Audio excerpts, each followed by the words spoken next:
and big crosses and be praying. People love that image. Right, Robin? Well, you're not running as a religious candidate. No, but I want to show... There is a separation between church and state. Yeah, but it's good to show the people that you're a religious man. They like that. All right. They feel more comfortable with it. We're going to be at the Italian American Community Center. It's on 257 Washington Avenue Extension. Right. I hope we can find it. I think we're going to run into Indians and stuff up there. It's like, I don't know. It seems very unpopulated. Well, are some of those... what? Somebody should ride shotgun. Yeah. Are some of those reservation casinos on the way? Oh, I'd love to stop. That's in Connecticut. Is that right? Too bad. Oh, darn. But it's not... Can we make a side trip to Connecticut? Gamble for a couple hours? It's not as bad as it sounds, but there is like a mile of woods between the Italian American Community Center and then there's like a mall, and then it's just woods. It'd be nice, too, if there was a massage parlor on the way where we could stop and get rub-downs before the big event. Okay, hold on. I don't know. Let's bring our microphones with us. You got to really research. Yeah, we got to get a nice little rub-down. From some Oriental women. Couldn't I address West Point on the way up? Isn't that somewhere around there? Maybe I could address the graduating class of West Point. What? I think that's in the other direction. I think it's like you just go a little south. Oh. Hey, Fred, maybe you're more qualified to be governor. You seem to know the state a lot better than I do. Maybe you could address some high school. Yeah. There you go. Maybe I'll address a high school. That would work. Yeah, sure, they'll let me in. Don't even let him to the prom. They wouldn't even let that girl from Baywatch address a high school because she'd appeared in Playboy. That's right. Yeah. Well, anyway, Robin, that is my itinerary, so that you're aware of it and everyone is aware of what the candidate will be doing. Very good. Right. Very exciting. Very exciting. Isn't it? Yes. Yeah. Listen, on the way, I want to also stop and kiss babies. All right? I must kiss babies. Maybe you should tour a hospital. Ooh. But we look into a hospital if I may tour one of the state's hospitals. And you can stand there look caringly at some sick baby or Yeah. And make sure the press was with us when I am looking at the sick baby. Photo op. You're not going to hold an AIDS baby or anything like that. No need to risk my own life. You can kiss the feet of an AIDS baby.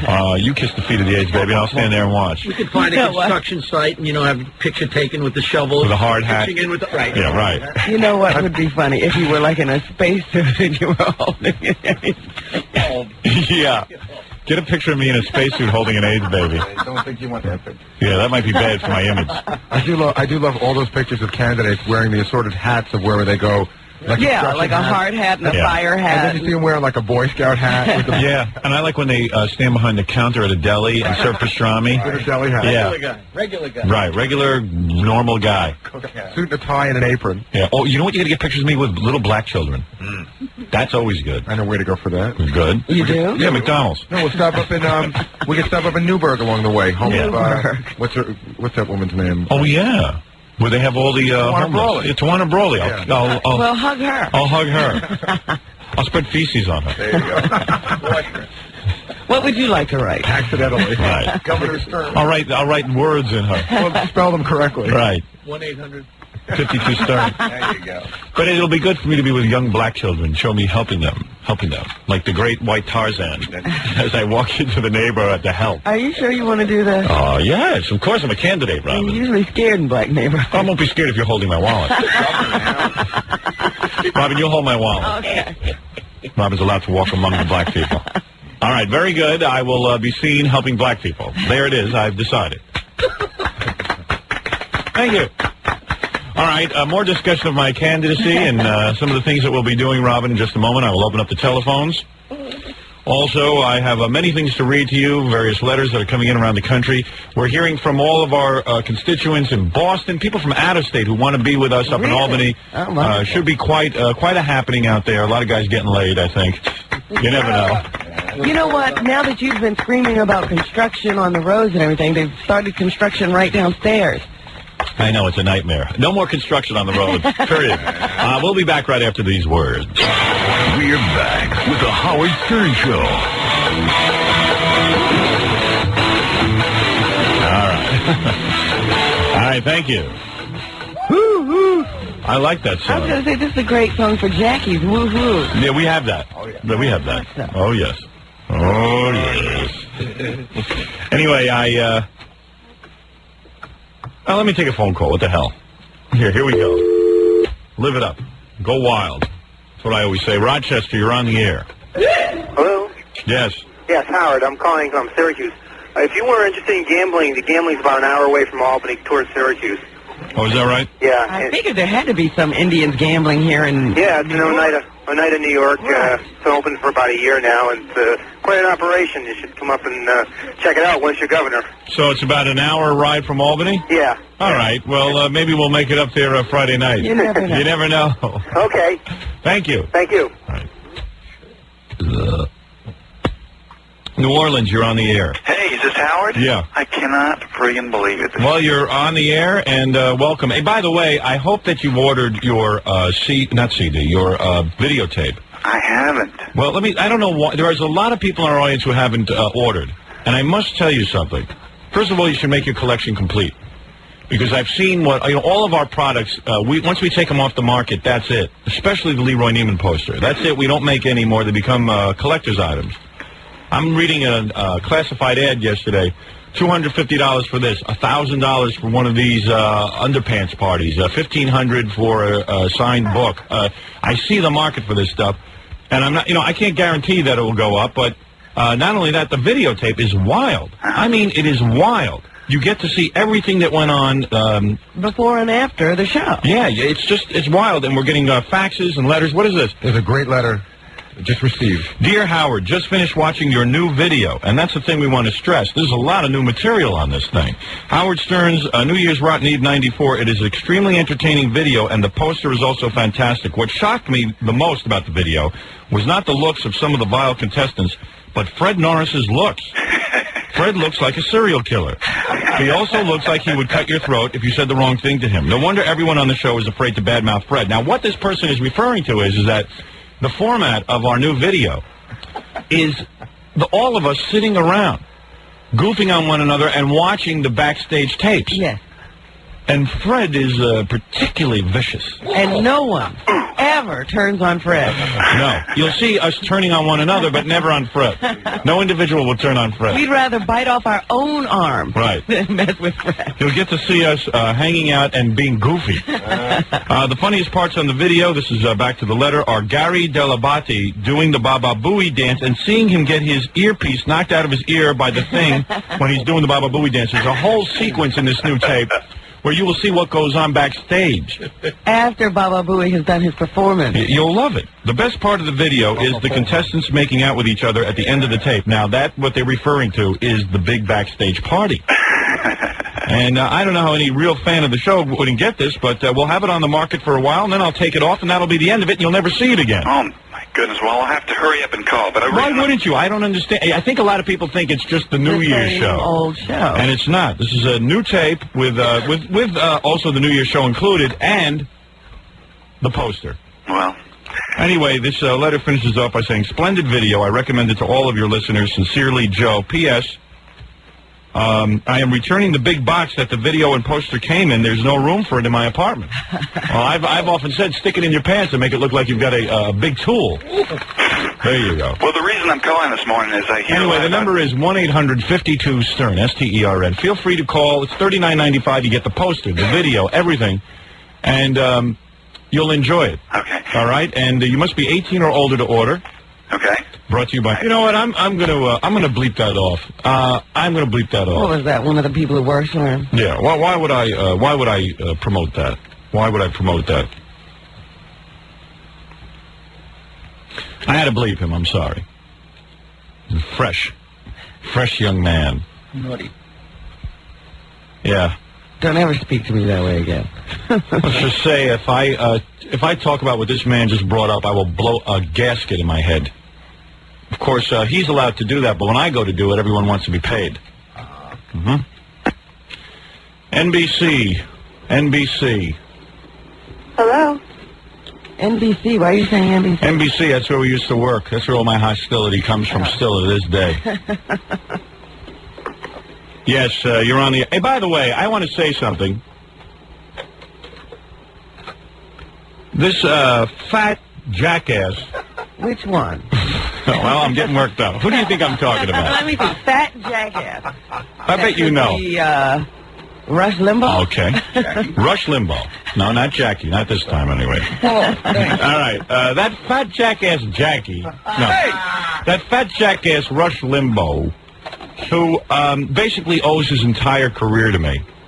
And don't kid yourself if you think I'm like some kind of delusional man that thinks that I'm responsible for the world. I'm just telling you the facts the way I know them to be. This fat pig, this big fat blob, didn't have a clue as to what to do in radio. Here's a guy, there's evidence in my favor, that this guy was on the radio for years. His daddy owned the radio station. Couldn't he make that work? Couldn't make that work. Went to other radio stations. He was a top 40 disc jockey because he did what everyone else did. He sat there and spun records like a big fat blob head that he is.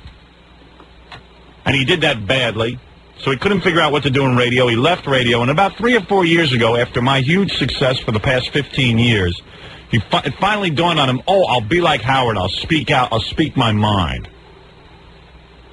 And while he might deal with political issues, and I'm dealing with things that are more fun and sort of more frivolous, it's a basic attitude about how to use radio, how to talk, how to have fun. Same with that gnarly jackass Imus. I listen to people tell me, oh, gee, well, he talks for a couple hours. He does a show like yours. I go, yeah, when did he start doing that? The guy never even would speak for more than 2 minutes at a clip. He wasn't awake. And I say, you know, it's an attitude about radio, how to handle it. None of these guys were doing anything. And anyone who's on any of these guys' team are enemies of mine. And I'll tell you something. This guy Limbaugh left radio, and for years all he did with radio was listen to it and listen to me, and then while he would listen to me, he would pack food in his fat head, further expanding his head with fat, because, quite frankly, he was jealous out of his mind. Wait a second, my daddy owned radio stations, I should be doing this. Got the shakes or something. So, of course, he's not a funny guy, and he doesn't have the ability to do humor, so he does what they call outrageous political commentary. Now, as a guy, I didn't know what to do with radio. So after listening to me for all these years and eating because he was tortured by me, and at this point his head was the size of a beach ball, I gave him a career. When his head hit the weight of 68 pounds, he went back into radio and got on the air and suddenly became Howard Stern Jr. And when he first got back on the air, every day he used to go, well, you know, guys like me and Howard Stern are at the top of our craft. And always me and Howard Stern, comparing himself. And suddenly he got on a bunch of radio stations. And how did he get on a bunch of radio stations? He got on a bunch of radio stations by offering his show for free to all these loser AM radio stations. The reports of his income are greatly exaggerated. He lives next door to Gary, for goodness sake. He lives in the same building as my producer. Gary ran into him the other day in his building. Oh, yeah? And Limbaugh ran away, wouldn't go on the elevator with him. And Gary says he walks around with a full-time bodyguard, even in his apartment building. Yeah, well, I guess he would need one. Yeah, it's fun to walk around with another guy all day. He couldn't defend himself. He can't move those arms around that fat belly. Yeah. I guess he's afraid the people in his building might jump him, like guys like Gary and Paul Schaefer. Dogs chase. Yeah. Humpty Dumpty, big fat pig. So dogs chase. Now, the big fat pig might be wondering why I'm on a particularly vicious tirade today. Well, the big fat pig had the balls to mention me on his show. Usually he avoids talking about me. What did he say? He called me Eaglebeak. He called me Eaglebeak and the Schnoz. Oh, nice. And he doesn't refer to me by name, but he calls me the Schnoz. Now, let me tell you about the Schnoz, okay? I like that name, the Schnoz. This Schnoz has more brains in his schnoz than you have in your old fat beach ball head body, you stupid dick. You get down and kiss my feet. Let me tell you something, fat slob. You're going to need that bodyguard, because if I ever see you, I'm going to take your big fat head with your big fat full lips and make you kiss my beautiful feet. And I will make you wash them with your fat, ugly tongue. You beach ball bastard. I don't walk around with no bodyguard. Come on and meet me. You fat pig. You fat skeeve who can't even, a big fat skeeve who can't even admit who his mentor was. Well, is that what you call somebody who, yes. I love these guys. You give them a career, and what's the thanks you get? They got a bad mouth. Radio, and they have those small minds of radio people. And they have to crap where they live. And let me tell you something else, Needle Dick. I'm going to tell you something else. You beach ball-headed bastard. I would take a good look in the mirror before you start making fun of my nose. Oh, he's got a woman walking around with him now. He claims he's going to get married. Oh, wait till you take a look at her. If you think Barbara Bush was wasted, wait till you see this one. I hope she's a good cook. I've heard from very reliable sources this is no beauty. You know, it's funny. I saw a newspaper clipping the other day with Beach Ball Head, this big fat pig. I saw him with holding the very beautiful Marky Post. He got a shot on the sitcom, right? A Hearts of Fire or something. I don't know what it is. Called. And Marky Post, a good-looking woman, and the plot of the story is that the big fat slob goes on the Marky Post show, and Marky Post falls in love with this big fat cow, with Rush Limbaugh. She falls in love with him. Now, obviously, this is fiction. That was real believable because we see the woman you get in real life. And this is a famous guy. He still can't get himself a good-looking woman. Now listen, Fatso, open your mouth about me again, and your master will come over there and whip your ass. You and your bodyguard. And I don't even have to whip your ass physically. I'll just open. You come near me, and I'll talk to you, and I'll make you grovel like the fat pig that you are. You swine. Your mentor will come. Remember Darth Vader? Yeah. When he talked to the Luke Skywalker? Right. I'm your Darth Vader, you nitwit. I'm your father. What is it, Baba Booey? I hate to interrupt, Wolf. Yeah. On the phone is Mark Green. Ah, good. New York City's public advocate, and there's his background. Now, I happen to like, as you know, Robin, I am looking for a lieutenant governor. Yes. I'm looking for someone to run with me under the premise that I will become the next governor of New York State. There are certain people who have been serving New York State very well and New York City very well. There are guys, though, who are unelectable. For some reason, they never get the big office. I don't know why. This guy, Mark Green, every time I see him, he's making sense. I like him. I like Mark Green. I'm not even sure why I like him, but I like him. He is one of those guys that works hard in one of those thankless jobs. Public advocate. What the hell is that? That's a brand new one. And he's an intelligent guy. I looked over he's a Harvard Law School graduate. Did you know that? Yes. And as much as I hate lawyers, here is one lawyer who is willing to be a public advocate. Yeah, he's not running around chasing ambulances. Right. It means he's got a certain level of intelligence. So what I'm looking for is... Well, what you're looking for is integrity. There's a lot of intelligent people. Oh, really? Uh-huh. Well, anyway.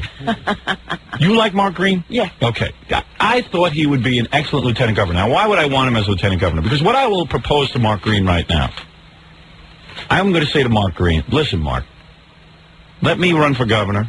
I'll win. And then in 6 or 7 months, I'll sweep you into office, and right from day one, you'll have a 6 or 7 month period to prepare for your governorship. I will step down, and you're the governor of New York. I'm going to say to Mark, you don't even have to like me. I want to make you the governor. I like you, therefore you will be the governor. All right. Now, I will talk with potential candidate, Mark Green. Mr. Green? Good morning. Let me first say something to you, Mr. Green. Is Mario listening? I hope he is. Mr. Green, let me say something. First of all, you're way more intelligent than I am. I recognize that. When a guy is a Harvard Law School graduate, he sees things differently than the rest of us. You understand, Robin? Well, there are all levels of intelligence. I have noticed that, yes. If someone has an IQ of 50... The world looks completely different. Looks completely to the guy with an IQ of 114. Yeah. Which is not to say that I am like a guy with an IQ of 50. But I realize Mr. Green sees things on a more dramatic level than I do. He's probably got a bigger picture. He has a bigger picture, and he gets more out of life than I do. I recognize that, Mr. Green. You understand that? May I call you Mark? Please. Thank you. Well, after I just I know. kissed your ass like that, I mean, for God's sakes, I gotta... Let me call you Mark. I appreciate your flattering, and I hope accurate remarks. Now, let me inform my audience why I selected Mark Green for my short list. 48 years old. I like his age. Yes, he's young. He's young, but not too young. Means he's been around. He was a public interest lawyer. Now, let me ask you something. When you came out of Harvard Law School, Mr. Green... What all your other buddies do? What did all your other buddies do? Right away, right? Corporate law. Am I correct? That is true. I intended to be the lowest income earner out of the Harvard Law class of 70, and Howard, I'm about right there. What is the salary for public advocate? $105,000.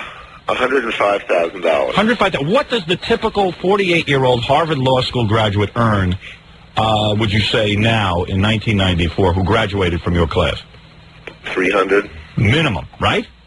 I haven't checked, but I would guess. And Lord knows... I can tell you today because I saw statistics that say the average Ivy League graduate who's just an executive of a company makes $167,000 a year. Well, another way to look at it, Robin, is the immediate law school graduate going into a Wall Street firm probably starts.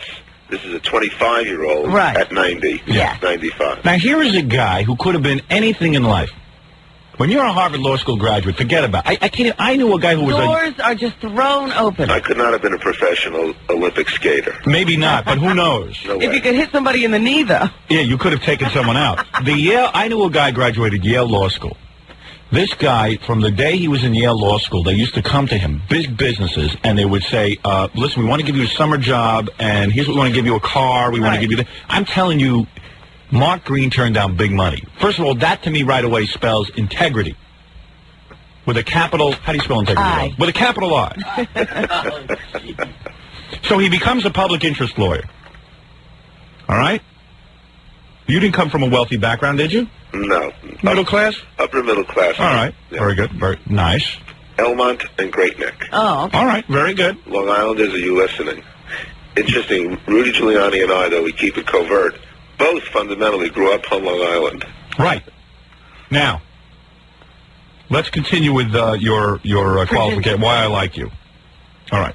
So then you become, look at the kinds of jobs you took. Former Commissioner, City Department of Consumer Affairs. Former Director, Public Citizen Corporate Accountability Research Group, Cornell University, Harvard Law School graduate. I like this background, but what did he do? Health advocate on insurance, hospitals, HMOs, hopes to promote racial reconciliation. That's good. Racial reconciliation. It's impossible, but good. Right. I mean, not that he's ever going to be able to do anything about it, but it's a nice thing to have. Even a man of his intelligence. Exactly. Let's be honest, right, Mark? I mean, as much as you want to... you haven't gotten very far. Bringing the races together is impossible. I don't know. It's impossible. Believe me, I grew up in Roosevelt, Long Island. Trust me, it's impossible. Howard, I got a majority of the Jewish and the black and the Latino vote, and if I got your vote, that's all four races. Exactly. But the whites just don't come along with you when you got those groups. Let's put it this way, Mark. For some reason, you have been unable to become, let's say, a mayor or a governor. And what I want to offer you today is, and I know you're a supporter of Mario Cuomo, right? Yes. Okay. What I'm going to offer you, though, is a chance of a lifetime. You don't even have to go out and campaign. What I want to say to the voters are, because a lot of people want to vote for me, but they want to know who is going to be the governor once I step down. I think you'd make an excellent governor. Your name will be on the ballot. And when I step down, I am not going to be governor for long. And you will step down. You're not going to get power hungry. I won't get power hungry. I'll sign a document if you want between us. I will step down and make you the governor. In fact, from day one, you can behave like the governor. You can... yeah, because you can already start on the budget and all that other all the important stuff that governors have to do, which I think you are fully capable of handling. In fact, I think you would be a breath of fresh air. And you know what? You could still even be for Mario Cuomo. You can go out and endorse him. I don't even care. Give him a job if you want to in the administration. That's right. Give him a job in the administration. Say, hey, I hope Mario wins. I don't even want Howard to win. I don't care what you say. Judge. Allow me to use your name, and then tell me that you will be the governor if I win. That's all I want. Go ahead. This is an offer I can't refuse. And since I've been told, given your ratings, no one's listening, I accept. Thank you. Just don't tell Mario. Now, the only trick, though, Howard, is you think you're offering me something that's new. Realize that if I accepted your offer, I'd be next in line to the governor. That's in right. case you resigned or something. I will resign. I am guaranteeing you I will You don't resign. know. I have a film career going. I have a television career and radio career. I can't sit and be the governor. What you don't know is, well, under the city charter, I am next in line to the mayor. That's actually true. Yes. Rudy Giuliani and I have the same agreement. So what I'm telling you is something he has not told anyone else. Right. He was running. He said, Mark, even though you're the other party, I know you're going to win. Right. Even the consumer advocate and like the public advocate, I think I'm going to beat Dinkins. If I win, I'm going to rock and roll. I'm going to be in everyone's face for 6 months. I'm going to change everything. Right. And then I'll resign, and you can become mayor. And then you see now he's power hungry. But I am telling you, why is your offer better? Because I am honestly telling you, I am going to resign as governor. That is the agreement I have. I have 3 things to work on. It'll take me maybe a couple of months tops, and then I will resign. And then you are the governor. This is tempting because... Of course. Why not? What do you got to lose? Well, it makes such natural sense that you and I would run together on the librarian ticket. Yes. Well, close enough. I think that doesn't matter what the ticket is. You understand what I'm saying? Doesn't even matter if you're a libertarian. Why? Libertarian? Right. No. I was absolutely told by my staff, because you write books, yes. and I write books. Librarian ticket. And I thought... Mark, wait a second. I really do need someone to run with me. Oh. Now, I'm asking you. Begging. I'm begging you. Please allow me to enter your name, and you don't have to lift a finger. Why not? What do you got to lose? But I made the deal with Rudy. That forget Rudy. Now stop this stick. Stop that. He's not resigning anything. I want you to fire your joke writers right now. You're a Harvard graduate, but you're not funny. Listen to me. Howard, I have to tell you one Mark. thing. No one briefed me for this. That's the problem. I know no one briefed you. What I am saying is think about it. I tell you what I want to do. I am leaving for Albany tomorrow. I want to know that I can announce to my party at the convention that you will be my running mate. Come on. Now, you have 3... and you don't have to do a thing. You don't have to appear with me. You don't have to appear on television. You don't have to even have to agree with those issues. You don't even have to agree with what I'm about. Did you laud and exaggerate my integrity at the top of the show? No. I'm telling you... Hold it. Stop. I'm allowed to answer. You have integrity. I like it. Now, here's the problem. If I have integrity, I have a small problem. You're running on 3 issues. Yes. The toll lines are too long. We got to radically change that because it adds to wasted time and environmental pollution. You can't be against that. I agree. Good. Night work on roads. You got to agree with that. Got to agree. The average guy can't get to work, for God's sakes, in this town. It's ridiculous. Okay, thank you. 3rd issue. Death penalty. Whoops. Oh, now, hold it a second. Listen to me. Mark. Let's get over this. Mark, I'm going to tell you something. I'm going to convince you in 2 seconds. Okay. And I used this example, and I used it yesterday with Ruth Messenger. And he'll probably use it tomorrow if you turn him down. Yeah, right. Did Ruth turn you down? No, she's thinking about it. She's thinking about it. Okay. All right, I've been messing on. Okay, now listen to me. Here's the point. When I know this guy, I've spoken to him a couple of times, the father of Kelly Tinez. I'm sorry, I don't know. In Valley Stream, a young girl, a 10-year-old girl, was butchered by her neighbor. Oh, yes. Okay, you know the case. Yes, I do. Okay. And this guy really, the kid is going to get out, who butchered his daughter, is going to get out of jail. I am saying whether or not the death penalty is a deterrent is irrelevant. We need retribution. If my daughter was killed in that fashion, I would need to know that the guy who did it was killed. I don't blame the person for thinking that. I have to ask. Let me tell you something. A crisp criminal is a rehabilitated criminal. The kid who did this is an animal. Yes. Absolutely. Animal. You believe in retribution. Yes. Should the teen who did this not only be executed, should he be butchered like he butchered the girl? Personally, I would say yes, but I know that I'll never get that through. So I would say that we must have, in cases where murder has been committed, especially with guns, robberies, cops being shot, we got to have retribution. And also, let me tell you something. You know it as well as I do, that the jails are filled, chock full, that we can't even keep animals in jail full time because there's no room. So all I am suggesting is some sort of retribution in these serious cases. I think you could get behind that. Believe me, I know you could. And you know what? A lot of people find it morally offensive to sign a bill like that. They feel they're going to go to hell. Me, I know I'm going to hell already. So I don't have any problem signing it. I think Mario is a little uptight. He's getting on in years. He's going to go before his maker soon. And he don't want to have on his conscience that he was the guy who signed the bill. Allow me to do it. I'll do it for everyone. People need this. The majority of New Yorkers are behind this. Let me handle it, and then I'll step down, and you'll be free to to have all that integrity and run the state the way you see fit. Well, it's a popular platform. I do agree with the premise that you should have some retribution in situations like this. The retribution is one strike and you're in forever, no parole, throw the kid in jail. Yeah, it'll never work. It'll never happen. Listen, it won't happen. All right. Never happens. Listen to me, Mark. Yeah. We agree on most. Listen, you support President Clinton, but you don't agree with everything he does. That's correct. So you could You're already in agreement with 2/3 of the platform. Of the platform. It's more than most people. Exactly. I'm just jealous of you because your books sell more than I do. Well, That's of course. the problem. I have an envy problem. Well, with you. listen to me. Johnson and Kennedy ran together. Two guys diametrically opposed on everything. They really were. They were probably bitter enemies. And yet they ran together and, listen. For the good of the people. Actually, your offer, Howard, is more authentic than Kennedy's. You've been very kind to me this morning. Yes, and I've been Bobby up front. Kennedy persuaded John Kennedy to offer it to Johnson, assuming the then majority leader would turn it down. And when LBJ accepted, yes, John Kennedy said he accepted. I know he was beside himself. And He didn't want him. And history was written accidentally. Exactly. Now listen to me. I am now offering you an opportunity of a lifetime to go from public advocate to governor, and I seriously have a shot at winning. I'm in the polls at 20% now, and I guarantee you once people see that I have a serious running mate, we're going to go through the roof. We're going to take the election. You're going to be the next governor of New York State. Now, listen to me. If you think I'm kidding, you've seen what I've done with my book. Every step of the way I've been a winner. I just need a good man in the lieutenant governor seat. Now I'm going to ask you, Mr. Mark Green, Harvard graduate. Robin, you might want to say for the future Governor Green. Just say it. Yeah, Governor Green. Governor Green. You know. It Bill, sounds good. Bill is running. Bill Green. No, forget Bill Green. I'm talking about Mark Green. You're not calling the wrong Green, right? No, I know who I'm calling. Okay. Governor Green, I am now turning to you and asking you, would you like to be the next governor of New York State? If you win the librarian or the libertarian nomination tonight, we'll talk in a day.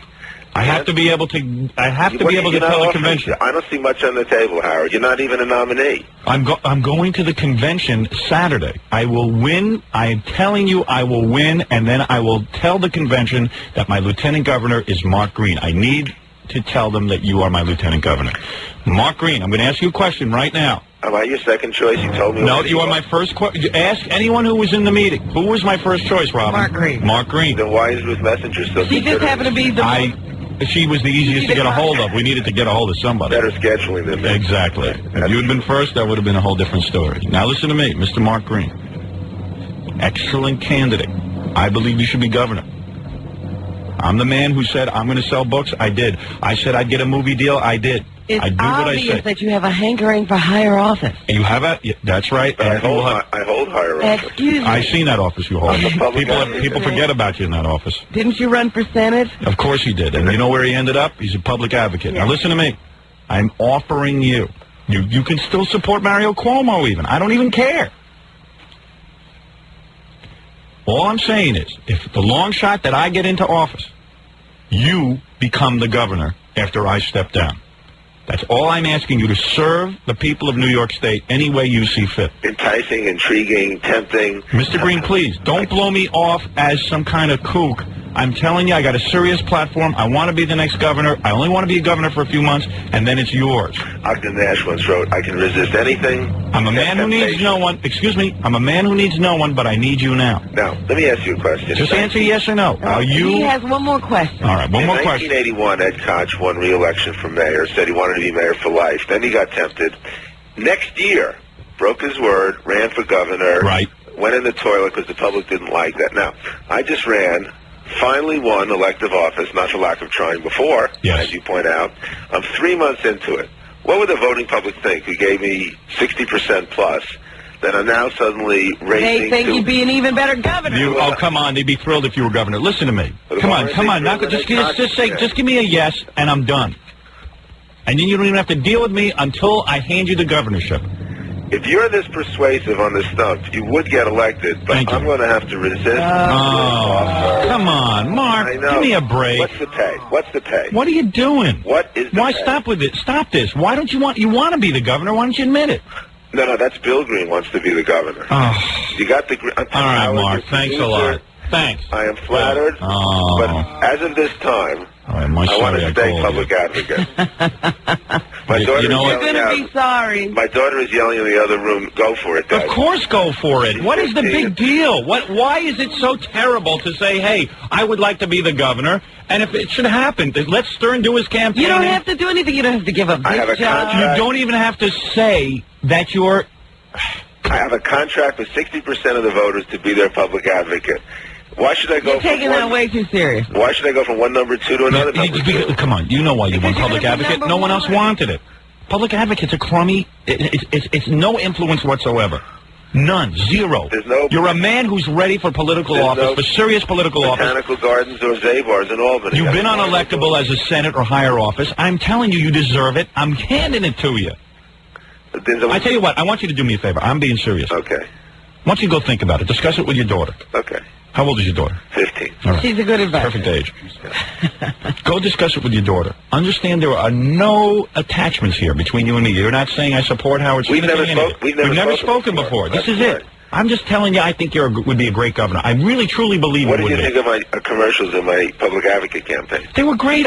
You won me over. What I'm telling you... Which one did you like? Forget which one I liked. Who even remembers what your commercials are? They ran 2 times. Through the supermarket. That was my son, the kid who played me as a child. Yeah. You will be my son. You will be so sorry if you don't do this. I am telling you, you're going to be the governor. Right. Please. I know maybe this isn't the way you pictured it happening, but you're going to be the governor. If you were nice enough to do all this, let me just think about it. Please think about it and get back to me. It's a leaning no. It's a leaning no. But think about it and think about there are no strings attached. Right. Other than I have a selfish interest in seeing you become governor. Well, there are worse motivations. There's no downside. There's no downside. If people want you as governor, why won't you accept? Hold it. That's a premise that hasn't been demonstrated yet. Sure it is. How do you know they want Because they're voting for me. They're voting for me for one issue, and then they're voting for you as governor for the next 4 years. How long is the term for governor? 4 years? 4 years. 4 years. There you go. I told you, I'm learning all about this stuff. I'm reading an encyclopedia. I have no desire to be the governor. I just have a desire for a death penalty. That's all. How soon would you resign?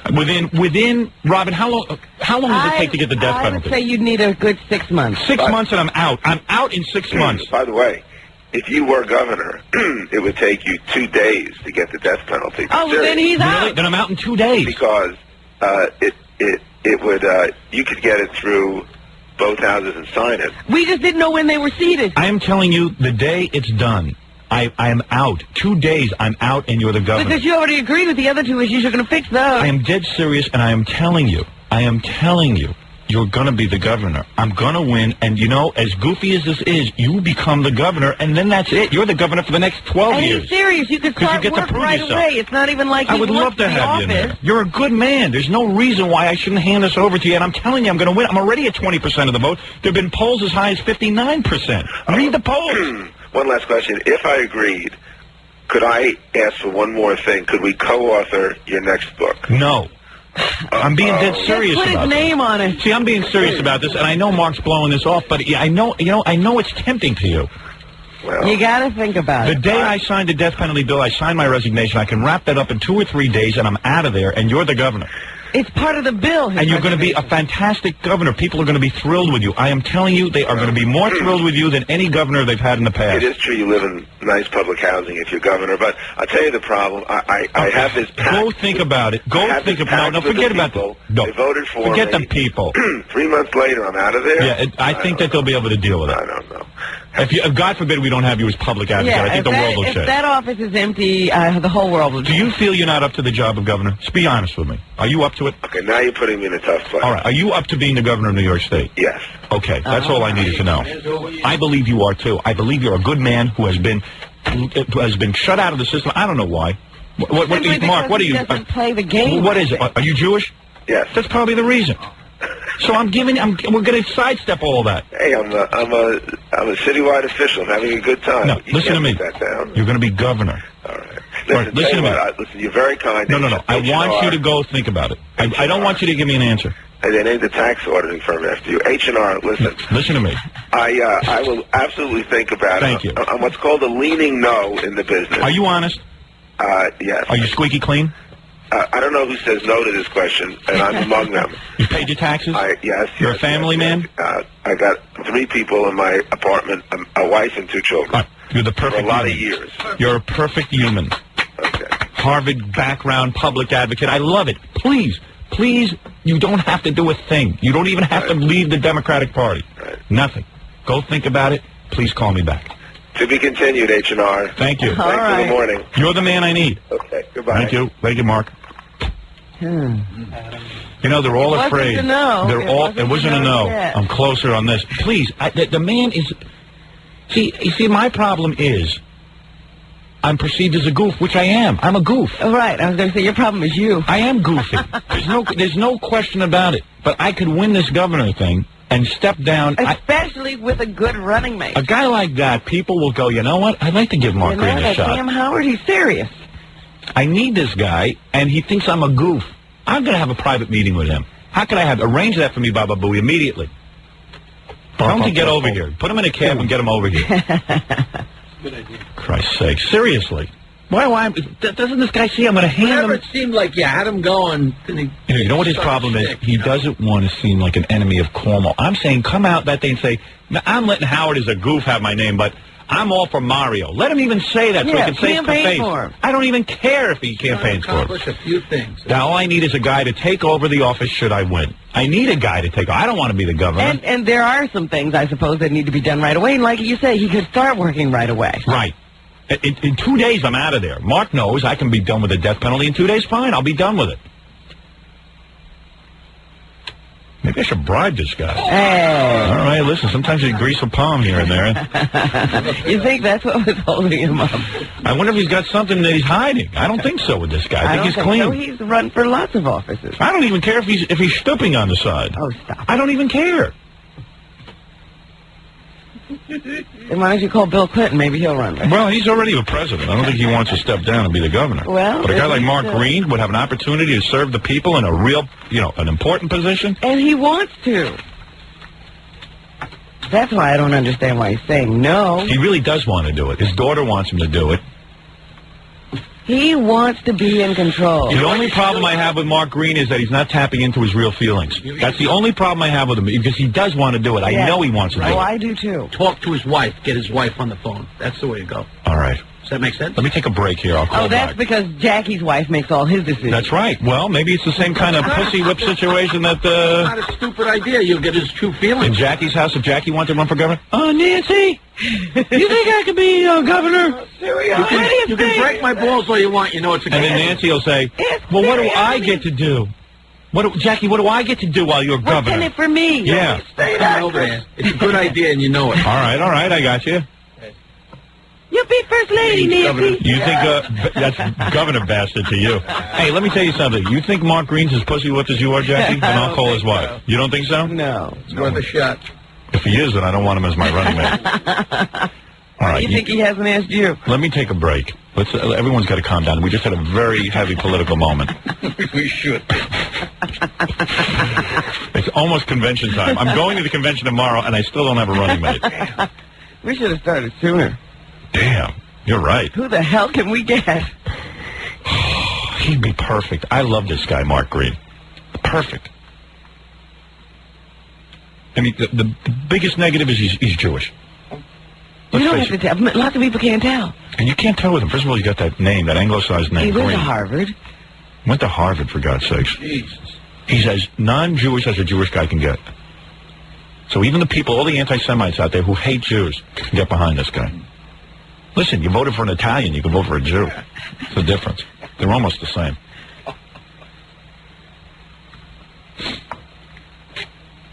That's what I'm saying. Let's be honest. All right, we'll talk about it. We know that there's a lot of people out there cannot stand Jews. We understand that. Understood. Just don't think about it. You're going to get a death penalty, and then Mark is going to make an excellent governor. Jews know how to run things. And handle money? Oh, ooh-la-wee. Ooh-la-wee, I gotta pee. This guy's good, I'm telling you. I've checked him out. If you trust me, you'll trust him. He'll be excellent. This is a guy whose time is passing him by. He's a young guy who's anxious to serve. We have very few people like this. He's not worn out. He's not worn down. This is a guy... You know, the only other people who are anxious to serve are the Kennedys. Yeah, and look at them. They're a mess. This is a guy who has been relentless in his pursuit of serving the public. This is a wonderful man, this Mark Green, and I'm telling you, this is the guy I gotta have. He can't reject me. I will not accept a rejection. I'm entering his name on the ballot. Anyway. You're going to draft... Can I do that? I don't know. Why not? My running mate is Mark Green. I don't care if he says yes or no. What do you think of that? You'll give him the governorship whether he wants it or not. Exactly. I'm going to hand it to him. He's going to... There's a good premise to hold. You don't even have to say yes, Mark. I'm just giving it to you. You know what? When I call him back, I'm going to tell him, you don't have to think about it anymore. You're my running mate. I've made the decision. All right. And if anyone out there is listening right now, knows this guy personally, call him and tell him to... Because it will be the greatest story of all time. That's right, because he's going to be the next governor of New York. I have to take a break, Robin. We'll be back right after this. All right, I want to talk about the movie Brain Scan. It's good. I saw it. And for anyone who's a fan of like the Freddy Krueger stuff, it's that kind of film. Brain Scan, opening at local theaters on Friday, April 22nd. In fact, Stuttering John is on the soundtrack. Brain Scan is, it's about a kid, that kid Edward Furlong, the kid from Terminator 2, who's 16, but he looks about 12. He's 16 and he's got a 29-year-old girlfriend. Yeah. They said, you want to interview him? And I said, yeah, sure. I'd like to know all about him. He's got a cool thing going on. He's 16 years old. He's got this hot piece of ass 29-year-old girlfriend. So they said, well, no, you're not allowed to ask him about that. I said, well, what the hell am I going to talk? What else has he got going on? He's 16 years old. But this kid is living the Hollywood fantasy. 16 years old. And the woman was married, so now she's kicked her husband out. He's moved in with her. Yeah. She's hot, man. They got another picture of her in Newsday today. She is hot. Damn, she kind of looks like Valerie Bertinelli, except better. They said they finally got rid of her as a tutor for him when they walked in and saw her and him wrestling on the floor together. Well, now the film company that has Brain Scan is like all freaked out because they want him to go out and publicize the movie. But, everybody wants to talk about his relationship. Yeah, so it's like real weird. They say they're even investigating her on statutory rape charges. Yeah. Well, if you're going to, which is ridiculous because everyone knows it's different for guys and girls. Like they had Amy Fisher, they said, well, how come Joey Buttafuoco has to go to jail? Because it's different. When it's a guy doing it to an older girl, it's cool. Excuse me? It's double standard, I know. I can't explain it, Robin. It's different. It's okay for a 16-year-old boy to be getting a 29-year-old woman. It's a lot better than okay. It's a dream come true. You two are ridiculous. For a 16-year-old girl to be... A child is a child For a 16-year-old girl... I'll get with it. A 16-year-old girl with a 29-year-old man, now that's wrong. That's sick. That's sick and wrong, and that's statutory rape. Punishable.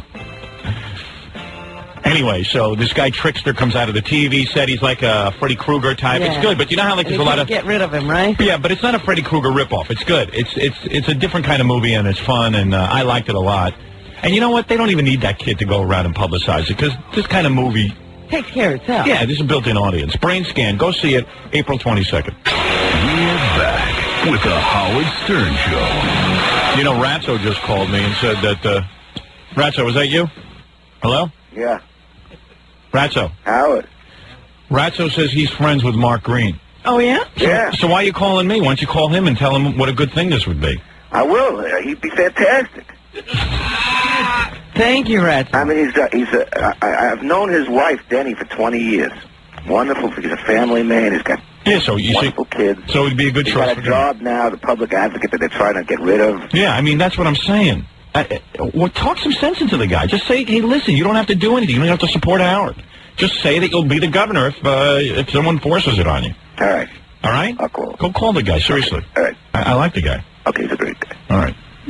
Ratso probably didn't even know him. Calls us. Yeah, this is the number he's got. Yeah. Different Mark Green. Different Mark Green. Oh, it's a different Mark Green. I didn't know. Jackie's going to... Saturday night, Jackie's going to be at the Riviera Hotel. This is Saturday night, April 30th. Yes, not this coming Saturday. Jackie's first big trip to Las Vegas. Did you see the big marquee? Yes. I'm very excited for Jackie. This is a big break, but he's been waiting for. So If you want more information on Jackie in Vegas. 516-922-WINE. Also, to order Jackie's new comedy CD, it's $10 plus free shipping and handling. Call 1-800-323-5464. Out in our hall, Jackie, as I stepped into the governor's mansion. Boy, would that be a scene. Yeah, dressed up in a pillbox hat and very little else. All right, very good. Lethal weapons. We'll be back right after these words. We're back with the Howard Stern Show. Robin, as you know, I am running for governor of New York State. Yes. I have another guy on the phone who I happen to like. I have been looking for someone to be my lieutenant governor. I did offer the position to Mark Green. He's thinking about it. He is thinking about it. So what if this guy says yes? Well, then I'm going with him. Oh, okay. But I can't tell him right away. So it'll work. There's a guy, and here's a guy, this is exactly what I've been talking about. Here's a hard-working guy, wants to be a public servant, but he happens to keep running in one of those districts where everybody is a Democrat. They just decide, look, I'm a Democrat, I can't look at anybody else. Let me get him on the phone. This is James Dillon. Now, Mr. Dillon? Yes, good morning, Howard. Now, Mr. Dillon. Good morning. Good morning. Here's a guy who really would be a good public servant. You got that right. Yeah, he's a real hard-working guy. I'll give you his credentials. I'll tell my audience everything about him. Are you telling me he's a Republican? He's a Republican. As you know, I've interviewed Democrats and Republicans. That's right. And it makes little difference to me what party someone's from. It's what kind of person you are. I have voted Democrat. I have voted Republican. I like to look at a candidate. I've never really registered with any party. Oh, you're registered as a party member. Well, now I am because I'm running for governor. Yes. But you're telling me you were an independent before? Yeah. At one point I was a Republican, at one point I was a Democrat, and then I said, you know what, this is crazy. I don't really feel affiliated with any of these parties.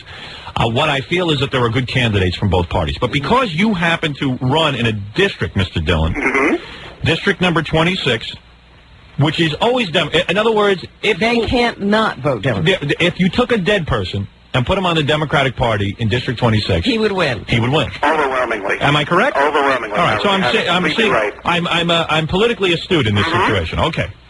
So here's a guy. I'll give you his background. First of all, I like his master's degree from Cornell. It shows a commitment to higher education. Yes. I like that.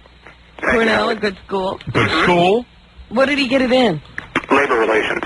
Which is good. I like that. I would like a governor who could relate to labor, would know how to talk to them. That's certainly something that is beneficial. In fact, in many ways, I like this better than a law degree.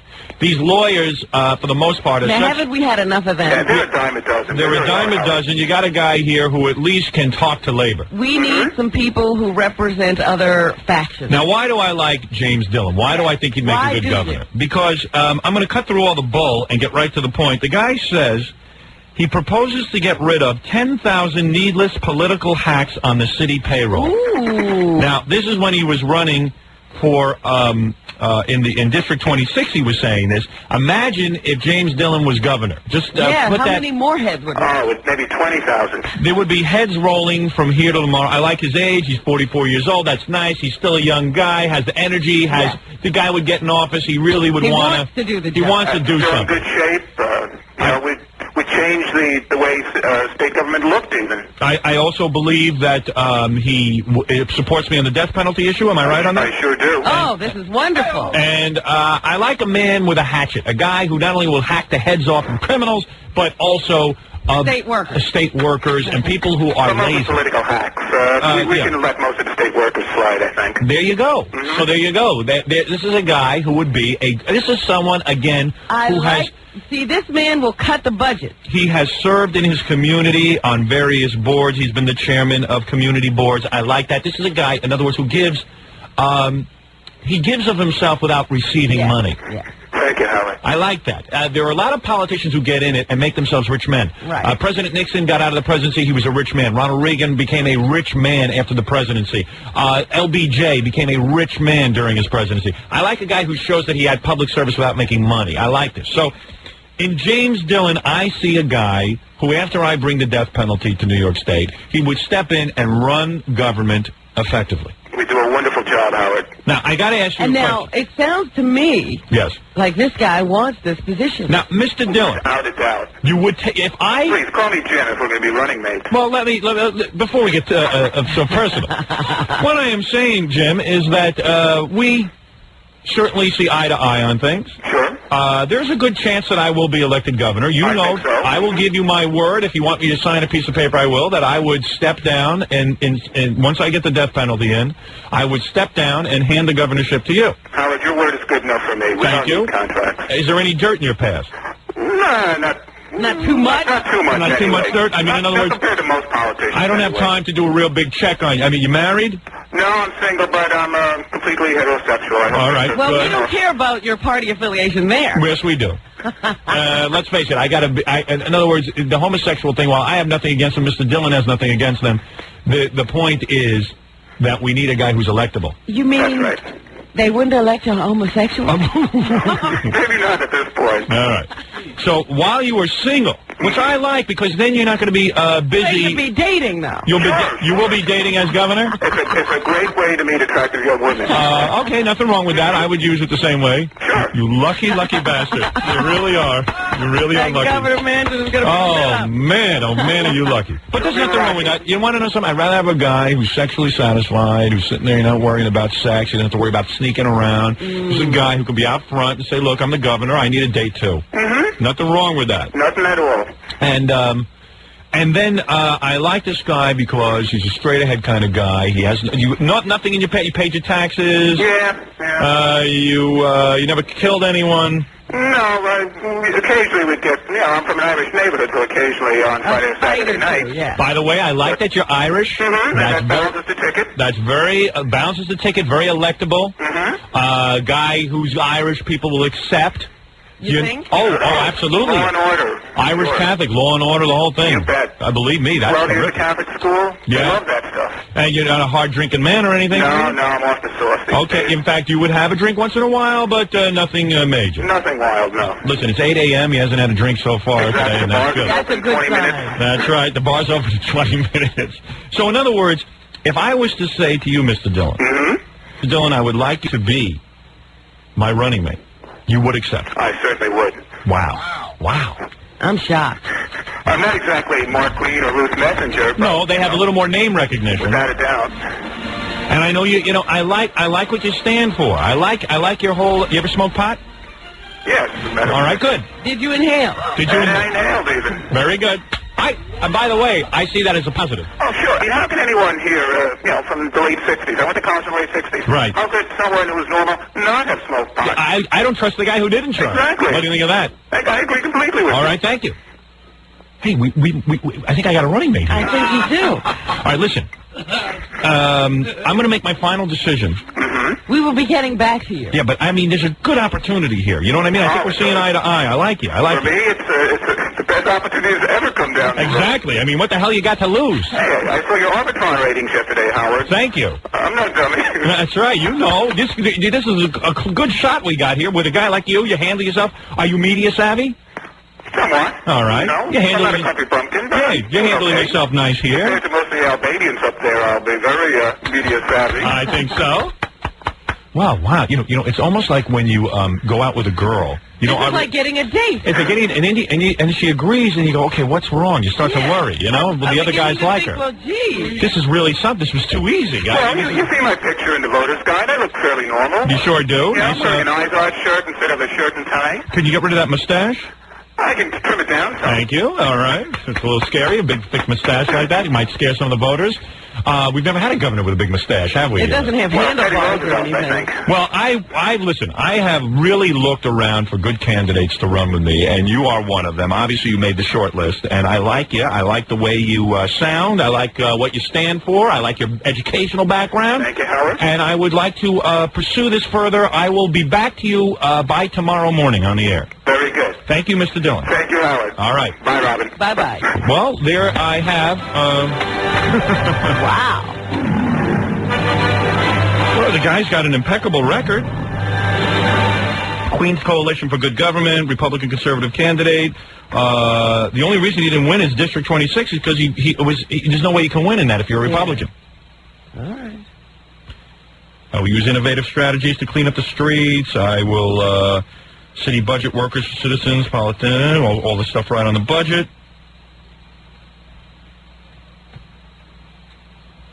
He Good job he had. Law student at City University of New York also. What's he doing right now? He's a retired senior investigator for State Office of Professional Medical Conduct. He's retired. Well, retired from that. Oh. I don't know what the hell he does right now. I've been sitting around collecting welfare or something. Served as chairman of Community Board 2 president, Allied Irish Artists and president. Good background. Hey. And the guy, yes. We hardly had to ask. Somebody wants it. I still would like to hear back from Mark Green as well, just so I have my options. Well, open. that's why we said we'd get back to him. Yeah, I mean, I want my options. This might prod him a little bit. Yeah, because I've got news for you. James J. Dillon will be the governor after I am done. That's right, it'll be Governor Dillon. Governor Dillon, Governor Dillon. Got a nice ring to it. Yeah. 10 minutes ago, I didn't know this guy. Now he's my running mate. White guy. Would like it better if he was married. Straight. He says. So he says. Listen, before I hand it over to him, I'm going to check out if you've had a towel snapping incident or anything like that. We don't need any embarrassing things coming out while you're on the campaign trail. You're in the locker room. There's a lot of guys who, they were talking about sex. Something happened. People were drinking. If anybody knows anything, call in. That's right. I got to know everything about James J. Dillon. We got one day to search this guy. Yeah. Of course it'll be exhausting. But a good man. A good man is hard to find. I know. Believe me, I know. This is the kind of guy you want, a hungry guy. I'm still looking for a good man. Maybe you and Maybe he'll be a candidate for my short list. Robin Dillon. Hey, I could be first lady. Hey, a nice-looking man. I'm looking at his picture. Hillary Clinton. The power behind the throne. Let me check with the voters and see what they thought. Hey, what did you think of that guy? Did you like that guy? Hello? Hello? Did you like that guy? Who? James J. Dillon. Absolutely. Not bad, right? No, absolutely. You have to go for it. Is this Howard? Yes. Okay, listen, Howard. You put in Giuliani. Mark Green is arch enemy. You can't put him in. Why is he an arch enemy? Well, he's a Democrat, Mark Green, isn't he? Yeah. Very liberal, in fact, and... yeah, but he wouldn't be a bad running mate because, listen, people like the very liberal Mario Cuomo. Not everyone likes him. I think, just as you've always said before, everyone's very tired of him. He absolutely will not put in the death penalty. I don't see how you can go with Mark Green. Well, maybe I'll go with Dillon then. You have to. All right, people like this guy. That's good. The way Green was going, I'll tell you the truth. I don't know that I'd take him now. Who? Mark Green. Mark Green. I got somebody on. Oh, you can't. Mark Green has more name recognition. That's what I was looking for. If you like what Giuliani's done so far, you have to go with someone like Dillon. Okay, and I do. All right. Well, that's a good point. I will take that into consideration. Thank you. Sounds great. I'm the most confused gubernatorial candidate. Robin, let me collect my thoughts. Let me collect my thoughts, please. Let me take a break. There's a lot of excitement in the room right now. Suddenly, it looks like we got a running mate. Suddenly, there's a guy. Someone's available. I thought everyone would turn you down. I was in real trouble up until a few minutes ago. Pretty cool. Like the whole tide shifted when that guy started saying yes, he'd take it. Yeah, I know. Wait, hold it a second. Wait. Something's wrong. Something's wrong. Oh, now I feel like I've got bargaining power with these other candidates. Yeah. I like this James J. Dillon, a guy who says, hey, look, why not? He sees his opportunity. Right. He's smart. He read the arbitrage. Hey, it's more than the other guys did. But what's with Mark Green? He'd rather be the public advocate, a position that they're thinking of eliminating? I didn't like that one statement that he hadn't been briefed on this conversation. Yeah, that's got to concern you. There's a Harvard grad. What are you telling me? Yeah. He's doing stand-up. And, this guy Dillon is looking more and more like a Giuliani type. Yep. I like that. Yeah. Huh. And he's even on all three issues right with us, right down the line. Yeah. Such a man. I think I might have my... Well, let's talk to all the other candidates, too. Let's not jump. Just because, don't jump at the first person who says let me just mellow out You've made that mistake before. There are other people that I have to talk to. Just everyone calm down here. I mean... We hope tomorrow to be talking to people like Alan Hevesy and Liz Holtzman. Right. There are people that we must talk to.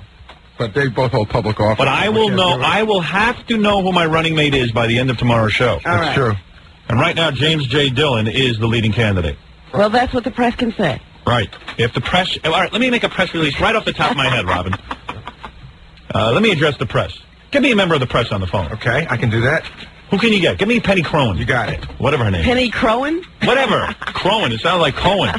What is she? And what is her religion? Penny Crowan. I don't know. She could be Catholic. Penny Crowan. Old Crowan. Penny Old Crowan. Penny Crowan, a representative of the media. Allow me to address the media right now. I have a statement to make. My advanced man, Papa Fui, is getting her on the phone. Did you see John's report on Channel 7 last night? I had a weird experience. I'm walking down the hall here at the radio station yesterday, and I see Doug Johnson, a pretty respected reporter in this town. I see him in there doing an interview. I said, oh, must be with, like, the head of the company or something. I look at it, Stuttering John. That's with his record. Who's on the phone? That would be Penny Crowan, Fox 5. All right, let me announce... Penny? Yes? First of all, I am thinking of allowing you tomorrow. As you know, the campaign bus will be leaving here at noon. I think because you have been very fair recently... I tried. I am thinking of allowing you to be one of the few reporters that will get to tour my bus before I actually leave for Albany. Uh-huh. So you might be one of the reporters allowed in to that inner sanctum. Really? Yes, that's if you behave. Now, listen, can I ask a question? No. Tomorrow at noon. I am ready to make a statement. This is not a press conference. I am in the middle. This is not a press conference. But I will give you this information that you can release when you see fit. Okay. I have been narrowing my selection for lieutenant governor. Right. There are several candidates still in the running. Mark Green?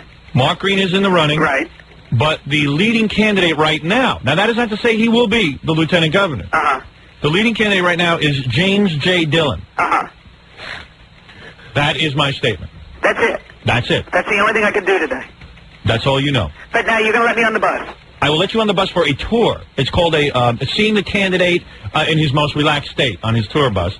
And then I will officially address the press once I get to Albany. Uh-huh.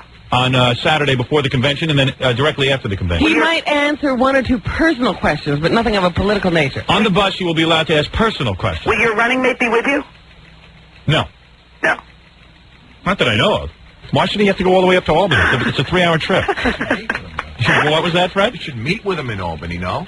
You think I should meet with him? Yeah. Well, plenty of time for that afterwards. I think you should be on the bus with you. Listen, beggars can't be choosers. And listen, if it's between the lieutenant governor and Heather, we're going to have to go with Heather. Yeah, I only have room for like 15 people, and Heather's in. Can't you put him on the bus with you? He might slow things down. He seems like a real serious guy.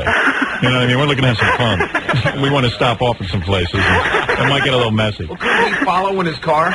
He could follow us in his car. He could meet us there. Yeah, he could meet us there. Could he go with Tom? I would like him. Yeah, he could go in Tom's car. You could have him on the bus for the press tour and then toss him out. Toss him out into Tom's car? Let Tom talk to him. Well, yes, as a matter of fact, I will invite him to come That to the is convention. much the way John Kennedy treated Vice President LBJ. Johnson. Right. Can we follow you in a car? Yes, you may. Can I stay on the bus, though? No. No. Unless you're wearing a thong. I'll wear a thong. No, you cannot. But along the bus route, I will make several campaign stops. I will be stopping along the bus route. Where? I will make 2 or 3 stops. I will address. I will do a meet and greet. I will press the flesh along the campaign trail. Kiss babies. I will kiss babies. I will stop at a church to pray. And what else will I do? We may be stopping at to visit some local politicians. Yeah, we're going to their town. What we're going to do is probably stop and meet with some of the mayors of some of the towns in New York State. But you can't give us your itinerary. Oh, yes, I could. Where are you going to stop? No, he can't do that. I can't do it right now because I don't know. I'm going to improvise a little. Just stay behind me on the bus. Okay.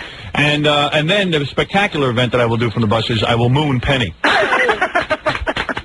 Get a good try. You know, I'm now thinking maybe you ought to make one of those graveside visits to, like, a slain police officer. Yes, I will be doing that. Robin, it's funny you bring that up. I have already planned that. Oh, is that right? Write that down, Baba Booey. I will visit the gravesite of slain police officers. Thank you. And that will demonstrate my commitment to the death penalty. Endorsement of that police officer in a wheelchair. I will be stopping off to visit Officer, quickly, Bubba Booey, the name. It's Officer Joe Bolton. It's Irish. McDonald. Officer McDonald. I will be stopping off and meeting with him. Well, he's on Long Island. We're going to have to bring him upstate and put him somewhere. All right, well, whatever. Put him up somewhere. Will your windows be covered, like, you know? No. No? Well, yes. Yes? Yes and no. The answer is yes and no. Yeah, the driver will be able to see out. Other than that, no one will be able to see you. Oh, that's not... Really? I will be making lots of campaign stops. There'll be plenty of photo opportunities. Okay. The windows will be covered by women. Right. There'll be some bikini girls. You have to bring them because what would a convention be without... When they announce that I am the gubernatorial nominee, I want the girls to come streaming down. So I get the tour, right, though? Yeah. Yes, you are one of the reporters who will get the tour. Who else is going to do this? 2 or 3 others. Yeah, we should have some print. Probably Betty Lou Hebron and others. We're offering it to a guy from the Daily News. Right. And to CNN. So Peg... What about our friend Bill Hoffman? Bill is always allowed in. And so is Richard Johnson. How about Johnson? Chauncey? No. Chauncey's out. Stepping Out magazine will not be represented. All right, Penny, that's all I have to say to the press right now. Well, thank you very much. All right, thank you. Okay. Bye-bye. Bye. Penny Crone, Fox Media, many media types following this campaign, and I am allowing certain of them access. A little more access. A little more, not much than more. the general press. Exactly. You have to do that. That's called yanking their crank. That's called getting positive press. Right. Is that a political expression? I believe so. The yank of the crank. This is very exciting for our audience, being involved in the political process, I know. It's a beautiful thing. It is beautiful. It's opening up the process. It is. We'll be sick of it in 2 or 3 days, don't worry. What is it? David Brenner's here. Oh, and does he want to support me? Yeah, and he's got a page full of interesting things going on. Oh, is that right? Oh, yeah. Is he fighting with a new girlfriend? Or? Well, he does have 2 lawsuits going on. Oh, does he? All right. Well, David Brenner will stop in for a few minutes. It's good to mix things up with politics and entertainment. They're always strange bedfellows. Yeah, and it's always good for a politician to have friends who are in the... What is it, Baba Booey?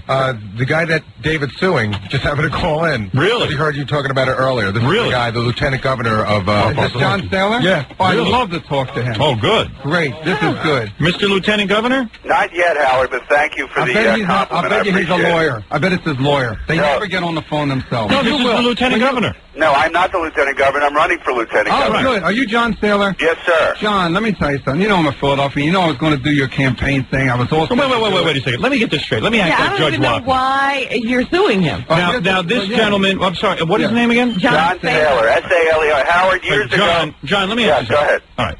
You were running for lieutenant governor. You were throwing a fundraiser. This is what I understand. Sir. Okay. You hired David Brenner to appear at the fundraiser? No, we did not hire Yes, David you Brenner. did. You verbally agreed to hire me. The contract was sent, and then you called up at a later date. And in show business, if you say...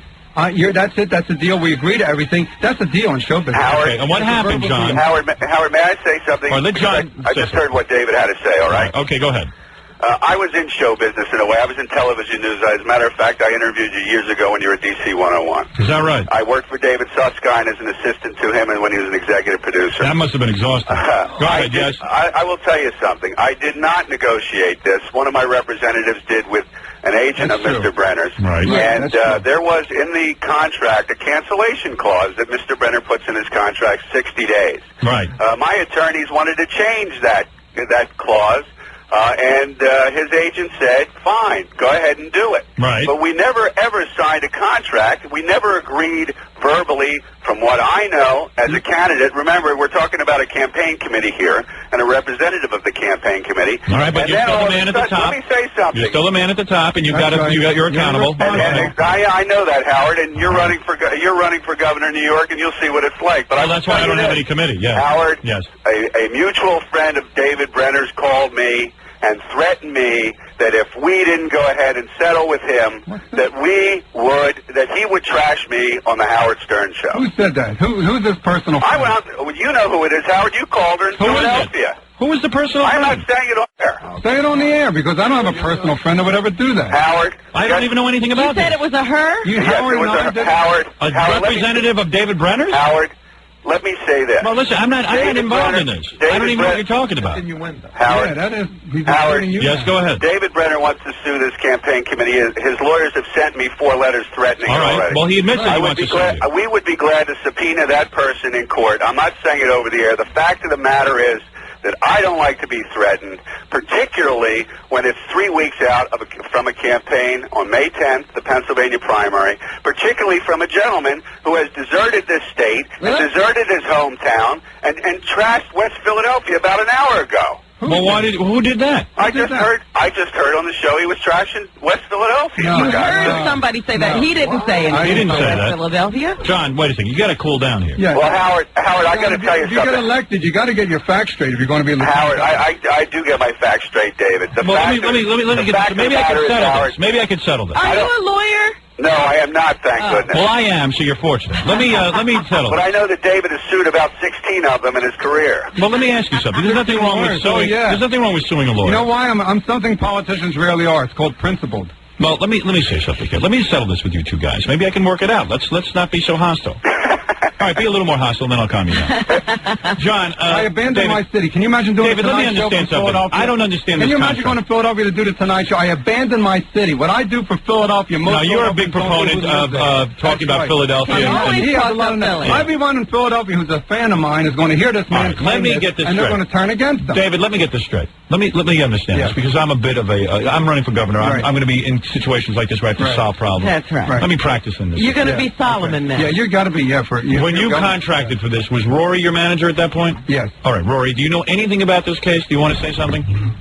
I know what our agent told us. We know that the offer came in. The agent relayed the offer to me. That it was a political fundraiser. Absolutely. And what normally happens, John, at your fundraiser? In other words, a comedian will appear, he's paid, and then you attract people around the event, and then they make campaign Correct. In contributions. this particular case, yes. But I will say one thing, that I understand there was an agent change, David, correct? No, not on this. No. You didn't change agents. No, You changed managers. We originally had sent to a representative who had notified us that there was another agent, but I believe your agent's name is Carisi or Caruso or something. Yeah. Well, okay, so you had an agent. So David was booked on the date, and you signed a contract. No. Howard, he really wasn't booked because nothing was signed and nothing was agreed upon. That's the whole fact. So in other words, it was a verbal agreement. A verbal agreement went into the agent who relayed the offer to me. I spoke with David. We agreed to do it because of where it was. Right.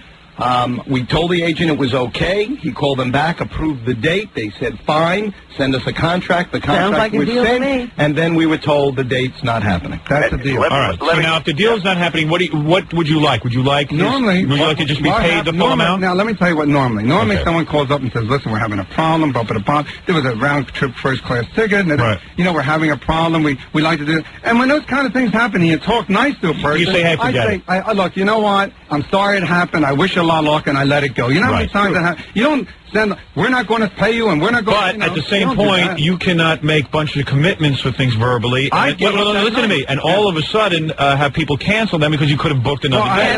I couldn't book another night. It was too late for me to book, so I lost the appointment. So are you saying that in other words, you don't want to get a reputation of a guy who doesn't go after people who cancel dates? I have never canceled a date in all the years I've been a comedian. You've always been there. And no one's lost money with me. And if the business is ever lost, I reimburse the people. This is how I'm an upstanding, upfront, loyal guy. Never had a problem except this one time. All right, now let me ask you something. Now, John, would you be willing to settle this case right now? John, hold it a second. Now, Howard, listen. I believe that David Brenner is a fine person. There's no question about it. I am not attacking him personally. He's a very popular figure. Let me say something, Howard. This is a fact. That when I worked in the show business industry, I saw a lot of agents who maybe were inaccurate. I didn't negotiate. John, listen. I'm not casting any aspersions. John, I know David Brenner to be honest. Let's do it this way. I think David Brenner is a good guy, and I don't. Why did you cancel the fundraiser? Well, I want to tell you something. But why shouldn't he get paid something? Why should we be threatened? Because you know why? Here's what I think the guy is saying. I'm just suing you. The guy is saying that he feels that if he had been called back in a way and was described the problem or something, it was very harsh. They were like, "Hey, screw you." No. Now, it might have been done in your mind. It might have been done without your knowledge. John, listen to me. Listen to me. Just listen. Go ahead. It might have been done without your knowledge. So what happens is you're in the awkward position now that suddenly you're at war. Your name is in the with David Brenner. So what you ought to do? Here's what I would do. First thing I would do is say, "Hey, look, David, I'm sorry this happened. I don't know how it happened. Obviously, when you start with a new organization, new people, it happens. People make commitments. It just got out of hand." Yeah, we made a mistake. And what I like to do is, I tell you what, if this would solve the whole case, what can I do to solve the case? How much money could I... Let's negotiate a little, man to man. Howard, say that. Let me say that. Howard, say it like a man. Howard, Go ahead, John. Howard, may I say something a minute? I believe that my attorneys or my campaign committees... Well, got a chance here. You'll erase this whole lawsuit. Howard. You could almost get David to go along for almost no money if you handled it right. Howard, please. Let me just It's an issue of principle. Howard, let me finish. Yes. We received a letter from his attorney. Go ahead. Okay, so my campaign committee attorneys responded. We didn't go out there with attorneys and legalese and say, we're not doing A, B, or C. I believe in good faith that my campaign representative represented this campaign. John, listen to me. John, I'm going to teach you something. John, no, you got to hear me out. 2 minutes. You got the guy sitting right here, David Brenner. You got forget the lawyers. Forget that his lawyer sent the letter. That's what lawyers do. You got that's red tape. You got the guy sitting right here. Just listen. Howard, let me say something. John, John, you can end the whole problem right now. Howard, you're hung up on you're macho. You're being too macho about Howard, I'm not being macho at all. The fact of the matter is these negotiations took place, I believe, around October, November, I believe, and don't hold me to the accuracy, but the end of January to February, I believe, or March. Let's get rid of the case. Why should lawyers make money? Wait. The fact of the matter is, let me ask you a question. Do you feel bad for David Brenner's position? Howard, you understand his position? He was given more than 60 days in his own contract, which we never signed, to be told that we couldn't do it. We were not doing it. So in other words, you canceled the contract within 60 days? I'm asking you a question. Did you cancel the contract within 60 days? Way before. It's like 3-4 months. We never even signed a contract to cancel it. But the fact of the matter is that his organization, his people, were called. A letter was sent at least 2 months before, and we have that to back up. But in addition to that, the fact of the matter is, Howard, that I don't like when people do that to people in show business, to people in politics, because many times people are very, very well-meaning. I think David Brenner's a well-meaning guy. And but you got to understand something. People in show business have gotten screwed traditionally. I'll tell you how. Let me tell you the first thing. They make an agreement. There's no time. You know how long it takes to sign contracts? If they say, okay, listen, you guys want me, you can book me, I'll be available that day. Let me tell you why I took the gig, okay? I did 2 things. I got in touch with my Philadelphia friends. I said, give me a readout on this guy, John Staler. Is he a good guy? Is he a right-winger? What is his story? You know what I mean? Right. And if he's a good guy, let me check. So they came back and they said you were a good guy. Then, anything for Philadelphia. I mean, I have always busted my chops for Philadelphia. So I figured the combination of you and Philadelphia, why not? Because I don't get involved with politicians because basically I don't like them. It's also not a good Philadelphia, thing. And he was a good guy, and he had a pretty good record, and why not? And boom, and it was at a nice theater, and I get back to Philly. Most of my friends still. So you booked the date. So I booked the date. Everything was fine. It was all set. We wrote. Everything was set. Then all of a sudden they cancel us like this, and no retribution, and that's not show business. And there should have been a personal call. Wait a minute. Hold it. That's what I'm saying. You got the guy here. You can see what he's looking for. He's looking for satisfaction from you. Howard. John, read the situation. Howard. Yes. 2 things, please.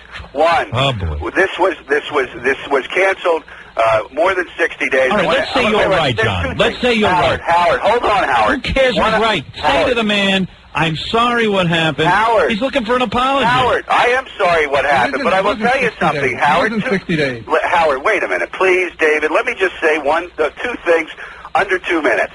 The first thing is that it was canceled over 60 days, and in addition to that, if you go and, let's say, buy an airplane ticket, right, and you don't want to go, there's a certain cancellation period. Yeah, because they can sell the seat again. Wait a minute. They can get a job again. And you get your money back. No, but the fact of the matter is, in good faith... John, are you absolutely sure? So you didn't do any of these things. How do you know? No, wait a minute, because you know what I authorized?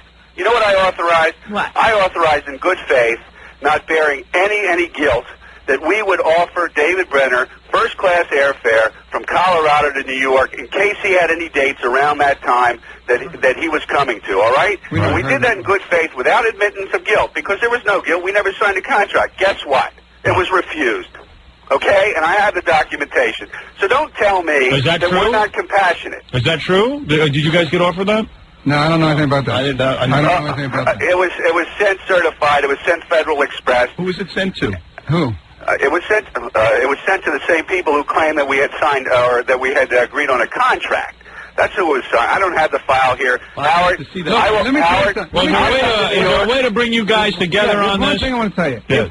If it's true, let's say he had signed a contract. Let's say it was within a thing like that. We never signed a contract, David. But All right, even if he did, Yeah. okay, he would still owe The deposit. Of Even course. if he's right, he Something. still owes me a deposit. Because you booked he the date. still owes me 50% of the date legally. Right. Forget the fact that but all I wanted, you see... David, Right. David, we never signed a contract. Yeah, but you verbally agreed. It doesn't matter. Excuse me. We all agree that it was a verbal agreement. No, we don't. We don't? He never agreed to that. But John, don't you agree that you wanted David Brenner and they called him and made an overture and he said yes? And I wanted David Brenner. I also wanted Why would you Barbara. want me? I also wanted Barbara Streisand. I wanted Henny Youngman. Why would you want I wanted me? Alan King. Why would you want me if you think that I abandoned Philadelphia and you're running in my hometown? Why would you I abandoned Philadelphia and you want me? And I trashed Philadelphia and you want me? I mean, if this is all true, that I'm such an anti-Philadelphia guy, I'm the last guy you'd ever want. You know why you wanted me? Because I'm a heavy draw and a heavy power in Philadelphia and you needed the votes and I could get you the votes. Now you're in trouble. Like a pay-per-view special. Hey, now you're in trouble because you got a favorite son who's PO'd at you. David, look, I'm not running for votes. I don't need votes. Why don't you guys get together on this? David, I just need what is it, stuttering John? David, we all need some laughs. David, we all need some laughs because the problem with the state right now is it's not funny. Wait a second. David's agent is on the phone now. Here, let's go. Ben's on the phone. Ben, is that you? That's me. All right, now what do you say?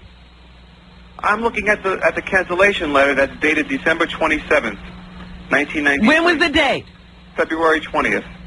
See, that's less than 60 days, first of all.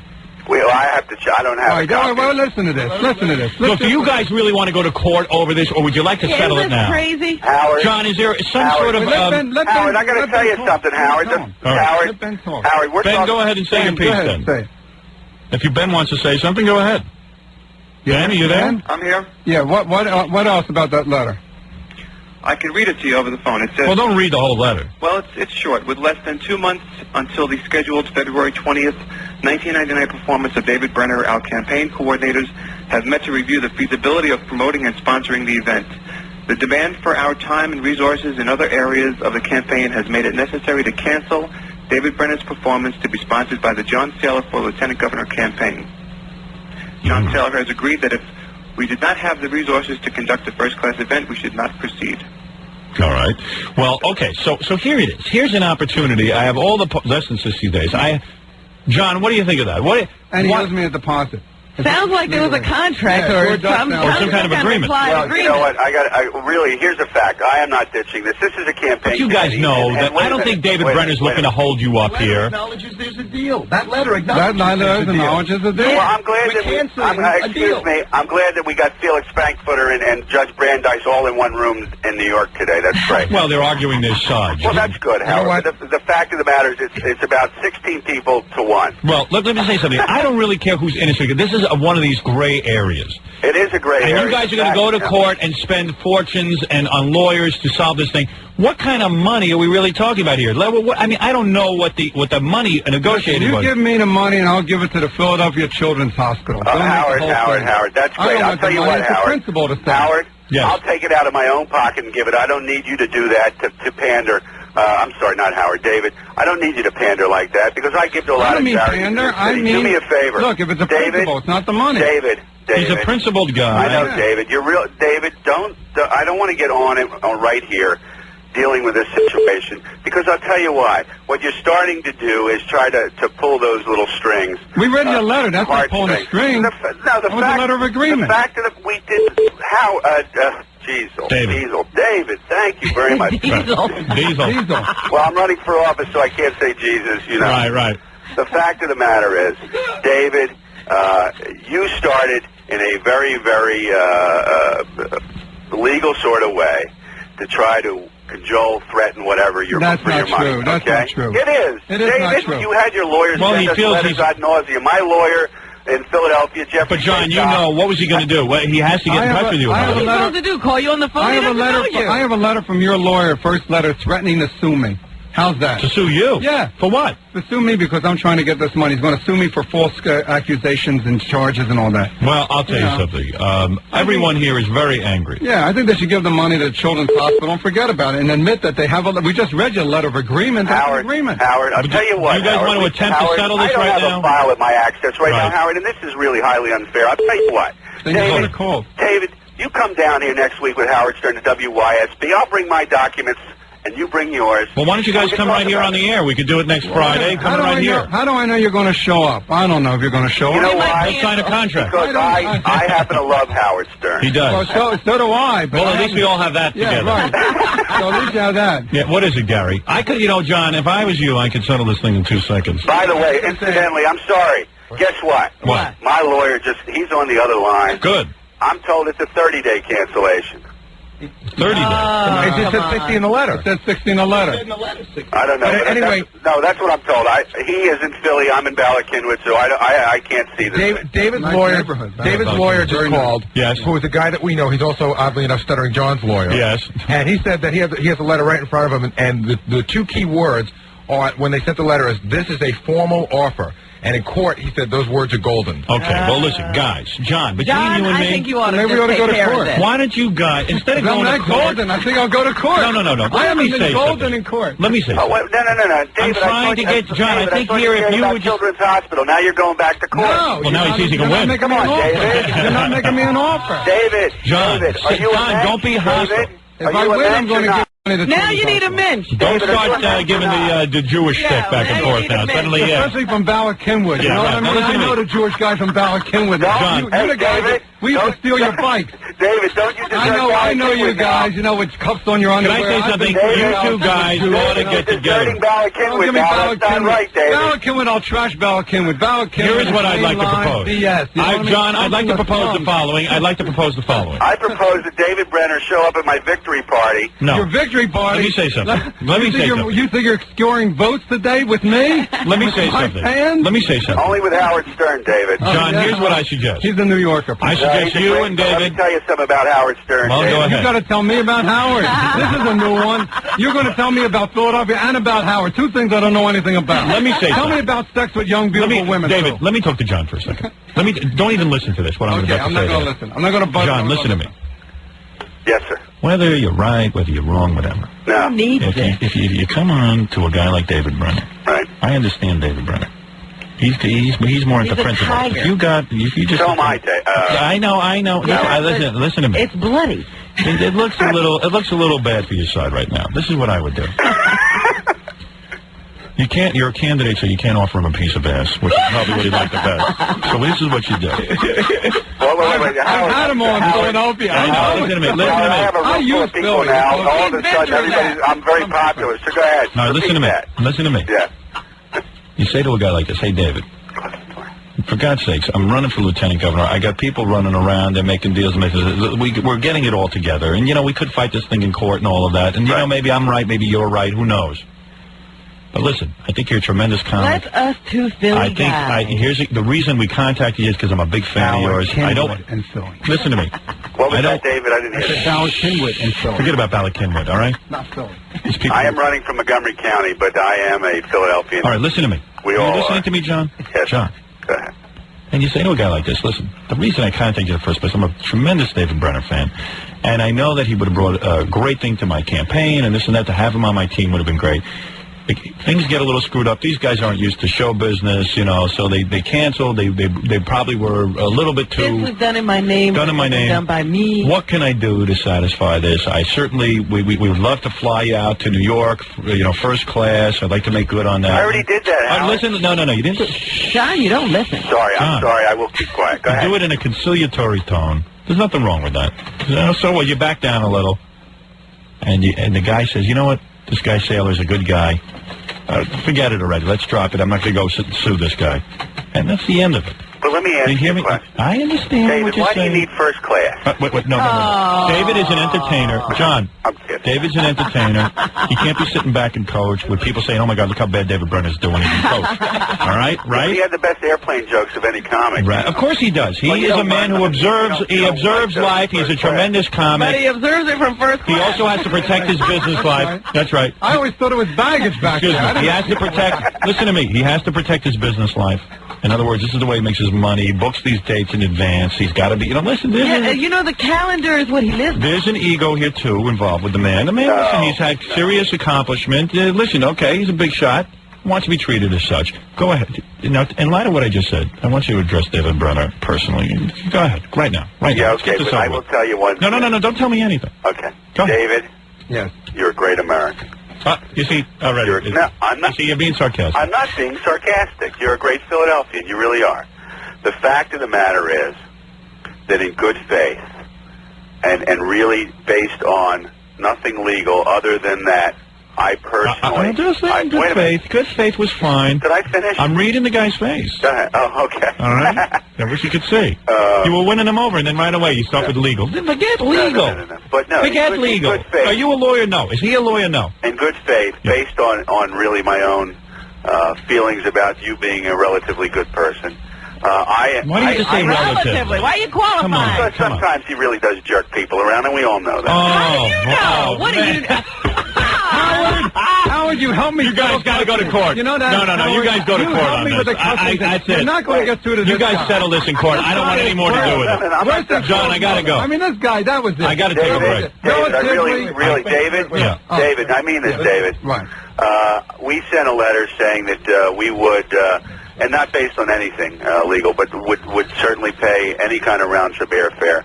All right, listen, you guys got to settle. You got to let me have a commercial David. break. And David, let me say something, all right, David? I really meant that because although I don't believe that what we did was in any way, I think we gave plenty of notice. The fact of the matter is I did feel that it was unfortunate that we couldn't have you here. And obviously one of the reasons we wanted you here so badly is because you are popular and you are liked in the city. I will apologize. I thought you trashed West Philadelphia. I certainly hope you didn't. But he didn't.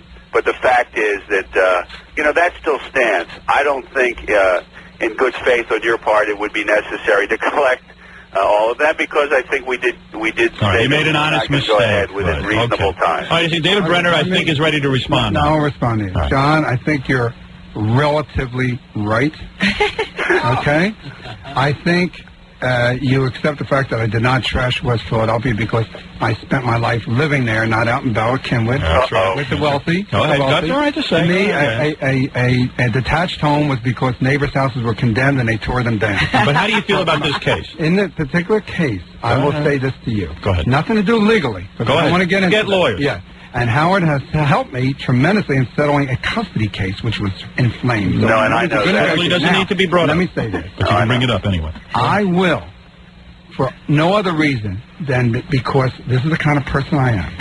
I will accept a round-trip first-class ticket from Aspen to New York. To New York.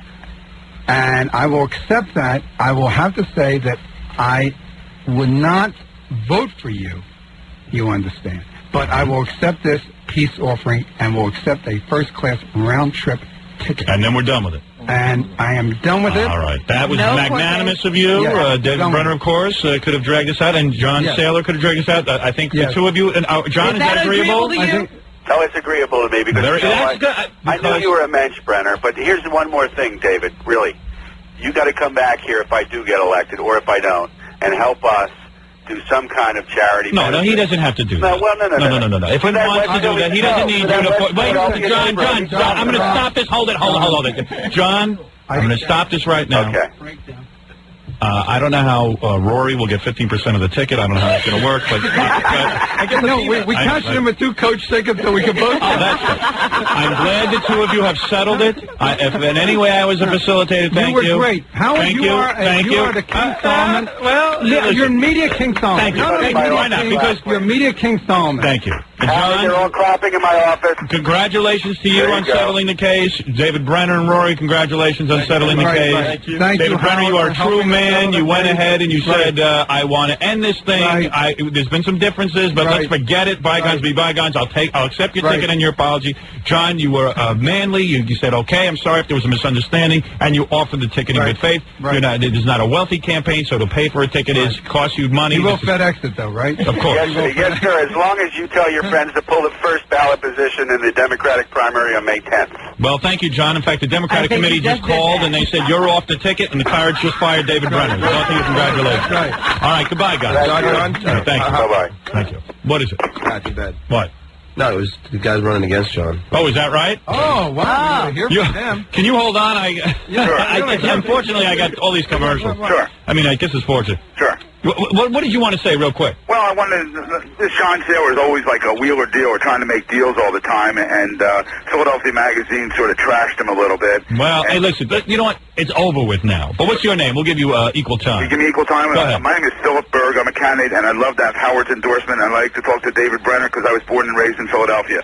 And I'll stay off the Sailor if you want. Maybe you'll do a campaign thing for him. Yeah, I'll campaign for him. If I was in New York, I'd like to be his lieutenant governor. All right, very good. Hello, you still there? Yes. I'm for the death penalty. I was the pro-choice candidate for governor 4 years ago in Pennsylvania. Very good. And we think a lot alike. And I'd love to have, and my girlfriend Carol Miller, my secretary here, sends their love to Howard, and I'll say that on the air. All right, thank you. Thanks. No, you're on the air. Oh, I'm on. Yeah. Yes, you're on now. I'm on. Yeah. How are you, Howard? Yeah, Howard, you're on. Phil Berg. All right, hold on, Phil. Hold on. You were just on, and you did very well. Yeah. Thank you. Well, let me take a break. I got to take a break. I got to take a break. It's never a dull moment. No, I got to take a break. Howard, I need a partner. I know. I will be back right after these words. What is this? Brain Scan, the movie. You seen this movie yet? Oh, actually, it opens Friday. I, of course, got an advance copy. Guys, yeah, I was just going to say, yes. you rat, yes. you went premium. Yeah, but you know what? I never get that. I never get that. I've always wanted that. I always read about, like, guys in Hollywood who are powerful. They get the movies when they come out. How come you don't, how come they don't do that with you? Well, Brain Scan did it. Brain Scan did it. Yeah, they did. I sat at home and watched Brain Scan. And it's good. Yeah. I can tell you it's good. Yeah. And I did make the statement on the air that anyone who sends me a movie in advance, I will give a positive review to. Mm-hmm. But I actually like this. I mean, I know it's hard for me to have any credibility after saying that. How can you say that after that? Yeah, that credibility's a little off. I know, but I'm telling you, it's really good. Yeah? Brain Scan is a good movie. If anyone who liked, like, Freddy Krueger movies and stuff, which I happen to like, it's that kind of thing. Yeah, it's about this kid who's into computers. It's the kid from Terminator 2. 16-year-old kid. He's dating the 29-year-old woman now. Yeah, I like him. Yeah, he's good. He's the opposite of David. Yeah, he dates older women. No, he dates the same age women I do, except he's a kid. Right. I dated 20-year-old women when I was 16, and I never got out of the house. That's right. That's what happened. Now you're still doing it. Right, yeah. So here's the point. Yeah. This movie is good. It's this kid, he's into computers, and all of a sudden he's bored with all the video games and stuff. He gets a CD-ROM game. The game makes it like you're a murderer. Sounds like my kid here. Right. It's a murderer game. Yeah. Oh. And then all of a sudden, turns out it's really happening. It's really happening. Whoa. So and then there's a Freddy Krueger type of controls. It's very good. Very nice. That's right. That's right. Ooh, that's a good one. Brain Scan opens April 22nd. We're back with the Howard Stern Show. All right, we're back. I want to apologize. I want to give you the Friday forecast. Hello. Yeah, I didn't mean to keep you waiting on the phone. You there? I'm here. How are you? All right, this is candidate. What is your name? My name is Philip Berg. Philip Berg. I'm a candidate for lieutenant governor of Pennsylvania. All right, Philip wanted to get on the air after David had his argument with the other guy. John Sailor. Right, is David still there? Yeah, yes, he is. Here. How you doing? David, how are you? I was born and raised in Philadelphia. I went to Germantown High School. I can tell. I can hear the accent. And then I went to Temple University. David, if you, on May 3rd, I'm having a fundraiser. If you would come here, if we could work something out, we'd fax it. I would give 25% of the proceeds to Children's Hospital, and I would give 25% of the proceeds to the wellness community. That's cancer patients fighting for their own recovery. I'm a founding board member. Gilda Radner was involved in that during the last year of her life. And if you would come down and bring Howard here, we could raise money, and or those or other charities for you. Listen. The point is this. I'm working May 3rd. Are you? Where are you going to be? Where am I May 3rd? He's somewhere. Anywhere. Yeah. He's anywhere. He's anywhere, May 3rd. Howard, you come down on May 3rd, Howard, and I'll give the money to Children's Hospital. He doesn't want you giving the money to Children's Hospital. He wants I'm ass going kids. to Oh, you're going to be in Branson. Branson. Now, let me tell you something. No, I'm so busy and stressed, you know. Thank God. Now you're all stressed Thank out. God I'm so busy and stressed. Philip, it's so nice to have listen, it. I like what you stand for. I heard some of the things you stand for. What's that? I said, I like what you stand for. I heard some of the things you stand for. You handle yourself well on the phone. You handle yourself well. You, Howard? Go ahead. Philip Berg likes that Howard Stern says what he feels. Right. And it's a shame that other people can't or won't do that. I see. And that's why I respect you. And the issues, I wish I was in New York, because then I'd be your running mate for You lieutenant certainly governor. would. Well, I'll tell you that. But listen, I'm here in Philadelphia. Right. I'm in Pennsylvania, and I hope people, I'm number 2 on the ballot, right. And I want everyone's support because I speak out. The proudest thing I can say about myself is something similar to you, Howard. People always know where I stand. Well, very good. Thanks for calling. All right. I appreciate your call. Howard, will you come down on May 3rd? No. Why not? He's working. I'm working. I'll be in Branson, Missouri. And he's busy being governor. Send down Stuttering John, and I'll send the proceeds. Yes, I would send him. Can we do that? I can't speak for him, but I would send him. It's no skin off my back. I'll send him too. I will send. And David Brenner will send him. Well, how about can I talk to your producer and we'll arrange for Stuttering John to come down? Listen, May 3rd? there's a doorman in this building. Philip, I got to be honest with you. I don't think anyone cares about either of these two dumb campaigns. You know what I'm saying? Isn't it a shame they don't? Well, let me tell you something. They should care, and I think you're a very good man, and I want to thank you. I want to thank John for calling in, and I do appreciate it. And I'll talk to you about getting someone down there, okay? Howard, how can I get your endorsement? Oh, you have it. If you ask for it, you have it. Yeah, the other guy didn't ask. The other guy didn't ask, so he doesn't get it. You got it. I'm endorsed by Howard Stern. Absolutely. There you go. I can put out a press release to that effect today? Absolutely. Absolutely. And can we meet so I can get a picture taken with you? Absolutely not. Why not? I'm busy. I'll come to you. All right, now send me $5,000. Yeah, you to me. And I want first-class round trip You're not kidding. from Seattle And I have to a contract. Portland. You know, Bill Berg really commends David Brenner because, David, that was very nice of you because John Saylor was wishy-washy as he is on everything else. But Phil I Berg thought David Brenner handled himself nicely. But I am proud to be endorsed by you, Howard. All right, Stern. Send me thank a you. ticket. David Brenner, will you endorse me?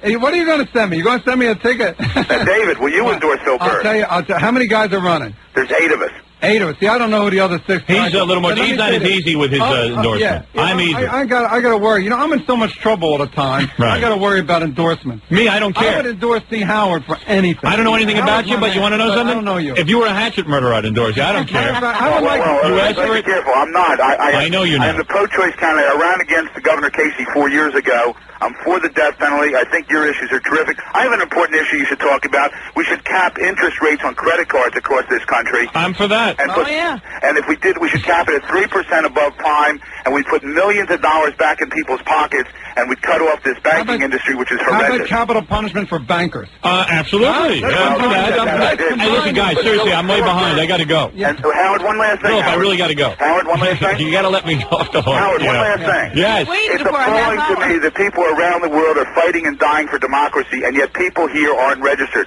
In Pennsylvania, 2.5 million people who are eligible Philip, to vote aren't even may registered. I say that people should register to vote? Thank you. Everybody should register. Thank you. Get out there. Thanks, register. Philip. Leave your Seriously. producer on so we can arrange someone to come down. Okay. Thank you. Hold on. Exercise your right. Exercise. Thank you, Philip Berg. And vote for Phil Berg. Gotcha. Thank you. Well, a good man. Good hustler, right? You can tell he's all right. Look, he's trying to get his name out there. There's nothing wrong with that. Yeah, right. He's right. I got to go rest. What in the world happened here today? What a show. Wow, did we get it? I feel like I'm naked and the sun's on me. David, it's the last time you're allowed in here. You caused You caused too much turmoil. I'm like I could have been on my way home already. I'm one of the easiest going guys in the You know, world. we got to leave here now and go up to Albany. Every time I come in here, my whole life gets like Right on exploded. the air. All right, let's review everything that happened today. First of all, David is getting a round trip plane ticket Right, first class. Okay. right, from Aspen. And Rory, your new manager, is getting squat. Yeah, he's getting nothing of it. Also, I did 5 hours of commercials today, and also Philly's full of lots of candidates running for lots of lieutenant governor. I'm going to be in Branson, Atlantic City this weekend. All right, Atlantic City this weekend. Branson, you'll be at the Claridge. Branson, Missouri, all summer. The Ozark Theater. We're going to miss you because I won't be seeing you all summer. That means right. And Amsterdam Billiard Club is in its 4th year and doing nicely. That is the billiard club that David owns, and it's a lot of fun. I've been there. It's a lot of fun. And I've been working very, very hard. And Steve, your ex-manager, is very happy. Yeah, he's very happy, and we all wish him the best. Okay, and Rory is the new guy. Rory's a good guy, and we wish him the best. All right, very good. All right. David Brenner, thank you so much. All right, thank you. Thank you, David Brenner. Robin, you and I will sit here and do the news while David Brenner goes everybody else party. gets to go home. Yeah, David goes to get sex. Thanks, Howard. Glad I settled your lawsuit. Yeah, thanks. You always settle things. You know, Howard, you should have been a lawyer. I wanted to be one, but I am too stupid to get into medical school. I mean, lawyer school, whatever that is. All right, hey, I'll see you, David. Thanks, man. Come again, but try to straighten out your situation. Did you get your life straightened out before you come in? Why do I have to straighten out your life on my show? I know, I always do. Wonderful. It's weird. And I don't even know I have problems until I sit down. It's weird. See you, Rory. Bye-bye. All right, take it easy, David. The Howard Stern Show. Baba Booey, pick up the lieutenant governor on the hotline, if you would. And tell him, somehow get us out of that. All right. Phil Berg and John Saylor and David Brenner. It's a full show today. Picking candidates for my bid for governor. We're going to be all weekend doing politics. It's wild stuff. All of a sudden, this is a political show. You know, there was hardly time to talk about masturbation today. We were so full of problems. I don't think you mentioned penis once. Yeah, let me mention it while we're here and while we're at this point in the show. Anybody want to talk about their penis? I remember what show this is? Yeah, I mean, what is going on here? Well, Ferguson, who got on the train, said he was looking for, whites, Asians, and Uncle Toms. There you go. Unfortunately, he only found the whites. Isn't that a coincidence? Colin Ferguson. Can you imagine a man... He's also going to be using an insanity defense when he goes to trial. Who, Khalid or Colin? Well, Khalid isn't charged with anything. I see. Well, let me tell you something. When this Khalid said a remark like this at Howard University, they call it the Black Harvard. Let me tell you something. Let me see the SAT. Let me see the average SAT score to get into Howard University before you call it the Black Harvard. Excuse me. It used to be the Black Harvard when blacks couldn't get into white schools. That ain't no Black Harvard. Black Harvard means 700 on the SAT for each category, math and English. Now listen to me. You remember there was a time in this country that blacks couldn't get into Harvard, and if they were going to go to school, they were going to go to black colleges. So I understand. Are you saying that there were no smart black people? But not in that audience last night. When that audience sat there and applauded that guy, I didn't see any rioting break out. Imagine that. Yeah, it's good that guy Colin Ferguson shot all those white people. What is this? What is this, a war? You want to go to war? Is that what everyone wants, a war? Does this microphone work? I'm going to go yell out the window. All right. Tom Arnold has hired a PR person to do some spin doctoring on his problems with Roseanne. A Puerto Rican or what is it, John? Angry black guy? Angry black guy, no time for him today. Well, he's just upset about what you say about blacks. I would argue with you, but I have no time today because of the David. Well, look, I'll make it short. I really don't have time for you either. Well, I don't have time for you, brother. Okay, but listen. Don't tell me I'm wrong. If you want to talk about right and wrong, go. Really? Where are you? Why don't you go to Howard University and stand up and tell Khalid he's wrong before you come over on my show? I wouldn't do that. You really should listen to because you're a pussy. That's why. Judgment on all black people. Pussy. I'm not going to argue with you today. I'm going to pass judgment on everyone sitting on that Howard University who sat there and applaud. You should listen to Robin. Kiss my black ear. I'm not going to listen to Robin or you or anyone else today. I'm listening to myself today. Well, you go ahead. And don't point to Robin. Why? Because she's black? Well, I should listen to Fred today. She made a good point. She didn't make any point. Fred is an alien. I make all the good points on this show. How did you make a point? I don't know if you did or didn't. I didn't listen to you. Oh, well, it all comes down to you. There's only one person stupider than you on this planet. You know who that is? You. No, that's you. You're stupider than you. How could you argue with me? You think that the people in the university, at Howard University, first of all, I wish my name wasn't on that university. And nobody applauded, and I know that. I'm so embarrassed that it's Howard University. If you take a Klansman and do the same thing... yeah, sure. Sure, yeah, give me a cop-out. I'm not giving you a cop-out. You don't know what you're talking about. So you think that... So you're proud of the black brothers who sat there and applauded that statement. Are you a fan of Colin Ferguson? Are you a fan of Colin Ferguson? No, I'm not. All right, so shut your mouth. Big dummy. Go ahead, Rob. Can I talk about Tom Arnold? Nobody's stupider than that guy except Tom Arnold. He's hired a top Hollywood public relations firm to do some spin control on the allegations that have come out in the divorce decree. Who did he hire, Dan Flores? Issued by Roseanne Barr the other day. He says he's not an abusive husband. He wants to reconcile with Roseanne. Tom, here's what I think you ought to do. He has hired David Brokaw. Oh, David Brokaw? Yeah. From Huntley and Brokaw? His client list includes Bill Cosby, Lou Rawls, Loretta Lynn, Dionne Warwick, Reba McEntire, and Malcolm Jamal Warner. It's funny, I hate all those entertainers. He continues to be extremely concerned and cannot be comfortable with the uncertainty of what he is dealing with right now. I'll tell you what you're dealing with, Tom. In front of the whole country, you won over that fat slob. You had married her. You had to hump her a few times, and you're going to walk out, from what I understand, with about $40 million. I'd say you did good. And let her go off on her own already. You know, he's smart. He's even playing this one. Oh, I love her. I don't want to lose her. I want to save my marriage. Yeah. You got $40 million. You're all set. It's enough already. Roseanne has disappeared. Nobody knows exactly where she is, and she's not talking. Roseanne is a girl who was disturbed. It's clear to everyone. She was an easy mark. And listen, I would marry her for 4 years for $40 million. I would do it. I'd sit there. I'd get on top of that big tub of lard. You do your job. I'd do my job, do my duty. I'd sit there. I'd go on the shows. I love Roseanne. Some jobs are distasteful, but they have to be done. I'd have a little bitch on the side. That's Would you bring her home, though? No, that I would never do. I would not have the balls to do that. See, that's where he lost it, I think. It's unbelievable. And believe me, I'd sit there and listen to her talk and ramble on all day. Tom, I'd be, Howard. You'd agree with everything she said? Oh, yeah. Howard, bring me 2 turkeys and a rack of ribs, Howard. Oh, hey, I just remembered my kindergarten teacher got me pregnant with quintuplets, and I ate them. Oh, you remember that? Why don't you write it in a book, honey? All right. Well, there is a story in the paper today about Roseanne going to Serendipity and ordering 2 of everything. Oh, yeah. Like Noah's Ark. I read that. She had 2 hot dogs, 2 rack of lambs, 2 everything. 2 diet sodas. 2 diet sodas. Robin, I've been informed we have to take a break. Oh, please. I'm wrapping up this newscast. Well, I don't care. All right, go ahead. You go talk to management. This is ridiculous. Go Stephen ahead, Stafford has been reinstated in his job. I forget what. Oh, he's a police officer. Tom, you take it up with Robin. Sacramento. Thank you. And we do need, there is a business here. Really? And we are trying to run it. I have a business, too. Well, I understand. She has her own, mind your own BI business, Tom. I don't get into your business, don't get into mine. Take a short break. We'll be right back. With the Howard Stern Show.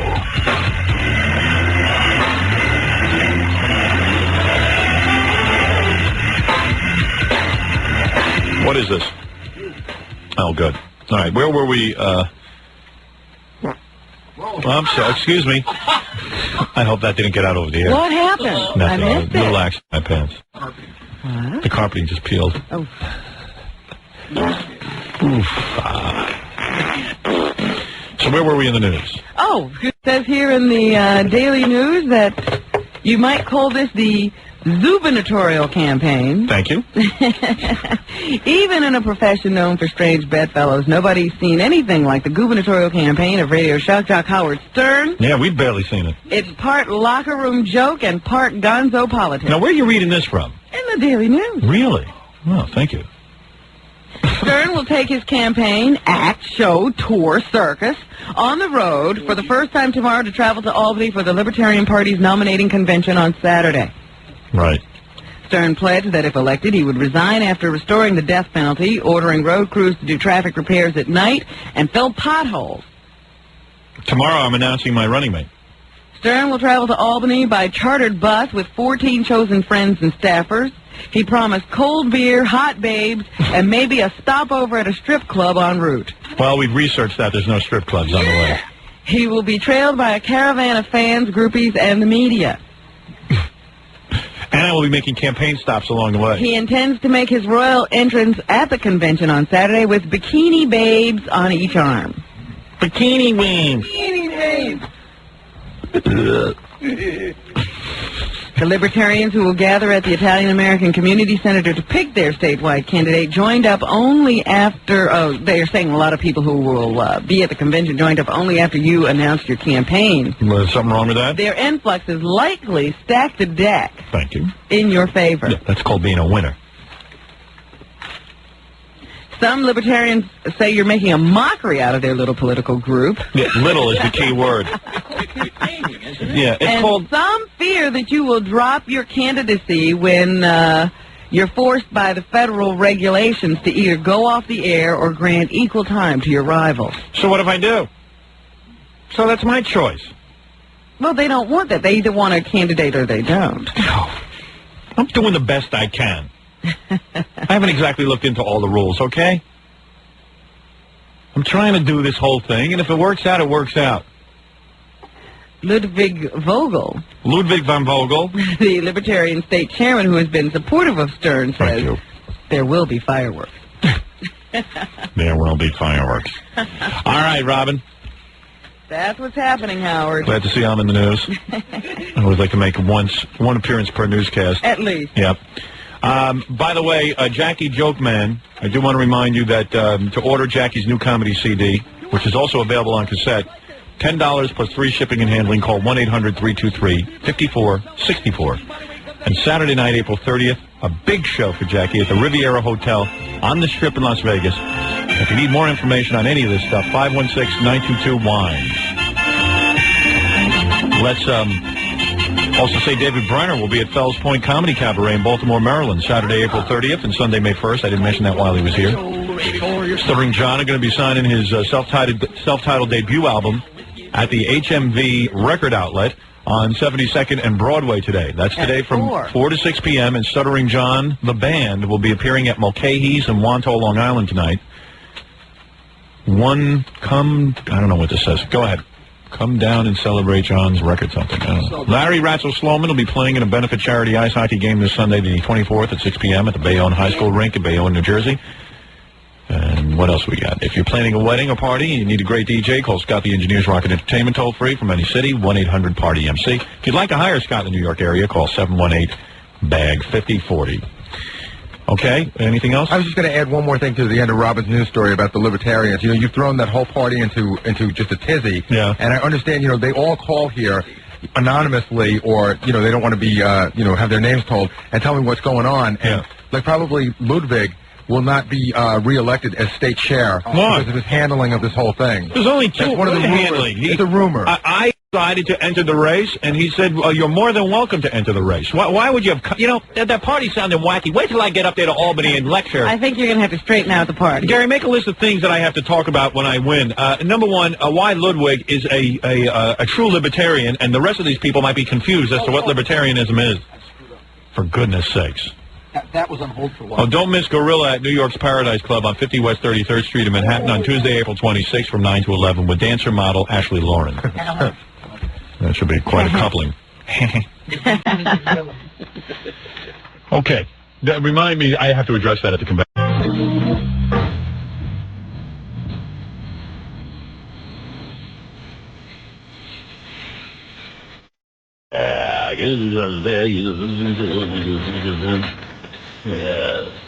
All right. Good morning, everybody. Welcome to a really big show. That's right, because it's a really big show because, well, big day today. I'll be announcing my running mate. So many things going on that I can't even begin to tell you. Big news out of Cleveland. I'll give you that information in a minute. But there's a lot of big things going on this morning, and I'll tell you all about them. But first, we take a little break, and then we'll be right back. We're back with the Howard Stern Mailboxes, etc. All right, I like them. That's why I want to do a good job for them. Okay. Sometimes I envy Ha-fa-fooey. Oh, hi. Why? Yeah, you get to sit there with that dopey look on your face. It's a good job. I get to sit a lot of places with Yeah, I mean, dopey you just look. get to sit there and mellow out. I love it. Good for you. Well, I work later on in the day. No, I know. You'll wake up. Yeah, Anyway, that's when he comes to life. not too much pressure. Anyway, listen, I have a lot of stuff I wanted to bring up to you, if you don't mind. yeah. You know what it is? You must know this about me, Gary. I'm in a very bad mood the first thing in the morning. Some days it's really bad. Today, It's awful. Yeah. Today it's awful. I know. And I don't know why. I was in a very good mood, anxious to come in and do the show, and then I finally sit down and I get started and I start getting irritated. There are some days when you walk in and you're reading the paper, and you go, hey, boss, and you go, hey, man, you know, what'd you do last night, da-da-da. And there's some days I walk in and I go, hey, boss, and you go, Yeah. But that, you know what? But I understand. Yeah. I really do. You have a lot of pressure. It's not even pressure. I don't know what it is. I can't explain it to you. It takes me a second to get into the show. It's you know, I'm sure a guy like Tom Chiusano would say, hey, you're a professional. You should come in here and right off the bat, you should be able to do the mailboxes, et cetera would commercial. a Broadway performer not be able to hit the mark and just say the line? I never got in this because I was professional. In fact, most of the people I work for said I was very unprofessional. Most critics and, in fact, people who applauded me said I was unprofessional, Yes. and that's what made me good. Whether they liked you for it or hated you for it, you Yeah. were unprofessional. Exactly. I think this room makes me sick. It's dark, has no windows, bad ventilation. Yeah, but it's also... and, you know, there are times that Gary annoys me. I love Gary. I think he's a great guy. But, like, today he annoys me. I look over at him. Tell why. I see the mustache, the teeth, the gums, and I go right off the deep end. I can understand you being annoyed by me. Yeah. You know, like what I say, but how could you be annoyed by a mustache? No, I was looking at tape of you without... Yeah, it's a whole thing. It's the lips and the mustache, and I see it. And then, you know what it is? It's through no fault of your own. You try to sit there and not annoy me, and then when I look over at you, you have this blank stare on your face, and it bothers me. But you also should you should point out that it's like seeing a sign on his face. No one's home. You know what I mean? know it's going to be an endless day too. Yeah. It's a long day, and I'm bracing myself. You should also point out that I'm the only one on the show that you have like really a direct sight line to. Like you don't look at Jackie. You know, Jackie's sort of blocked and Fred. Yeah. And even Robin's a little far away. Yeah. I'm right in your face. Right. But it's also you. I know. It's you. I know. And I like you. You were over here. I know that the more I try to not annoy you, the more of a look I get. The more that annoys you. I know that. Could you try to annoy me? Maybe that would be better. The more inconspicuous. It's just that, you know how in the morning you don't want someone's face in your face? Yeah. But what a face to be in my face, Robin.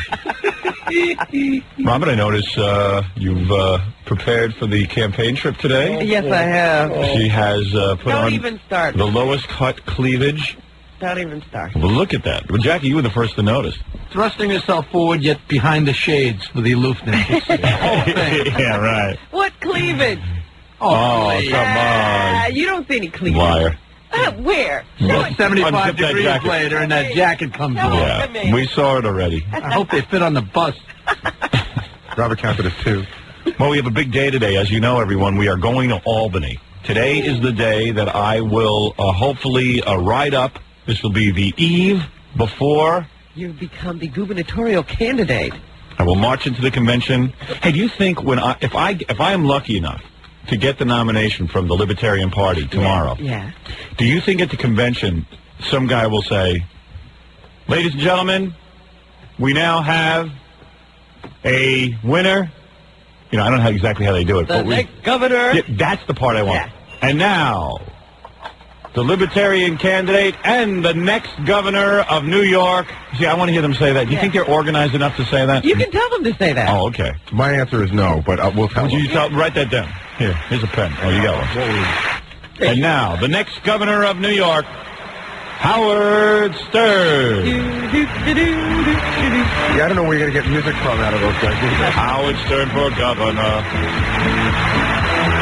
Howard Stern for governor. Howard Stern for governor. Howard Stern for governor.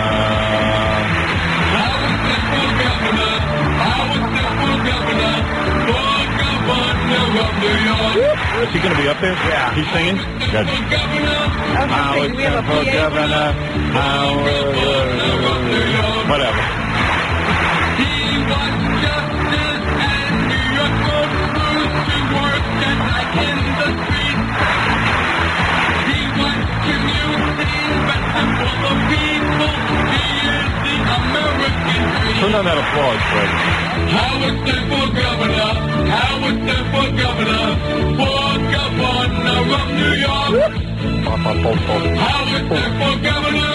Howard Stern for governor. I like it. I like this song. He wants his party to be libertarian. He is the great American. Yeah. Howard Stern could win the election from the Democrat or from the Republican. Howard Stern for governor. It does. It's better now than I hated it when I first heard it. Yeah. Howard Stern for governor. Howard Stern for governor. Governor of New York. Sing it, David. Howard Stern for governor. Howard Stern for governor. For governor of New York. Howard Stern for governor. Howard Stern for governor. For governor of New York. Howard Stern. He's going to sing that at the convention? Well, he's going to be up there. He is? Yeah, we'll get I think he ought to perform it. I think once they announce that, he should break into song. Okay. And then everybody can march around to that and sing and chant and blow horns. Yeah, and have like Robin, you can lead everyone in the bunny hop. That's what we're going to do. It's a good song to like. Yeah, it's old la di old la da. I just can't believe John Lennon needed to be a part of his whole theme. Yeah. He didn't need to. He must have been bored. That's a tribute to marijuana. That's he was looking for something. Somebody's making an irritating opening noise. Is that you, Jackie? Oh, let me turn your mic. Putting on his favorite cots. Oh, boy, is that irritating. Everything's irritating. Even the wind in this room, there's an air source in this room that blows a little bit of air right onto my eyeball in this room. And it annoys the piss out of me. Oh, God, I am so hypersensitive to everything. This room needs a good cleaning. It just needs a good cleaning, a good... Well, you can hope for that all you want. Let's open the vents up and clean and get the soot and the dirt and the filth and the garbage. This place was dirty the day after we moved into it. Wasn't it? That is the truth. I think this is just a building with dirt trapped in it. Bring me a nice beer. Give me a nice cold one. Yeah. Boy, that was good. You know, someone said they heard me on the air the other day drink a beer. I hadn't had a drink in 13 years, and they said, boy, you sounded like you needed it. And when you drank it, you were like, ah. Yeah, that real sigh of relief. Jackie, can you imagine waiting 13 years for a beer? I can't believe you were still sitting there after that. I was tasting to the ceiling. I felt great. Your cheeks were red. Oh, absolutely. Loved it. That's a Stern trait. All the Stern men, when they drink, their cheeks turn red. I wish I could recreate what happened after the show. Howard was sitting back there eating his usual turkey and potatoes. Yeah. And they had made 3 little potatoes instead of 2 big ones like they usually do. Yeah, yeah. Howard sat there and he said, I know I ate a potato, but I still have 2. So I don't know how I was all confused. Because, you know, my ritual is the same every day. And all of a sudden I go, I know I just ate, but I still have a full plate. How is that possible? So Robin goes, you had 3. I go, oh. Was that the day I was drunk? Yeah, that was the same day. That was a cool trick to play on a drunken fool. Yeah. I'm going to get drunk on that governor's bus. Well, anyway, we're very excited. I have so much good news for everybody today. I would like to start out by making a big announcement about Cleveland. Do you know anything about this, Robin? No. Oh, good. Okay. I would like to talk about Cleveland, if I may. Come on, Fred. Cleveland is gone. It disappeared last night. What? The entire Cleveland. The whole city. The whole city of Cleveland has disappeared. It's in the front page of the newspaper. Now, let me tell you my real announcement. First of all, they all said it couldn't be done. Everyone in Cleveland said that we were from out of town, couldn't work, Howard Stern wouldn't work in Cleveland, blah, blah, blah, blah, blah, blah, blah. Conservative. The Howard Stern Show, which means, of course, you, Robin, Jackie, Gary, not Fred. What was that, Fred? Someone had to take a turn in that barrel. Of course you. And Fred, even Fred, deserve credit. The Howard Stern Show is officially #1 in Cleveland. Woo!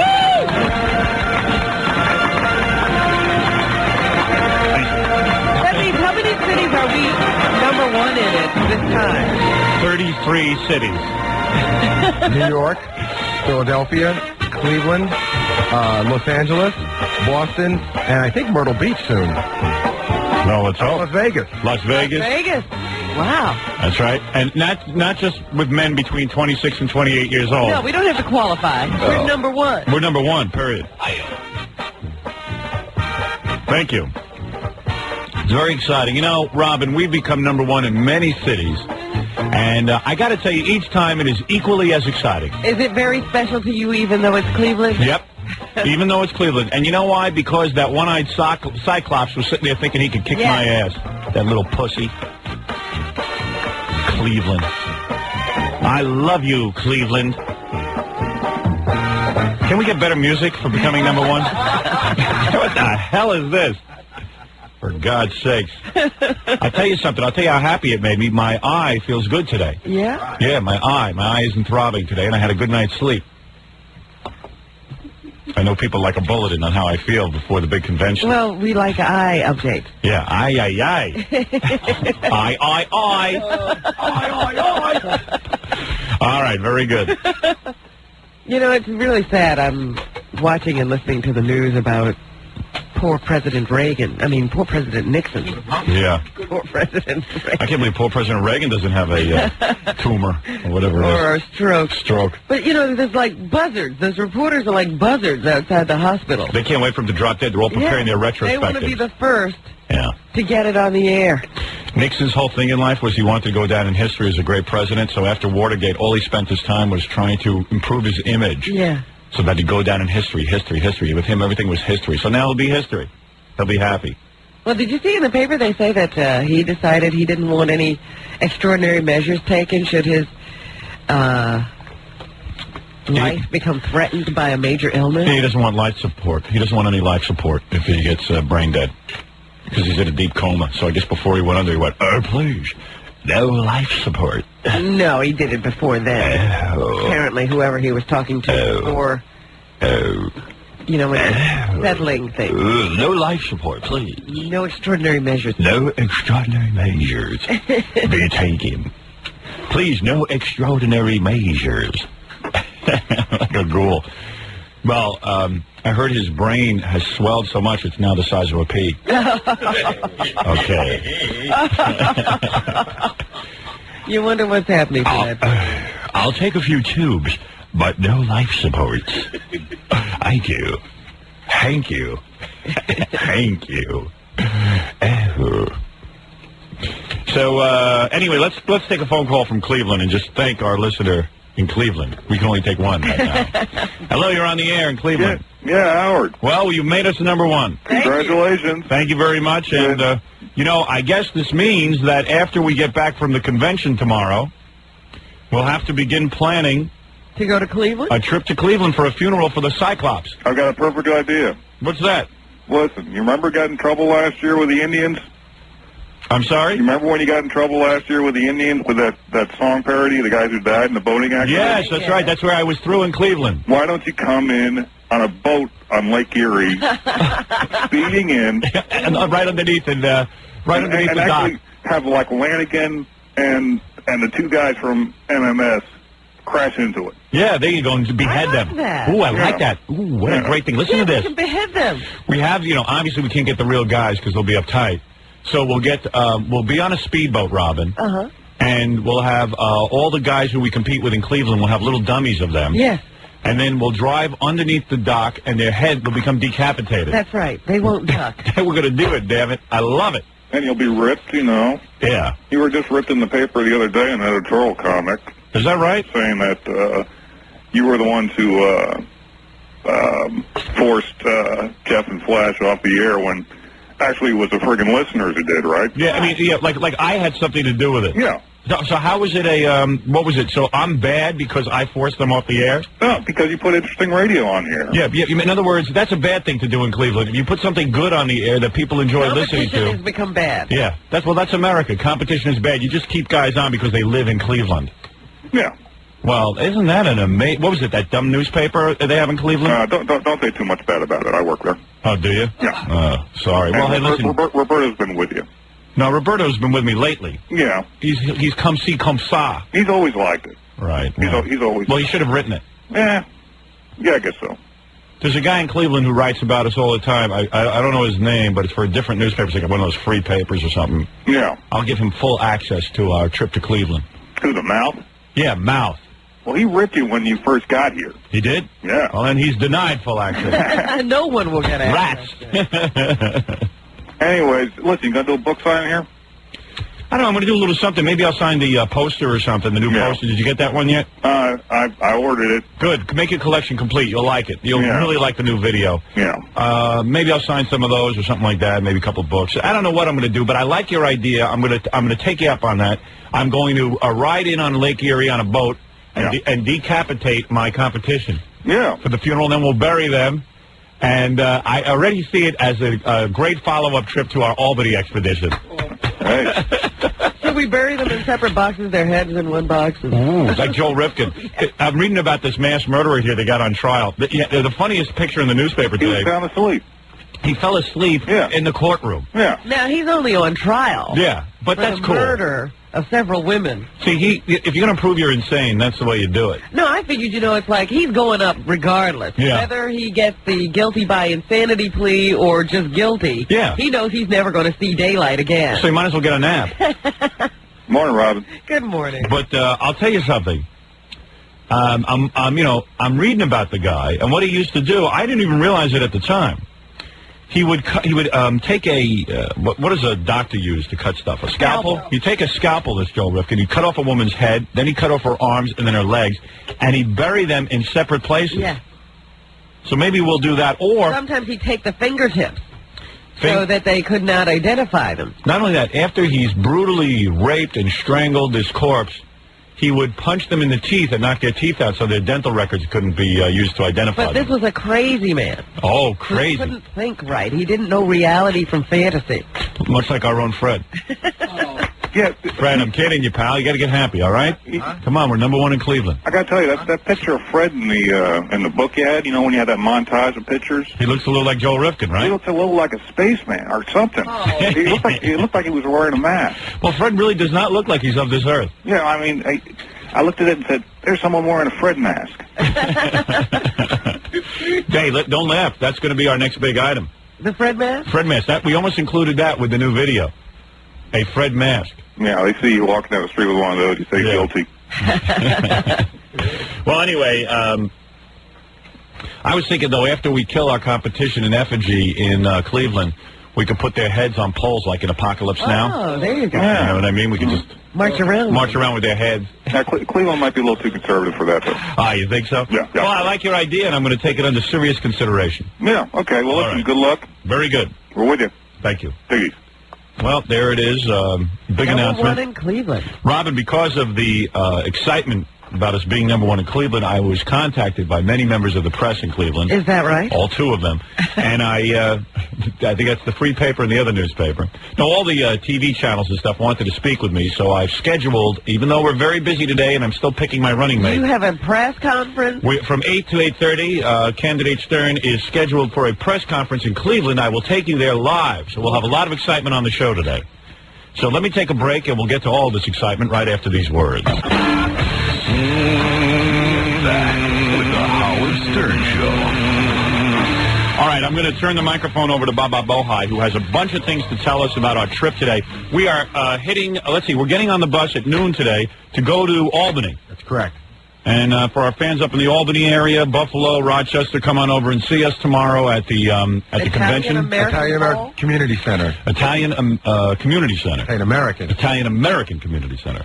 Personally, I think it should be American Italian Community Center, but hey, that's between them. Why wouldn't it just be American Community Center? I don't know.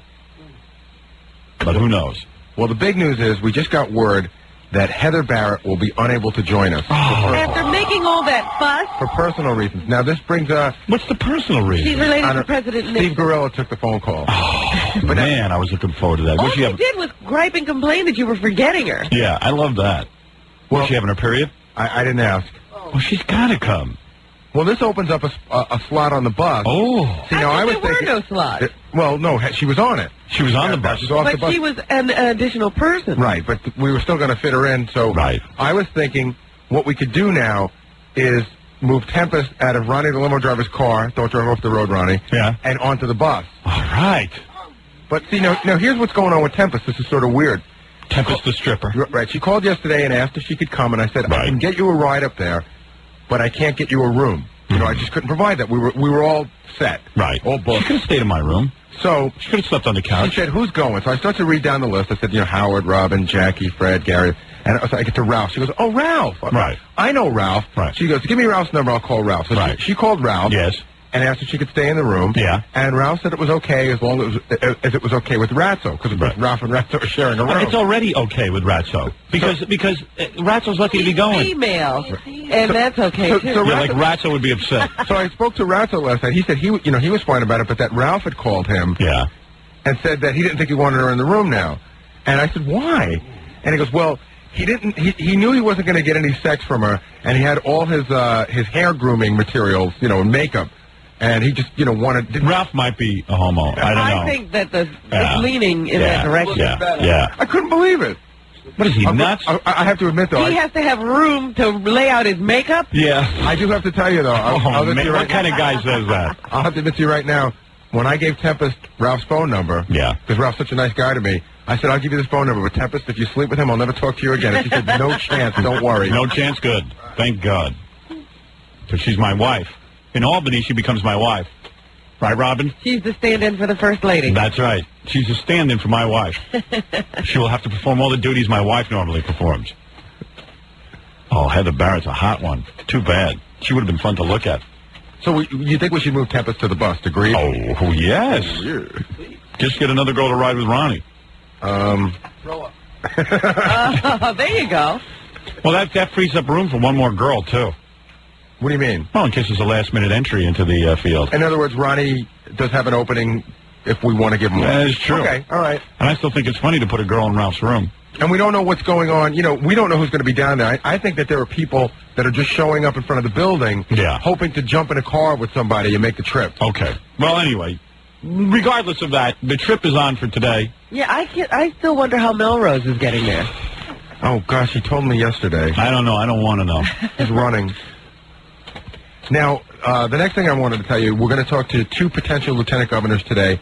A guy named Stan Dworkin, who was a public servant in Rockland County for 9 years. Yeah. And we're going to speak to a guy named Charles Hines, who's the Brooklyn District Attorney. Anybody who was with the show yesterday heard me interviewing various candidates for lieutenant governor. Are you going to recall Mark Green to see what his final decision is? No, because I'm reading in the newspaper here.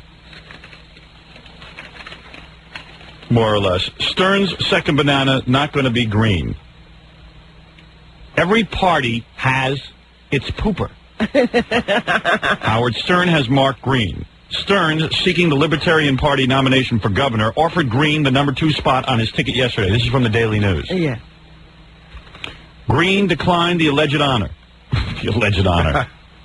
He told WXRK Radio's top-rated morning man that he preferred to remain New York's public advocate.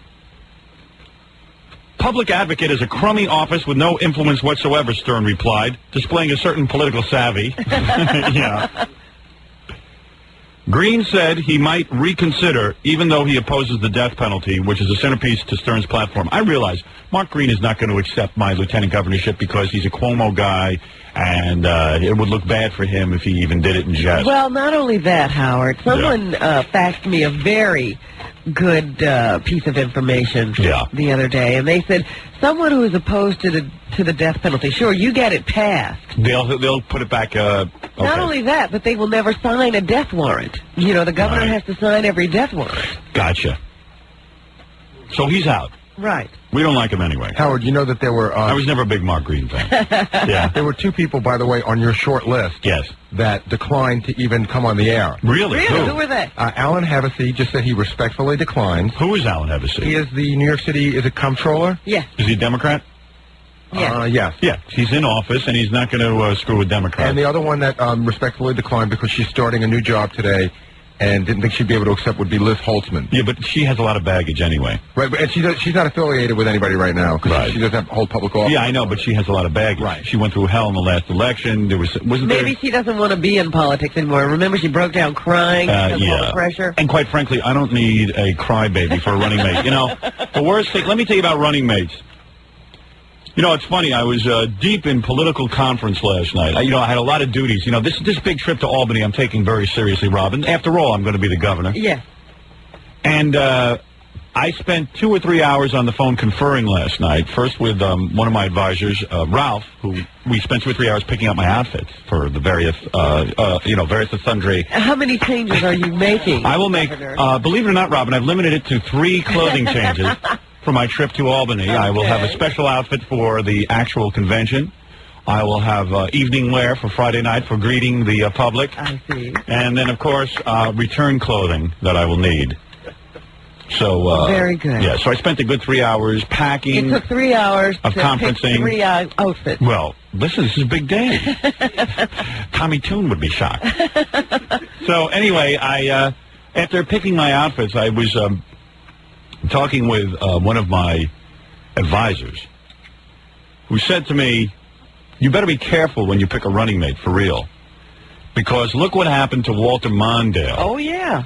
He picked a guy for vice president, and it turned out the guy had electroshock therapy. Wasn't that Mondale's guy? No. Mondale picked Geraldine Ferraro. Didn't she have electroshock therapy? She wanted it after they got through with her. Well, I was going to use him next. Ferraro, of course, it was Mondale Ferraro. Ferraro was the worst because she knew.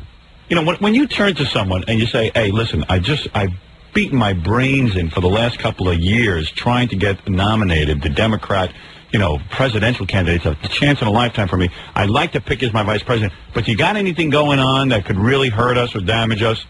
So this Ferraro, I guess, blanked out. She got so excited. She forgot she was married. She forgot she was married, forgot her husband had certain dealings going on or whatever it was. And she ruined this guy. She really ruined him. She had a right to say, look, I got a couple of things going on. I got to be up front with you. But she wanted in the worst way to be the vice president, and she ruined him. Yeah.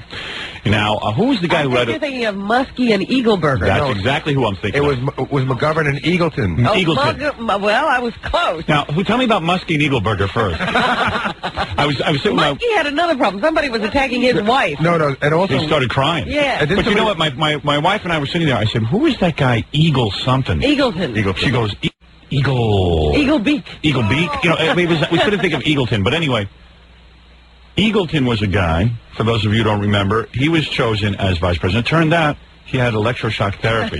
So the public was a little, is that wrong? Of course it's wrong.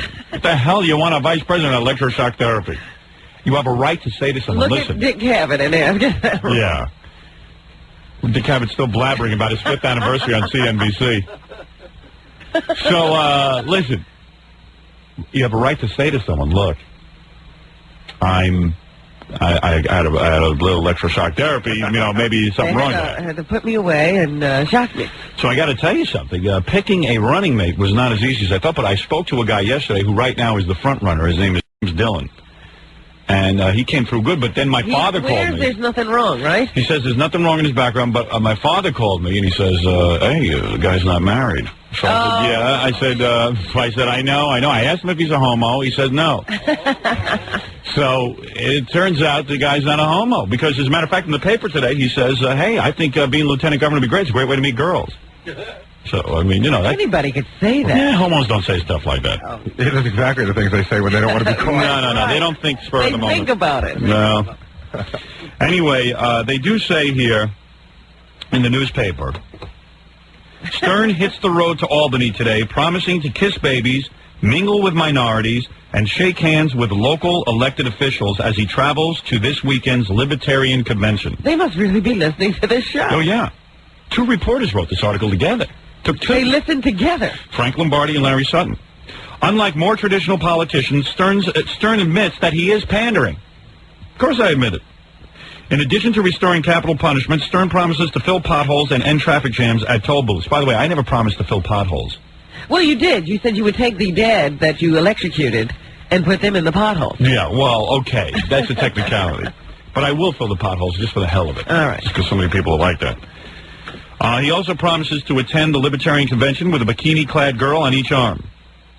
My problem is, I'm perceived as a goof, which I am, Stern said yesterday. But pollsters say he could easily attract 20% of the vote this fall as a kind of Ross Perot for the Woodstock generation. Manhattan Borough President Ruth Messinger has also declined Stern's offer to be his second banana. But James Dillon, a virtually unknown Queens politician, who failed in a bid for a city council seat last year, volunteered. Dillon, 44, is a Republican conservative who supports the death penalty and, by the way, is also pro-abortion. I like that. A bachelor, he says, the lieutenant government spot is a great way to meet some young women. A platform Stern would surely approve. I certainly do. You couldn't buy this kind of publicity for $100,000, he said. Try $1 million. Stern held off offering Dillon the number 2 spot until he learned more about him. I don't even know what he does for a living, Stern said. I hope he's not sitting around collecting welfare. Well, today I'll find out if he's ever had electroshock therapy. I better be very specific, Robin. That's right. You should have thought up some kind of questionnaire. Well, that's your job. Now, I want you to work on that because I'm going to be interviewing him again in a few minutes. Well, we have another potential candidate that we can interview right now, and this guy, I think, is the only other one that would give James Dillon a run. Good, because I want a choice. Who is this person? This is Stan Dworkin. Now, Stan Dworkin, this is funny. Gary wanted to contact Stan Dworkin yesterday. Yeah. Now, I like Stan Dworkin, and I'll tell you why I like him. He's a conservative liberal. Good. Now, that says... Funny title, conservative liberal. I know. They seem to be diametrically opposed. But like me, I'm conservative on some issues, and I'm liberal on others. I would consider you a moderate. He's actually a Democrat, but he was unfortunately caught in the middle of some party politics. So he didn't get the... he was the county legislator from 1985 to 1993 of the largest town in Rockland. He didn't get the nod last time, so both the liberals and the conservatives nominated him. He's a self-employed leather goods manufacturer, which I like. He's a guy who knows business. He's working. All right. I'll tell you his experience. Wait, let me get him on the phone. A businessman cares about these kind of things, employing people, taxes. And yeah, people always say, hey, forget putting in lawyers all the time. Let's put in some businessmen who know how to run things. Well, there have been a lot of suggestions faxed in that you haven't mentioned Donald Trump at all. Well, only because Trump really would not be a serious governor. He wouldn't. No. He has, listen, this guy's got bigger fish to fry. He's like me. My heart's not in being governor. I want to be governor for 2 minutes. I want to get the death penalty, and then I want to hand it over to someone who is capable, like, well, for example, Stan Dworkin. Stan Dworkin. Let me get him on the phone. Mr. Dworkin? Hello. Hello, how are you? Good morning. How are you? I'm fine. Nice to speak with you. Same here. Say hello to Robin. Good morning. Well, let me say, I first of all, I like the idea that you're a working guy. In other words, you're a self-employed man. You're not a lawyer. We got too many lawyers floating around as is. So right then and there, I like it. Especially in government. Right. Now, you were also Rockland County legislator since 1985. Now, there's a thankless job. You see, I like guys who take thankless jobs, who really want to serve their community. Yeah. I like that.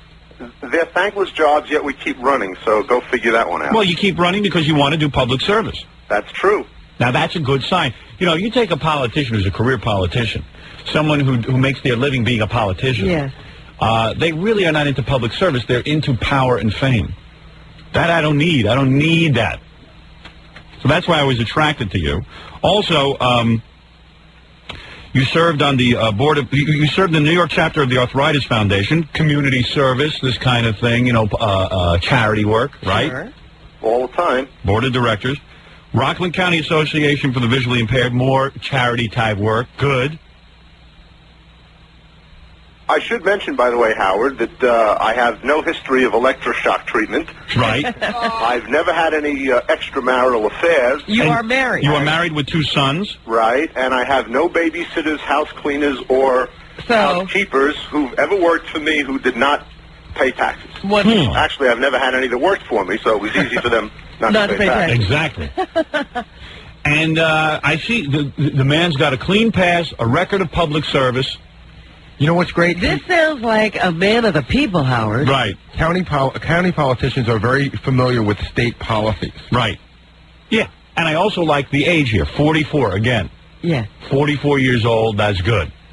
In other words, not too young where you say he's a kid, but old, not too old where you feel like, oh, here's a guy who's not motivated. Out of touch, tired. Because you even get the feeling like with Cuomo. He's getting up there. He's up there in age. He's old. How do you feel about the death penalty? Well, one of the reasons why I'm talking to you this morning is because I believe New York State needs to reinstate the death penalty. And as long as Mario Cuomo is governor, we know that's never going to happen. Excellent. How do you feel about abortion? I'm pro-abortion. Pro-abortion? So far, so good. So good. You know how to cut taxes and all that? Absolutely. I have a history of doing that in Rockland County. Our budget's only about $340 million a year. But the last year that I was in office, my proposals cut the property tax hike by 2%. So Excellent. Property taxes are way too high. And here's a man who cut them. See, I knew a businessman would have this kind of attitude. See, now here's an example of a guy who would be an excellent governor, but will never get a shot at being governor because I don't know why. Why? Why is it? Why is it, Stan? The reason is very simple. Mario Cuomo, who's been in Albany for so long, has such power and such strength that there aren't any Democrats statewide who have the guts to run against him. But I think the man has lost touch with what's happened in New York. The other day he said that New York State is turning the corner, that we're almost where we have to be. To do what? He's been in Albany for a lot of years. Yeah. I don't know how many more corners he wants to turn. Right. But I don't see that New York State has gone from being the highest tax state in the country to one of the lowest tax states. Ooh, he sounds like he has a plan. Yeah. Now, you see, I'd be comfortable turning over government to him? Listen, Stan, I have a real good shot at winning. Okay, I'm reading an article. I got an endorsement. I think this is the first big endorsement. You haven't even gotten a nomination yet. You got an endorsement? I got an endorsement. And the guy says, hey, I think Howard Stern would be good. He'd bring the death penalty, and the best thing about him, it'd take him 2 or 3 days to get the death penalty, according to some experts. And then he'd leave. And then he'd step down to, and if he appoints a good man, why not? I think people would like Stan Dworkin. Governor Dworkin. has a nice ring to it, don't you think? Let me ask you something. Sure. I mean, this is the key question here. Can you change your last name? Yeah. Beside that question, we'll get to that next. Would you accept if I offered you the lieutenant governorship? Well, I think that if you go up to Albany and the Libertarians nominate you, I would be happy to serve. Man, I got a tough choice to make now. Is it Dylan or Dworkin? Dylan or Dworkin? Dylan or Dworkin? Although somebody pointed out yesterday that Dylan is Irish, and that is one of the biggest amount of people in the state, if not in the country, that there are a lot of Irish people. What's Dworkin, Jewish? Well, Dworkin is Jewish, but I have an answer for Gary when it comes to that. Go ahead, good. You look at it this way. Take a look at how many years that Gentiles have run the governor's mansion in Albany. There you go. Think about how long it's been since a Jewish guy was up there. I don't think there ever has been one, has there? Well, I think Averell Harriman many, many years ago. Right, okay, there you go. But he was hiding it. Right. It's been a long time, and if they haven't done such a good job, how much worse can we do? There you go. Well, there's an interesting concept. There, Oh, well, you know, you're going to campaign like that? yeah. Well, he's very honest. How much worse can we do than... Gentiles, you haven't done a good How much worse can we do than Gentiles? Oh, I should also mention, by the way, if it helps, my wife is Irish. Would you mind... Oh, that's good. Would you mind changing your name to Stan McDworkin? If we run? Let me tell you something. This is a tough... You see, Dylan's got the Irish, but then again, Dylan isn't married. And you have a question about that. Yeah. I've got a proposal for you to consider. Go ahead. I know that aside from the death penalty, there are a number of other things that you want to do in New York. Yes. You want to fix all the potholes. Yes. You want to eliminate some of the tolls, stagger some of the tolls. Yes. I have a way for you to do that without increasing income tax and without increasing property tax. You know, you have a lot of good stuff. You might not agree with what I'm going to say. Well, how do you do it? The answer is very simple. Right now, millions and millions of dollars a year are being lost to New Jersey and lost to Connecticut because people from New York are going there to gamble. Right. We have, in the Catskills, hundreds, thousands of acres of land that we could have for filled gambling. with hotels. Right, that are dying. Golf courses that can be turned into casino areas. Not only do I agree with We have a fine time with that. Yeah, we love that. In fact, it's a shorter drive for you. Yes, or it a is. shorter flight. Yes. Excellent. This guy's good. We go to the Catskills to gamble. Ooh. Hey, let me tell you something. This is a tough decision. Well, what did Dylan propose? Nothing. I didn't hear Dylan. He just said he'd run with you. Yeah, Dylan was just glomming onto my action. I'd say he's in it for the babes. Well, that's why you're talking to me. You need a man with ideas. I got to tell you something. You're Take good. over when you resign. You have absolutely no You know, scandal. Dylan thought there would be no competition, and he wasn't prepared. Yeah. Hey, anybody like the ring of this? Stan the man. Yeah. Stan the man's working. Stan, he's our man. If he can't do it, no one can. See, with a guy like you, I could win. Absolutely. And with a guy like you, I could win. Exactly. Because I'm just goofy enough to get in, and then I hand the whole damn thing over to you. You're saying no scandal in your background? Nope. Ever smoke pot? Look, I went to NYU in the late 1960s. All right, so you did. No big deal. A lot of us did. But the fact of the matter is I had the same reaction to that I had when I smoked regular cigarettes, which was I got dizzy and nauseous. But nevertheless... That's what you're supposed to get when you smoke pot. That's called a good high. Cigarettes aren't supposed to do that. Yeah. You get dizzy and nauseous but not realize you are. Hey, Stan, this is a tough decision here. Really, you're sounding like a fantastic running mate. You know what you got to do now? Yeah. Because you got two guys who want it. I know. It sounds like I got to get them both on the phone. Yeah. Let us have a debate. Mr. Dworkin. Yes. Would you humor me by letting me call you back in a few minutes, and then I can just talk to both of you, and then I can make my decision? Sure, no problem. Oh, good. Thank you. I appreciate that because this is tough. All right. And I got to go into the convention tomorrow, and I'm serious about Was this. there a third person we were supposed to talk to today? Forget it. It's going to be too complicated if that person accepts. Well, I think you were going to talk to Charles Hines, but doesn't he want to be Attorney General? I don't know. Screw him. How much better could he be than you? I don't know. Probably not very. My father was advising me last night. He said, you should keep holding out. I'm telling you, even after the convention, because you're going to get good candidates. Yes, but your father doesn't understand how that Libertarian convention works. I got to go name somebody. Yeah. Hey, listen, you got to give me some time to digest this, all right? No problem. All right, I'll hang up now, and I'll call you back. You've made a very good show. Yeah, real good. Okay, great. Thanks. Look forward to your call. Bye. So long. Good man. I had no idea you could get a running mate. Not only did you have no idea to get a running mate, but that guy's perfect except for the fact that he's Jewish. Aww. Well, come on, I'm talking about in terms of, Dworkin is hard to tell, though. Yeah, let's not play that up. Everyone agree, from now on we don't mention what it is. I didn't know what it was. I wouldn't have guessed that was Jewish. No, I wasn't sure either. What is Fred mumbling? In Dutchess County, they'll know. Yeah, they know. Syracuse. They know. Ithaca. Buffalo. I thought that's the only thing hurting this guy. He's good, huh? He's got an Irish wife. Yeah, you know what? They resent that more up there in those Dutchess County. That's not a good thing. Stick to your own kind. Yeah. Yeah, they need a Jewish guy Who are fouling you, the race. Leonard Bernstein? Yeah. Stick to your own kind, Jew boy. Let me think. Mind you, I don't mind. I don't even look at someone's religion or race, but other people are prejudiced. All right, let me take a break here, Robin. There's a lot to digest. Yeah. I'm going to need your counsel when I come back, and we're going to have to get James Dillon on the... Dillon was good, too. Don't get me wrong, but Dworkin was coming out with ideas. He had ideas. He was already thinking about how to make these things happen. Damn. Dillon was dating. Maybe, yeah, I know. Maybe I'll take a few phone calls and see what people think, I suppose. We'll take a break right after this.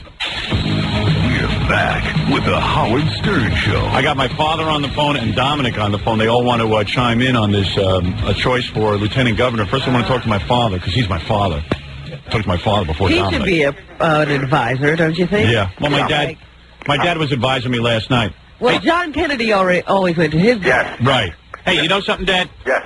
Because my father really does want me to be governor. He feels like that's his dream for me to be governor. Of course. Really? Even as a child? He looked at you and he was preparing you for politics? When he was playing in the crib, I saw a halo around him, and I said, that's the new next governor. My father's always followed politicians and very politically active. He's he's a fan. He's a political groupie. Right. And my father always prayed that I would become a lawyer one day and then go into public service. So he would be like the Kennedy dad, advising me. I would have a compound, and you would come see me. Right. Now, what do you think of your prayers? Look what happened, Dad. You have no compound. Right. And I'm a mess. But your prayers have been answered. Listen, I'm listening to your problem. Let me tell you something. Want to hear how I'm thinking? Before you do that, let me tell you what I think. Yeah. It's Dillon or Dworkin. Okay. Right. Now, if it reaches a point where you, under no circumstance, can you separate these guys in your mind, and you just don't know what to do. You can always take the two names, throw it into the convention. Go ahead. And at the convention is a good bone for them. They at least will have something to do. And you could have a real hearty knockdown fight with these two names, if that's how you end up, and let them sort it all out. Well, yeah, there's only one problem. The Libertarians... no offense to them, but they behave sort of kooky. Yesterday, a lot of them were calling the Libertarian leaders. And they were saying, hey, this guy Dillon, he's right to life, he's this, and he's not. And oh, really? No, but he's not right to life. He told us he was for abortion. Yeah, exactly. But the point is, the reason they said they don't like established politicians, period. And I like established politicians because these guys are guys who have proven that they've been in public service. The thing that Stan Dworkin's got going for him over the other guy, Dillon, is one big thing. What? Dworkin is actually served. Right. See, Dworkin has served from 1980... These guys are not embedded politicians. That's what they're against. Yeah, exactly. They're very flexible. The Libertarians really don't know what they're against. Yeah, these guys are flexible politicians. I mean, they're guys who are trying to get in the game, and they're into public service. And they've proven they're into public service by volunteering and doing a lot of work. And I feel, as what I said to you before about throwing it into the convention, I would also give the loser an important job. So that would say, listen, whoever loses will still have a great job in my administration. Right. And that'll keep everybody happy. His administration is 3 days long. Well, it doesn't matter because then, even if, let's say, Dworkin or Dillon was my running mate, the other guy will know that he's going to move up in the organization as well. Right. You make a point. Listen, before you resign, you could also make an appointment. Right. Okay. I will do that. I'll make an appointment with you. So anyway, that's the thing. Well, meanwhile, okay, I'm going to sign off. Well, who do you like better? Well, it's very hard it's very hard. I mean, you went into quite a bit with Dworkin that you didn't go into Dillon. Yeah, I got to give Dillon a chance. Well, Dworkin brought it up, though. That was the whole point. Dworkin gave a great presentation. I want to say one other thing. Yeah. This is magnificent what I heard on the air. Yeah. What you were doing on the air is what normally goes on in the back smoke-filled room. Right. What the background of this guy is, he this, he's that. Right. And you never hear about it. And it's a great process for people to hear. I mean, if they think it's funny, it's not. It's really true. This is what goes on. Yeah, and they sit there and they go, uh-oh, the guy's Jewish. Uh-oh, this guy's Irish Catholic. Yeah, it's like... Well, what is the downside of that? Well, you know, we could lose some of us because up in Dutchess County, they'll know he's Jewish. Right. See, and That's what Fred said. we got to consider everything. You want to know who was a great Jewish governor? You know, it was Lehman. I don't know if you ever heard of him. Lehman? Lehman? Herbert Lehman. Lehman. Herbert Lehman. Right. Oh, Lehman. And he was a tremendous governor, one of the best ones we had. So you mean a Jewish guy could win? Yeah. All right, very good. All right, thanks. So then Dworkin is not a drawback. Dad, you must really be proud of me the way I'm running for governor. I like everything out in the open, which you're doing a very good job. And Right. 1 hour is a very good lesson for people listening how government functions. And yesterday, Exactly. you brought out a very good point how Johnson became vice president the same way. That's right. Okay. All right, Pop. Bye. That's my dad, who, let's face it, years ago thought I was a bum. Right. Never Very worried that never he held would never up. be anything. And look at me. Now I'm going to be governor. And only one last thing. I want you to name one pothole after me. Yeah, well, listen, you know, someone just faxed me and said, will you change the names of some streets? You know, I'm not really going to get into nonsense stuff, but, you know, it would be funny to have a Norris Avenue or Martling Alley. It would, Now you're cooking. Yes, thank you, Dad. Highway. Martling Superhighway. Yeah, Martling Superhighway. The Martling Thruway. The John Toga Martling Tollbooth.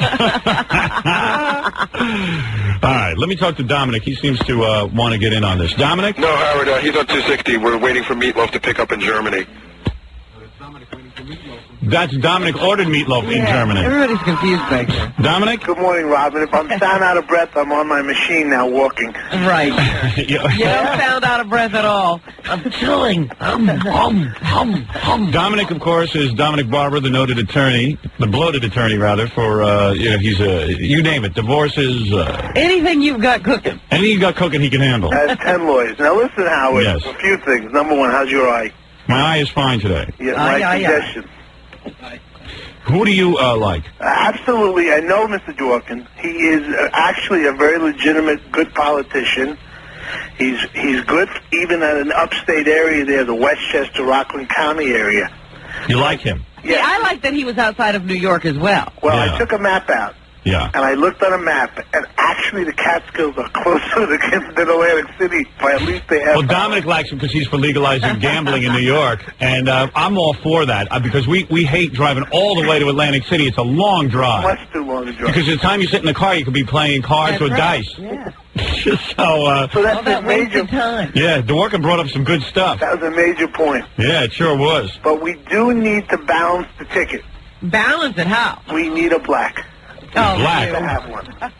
Yeah, who do you have in mind? Well, for controller. We're not running for mayor of New York. No, he doesn't know what we're running for. No, you've got to. The voters, because we need more voters. All right. Well, please, Dominic, leave me alone now. Thank you for the... How about Mr. Dinkins? Yeah. For controller?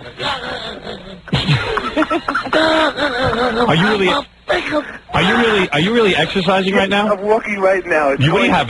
What do you have? One of those treadmills? Yeah, I do 1 mile in an hour. Why do you bother?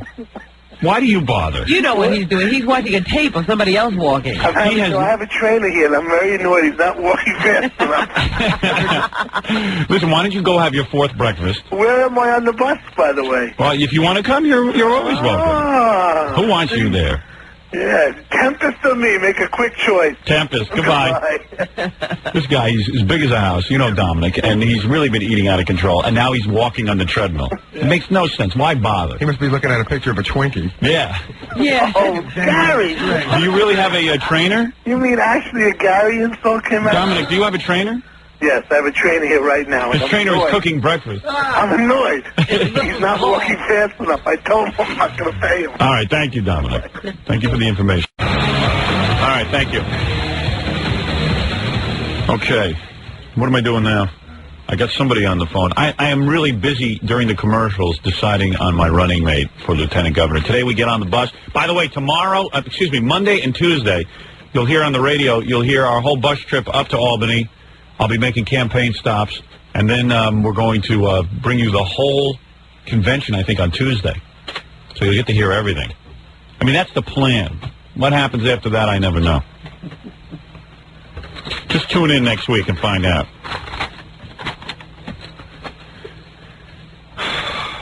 Who's on the phone? Is that Mark Shearer?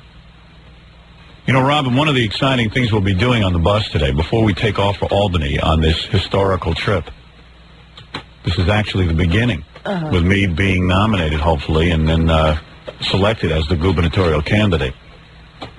One of the things that we will allow is a select few reporters.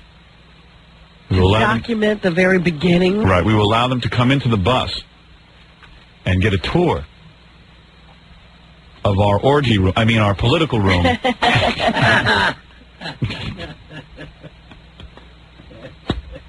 Who is this? Is this Mark? Yes, Howard. Hey, this is Mark Shearer of CNN, and one of the reporters we're allowing in is Mark because I feel we should reward him, Robin. He has done several pieces that I thought were very fair. He has been good to us. He has been good to us, and he is one of those people that should be allowed political access. I'm actually sitting here brushing up on my William Manchester books, Making of the President, 1960. Well, good. Yeah, I mean, this will be an opportunity for CNN to photograph me in my most relaxed state as I sit on my bus. And there could be a book in it. Yeah. That would... I have to admit, Howard, you are one of the more compelling stories in the entertainment business and have been for a better part of a decade. Well, thank you. As I wind up my radio career, which will be over in a year and a half, I want to go out in a blaze of glory, and I want to do all the things that I dreamed of doing, including bringing the death penalty to the great state of New York, which I live in. That's something no one in radio has ever done. No, a lot of guys are goofy. They do, I don't know, they do various stunts. They do, what is it? They give each other pink bellies on the air, marry each other. I am really trying to do something legitimate here and bring the death penalty back to New York, and then I will finish out the year as governor and morning man for this station, and then when my contract is up, I will leave radio. To disappear? You're not going to be heard from again? Oh, I'm going to be heard from, but not on the radio. I see. Because it's enough already. I'm in an industry filled with imbeciles, and it's getting more and more fatiguing. Will you reveal to CNN's Showbiz Today what your future plans are in the entertainment sphere? I cannot give you that yet, but since you have been good to us, when I'm ready to announce, I will make sure you're there. Well, that's good. But let me tell you something.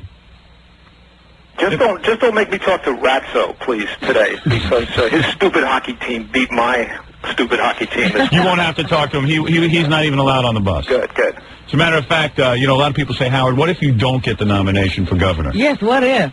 Well, that's all right. I'll still go out in a blaze of glory. If I am not elected, I will resort to living on billboards for 2 weeks at a time, like other disc jockeys. You'll go back to stupid disc jockey stuff. Yes, I will live on a billboard for I should do that one time before I wind up my career.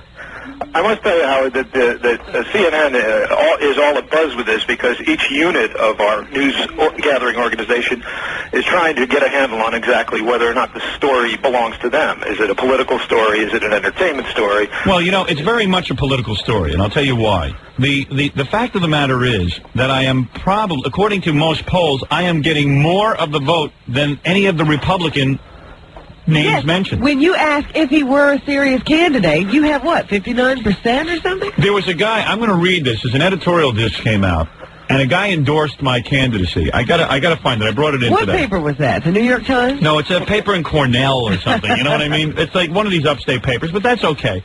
And the reason he endorsed it, he says, I like the guy because he's got 3 simple things. I think he'll carry through on this. And you know what? If the Republicans were smart, the guy who is D'Amato's pick there, I forget his name. I forget too. Takaki? The guy, the Republican, Takei or something. I think he was on the Star Trek.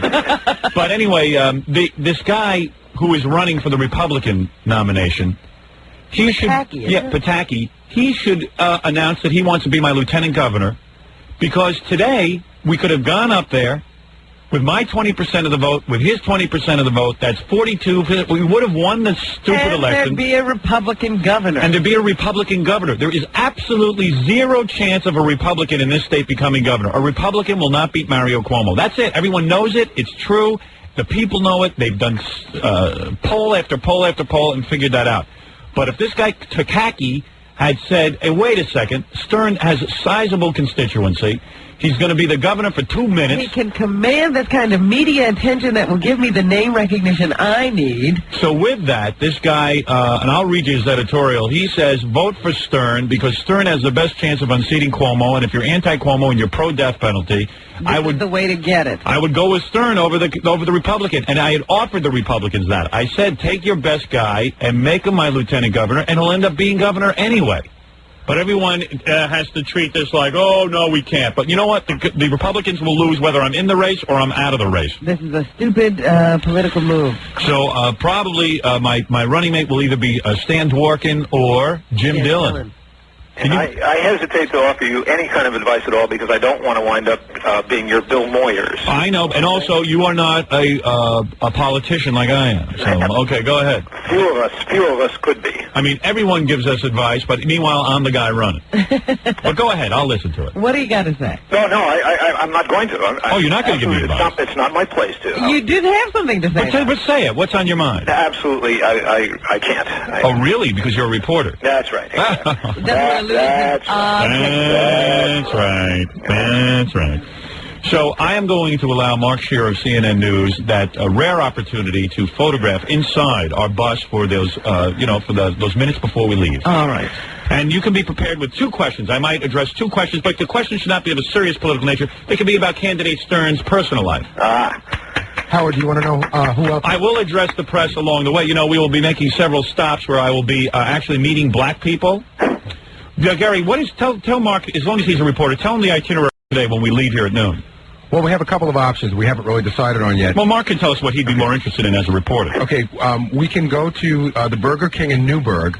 That's where there's lots of blacks in Newburgh. Right. That's where I can meet blacks. And they love Burger King. And, Burger King. Blacks love Burger King. So I will go to there, yes. There's a strip club. I'll treat. There's a strip club along the way. That's a must. I'm not sure where, but I don't know if we need the press there for that. You want to see the governor. So maybe that might not be a good photo opportunity. Yes. There's a rest stop along the way, just a regular rest stop where you can meet the common man. Where can I milk cows? I always see these guys milking cows. Milking cows, doing the farm. Is there a farm we can stop? Well, there's lots driving of farms. a tractor. Robin, I am milking the cow. And then we wanted to remember we wanted to stop at some towns just as a goodwill gesture. Are we going to meet any officials? Well, funny you say that, Robin. We were turned. Well, you tell the story. The town of Woodstock. I spoke to the town supervisor. Yes. And he said he didn't think it was a very good idea to be associated with Woodstock. Woodstock. I didn't ask the guy for an endorsement. I just said I want to meet with him to discuss the problems of the town. We wouldn't want any bohemian types in Woodstock. Yeah, right. However, I did speak to the town supervisor in a town called Saugerties, which is right near Woodstock. Yeah. And actually, they're holding the Woodstock concert this year. Yes. That town. Right. And I spoke to the town supervisor. He said he welcomes you. If you'd like to come and say hello to him, show you the town, him and the mayor of Saugerties. Oh, the mayor of Saugerties. But yes. They said that they cannot endorse you. What he's asking for an endorsement. What I would like to do is meet with the mayor and the town supervisor, discuss some of the problems of Saugerties, to look like I'm concerned about that. Yes. Even though I really don't give a rat's ass. Go ahead. Yes. Apparently, there's the town supervisor, the county clerk, and the mayor. And from what I don't know what the town looks like, right? But they're all within 3 feet of each other. Good. And what is there? Are they in a slight recession up there, or what? And I don't know. I think that. Well, brief me, because when I go up there, I have to address their problem. I will. I'll find out what problems. Well, but basically, you could be stopping by to see what the problems are. Yeah, I'll learn. It's a fact-finding mission. Yeah, I like that. Fact-finding mission. I told them write that down. Fact-finding mission. Mark, will you be? What would most interest you as a reporter to see candidates Stern meeting? I'd like to see you kissing hands and shaking babies. Right, I'll do that. Doing all those things. Right. Also, I'd like to imagine I shake a baby to death. Yeah, shake a baby syndrome. Shut up! Stop crying. Shut up! Sit down. Yeah. Actually, you should stay closer to the major media centers in the state because some news organizations really don't know where some of these places are. I see. Well, we'll be on a bus route, and I'm sure we'll be easy to identify. If anyone wants to follow us, they can. Maybe you ought to paint something on top of the bus so that the helicopters can spy. No, we're going to just strap Gary to the top of the bus, so you won't miss his teeth. Follow my teeth. That's right. Big glow. Big glow. But you know what? This is a chance where you'll go to a town that may not be very well known, right? And you're interested in the small town problems. Are you going to have a phone on the bus so you can alert the media that we are on our way? We're about to stop. Yes. I have a phone. I don't know how to get in touch with the media in general, but they'll be following. Well, you ought to figure that out. Okay. Hey, Mark, how do we get in touch with you guys if Gary has a phone. He doesn't know how to use it. Yeah, he doesn't know how to call you guys. I can get in touch with Tom. Yeah. I think that ought to be your first appointment. Someone who knows how to do that. All right, so is it safe to say that somewhere along the route we will be making appearances in perhaps Saugerties? We'll be making at least Newburgh, Saugerties. Newburgh, a rest stop, and Saugerties are the three choices. Because I don't want to get to Saugerties and find out like the mayor is not available. No, so you'll call in advance. That's all set up in advance. All right. Now, Howard, I want to let you know who else. That'd be very embarrassing.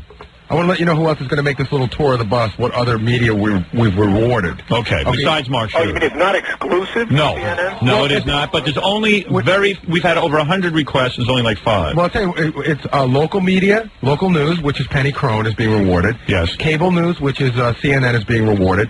Print media. Larry Sutton from the Daily News will be there. Right. Network news, ABC Network will be there. All right. I will allow that. And then, of course, the wire service, Associated Press needs to That's be there. important. Now, what about... from ABC. Pablo Guzman could not make it. He's covering a trial downtown. He was very upset because he really wanted to be there. I only granted Pablo Guzman because he wrote some good stuff about us, and also he works for Dan Foreman. Yeah. So I had to go along with that. But all right, there it is. I will only allow them into the bus. Then when I get into the, when I get into the Albany area, I will hold a press conference Saturday morning before the convention. And everybody will be able to ask you any question they want. Right. And then after the convention, I will address the press. After making your triumphant hopefully acceptance. Let's keep our fingers crossed. Unless the Stop Stern movement up there is successful in stopping my whatever nomination. Yeah. Whatever. That's what it is. Yeah.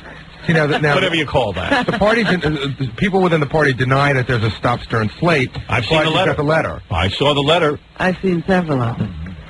Well, I will address that in the debate. And wait till you hear my speech that I addressed the convention. Boy, am I going to give it to those libertarians. Oh, yes, I am. Who are your speechwriters? No one. I'm writing it myself on a paper bag, just like Lincoln. It was an envelope he used. Whatever.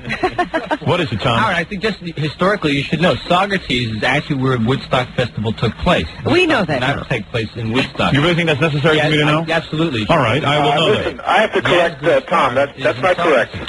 Tom, Mark says it's not correct. No, Woodstock took place 60 miles to the southwest in Bethel, New York. Bethel? It's in Bethel, Tom. But Saugerties is where it was supposed to originally be. Okay. All right, thanks a lot, Tom, for the misinformation. Well, I could help. All right, very good. and he runs Tom, will you be helping us all day like that? Absolutely. Have you got more of that kind of information? Any more information you have, I would keep to yourself. That's why Gary and I will be in communication by car phone. All right. And put on a tie when you're around me. Go ahead. We've got the casual Tom traveling with us. Yeah, great. Tom's not wearing a tie because he's like hanging out with us. Yeah. Oh, he's still dressed like Robert Young. Yeah, he looks like Father knows best. Robert Young on acid. Anyway, let me just say, Mark. Everybody knows that Woodstock wasn't in Woodstock. It was in West Point. It was in where? It was in West Point. So, Mark, you will. I will see you later as candidates third. Unless, of course, Roseanne files new divorce proceedings or something. That's right. You might have to You leave. get called away. Yeah, Roseanne now announces that she is getting back with Tom Arnold. Right. So he can hit her some more, like she said? Yeah. You know, she should go to jail for filing a false report. Yeah, I'd sue her. Take some more of her money. Yeah. That was defamatory. All right, so, Mark, in other words, what you're saying is, see, I think along the route, the reporters are going to want to cover me, meeting people. Well, they're going to follow the bus. I know that Fox is following us. Yes. The reporters are going to follow us. All right. Well, remember, Mark, if you snooze, you lose. All right. All right, Mark, thanks. See you there. All right, that's Mark Shearer, CNN News. See, I was smart with this. You reward certain reporters That's right. with exclusives. Do I know how to run a campaign, Robin? No, I gave you that suggestion. Oh, shucks. Well, do you know how to run a campaign? Yes, I do. Hey, you know, I really got to find a running mate. I know. I have not been able to get a hold of Jim Dillon. Oh, you know what? If he hasn't talked to us by the end of the show, I guess it's Dworkin. You want to know something? I ought to come back and announce. I ought to get Dworkin back on the phone. You'll try and get Dillon. Well, hold on a second. And, you know, we still are interviewing a potential candidate at 9:45. Oh, we are? We're talking to the Brooklyn District Attorney. Oh, I didn't know that. Yeah. What is he? A Democrat? Charles Hines, right? Yeah. Is he going to be able to accept he's a Democrat? Well, you never know. He's in office. You know, you never know. It doesn't look good, but, I mean, he is willing to talk. He knows he's on the short list and wants to talk to you about it. Okay, good. Because really, it's Dworkin and Dylan. He could surprise you. All right. Well, anyway, let me take a break. I think I got to get ready for the press Now that conference. there's a competition, maybe he'll just get caught up in the frenzy. Yeah. Now that it's become a desirable job. That's right. It's time to talk to the Cleveland press now. Oh, okay. Let me go prepare for that, Robin. All right. Okay, I'm all prepared. For those of you who don't know, we've become #1 in Cleveland, and the press wishes to speak with me. So I will conduct, now I will conduct a press conference in Cleveland, Robin. You'll have to switch gears. Right. You're no longer the gubernatorial candidate. Yes. You are the #1 radio personality in Cleveland. Right. So I will address the Cleveland press after this. You're back with the Howard Stern Show. I got to tell you that it's had a frightening experience. I just ran into Fred the Elephant Boy out in the hall, who's ready to board the bus, the campaign bus. He was saying something, I don't know what. You don't know what he was saying? Which is good, because he's the guy who's going to actually, when we get to Albany, he's going to be the guy to nominate me when we get to Albany. He's going to enter my name at the convention. I wonder if that's official, if you can't understand. Hey, where is he? Get him in here real quick. I just want to ask him if he knows what he's going to say. And he's so funny. I see him. He's got his overnight bag. He's all set for Albany. And he's wearing that little douche sack. I call it a douche sack. That fanny pouch he puts on his stomach. It's a fanny pouch. He has like a little pocketbook that he wears around his waist that I've seen female joggers wear. You got enough trouble with the voice and everything. Why the douche sack? I don't get pickpocket. I don't get pickpocket. Software. You know what people call that? They call that a fag bag. A fag bag. That's it. That's a fag bag. Remember? No. Yeah, remember a fag tag? Remember what you think guys wearing this bag? White. Yeah, yours is kind of weird. Black. I need one. The ferry bag. A fairy bag. You're wearing a fairy bag. I get some spray print and painted black. What? What? I take some paint and painted black. Oh. What do you say? He'll get some paint and painted black. No, but I don't. You know what?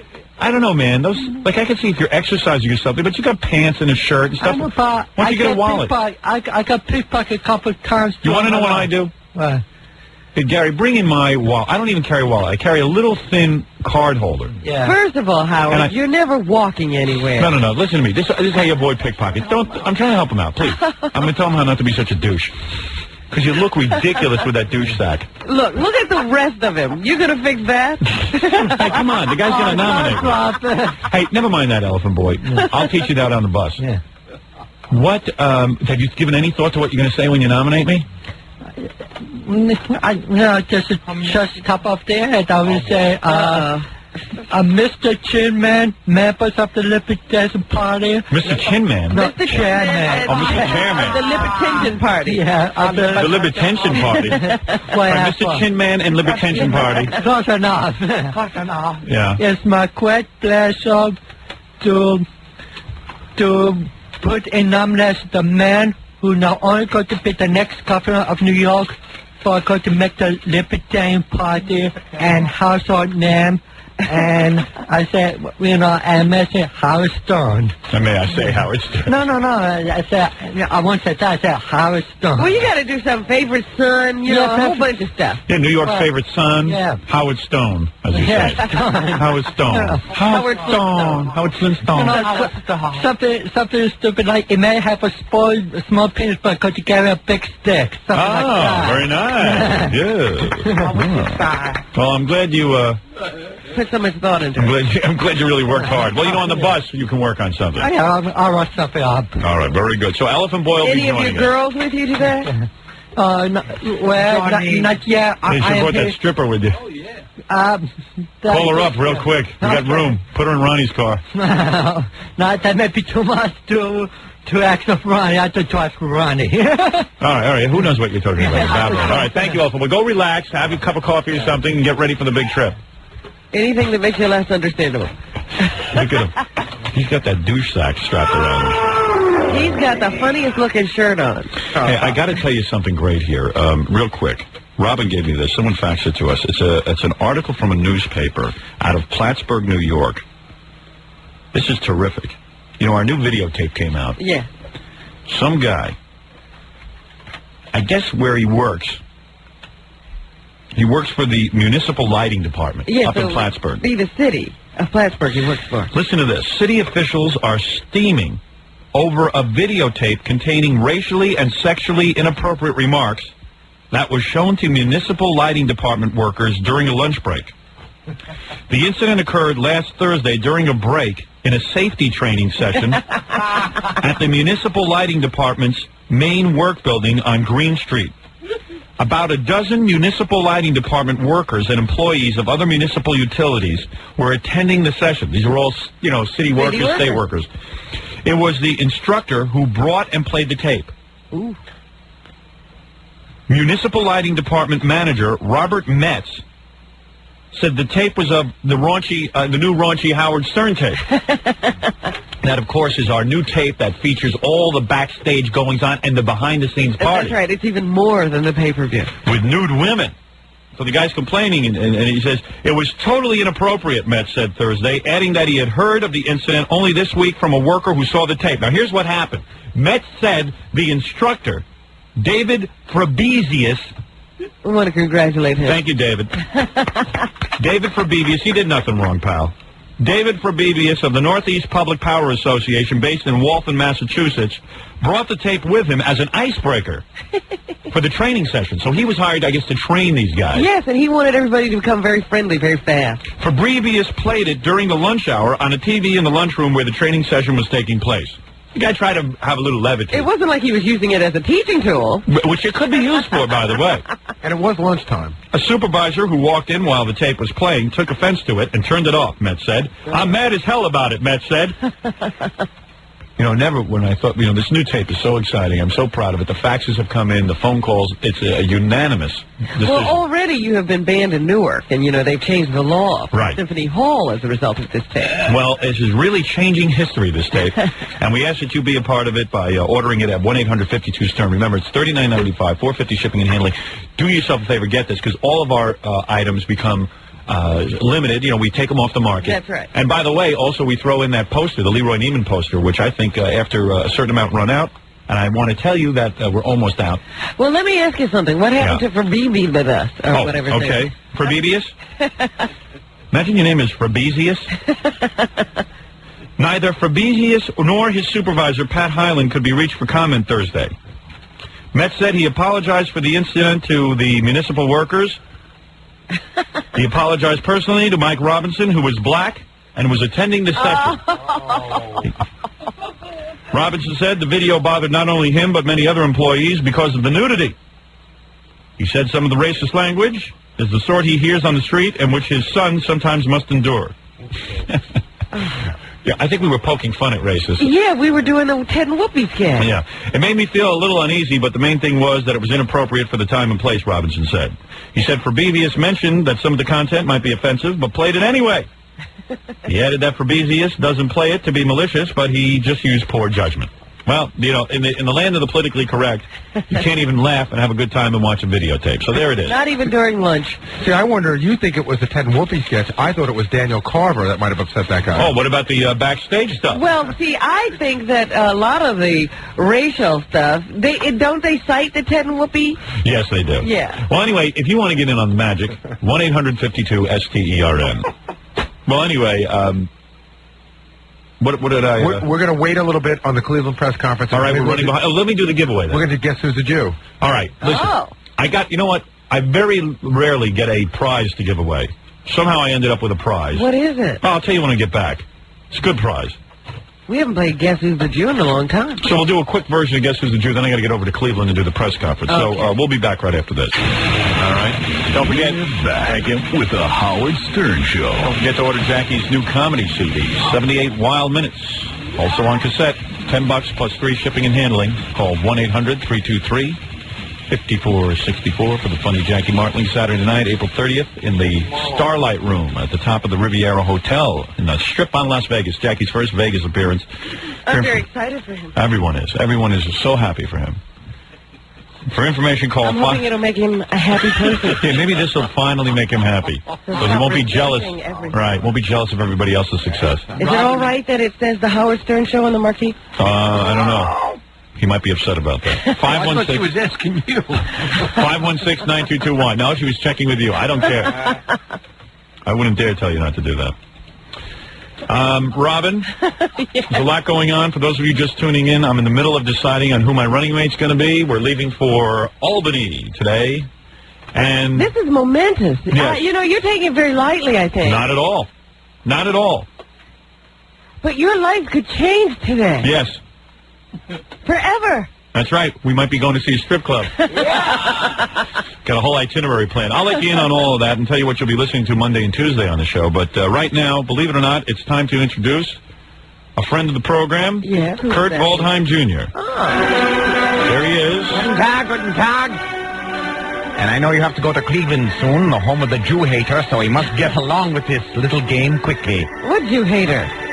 The Jew haters in Cleveland. Oh, all of them? All of them. I thought you had somebody Cleveland in is an old Indian word for Jew hater. Is that right? Well, Kurt Waldheim Jr., you are a Nazi sympathizer, is that correct? Some people might say that. I just think I'm a little extreme. I'm an extreme conservative. And yet you denied during World War II that you did anything. It's a lie. It's a lie. By the way, I would like to say happy birthday to Adolf. Happy birthday to Adolf. That was Let's rip out Jews' eyeballs and use them to play golf. Well, you are an awful, awful man. And he's mein Führer. He's everybody's Führer. Unfortunately, you're the only one who understands who's Jewish and who isn't. You have been able. You know a Jew, even if they disguise their name. I can smell a Jew at 50 paces. All right, so even if he showers, even if he covers himself with obsession. All right, listen to me. By the way, how is my student Jeffrey Dahmer? All right, how is the movie Brain Scan? Well, I'll tell you something. Movie, it's an excellent movie. Why are you discussing that with Kurt? I don't know. I really wasn't. I wasn't really asking him. You think you're the only one with a video disc player? Anyway, Brain Scan is a new movie out, and in light of the fact that the movie is a high-tech psychological thriller, it is the story of a young boy with his interactive, what do you call that? Virtual reality machine. Yeah. It really is a good movie. Got good reviews in the paper, too. And it's full of cool special effects. It's scary and fun. But anyway, in light of the fact that they are opening the movie, we have a Sony bookshelf stereo system, retail value $900. I don't know what a Sony bookshelf. Oh, yes, I do. It's a 5 CD disc changer, Ooh, dual auto that's reverse. A good one. That's right. Dual auto reverse cassette deck, 3-way speakers, 7-band electronic equalizer, digital tuner with presets and remote control. I don't even have that. No one has that. And you are the princess of the show, and you should have one. That's right. Why did they give that to me? Also, I'll throw in a free Joke Man CD with that, so you'll have something to play on. Yes, put that in one of the slots. So anyway, there it is, a package worth $900. Very rarely do I get a package worth anything close to $900. $900.50, including Jackie's CD. That's right. That's actual retail value. I dare you to get 50 cents for that CD. Yeah. So anyway, generous. Someone told me. Well, Neil told me he was in his store. He works in a electronics store. Yes. And a homeless guy came in. This is, I swear to God, a true story. And the guy says, "I'll sell you 2 cassettes and a CD for $2." And what was the? It was Jackie's CD and cassettes. He had them. Kidding? No, he was selling them. Don't want it. Well, the guy had no place to play it. Yeah, right. You're not being fair. So you see, it isn't worth 50 cents. Worth $2. All right. 3 for 2. Okay. Anyway, so $950. $900.50. $910. Excuse me? $910. Of course. $3 shipping in. But anyway, the point is that we finally have a good package to give away. Yeah. So how are we going to do this? I haven't had a good package to give away since NBC when we gave away tissue boxes. So I'm going to... By the way, I'd like to throw something into the package, too, if it's not terrible. Why do I think it is terrible? Ella Fitzgerald's legs. Oh! Okay. All right, look. You can use them for firewood. Now, Negro legs are hard to start, but they burn for a very, very long time.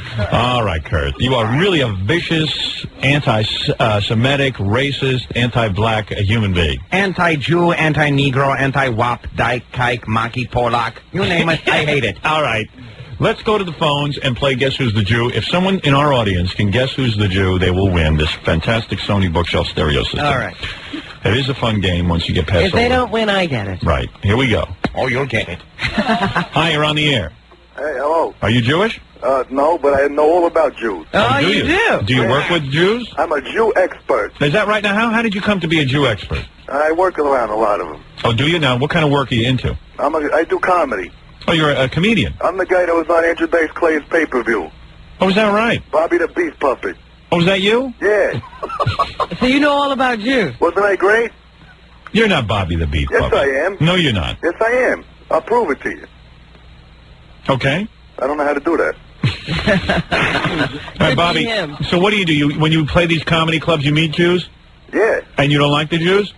They're all right. Lots of Jewish comedians, lots of Jewish owners All of comedy comedians are clubs. Jewish. I see. But you try to sound like Dice, right? No, that's how I sound. You sound like That's this? why he likes me. Right, because you sound like him. Yeah. Well, Dice is a Jew. Of course he is. So you knew that.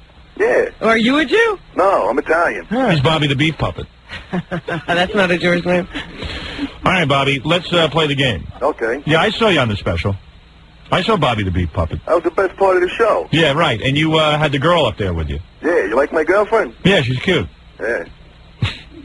But you like the Jews? Yeah, why not? I don't know. Do you think you can identify Jews? I think so. Hey, so I'm a little on the fence about whether you like them, though.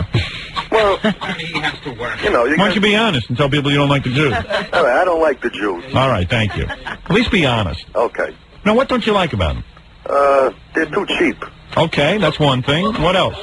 I don't know. What else are you going to say about them? All right, very good. Here we go. Kurt, give us the names, will you? All right, Mr. Beef Puppet. Here are your choices. Here are 3 choices. Make it quick. One of these people are Jewish. Okay. He's Jewish. This is the big edition Number of one. Guess Who's the Jew because it's Number Hitler's one. birthday. Go ahead, yes. Winona Ryder, star of the... Winona Ryder. Winona Ryder, star of the Age of Innocence and Beetlejuice. All right. Winona Ryder, go ahead. Number 2, Winona Judd, the fat cow country singer who will eat anything, kosher or not. Winona Judd. And number 3, another Winnie Mandela, the big mouth wife of the troublemaking Schwarzer, Nelson Mandela. All right, now there are 3 names. Easy. Now you've got, let's see, Winona Ryder. Ryder doesn't sound Jewish, but at the same time, maybe she disguises her name. Well, how could it be Winona Judd? She's a country western singer.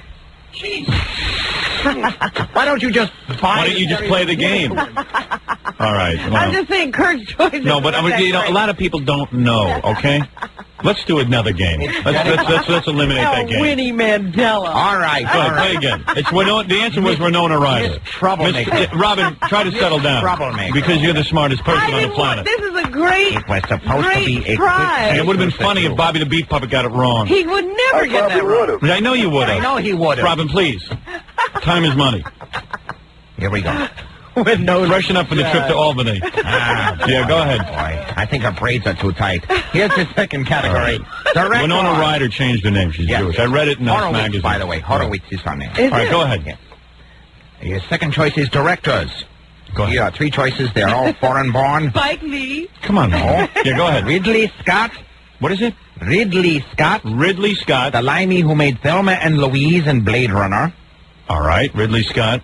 Number 2, Roman Polanski, the little Polak who made Chinatown and an underage girl. All right. And number 3, Ingmar Bergman, Swede who made films that no one can watch. All right, now here's another tough category. There's a tough That's one. very tough. Ridley Scott, who I don't even know who that is. Thelma and Louise. All right, and Scott doesn't sound Jewish to me, but it could have been shortened up. You got Roman Polanski, which is, like a Polish-sounding name, but, those Polish names is like Polish Jews. And then you got that last name there. Ingmar Bergman. Bergman sounds suspiciously Jewish, but how many Swedes are Jews? So go ahead, Bobby Beef Puppet. I think I'll take number 3. Bergman. Yeah, because it sounds suspicious to me. See, I might have gone with Polanski. Polanski, I would. What do you got there? Well, Polanski's parents, I think, bought it in the Holocaust. Right. So, it is Polanski. There goes Roman Polanski, Woody Allen's idol. That's it. Roman Polanski was the Jew. All right, well, you lost. Bobby, you lost, but you know what? I need a CD player. You got it anyway. How's that? Yeah, because I kind of stole it from you. Yeah, she ruined it for you. So I'm going to give it to you on a technicality. And you get the Sony bookshelf stereo system, retail value $900 with the 5-CD disc changer and all the other good stuff. Oh, that's unbelievable. Dual cassette, 3-way speakers, 7-band electronic equalizer, digital tuner with presets, remote control, and also go see the new movie Brain Scan. And by the way, and maybe this will teach us to love one another a little bit more. See, the Jews have won you a prize. Oh, that's beautiful. All right, there you go, Bobby. Well, as the nips. All right, thank you. I got one thing to say. Go ahead. Very good, thank you. And hold on for your prize. It's Bobby the Beef Puppet. We'll take a break, Robin, and then when we come back, I have a Cleveland press conference. Also, I have to announce my running mate. Correct. We're getting down to the wire. I'll be doing that next, right after these words. We're back with the Howard Stern Show. Robin, I'm moments away from announcing my running mate, but first I'm going to go to Cleveland, where I don't know if everyone's heard the big news. Fred, a little timpani or something, a little fanfare. You know, the ratings have come back, #1 in Philly, New York, Los Angeles, and now to be #1 for the first time in Cleveland. And, of course, it's very exciting. They love us in Cleveland. Thank you. So, Robin, you are now the Queen of Cleveland. Why, thank you, Howard. I've always wanted to be something in Cleveland. Thank you. Thank you. You know what? I'm the king of Cleveland. That's right. Hello. Aye, aye, aye. Aye, aye, aye. Aye, aye, aye. All right. Let's go to the press conference. There are members of the press anxiously Do you waiting. think I'm haughty or something, though? The way you guys make fun of me. You do the British accent. She lapses into it. Yeah, she's very royal, very regal. I guess I don't even hear it anymore. Are you too busy to be the Queen of Cleveland? All right. Never too busy to be a queen. Oh, what is that noise? Listen to this. Ooh, we're flanging. Yeah, I love when you flange. Let's see if I have the... Hello? Hello? Oh, good. Okay, there we go. Oh, is that Doug? Yes. Hi, Howard. Good morning, Hi, Doug. This is Robin. Doug Podell, who is the program director of our station in Cleveland, Doug, NCX. you never thought he'd be #1 at anything. Right. And Doug, who, when I met Doug, was a loser. His station was... It was okay. It was doing all right, but they needed an exciting morning show. And You knew Doug from before, though. Oh, I knew Doug when he was a loser in Detroit. But to tell you the truth, Doug and I were both released Yes. from the same radio station. Years ago, I was a disc jockey. We worked for a rock station, W4 in Detroit, and we woke up one morning to find out that the station had switched the country. They didn't even tell you, Doug? No, they never told us anything. As a matter of fact, I was the first one. I had to play the country records. I came in at 7 o'clock to do the 60s Sunday morning show, and there was a big sign that said Country 106, and they handed me a black hat and a bunch of Tammy Wynette records. They did. It was the rudest thing that I have ever seen done in radio. And I've been through, murderous situations. Yes. But we worked for this rock station, and at least, like, Doug lived in Detroit already and worked there for years. I had moved. I had left a job to come to Detroit. How long had you been there? I had been there 9 months. Wow. And literally, a woman named Liz, I remember, called my house, and I was in bed, and she says, quick, turn on the radio. And I said to my wife, where's the radio? Turn it on. She turns it on, and we're listening to a country station. And I thought it was a joke at first, like one of those April Fool's stunts, but it wasn't April Fool's. And I happened to tune in Doug. And there was Hop-Along Doug Podell. No, they called me the country doctor, as a matter of fact. Right, country doctor. Because he was they even had names for everybody. Well, he was the doc of rock, and then he came in and they said, you will now refer to yourself as the country doctor, and I was Hop-Along Howie. Yeah. And I said, no, I'm not. I'm a Dong Autry. And they said, no, you're not. You're Hop-Along Howie. So, anyway, I quit. I actually quit. You quit first. Yeah, I was the first one to quit. Well, I actually had a job all lined up. I was wrangling to get out of there anyway. Anyway, you Detroit knew was it a nightmare. a bad deal. And Doug's dream was actually to go to Cleveland, which I couldn't believe. Because it was Detroit. He used to go on vacation from Detroit to Cleveland because he wanted to go listen to the radio and learn. Hey, well, it used to be good here, but, until we really took over, Howard, it's been pretty lame here for a long time. Well, now it's happening. Cleveland is a mega center now. But we're still the underdogs. I have to tell you that. Despite, you being #1, right. and every, I am beginning now, Howard, to know how you feel with the press. Because not one report last night on television or in the newspaper this morning morning was even close to accurate. Well, what do you mean? Well, I mean, they got the ratings wrong. They got the demographics wrong. I mean, and well, Doug, I hate to break the news to you. Wow, this is an important story to you. This is about 100th on the list for reporters. Well, you know, when they're saying that it's never going to happen, and they're doing everything they can in the media, and there are certain media people here who I will not mention, but they know who they are, and they'll suffer someday. Who all said that I would not do it. Oh, they did everything in their power. Well, remember over the past 15 months to keep this from happening. Oh, today. absolutely. Remember, and that's why a lot of them don't even want to show up today because they don't want to eat their words, especially Roberto Santiago. Exactly. Oh, he's not there. Denise DeFala, who used to go on the Jeff and Flash show every morning and do the best she could to put you down. Well, listen, they all can sit there and say that, we always said it would happen, and this and that and the other thing. But let's face it, who needs those Steve-Ozes at the press conference? Well, we don't need them. We have the people who really backed us, and I have to tell you that there is... You know, Doug is one of those guys, gets really upset. I do. And has no idea that his silly life means squat to the rest of the world. He thinks the world revolves around him. He's all caught up in this. He's got a war going on. You know, it's funny. When I first came to Detroit, I remember I was a morning man in Detroit. I got hired. And I was offered the salary of $28,000 to be the morning man. And I called my dad. That was the only time I made more money than you. Well, let's listen to this. So Doug was the big guy at the radio station. He was the hot jock, the nighttime jock. And I didn't know any of this. But I said to my dad, I said, 28 gee, wouldn't it be great if I could get $30,000? It would be wild. So my father says, well, call up and tell him you want $30,000. You're still negotiating with him. Go for it. I said, okay. I called up the general manager, Wally Clark. I said, I want $30,000.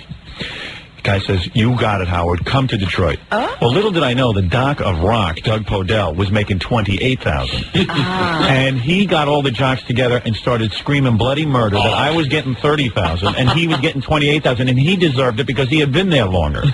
And he turned all the jocks against me. But I forgive and forget the same way we have to forgive and forget about certain reporters. Hey, who took you to all the Devo concerts and romantic shows and to the drag race? The leather weather lady, not you. All right, now. All right. Anyway, that's past history, Doug. That's right, and we have a number of press here, but I do want to say that there were some people last night, and there have been some media here who have backed you, and they're here today, and we're proud to have you #1 in Cleveland, Howard, and that's the most important story of the day. Doug, isn't it my turn to talk yet? Yes, it is. And no offense, you're droning on. I would like to address the press. All right, address the press. All right, first of all, people of Earth.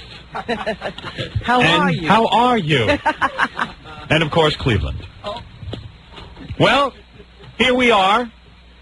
Here we are. I told you it would come true. They said it couldn't be done. And it has. And quite frankly... What's happening there? I don't know. Doug is wrestling with an alligator in the background. Doug, put it back in your pants, will you? Okay.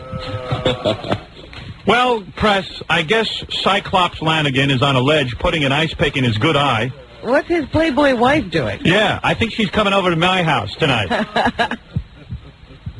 Our competition there, if you want to call it that, have been trying to get attention for themselves, and they've dreaded the fact that I came into Cleveland. They've tried to badmouth me. They said the people of Cleveland wouldn't listen to me, and yet the Cyclops is finished.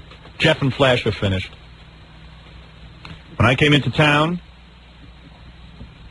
Jeff and Flash were the big names. One-Eye Cyclops Lanigan. Yeah, these were the people who started crowing before we'd even been there for one full book. Yeah, that they beat us. Had beaten you. And I told you it wasn't over until the fat lady sang. When did she sing? Last night? Last night. You know, I spoke to you over the din of Jeff and Flash saying they would win, and I spoke to you the last time over the din of that nitwit Cyclops Lanigan sitting there telling us how funny he was. But now I speak to you over the din of Jeff and Flash packing their bags to go to their new jobs at a Kansas City McDonald's. And we sit here, Robin, on the top of the dung heap that is called radio in your fair city. While Lanigan is still trying to read the ratings. Cleveland, the voting capital of the American League. Wait, I got my hand on the button. All right, thank you. Come on. I'm not going through that again. Let me tell you something. I vow to stay #1 in your town as I ascend to the heights of show business, to movie stardom, TV stardom, all forms of stardom. All forms of media fall prey to the genius that is Howard Stern. Yes, I am a genius. You've declared yourself. I've declared myself a genius since none of you will. And we will come to your city, your fair city, the armpit of the Midwest. I've never been to Cleveland. Oh, we're going to be there. And we will throw a funeral for our competition and escape from my family for the weekend. I actually have relatives there. I know. We will be visiting the Quiver's roots. Oh, jeez. Do we have to? And so I must say I am very proud and honored to be number one and be accepted by Cleveland. And my friends from the press, usually those are mutually exclusive terms for Howard Stern, friends and press. But please step forward and praise me. And please try to work in a question about 1-800-52-STERN. Thank you. All right, go ahead, David. Howard, good morning. Good morning, David. How did you know it was me? Because I heard him say David. Oh. Who is David? David, where are you from? David Sode from the Sun Papers. Ah, the Sun Papers. Is that the Cleveland Sun? Well, it's the Sun Press, the Sun Herald. They have, I think there's a... Would that be the same paper that wrote that horrible, scathing editorial about me? I don't believe so. No, we've always been supportive of you. Well, then by all means. We were calling you the King of Cleveland long before today. Now, let me ask you something. Are you the son of the owner of the Sun Press? Is that how you got the job? No, but you know... Yes, okay, go ahead. Before we get into the specifics of what might actually happen on your trip to Cleveland and the funeral for your former competitors, there's a rumor that's been going around, and I wondered if we could address I am not a homosexual. That started... when did that start, Robin? A few days ago when that naked guy was in here. There was a naked guy in here. I objected to it. Robin was the one who wanted it. Go ahead. Well, the rumor is, and I don't know where this could have come from, but that everything you know about radio, which is a considerable amount, you learned from Doug Podell when the two of you were working together in Detroit. Is that true? You know, it's funny. I've heard Doug say that, but... No, as a matter of fact, I can say this. You know, you learn as you go along in radio, to answer you quite seriously, you find that you pick up things here and there. And, you know, I can honestly say, from Doug, I never picked up anything. It's ironic, isn't it? You learned Doug's name. Yeah, that was about it. No diseases or anything? Nothing like it. Okay. I wondered if you could just bring us up to speed about what actually goes on in a funeral. I seem to remember from watching the Butt Bongo Fiesta, that's right, 1-800-52-STERN. Thank you. That what the Philadelphia funeral was like. But can you refresh our memory? What actually do you think? Each funeral will be unique, as you know. The Los Angeles funeral was different than the Philadelphia funeral. But a funeral, in general terms, is where I come to a town. You know, I've never set foot in Cleveland. And I've driven by there on several times. Have you? Well, when I was fired from Detroit, I had to drive past Cleveland. But I must tell you that this will give us a chance to meet and greet some of our listeners. We'll hold an open-air show. We will take to the streets of Cleveland and rejoice and probably in some unusual or bizarre way execute a mock funeral, an execution of our rivals. Well, there was one suggestion today. Well, we had an interesting suggestion, and it was rather coarse and tacky, but we've never avoided that, you know. Someone said that we should get on a motorboat. Yeah. And have effigy, you know, those the Lanigan and Jeff and Flash. Whatever their names are. Life-size models of them, and we'll drive them underneath a pier and decapitate them and then walk around with their heads on sticks.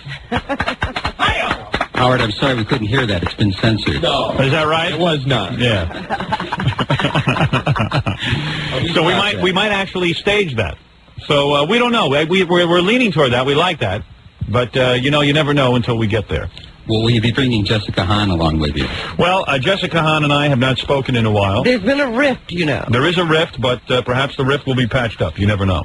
I will be bringing many people. I was thinking about her. You know, we are going to be going up to Albany later today because Howard will be seeking the nomination of the Libertarian Party. And it's rather sad that she's not going. Yeah, this is the first road trip we've ever been on without her. I'll miss that massage that I usually get at night. Well, Jessica is hooked up with some rich Hollywood producer out there. She's trying not to blow that scene. I see. All right? Okay. Well, thank you. You're welcome. Can I ask you another question? One more question. Go ahead. One more question. Okay. This is a sensitive topic here, and I hope the switch doesn't cut me off. But, you know, you were censored on this station, and I'm just wondering if there's a lesson here for your other affiliates. Do you think you would have gotten to be #1 sooner had that not happened? Yes. One of the things that you must understand that the show cannot be interfered with. Well, what you're referring to is Doug got very nervous about some things I was saying. Well, you know, one of the obstacles we've had to leap is Doug Podell in order to become #1. In spite of Doug, we've become #1. So, listen, I have 3 words to say about that.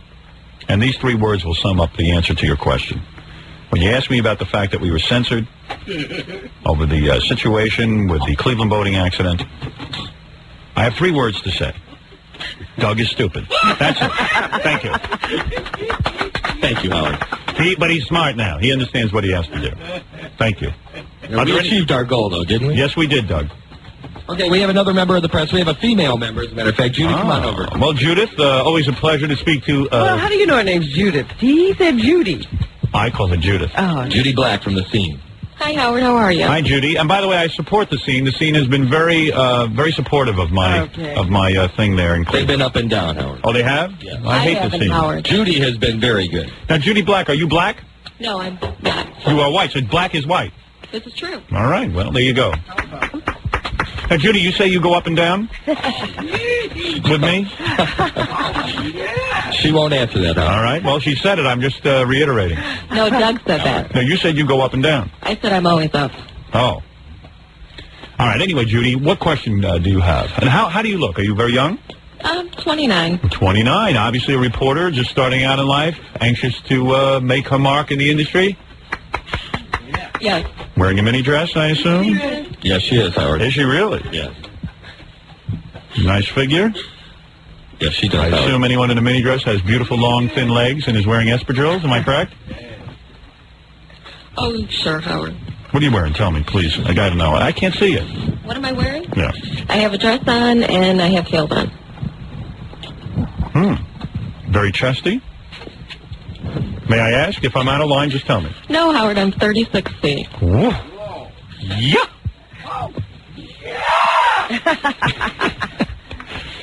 Can I ask May I ask if you're braless? If I'm going too far, you tell me. No, I have a bra on. You do? Yeah. So you admit that? Yes. And thong panties? No. No panties at all? Wow. That's outrageous. Howard, you're already under a tremendous amount of stress. And now you might be the next governor of New York. I am under stress. Judy is right. She knows me better than anyone. Oh, boy. Yes, I might be the next governor of New York. There's a very good chance. Are you taking any special concessions for your health? As a matter of fact, that's a good question. I am. I've had a number for a psychiatrist. It does disturb me that my eyeball keeps popping from the pressure. I have some kind of eye problem. And I'm in full agreement with my doctor that it is a psychological problem. And you yet won't call the number. I have not called the psychiatrist yet, but when I get back from Albany, I will be under psychiatric care if I become the next governor of New York. Well, I got to be honest. So we don't have to worry about your running mate. You're going to self-destruct. But yeah, exactly. But you know what? It doesn't matter if I self-destruct. You know what's funny? You say stress. You know what makes me most stressful? Anyone with Doug on their team is under stress. You know, Judy, I'm very stressed out, and when I come to Cleveland, I hope to meet you, and maybe you can relieve some of my stress as you go up and down. Judy's questions are over, Howard. Really? What happened to Judy? I think she's just slightly embarrassed. I don't blame her. Judy, if I've embarrassed you, I apologize. I just found you very attractive. Thank you. Okay, well, we have another member of the press here. Man or a woman? I'm a man, Howard. We have Judy back? What are you wearing? I'm wearing a lovely tie and... So you're wearing a suit? Yes, I am. Are you wearing underpants? No, I'm not. Are you serious? In honor of you. Wow, good for you. My lord and master. Are you wearing espadrilles? No, I'm not. And pink socks? No. Would you describe your measurement in your pants? Are you over 5 inches? My heritage is Greek, so I guess I'm a little... Are the Greeks known for something else? I don't know what Greeks are known for. Well, I have a large nose, Howard. I could kind of pattern myself after you, so... Well, tell me your question, please. Yes, well, I want to congratulate you, the king of all media, and Rob... Where are you from, by the way? I'm from Akron, originally. Oh, so this is an Akron newspaper? No, I'm with the Cleveland Free Times. As in a paper that costs no money? Correct. All right. Do we have any other reporters there? I just want to say... Can we bring back Judy? She was from a regular paper. Well, the Free Times is a big supporter of Howard Stern as well. Thank so you. We all love Most you. free papers are. Now, my question is, for the Albany trip, are you going to have video cameras along? And we will. Yes. I am videotaping the whole thing. Oh, we would love to be able to someday purchase that. And well, I don't know if it'll be purchased or shown on network television. I've actually been contacted. You never know where it could. They could pop up very soon. But we want to congratulate you on becoming #1 in Cleveland. We look forward to seeing you. Thank you. And I will be in Cleveland very soon. We don't know the exact date yet. We haven't even planned that. But when I get back from Albany, we'll begin the preparation. I have 2 quick questions for one for Robin. When will he? It's not necessary to talk to Robin. Only me. Oh, I'm My the ego, queen of Cleveland. my ego is so big that I can't I deal am with the it. queen. Shut up. All right, go ahead. I'll shut up. This is to the Queen. When will we expect your book out in the stores? We're hoping for fall release of Great. that great tome that I am writing. Everyone's full of themselves today. Not only me. Go ahead, yes? On the old WRR shows, Howard, will we ever see them on videotape? Not only were those shows classic, but you should have seen the outtakes. I have no contact with WOR. I think we should have released those on videotape. I would have done a whole behind-the-scenes kind of thing, too. You know, all the stuff that was outtakes, stuff that they wouldn't air because it was too Fight outrageous. that used to happen on the set. Yeah, we taped it all, and I would have put together a spectacular tape. I couldn't come to a financial agreement with them. They wanted too much money for it. Are you ever going to talk to them again? I would talk to them any time about it. In fact, I've been in touch with some of the Really? management over there. We've talked about several things, but those shows are locked up, believe it or not, in a vault, an underground vault, I've been told. Well, Yeah, so they're safe from nuclear attack. Yeah, so even in the event of a nuclear war, we'll be able to get those tapes. It was classic television. We all Thank you. enjoyed it here in Cleveland. We're looking forward to maybe someday seeing it again in the privacy of our homes. Right, gotcha. All right, well, I'm working on it. I'm always working on stuff. Well, does that conclude the press conference? Yeah, Howard, there's a couple of other, there's cameras here in press, but they have no questions. They're just B-rolling, and they've apparently got... B-rolling. Now you know all the terms for television. Good for I'm you. learning from you, buddy. All right, You know? B-roll. Very But, nice. B-rolling. What can I tell you? But, Doug, listen, I'm going to tell you something. Congratulations. Doug is the guy who brought me to Cleveland. Yeah. He was behind me coming to Cleveland. He pushed for it, and I want to thank you for that. And we share in this success with you. And thank you very much, Howard. We share it with you. And, Robin, I just want you to know when you come here, I am going to pamper you so bad. You are going to be the queen. Well, let me tell you something, Doug. We appreciate that. And, you know, I sit here and I go, I wonder, do you ever sit at home at night and say, you know, now that you're #1 in Cleveland, and we have this #1 success, would you trade it all in for 3 strands of hair? That's a tough one. Think about it for a moment. Yeah, I will think about it. If we had to trade in the #1, if you could have a full head of hair again, would you trade it all in? Yes, I would. Sure you would. Okay. Thank you, Doug. All right, thank you, Howard. All right, and listen, I want you to get a new celebratory wig. Thank you. All right, thank you, Howard. That's it. That's Doug Podell, the very bald Doug Podell. Unfortunately, I knew him when he had hair. Guy had Really? beautiful so you've hair. seen that whole transition? Oh, guy had a beautiful head of hair. God bless him. Doug Podell. Poor bastard lost every strand at a young age. Beautiful mane of wild blonde hair. Really? Cascading over his shoulders. Life is cruel. You know what I call him sometimes? Doug Baldell. He hates it when I call him that. But I was shocked when I saw him recently and every hair had fallen out. My father has more hair. But listen, Doug is always one of those guys, forget it. I'm not going to wear a toupee. I'm just going to He just shows it. let it go. All right. Looks like Lex Luthor. All right. Daddy Warbucks. Daddy Warbucks. The great Doug Podell, though. Very, very talented program director. And he really fought to get us at the Cleveland station. You know, you just Well, don't... then I'm glad it's worked out so well for him. Me too. Me too. And very handsome man, despite the fact he doesn't have his hair. Yes, he looks good, ball. His head is attractive. The top of it, I mean. All right, very good, Robin. Congratulations to everybody on the show, except Jackie. And even you, Jackie. Thank you, Bo.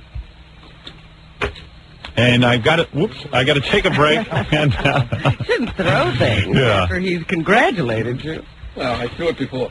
I got to tell you, we're going to take a break, Robin. Then I will announce my running mate. This is it. We're going to finally decide who will be running for governor With me. with Howard Stern. My lieutenant governor. I want to do that, and then we got to do the news. You know, I have to tell you that people have been calling in as a result of an earlier phone call we had saying that they weren't going to take you seriously until they heard My running something mates. that your running mate said. Really? A possible running mate said, yes.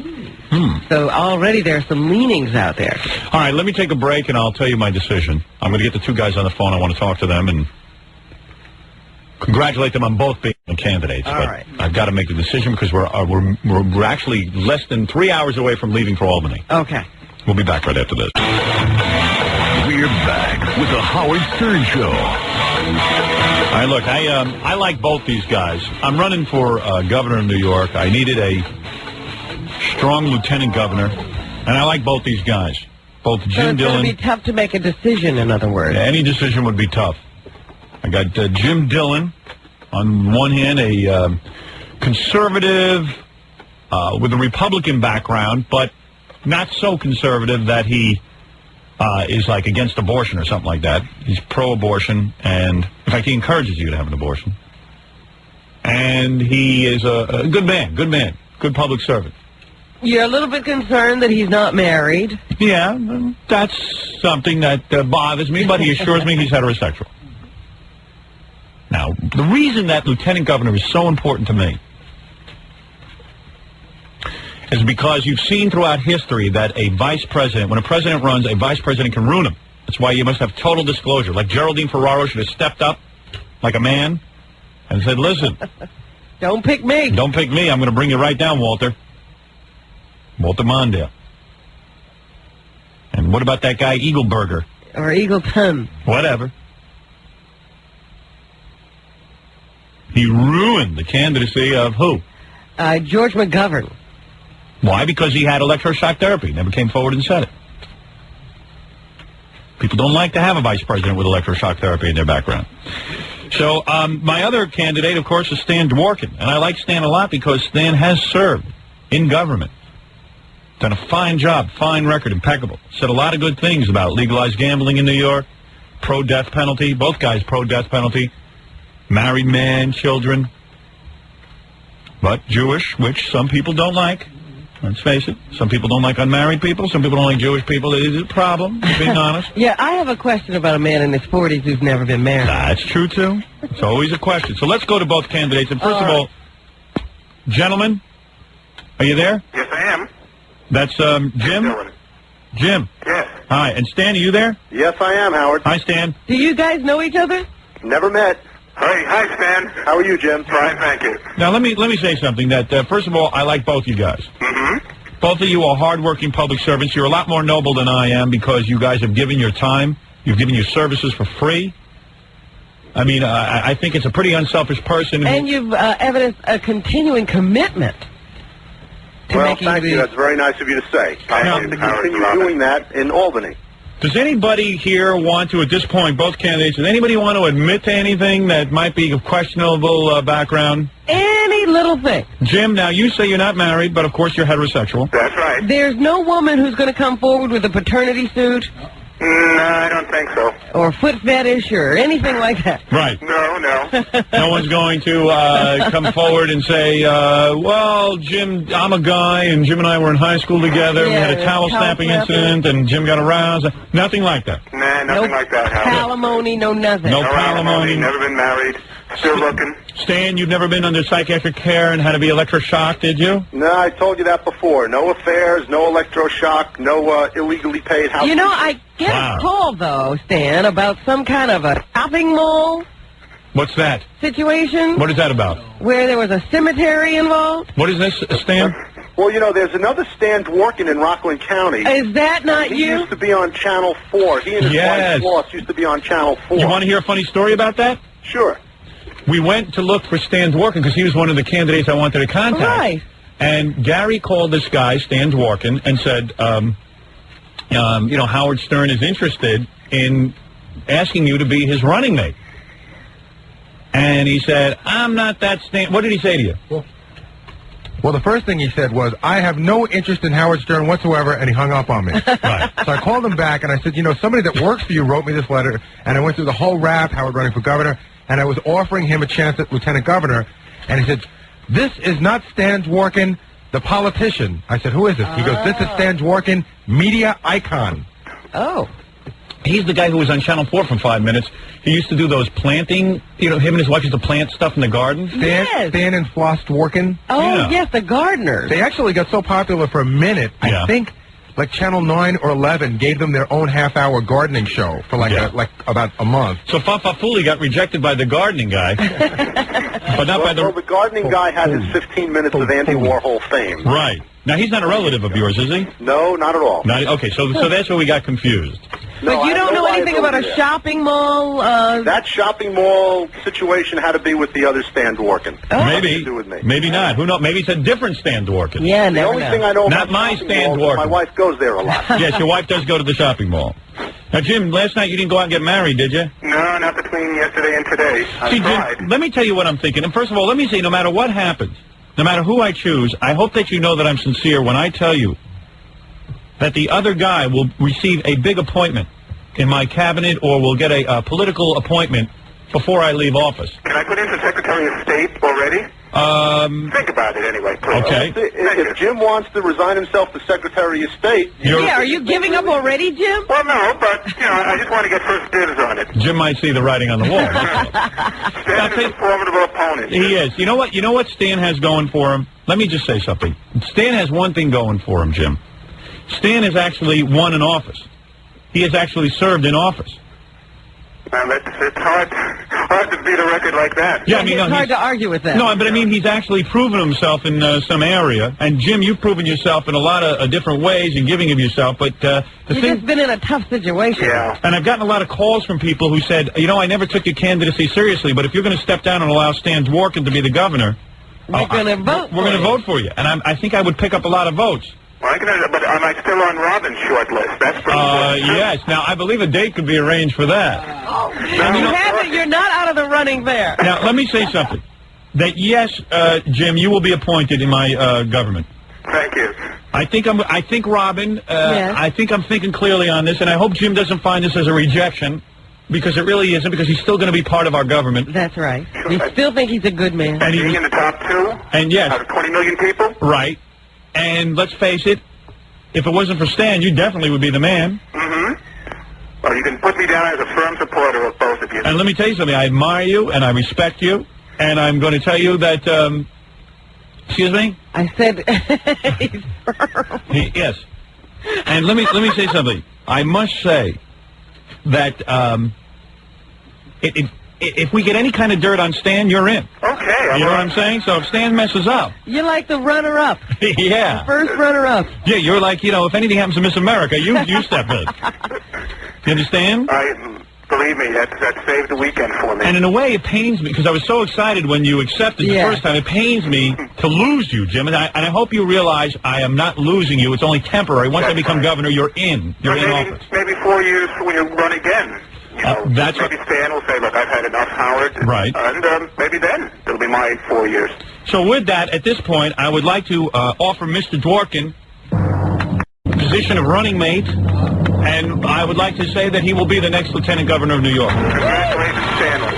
Howard, thank you very much. Robin, thank you very much. I would be honored to be your running mate. Mr. Dworkin, thank you. And as a matter of fact, I will, tomorrow, I'll be in Albany. I will accept the Libertarian nomination if they give it to me, and then I will enter your name as my lieutenant governor. Okay, and if you would like me to be in Albany tomorrow with you, that's your decision. Very good, Stan. Come up there. Could you come up? I could come up there tomorrow. Oh, that would be excellent. I can't come up there tonight because my son is coming in from college. Yeah, and you might not want to be there tonight. It might get a little out of hand in the hotel. And I don't know that he'd be at that. I don't know that I'd want him at that party. Yeah, right, exactly. It might not be appropriate for actually, because you're going to be the governor, I'm going to step down. So the point is, we want to keep you clean as a whistle. You got to be squeaky clean. And by the way, your son will be coming in from Harvard. I think you should mention that. Well, no, actually, he'll be coming in from the Wharton School of Business at the University. Ooh, very nice. Maybe he'll be available to be governor. Yeah, maybe. He might throw us both out. Obviously, genetically, there's a lot of brains in the family, and we're all proud of that. Business. Ooh. Well, and please, Jim, don't feel bad. No, I don't. I think Stanley's a fine man. He's going to be a real asset to your campaign. Thank you. And I get to avoid Albany. Yeah, exactly. You don't have to live there. All right, thanks, guys. And Mr. Dworkin, we'll give you the information on tomorrow, and we'd be honored if you show up at the convention so we can sit and talk a little bit. Great. Thank you very much, Howard. Thank you, Stan. All right. Jim, thank you. Thank you. Bye Okay, guys, bye. Well, there it is. There's the big The announcement, Robin. running mate is? It's Stern and Dworkin. All right, that's the ticket.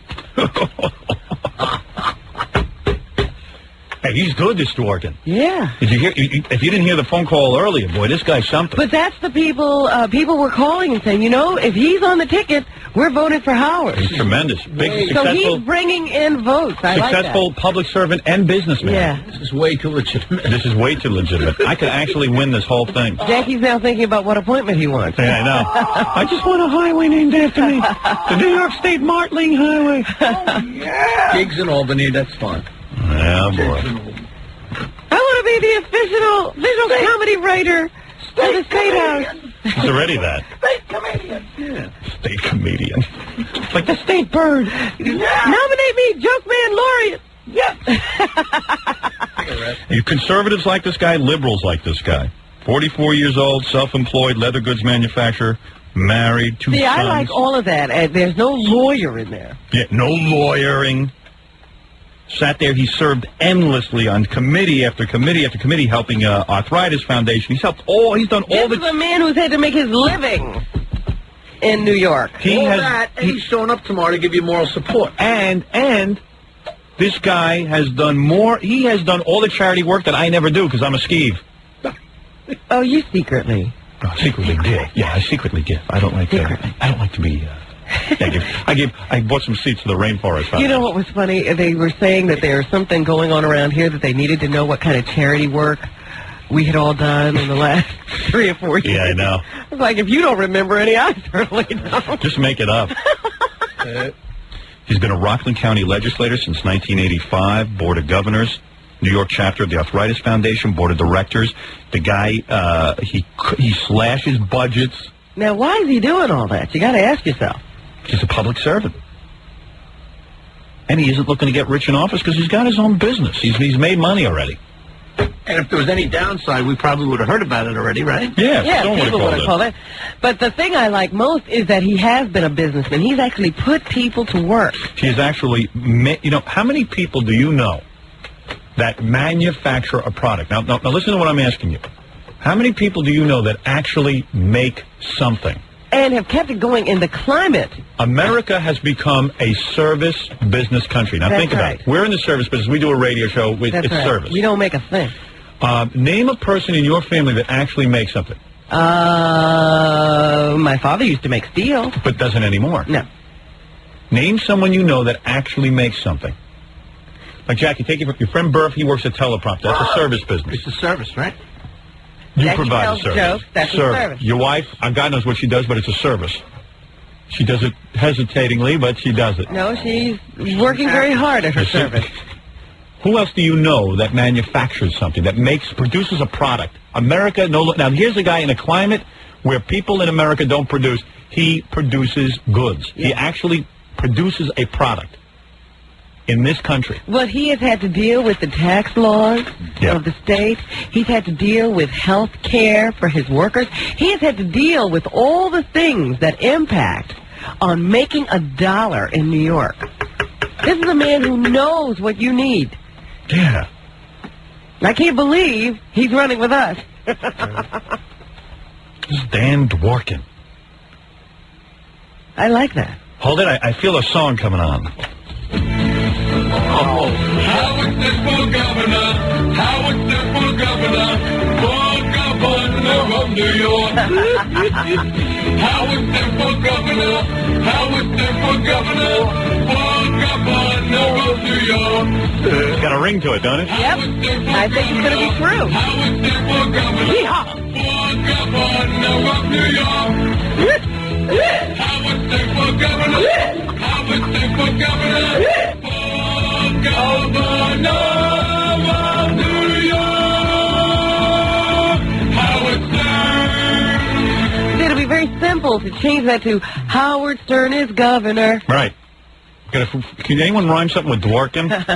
Anyway, the point is, wish he could change his name. Straight talking. Straight talking Dworkin.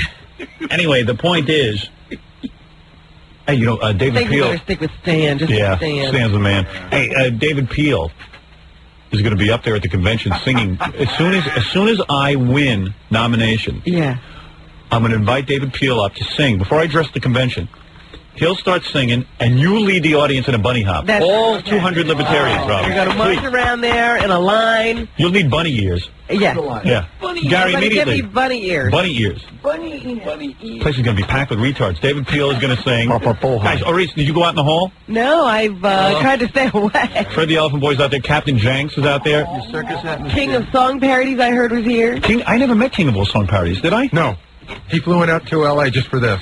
Let me just see what I he looks heard like. that he didn't fly himself, but he was flown out here. Really? Yeah. By the libertarian. By the way, no, by Captain I heard Jenks. Captain Jenks dyed his hair. He did. And Captain Jenks also... He's got a new look. He got a record deal from all those stupid phony phone calls he makes to Larry King and Yeah. stuff. They gave him a record deal on, where, Atlantic? Atlantic Records. And he's releasing an album. I read press on it. Really? And he went out and dyed his hair. He's like in show business. But he was the one who flew King of all Song Parodies. Right. Really? Yeah, he's using that fortune now, to sort of fool around and be a high roller. The advance money. Hey, you know what? We have another celebrity endorsement for Stan Dworkin, somebody that knows him personally. Really? Freddie Roman, the comedian. Really? Said he knows Stan personally. Great guy. Really? Well, I'm hearing all good things about Dworkin.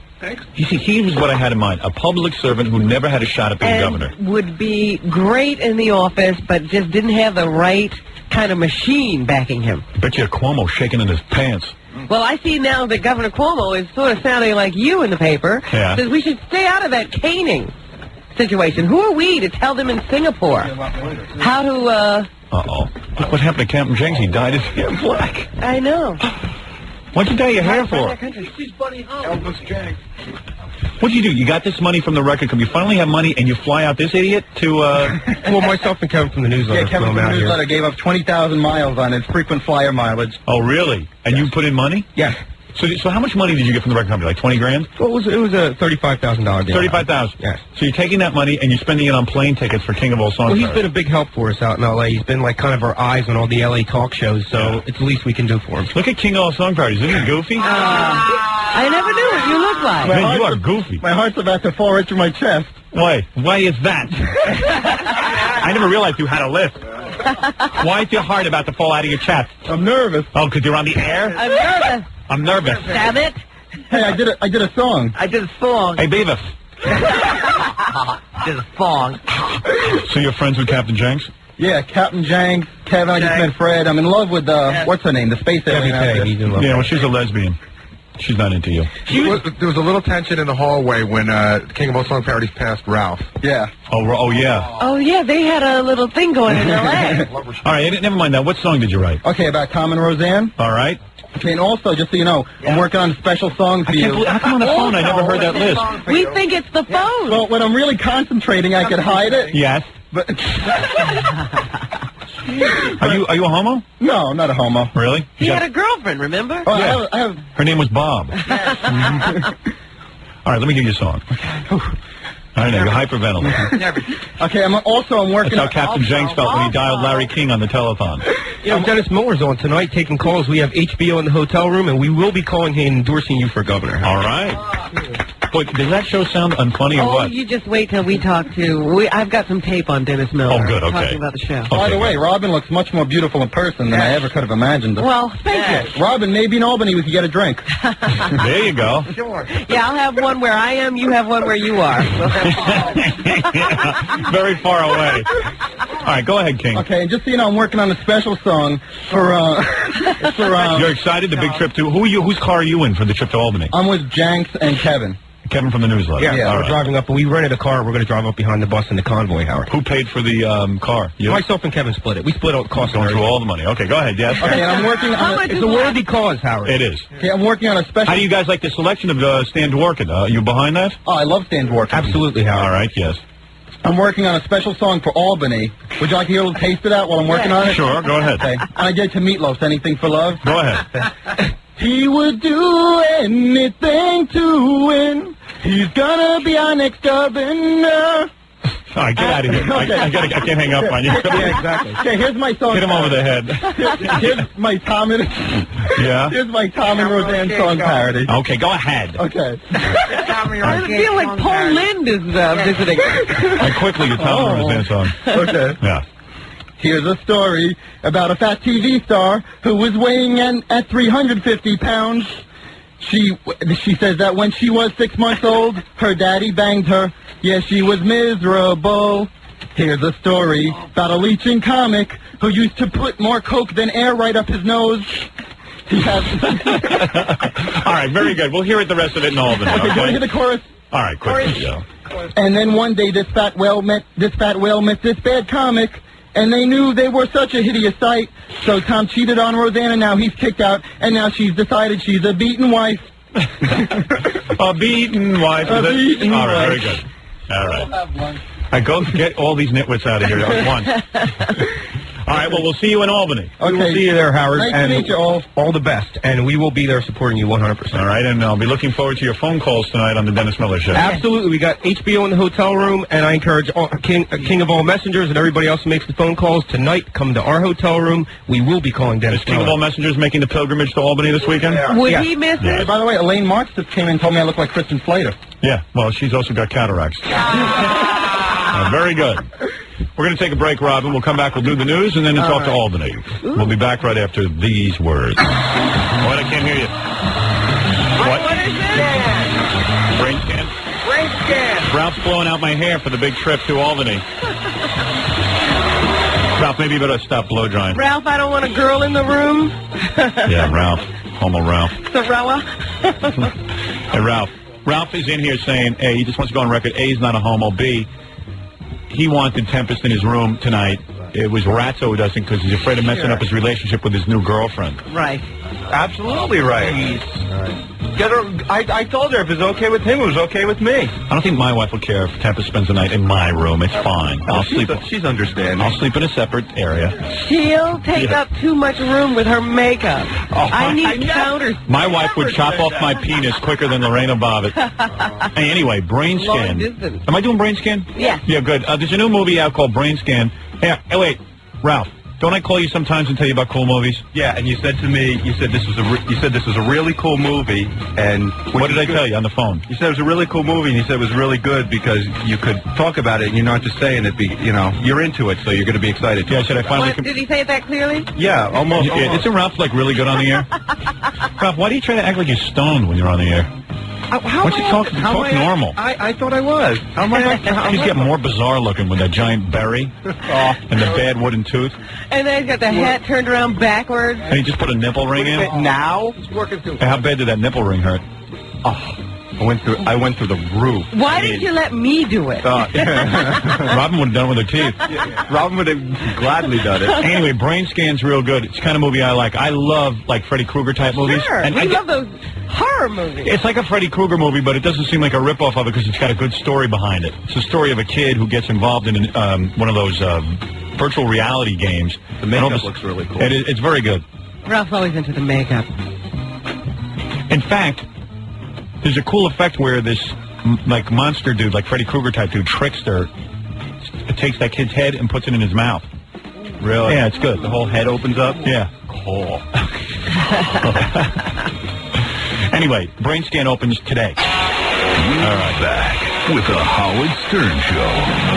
Papa Fooey's in the room. I want to speak. Is this the Brooklyn District Attorney? Yeah. Yeah. Okay. Joe Hines. Well, you're just going to have to tell him that he's out of the running. Yeah, I know. I don't think he would have taken it anyway, because... Well, what do you want to do? You want to just lay it out like it is still happening? Mr. Hines? Yeah, hi. It's Howard. Howard, how are you, Howard? Joe Hines. Hey, Joe. Yeah. Hey, lower your radio. Yeah. What radio? I'm in the airport. Oh, then tell those people all to shut up. I'll take the listen to it. Hey, Joe, you're one of the people who were on my short list. I'll tell you, I was very flattered to it. Then I heard you're a lousy basketball player. Yeah. And the last guy I beat in my backyard in Flatbush, he became governor and has never left Albany. Well, you're a good district attorney. He's the Brooklyn district attorney. You guys got an impeccable record. He's the right age. He's got the whole thing. He was the special prosecutor in the Howard Beach racial killing trial. He's done a lot of things. He's good, but he's also a Democrat. I know that no Democrat would really run with me because they all have to show their support for Cuomo. Am I correct? No, I was up here to do some advanced work for you, Howard, and I heard this morning you're a lousy basketball player. Would you have actually run with me? No. You say he couldn't. I'm running for Attorney General, Howard. That's what I mean. So you couldn't have done it. I'm going to be working toward the VAG. I'm going with Stan Dworkin. He's agreed to be my running mate. Yeah, he's a good man, isn't he? Yeah. Do you know him? I know him, yeah. Oh. So, I mean, I just wanted you to know I Have felt... a good race. Yeah, thanks. And I felt very good about you, but I knew you wouldn't do it anyway. You know what I'm saying? I got you. Yeah, so, well, I'll be watching your career. Okay, and maybe there'll be a special appointment for you in my cabinet. Have a good day, guys. All right, Joe. Bye. That's Joe Hines. Another man I was looking at. Well, at least we didn't have to wait to be turned down by him. Exactly. Stan Dworkin's much more qualified. Yes. Although he's good. We'll watch him. We say that. I'll keep my eye on him. You know I'll be bored being governor after like 2 days, so I'll be out of there. Once I get the death penalty in, I'm gone. Stan Dworkin takes over and does his thing. But there may come another time in the state's history where you'll have to step forward again. I'm only stepping forward because we need a death penalty, and there's no Republican out there that can win. There's just none. It's a virtual impossibility. In fact, the Republicans should have contacted me and made Pataki my lieutenant governor. Yeah. And together, If they were thinking, that's what they do. yeah, but instead they got to stand there and he's not serious. Oh, sure Now I am. they're sitting there saying, "Oh, get out of the race! You're going to ruin it for us." Yeah. So if I'm not serious, what are you worried about? Why are you being such hard-ons?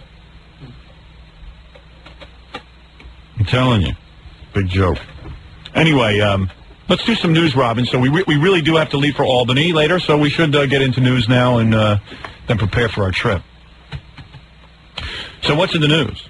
Well, of course, the death watch, I guess, that's going on around the President Nixon. Oh, my leg. Oh, my brain. Hospital continues. News reporters staking out the place, waiting for any piece of news they can find. There's nothing coming out because the family has requested that the hospital just keep everything quiet. But the president, as you know, took a turn for the worse. Nixon's head. Oh, Jackie. Yeah, and his head, I mean, he's got brain swelling. Nixon's head is like the movie Scanners. It's going to explode. Well, no, that's not exactly what happens. You know what happens is that all this fluid builds up in the brain, and since the brain is encased in this hard, bony structure, There's no room for it. there is no room, and the brain gets forced down. Oh. And can't they just put a hole in your head and let the liquid drip out? Seriously, I'm you're a medical woman, and wouldn't you know anything well, about that would be a very strenuous operation. Oh. And he said he didn't want any unusual or extraordinary measures taken if he developed some serious illness. They say that even though the former president was acting chipper, he hasn't been all that happy since the death of his wife. No, he's been real sad. Boy, that's a weird thing where the brain fills with fluid. Yeah. Unbelievable. It's like 5 pounds of vomit in a 4-pound container. Am I right, Robin? Something like that, Howard. Something's got to give. Well, his brain is so big now, they say it's swollen to the size of a pea. No. Oh, my leggy leg. So he slipped into a coma, which is not a good sign. I slipped. Can I sue? So they're just all standing around waiting to see what happens. And it sort of looks like, the doctors are taking this thing very, very seriously, and there's not a lot of hope. He's going to bounce back from this one. Everyone they interview, they want, everyone wants to say something nice about Nixon, who they interview, so they say, oh, he was good at foreign affairs. That's the thing you say. It's funny you should say that, because here's Henry Kissinger once again. They grabbed him again wherever he was. Yeah, I mean, Kissinger, the guy who really owes his whole political life and his fortune to Nixon. Yeah. He can't even say anything that nice. He was very good with foreign affairs. Here he struggles to find something good to say. Very good with foreign affairs. Well, why was that? Well, he hired me to run foreign affairs. He made a major intellectual and practical contribution to the conduct of American foreign policy. Listen to this guy. No effort. All the years he's living in this country and he's on TV, no effort. He's so lazy, not even... He's a brilliant man, don't get me wrong. You think so? I know so. I figure he could have learned to speak better than that. You don't think he's that bright? You mean any guy who was that bright should learn to speak better? That's right. Maybe you got a point. And I know he will be remembered for his achievements and not for the passions he aroused when he was in office. Right. What does that mean, Henry? It means I got nothing nice to say about him. I tell you, but I do love Richard Nixon. I remember once he said to me, Henry, you Jew bastard, you are a good man. So here's more of Henry Kissinger struggling to say anything. Richard Nixon struggling to say nothing. is was a great patriot. Right. And an outstanding foreign policy president. But don't cross him. Twice you've said that now. But don't cross him because he'll break into your house. Can't you think of any other thing that he did nice? Yes. He gave us flowers on Secretary's Day. It was unbelievable. Well, you know something. I'll say something nice about him. He will do a good job filling that hole they dig in the ground. Oh. I had the privilege of working with him for 5.5 years, and I have... And in all that time, there was only one embarrassing incident where we had to get down on our knees and pray to Jesus. Because he was losing his job. Yeah. Been in close touch with him since. Yes. Well, no one could say anything except he was good at foreign policy. And he made phone calls. He called me several times, and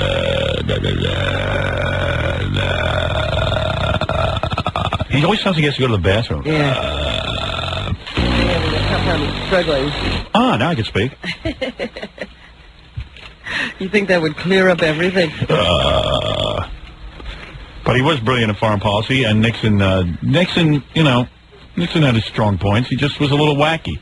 He had this fear of failure. This guy, exactly, a fear of failure. The guy had, it was obvious he was going to win. It's like if, you got it all sewed up, and then he still had to, send these guys on a mission. Yeah, he was looking for insurance. And you know what? That wasn't even so bad. What was his downfall? He didn't take those stupid friggin' tapes. His ego was so big, he couldn't erase those tapes, because he had to save them for some Nixon museum. All he had to do was take the tapes and destroy them. End of everything. Destroy the tapes. Yeah, why would you want to save those tapes anyway to go into the museum? And he did this, and he's making 18-minute gaps. The guy just was not thinking clearly. He says, I made these tapes. These are my archives for my future museum. Well, you know that Pat Nixon is buried at the library. Really? She's buried at the library, Yes. Pat Nixon? Yes. You are kidding me. I'm not kidding. Pat Nixon is buried at the actual library. At the Nixon library. Under the porno books? She's under the porno books. She's in the porno section. The books. She's under the Dewey Decimal System. Yeah. You can find her in the car. Oh. So that's what smells at the library. Oh, I had no idea. It made my brain swell. Have her placed in between a boot. I wanted to preserve her forever. I had no idea. The body must be decaying. Nice and flat, though. She's flat as a Dewey Decimal Point. She owes 2 cents a day. She's in a card file box. Oh, yes. But they said that there will be no Washington funeral. Oh. Should the former president die at this time, he will, too, be buried at the library. Pat's sleeping. Wow. Well, let me So take he'll be right there next to it. Do I have to take a break here? Yes, we do. Okay, let me take a short They're break. going into the same section, Howard. Excellent. What section is that? Science fiction?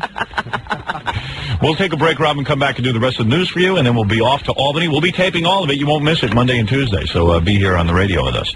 We're back with the Howard Stern Show.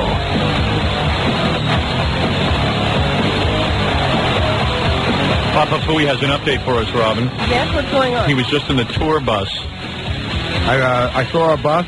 I met our driver. It's an incredibly cool bus. It's got like a CD player and a VCR and everything in the back, and it's got like 6 sleeping berths. Excellent, because I might need to will rest. be sleeping. Hey, do you think we could get massages in those berths? Oh, sure. Yeah, really? Yeah, I don't know. Nah, nobody can. It would be hard. I don't think that you could get in one of those berths. Too bad. Because I don't think it's made for someone as tall as you. I see. Well, Jackie and Fred could get in there, and they can massage each other. I also met the bus driver. Yeah. Robin, will you be sleeping in the berth? Yes. The actual berth? Oh, good. What will you wear to sleep in? The same thing I'm wearing now. You're going to sleep in your clothes? Yeah. What do you think I'm going to get up and dress? Well, you should get down to your panties and bra. Right. Sleeping. Yeah, don't want to wrinkle it. Yeah, right. I don't want you all wrinkled. What else did you see out there? Met the bus driver. Our bus driver drove Nirvana on their last tour. That's what I heard. January. He said he drove in January, did the whole West Coast tour. Tune in Monday. You'll be hearing an exclusive interview with the last bus driver to drive Kurt Cobain before he blew his own brains out. Right? Pretty much. That's right. It's an exclusive that we have only here on hard copy. Our bus driver's really cool. His name is Lee, and he's got one of those big black hats. He does. Like, those hats. What do you mean? Like a big cowboy hat. Oh, big black cowboy hat. Yeah. All right, good. Those hats. I don't know what he's talking about. He's doing jokes, and I don't know what he's talking about. Jackie knows what I'm talking about. Good. So you and Jackie have a good laugh. Yeah, why don't you talk to Jackie? Then he was trying to say nigger-hating hat. Right, but I don't want to no one knows what you're talking about, That's so then why just don't I'm even bring it setting up. it up for you. You're going to set me up. Yeah. Thanks. What is this, the Why do I Tonight get Show? accused of knowing? It's the Tonight Show. You know exactly what he's going to say, and then you know how to respond. Cowboys wear nigger-hating hats. That's those big cowboy hats. That's what those are. That says to the world, hey, I hate niggers. I know it. I know that's what it is. And African guys, real radical guys, wear those hats. Flat fezzes. Those flat fezzes hats, and that says, I hate white people. What? White people run for it. White people run for it hat. The hat I'm wearing right now, Robin? Yes. That's an I hate Baba Booey hat. Anyway, what else were you telling me you saw? We're also going to stop and see all the people up in Saugerties. We're going to meet the town councilman and the mayor and some other people. They're looking forward to greeting us. Oh, excellent. What time will that be happening? Sometime between 2:30 and 4:30, depending on How long is this trip? It could be very long if we stop at the strip club, the Burger King, and the rest stop. I got to meet black people at the Burger King, Robin. It's very good for a guy running for governor to meet I black need people. rest. How long is this You trip? just you know what? You'll rest when we get back. Me. Rest. We have a show to do, Miss Quivers. Rest. Me. Stop it. I'm running for governor, and you have to help. You have all tonight to sleep. How dare you? You'll be sleeping tonight, provided Elephant Boy isn't banging on your door. And king of all song parodies. Okay, so the point is that we will be meeting with the mayor, the town councilman. Yes. Of Saugerties. I'll be holding a meeting to learn the problems. Tour? I want to learn the problems of Saugerties, Robin. Learn how to spell it is right. S-A-U-G. I wasn't aware there was a Saugerties, New York. I wouldn't know, except every time I drive to Albany, I see the sign. It catches How me. funny is that going to be when I get off the bus to meet with the mayor and the town councilman to learn their problems? Yes, I like that. Yes, very nice. And then when I meet the black people, what do I That say to ought to them? be interesting. Not Why don't you Saugerties. get out and say the universal word? Umgawa. And let's see what happens. And I'm staying on the bus. Yawa, black people. Here I am. I'm staying on the bus, and I want to see how fast you can get back in. Hey, do we have a loincloth? I should walk out like Tarzan at the black with the black people. Maybe you should wear one of those Burger King hats. The fezzes? Oh, you have a dashiki and fez? A dashiki? Where do you get those? in peace. See if you can get me a dashiki. Call up that Jeffries guy and borrow something. Professor Leonard Jeffries, look it up. See if I can borrow that I hate white people hat. Either that or a bulletproof vest. Right. Oh, shut up. He's been doing that all show. He's been sort of laughing the whole show. He's all excited that he's going to Albany. He's like, I'm going to Albany. There's nothing going on, and you're sitting there going, Don't ever talk about laughing inappropriately.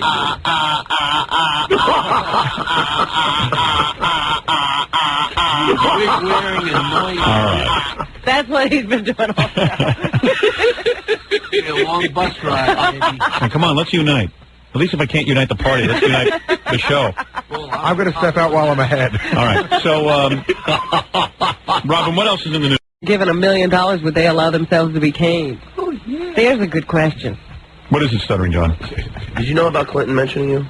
Yeah, Yes. MTV? Yeah. Yeah. Did you hear it? No. I got tape of it if you want to hear it. Tell them we need it and we want it for next week so we can play it on the show. Okay. All right. Thank you very much, Joe. Thanks for the help. Would you take $1 million to be caned? Yes. How many times have you? Even though it would rip the skin off your buttocks? You ever seen my buttocks? I'm not missing anything. Yeah. No, I would take $1 million for a caning, yes. Really? Yes, absolutely. $1 million is a lot of money. Wow. That's interesting. I don't know. Hit me and I bleed and might faint, but I have $1 million afterwards. You bleed every month. Is it that bad? Oh. Am I right? But nobody hits me. No. I'll hit Let me see. Is there anything else we need to go over? Oh, look at this. Eartha Kitt in the paper today. She's on that CNBC show Real People, and she's really trying to get him some press. Yeah. She says after having sex, separately of course, with Sidney Poitier and Harry Belafonte, Yeah. they each confided to her, these are nice men, that only white women could sexually satisfy them. Is that right? That's what she says. She says they said no black woman can do anything for me. Really? It was a slap in my face, and therefore you feel kind of dirty afterwards, she said. Belafonte's agent said he has no response. She must be really hurting for publicity. And from Poitier's camp, I'm not even going to show him this. Unfortunately, I have never experienced black women, so I wouldn't know if that statement was true or not. I'd like to find out. I bet you I could be satisfied by a black woman. Well, I would certainly like to question Mr. Belafonte and Mr. Well, you see, they're unavailable for comment. Well, if we ever get a hold of him, All right. you know the questions we give to Stuttering John? Right. That should be among them. I hear you. Something tells me they'll be in hiding. They will never come out in public again. Well, thank you, Robin. Hey, listen. It's time. Unless you, to make our journey. Move, we're going to make our journey. Vicious move. What we're going to do is go, get ourselves together, take a little break, and then get on the bus and make the big trip to Albany. Tomorrow we'll be in Albany for the big convention. Well, as a governor, let me ask you one final thing. I always Go like ahead. to ask you about the law. Ask me on the bus. The Oddball Cabaret in Los Angeles is one of those bump and grind joints. For $20, a guy can sit inside a frosted glass enclosure and see a nude woman cavorting under a shower of water. Okay, go ahead. But the city of Los Angeles, I think this is, has closed the attraction. Why? Not because of the nude dancing, but because the shower stall has no ramp for wheelchair access. Oh, for goodness sake. No, I think you know how I feel about The that. city says the stall is a stage, and a stage has to be accessible to physically handicapped performers. Ah! Like you want to see a handicapped person cavorting In the shower. Oh, this is absurd. Well, they're just busting their balls because they want to find a technicality to close these people down, and I still say that's too much government interference. Too much. True libertarian. I am. Strip clubs are strip clubs, and you should be able to do whatever you want. Thank you. A man convicted of committing a series of crimes recently took split personalities to a new extreme. James Carlson says he's a manipulator and a liar, and he says he thinks he's pretty good at it. But he'll have lots of time to guess again because he's facing up to 83 years in prison for a string of rapes and other crimes around the Mesa, Arizona area. Apparently what got Carlson in deep trouble in his trial was when he showed up in a wig, a skirt, and nylons, claiming he was a lesbian prostitute named Lori as one of his 12 multiple personalities. The jury just didn't buy it. Gotcha. So they sent him off to jail. I mean, I don't know what the judge is going to sentence him to, but he's convicted and he could get up to 83 years, which is nice to hear. Is that what's happening? No. It's funny. You ended the newscast, and now and then all of a sudden I hear her talking about. I don't even know. You were talking about a lesbian, come on. John Bobbitt took a second blood test in that paternity case up in Niagara Falls, New York. Yeah. And it came out just the same as the first. Yeah. I don't know why he tried it a second time. Why not? What's he got to lose? The test showed that he's 99.99%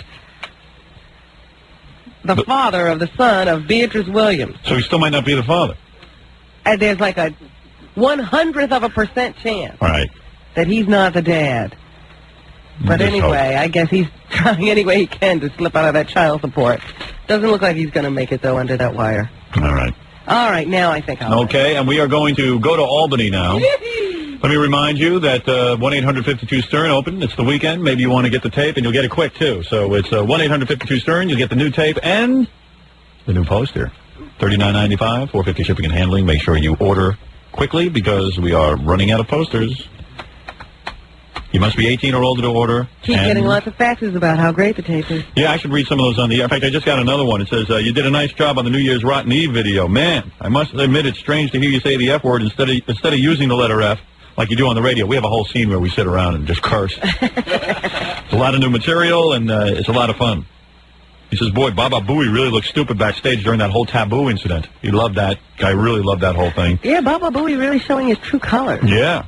Although this guy says he would like to see Gary kick Taboo's ass. Not because he's gay, but because he's annoying. P.S. He says, my girlfriend is hot for the space alien. Lots of good space alien footage backstage. And a lot of women being turned on to lesbianism, I think. Well, in the new tape, you'll see backstage where there's a bathing suit try-on demonstration that the space alien is in, and she really does have quite Well, a I body. think that's a good advertisement for guys who've been trying to get their wives to go for that twosome thing. Yes.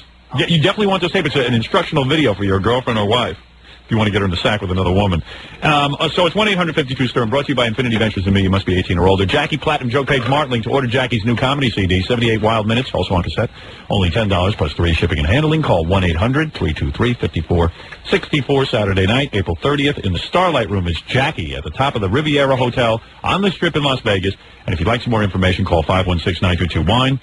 Also, Stuttering John will be promoting his self-titled debut album with a gig at Jugs and Mugs in Berlin, New Jersey tonight.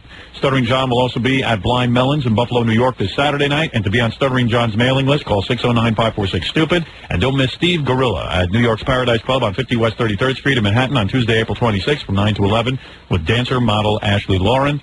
And Larry Ratzel-Sloman will be playing in a benefit charity ice hockey game this Sunday, the 24th. That's right, at 6 p.m. at the Bayonne High School rink in Bayonne, New Jersey. And if you're planning a wedding or party and you need a great DJ, call Scott the Engineer's Rocket Entertainment toll-free from any city, 1-800-PARTY-MC. And if you'd like to hire Scott in the New York area, call 718-BAG-5040. I am a fan of Stuttering John's new record called Stuttering John. I'd like to play a song from it, but John, I might not even have time. Fred? Really?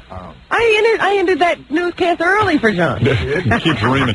You ended about 5 stories ago. You would end it on time. Hey, Fred, is there time here? It's up to you. Well, I mean, I don't know. You're the man on the microphone talking and hearing Tom yelling into the headphones. Don't play it. Play it? Let's do something for John. I'm going to be on Inside Edition today and tomorrow. Is that right? Speaking of one of the, on hard copy, where did they get that tape of you talking about the election, Howard? What tape? I don't even know what you're talking about. You were walking along with Allison. Well, maybe that was at the Rainforest. What is it, Tom? I'd be happy for you to play Stuttering John. Oh, you will? Okay. Thank you, Tom. Maybe that was at the Rainforest concert. I don't know. I couldn't recognize the outfit. I was trying to figure out, and Allison had her hair up. I thought it was at the Trump wedding. Did they maybe. question you about that, Ben? Who knows? They take whatever tape they can get and keep replaying it. Tons of press downstairs already. Really? Hard copy. Our Daily News guy is here. There's all sorts of press down there. All right. And a lot of people hanging around. Well, then we must prepare, Robin. Let's go. I'll leave you with Stuttering John, and this is his new record. I'll talk my way out of it. In stores now. Good song. 97.1 The Eagle, the pure rock station.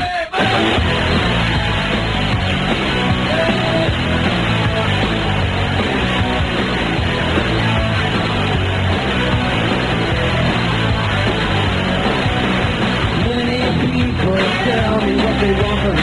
They don't seem to understand.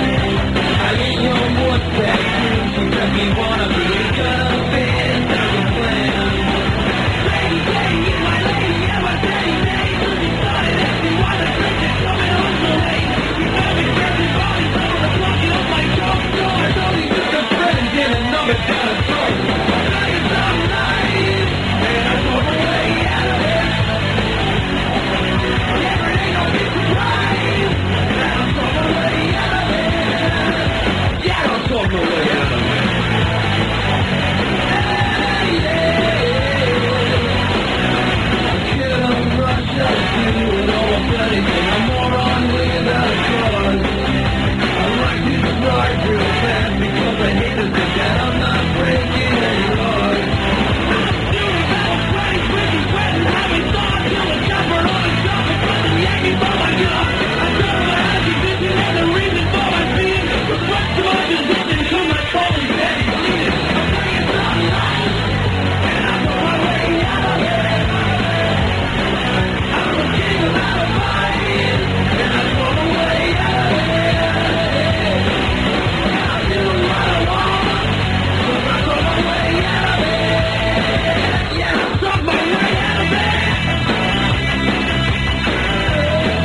Associated Press.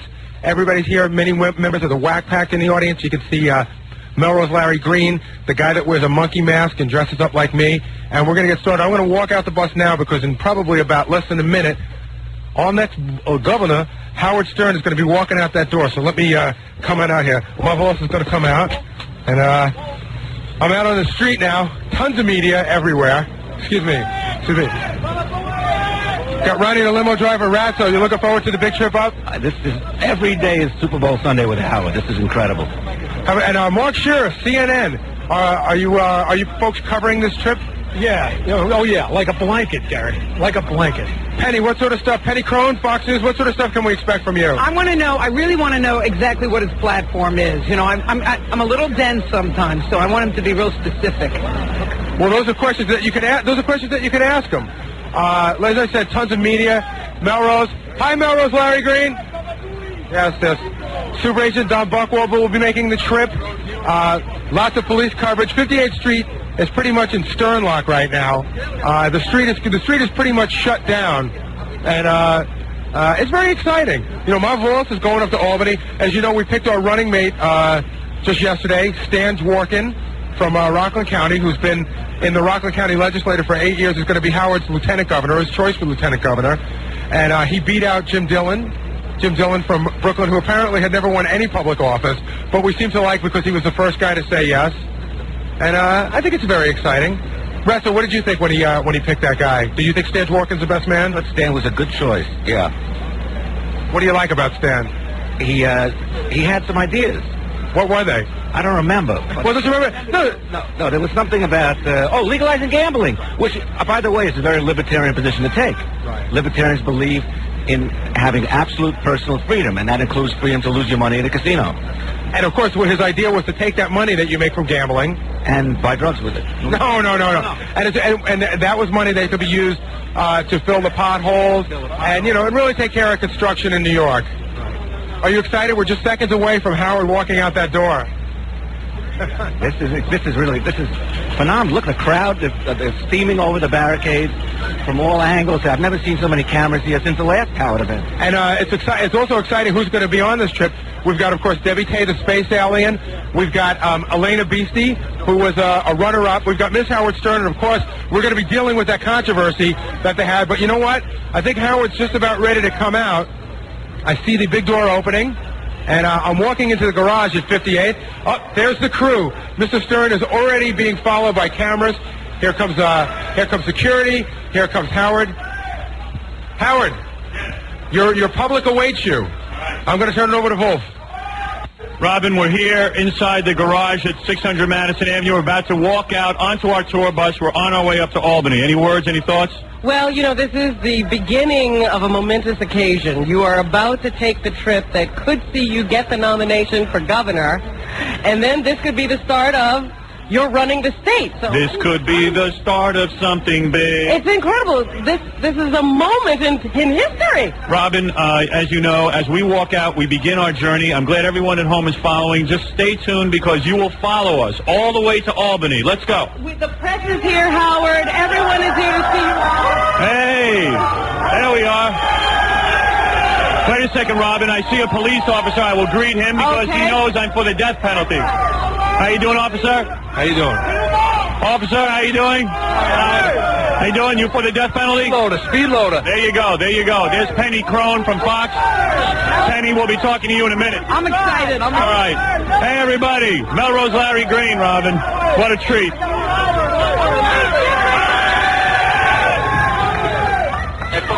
All right. Thank you. I'm putting on my headphones now. We're not a lot of room. Did we lose the mic? There we go. We got it. Scott, the engineer. Where are we doing the show from, Gary? Right here. You can sit right there. Sit over here? Okay. See, that's exciting. Come on, Robin, sit down.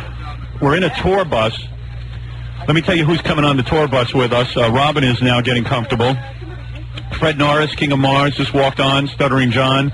Jackie Jokeman Martling, what did it look like out there? It looks unbelievable. Let the drinking begin. There you go. We have our party bus. Here comes one of our party girls, Elena Beastie. You know her from our new 1-800-52-STERN video. How is it to be on the bus? Oh, this is going to be great. Don't you feel like this is history? This is history in the making. We'll just wait till we all take our clothes off. How many politicians do you know? Excellent. There'll be massages later, I hope. Howard's the only politician I know. All right. He's the new governor. All right. Elena, we'll get to you later because when the press is in here, you should be walking around in scantily clad. I guess she has that pierced tongue, you know, and when you're talking to her, you can see it. Robin, one of the other girls joining us on the bus is Elena Beastie Space Alien. She's just walking by, ignoring us. Debbie Tay. I mean, Debbie Tay. Excuse me, Debbie. There's Billy West. She just had her ass in my face. Just get in the back there. Ralph, your main makeup man and Ralph, of clothing course, will be person. thrown off the bus in about 3 seconds. Yeah. How did Ralph get on the bus? He's not supposed to be here.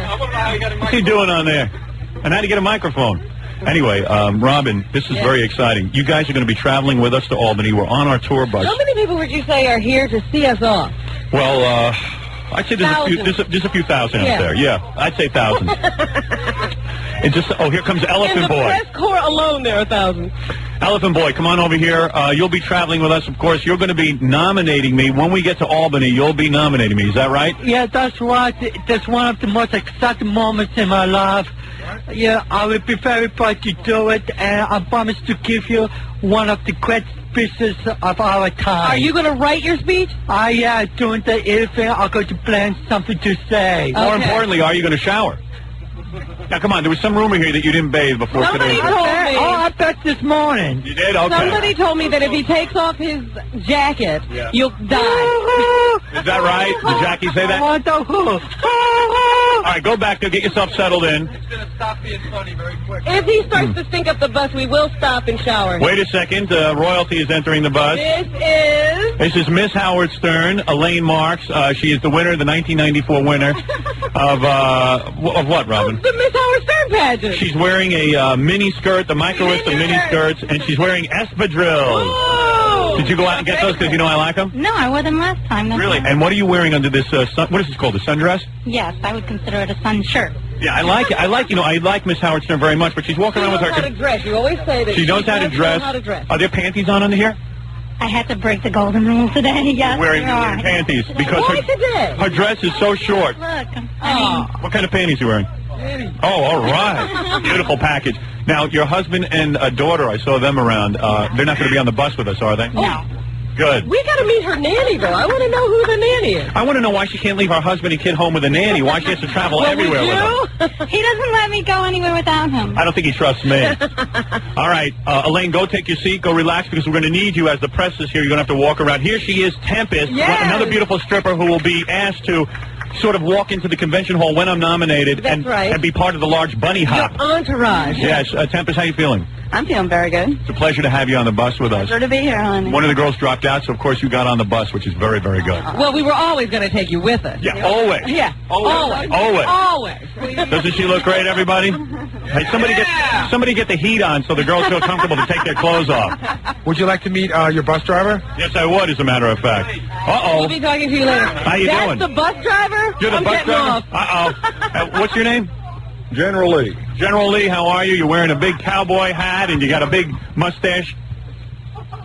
Now, you are the bus driver to the stars, right? You've driven many rock tours? Yeah, we do a lot of rock tours. And you, of course, drove Nirvana. The last tour before Kurt Cobain did himself in. Correct. We're going to have to interview about that later. Definitely. We want to hear about all of Don't that. they have any regulations for bus drivers? Don't you guys have to wear uniforms or something? That's it. I guess not. I guess that's all they have to wear. But all right, so General, we're in your hands. All right. All right, Robin. So All right. I see on TV that Dom DeLuise is up there. Do you think he's talking about the charges against him? I don't know. Let's. Who the hell knows? I think it's too late. He's got his problems. Yeah. All I know is he's not my running mate. Thank goodness. We're heading up to Albany. As you know, I'm running for governor. As a matter of fact, because it is Monday, we've actually been to the convention, but we're taping on Friday, so you're hearing every detail of this. How you doing, everybody? You going up to Albany? All right, very good. I don't know what they're doing. Sort of undecided out there. We haven't left yet. What we've granted the press is access to our tour bus. When we come back, I'm going to take a little short break here. Okay. Now, there's lots of press people out there, but you've only promised a couple of people the special access Yes. to our tour bus. So we're going to be dissing some press people and letting others in. That's correct, Robin. When we come back, we will greet the press. The press will get to see candidate Stern in a more relaxed environment. All right. Where I'll be relaxing in my tour bus along with Robin. Right after these words. He's the governor who will right many wrongs and quit 3 days after taking office. Howard Stern will be back after this. 97.1 The Eagle. On the road to Albany with the next governor of New York. Here's best-selling author and advocate of electrocution of criminals and filling potholes with their ashes. Here's Howard Stern. If he talk any slower? Hey, Robin, we're here on our tour bus. We're about to meet the press. Everyone listening, you know that I'm running for governor. I'm just going to walk outside. There are thousands of people standing outside our bus, anxious to meet us. Scott, put on Robin's microphone and let's have a party. There you go, You pal. can't even hear. Oh, there I am. There you are. Ouch. Thank you, Bowie. Baba Booey. Let me go out and just say hello to the crowd so that you can hear this tremendous crowd. Kathy Tobin, of course, blocking the way. All right. There they are. Hey, everybody.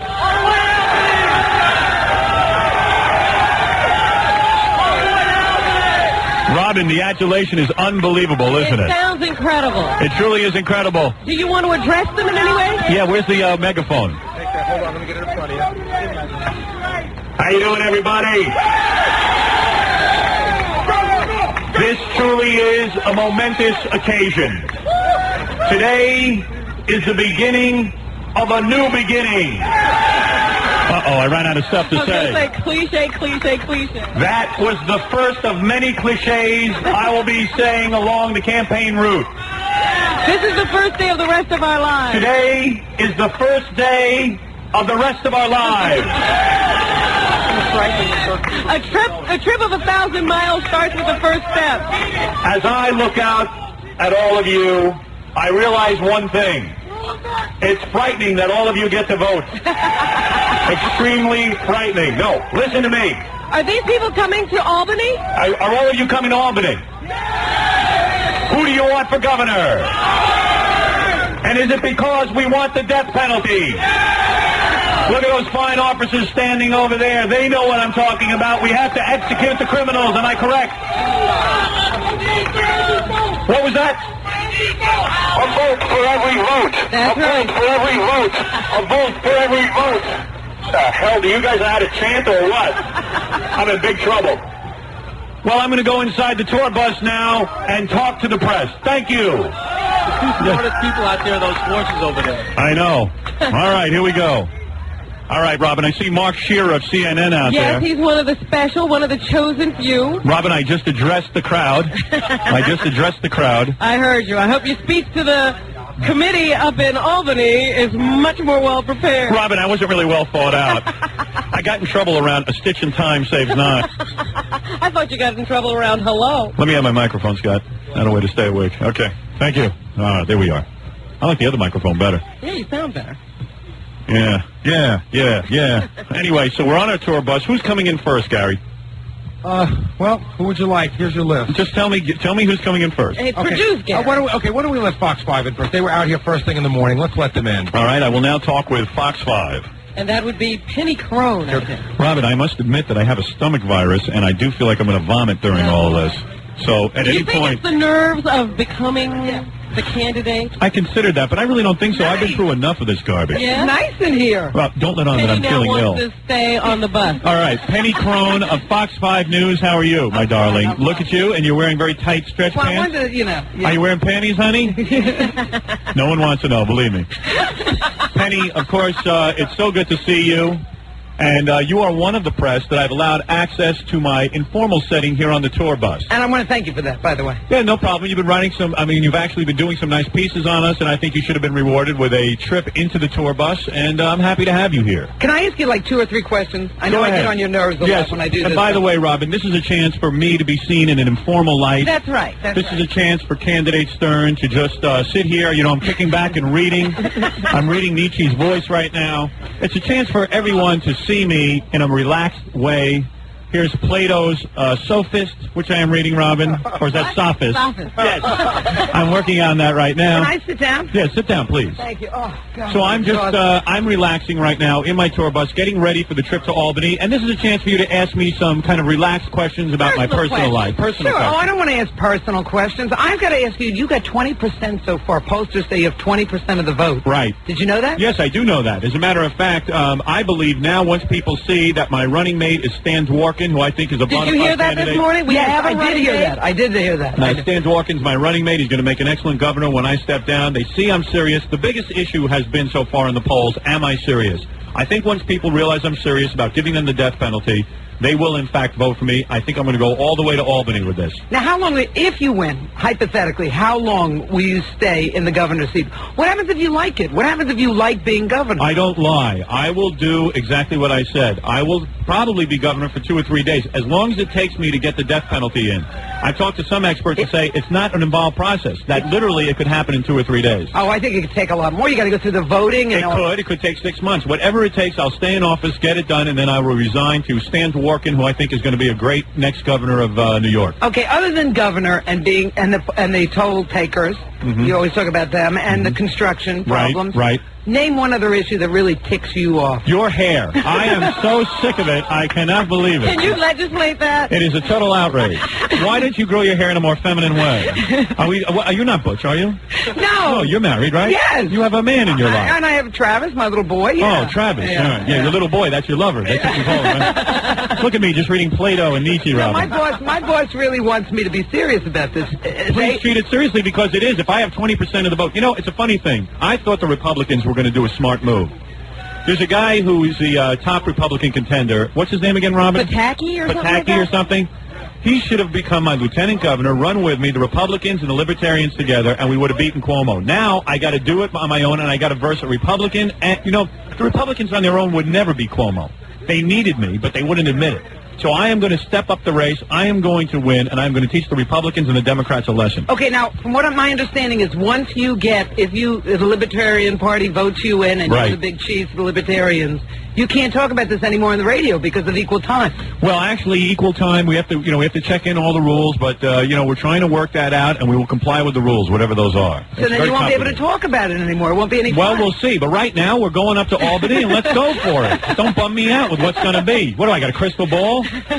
Okay, one last question. One last question because there's other press that have been granted access. Okay, and I'll get off the bus. Go okay? ahead. You said my hair, but I mean, serious. One more serious issue. All right, go ahead. Other than the three that you're talking about, the death penalty and the other stuff. Right. One other problem that really irks you about New York State. There are only 3 problems that I will deal with. I am not capable of handling anything else. I have limited capacity. I am not the smartest guy that ever ran for governor. Of course, there are the problems that irk you. I mean, you're bothered by the high taxes and so forth, but he knows he's not smart enough to deal with those issues, the big budget, so he's stepping down to let somebody else who actually could do that job do it. Robin, didn't you say to me we make so much money you don't even care about taxes? That's true. All right, but anyway, the point is, this is what I'm saying.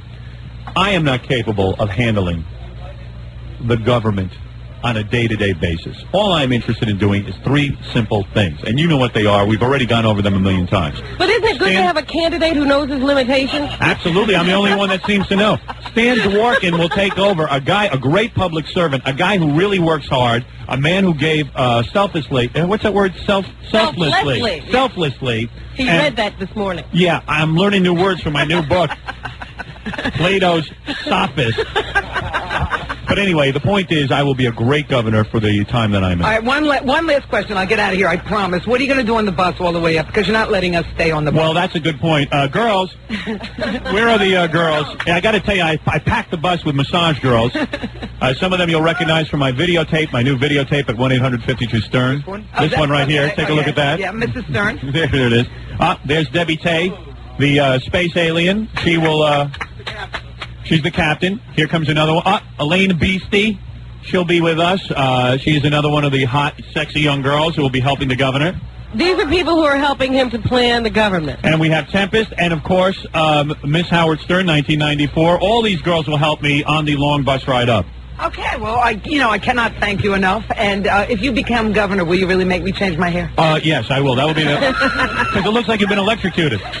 And that's actually good for my campaign. All right, thank you, Penny. All right, Robin, I'm going to take a short break, and then I will entertain the rest of the press. Thank you.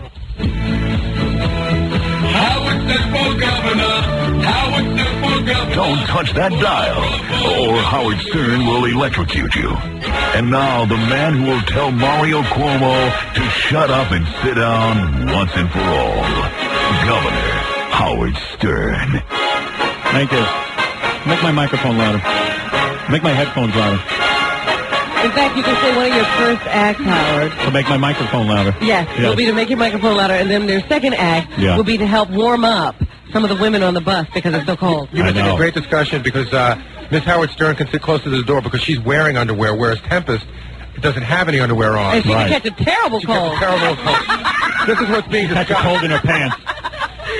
Okay, you ready for the next reporters? Yeah, now we ought to have Miss Howard Stern sitting on my lap. Okay. And then we'll switch off, girls, as each reporter walks in. You sit on my lap and make it look like I'm relaxing. Okay, Howard, we're going to bring in CNN and Associated Press simultaneously. Right. He gets to relax. I don't get to relax. Here comes Robin. Where are you? I'm under comes Mrs. Mark Howard Shearer. Stern. If you want to, CNN. Mark, if you want to relax right with, and Elena, move over there. Robin's lap. Oh, that's all right. Well, you know, Hi, Mark.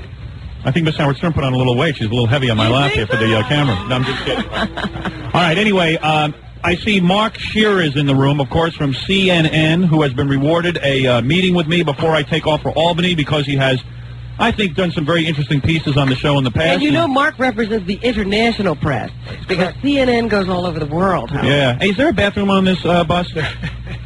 Yes, there is. Oh, good. All right. Because otherwise I'm going to go to the bathroom all over Miss Howard Stern 1994. Howard, you should also note that the gentleman behind me snapping pictures is Associated Press, also international media. Is that right? Wonderful, wonderful. Excellent. Right. Hey, can someone fix my headphones?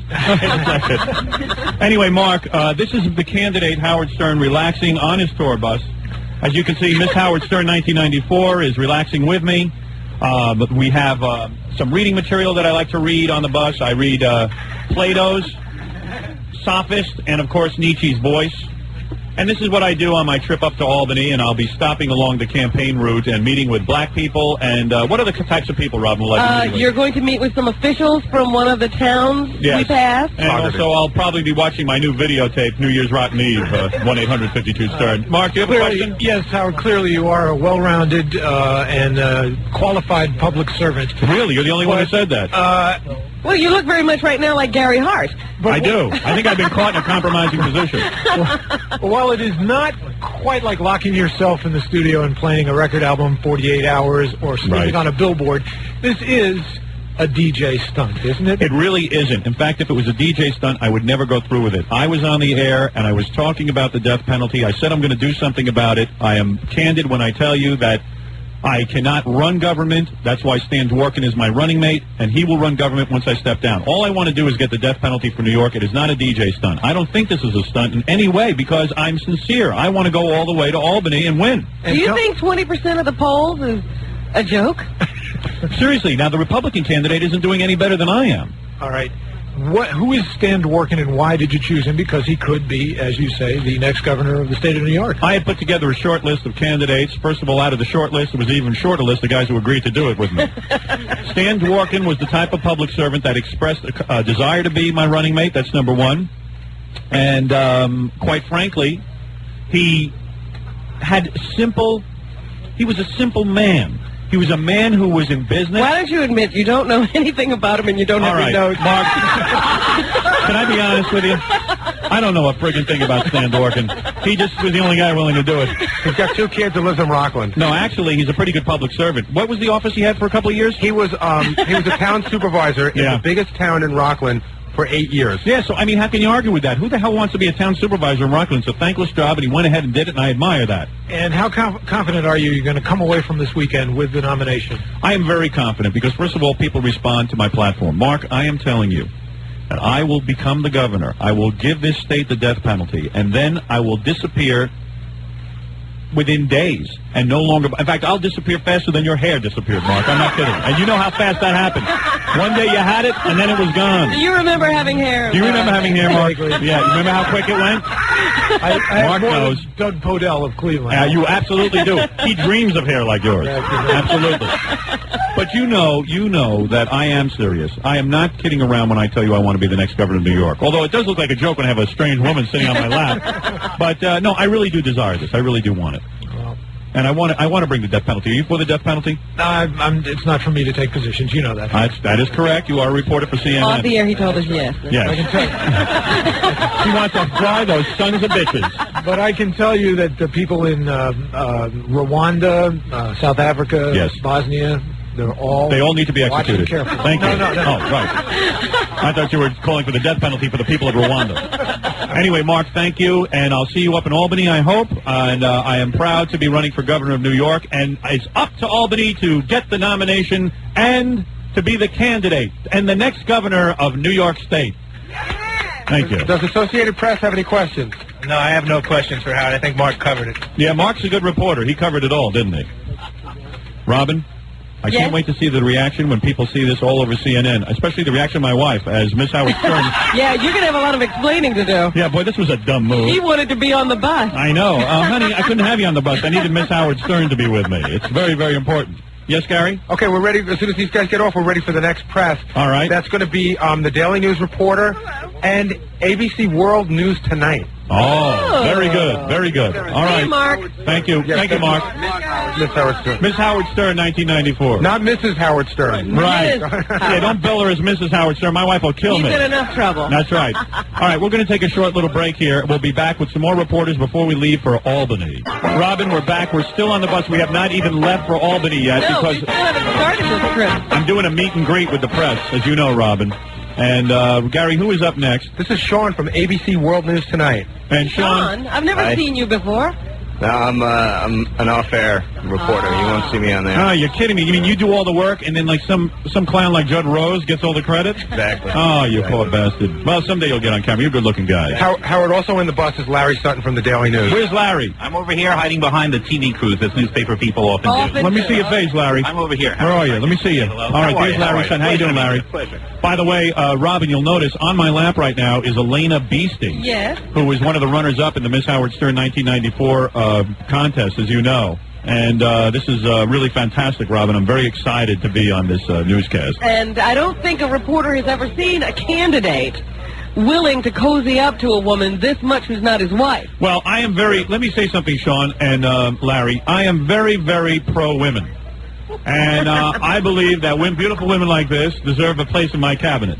And on your lap. In fact, what I will do is I will chop their heads off and their legs and stuff them in my kitchen cabinet. That is what I do because I'm close to a mass murderer, aren't I? Howard, then how do you explain outside? It seems to be a ratio of 98 guys to 2 girls outside. Where are the women outside? The women are working. The women are working. Actually, there were more women out there, but all the guys jumped them and they scared them away. I'll tell you something. You know, guys, I just want you to see I'm relaxing in my tour bus with Nietzsche's Voice, which is what I'm presently reading. What, do you read that to Elena? Yes, right. And Plato's Sophist. How are you hiding cliff notes anywhere? No, not at all. Not at all. Have you picked a running mate yet?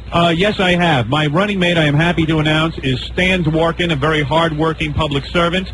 He is the man who will take over as governor once I step down. After I get the death penalty, then I will leave office. Is that the only thing you want to do once you're in office? No, I also want to work onto the traffic situation. It's horrible here in New York. So what I'll be doing is... thank you, Elena. And if it gets to the point where... how about the equal time issue? I got to ask you something. Are you old enough to be a reporter, too? You're a very young guy. How old are you? Are you sure he's from ABC? Yeah, you with ABC? Or he just learned his ABC? No, really, you're a very young guy, aren't you? 27. 27. Lucky you'll probably get all the broads once I turn the microphones off. Go ahead. With the equal time issue, you have 4 hours a day on the radio.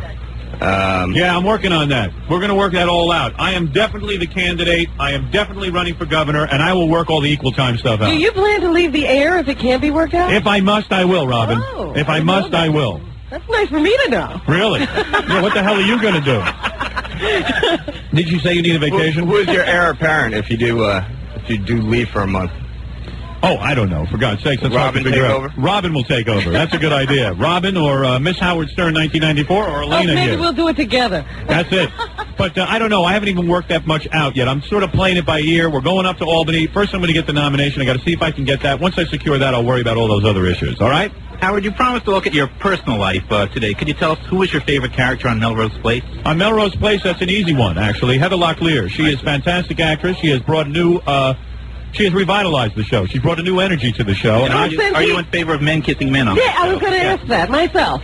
Personally, that ruins the show for me. I don't want to see guys kissing a bunch of other guys, but I suppose as a candidate, I am not against it. That's good to hear. Yeah. Former President Nixon is in the news because it turns out that he has told his doctors to pull the plug should he become brain dead. As governor, would you have a similar ruling for your followers? Should you become brain dead in office, would you want the plug pulled? Just the opposite. If I become brain dead in office, even though I'm brain dead right now... I was going to say there's a question of that right now. Right, some of my critics would say I'm brain dead, but if I become brain dead in office, please keep me alive. I love living. I love being on tour buses. Who needs a brain? And I love this very young girl very much. I think there's only one bathroom on this bus. Is there an order as to who gets to use it? If a lot of Well, since I'm the governor to be, I get to go to the bathroom first. Have any unions? Hey, Larry, I got to tell you something. Yeah. You're really up to this, aren't you? This is fantastic questioning. You know, I had a choice of this or going to a bad neighborhood and talking to the relative of a murder victim, and I chose this. Yeah, so. smart man. I think you accidentally are asking me the questions for the murder victim. Howard, have you approached any unions about endorsements? As a matter of fact, I've approached no one about endorsements. I'm too busy to get endorsements. I've really not taken the campaign very seriously, and I don't intend to. But I am serious in running. I want to be the next governor, but I'm not going to do the usual kissing ass to get the unions and stuff on my side. And now, are you worried about the possible confusion between your Lieutenant Governor Stan Dworkin and the noted gardener Stan of Stan and Floss Dworkin? What is that, Gary?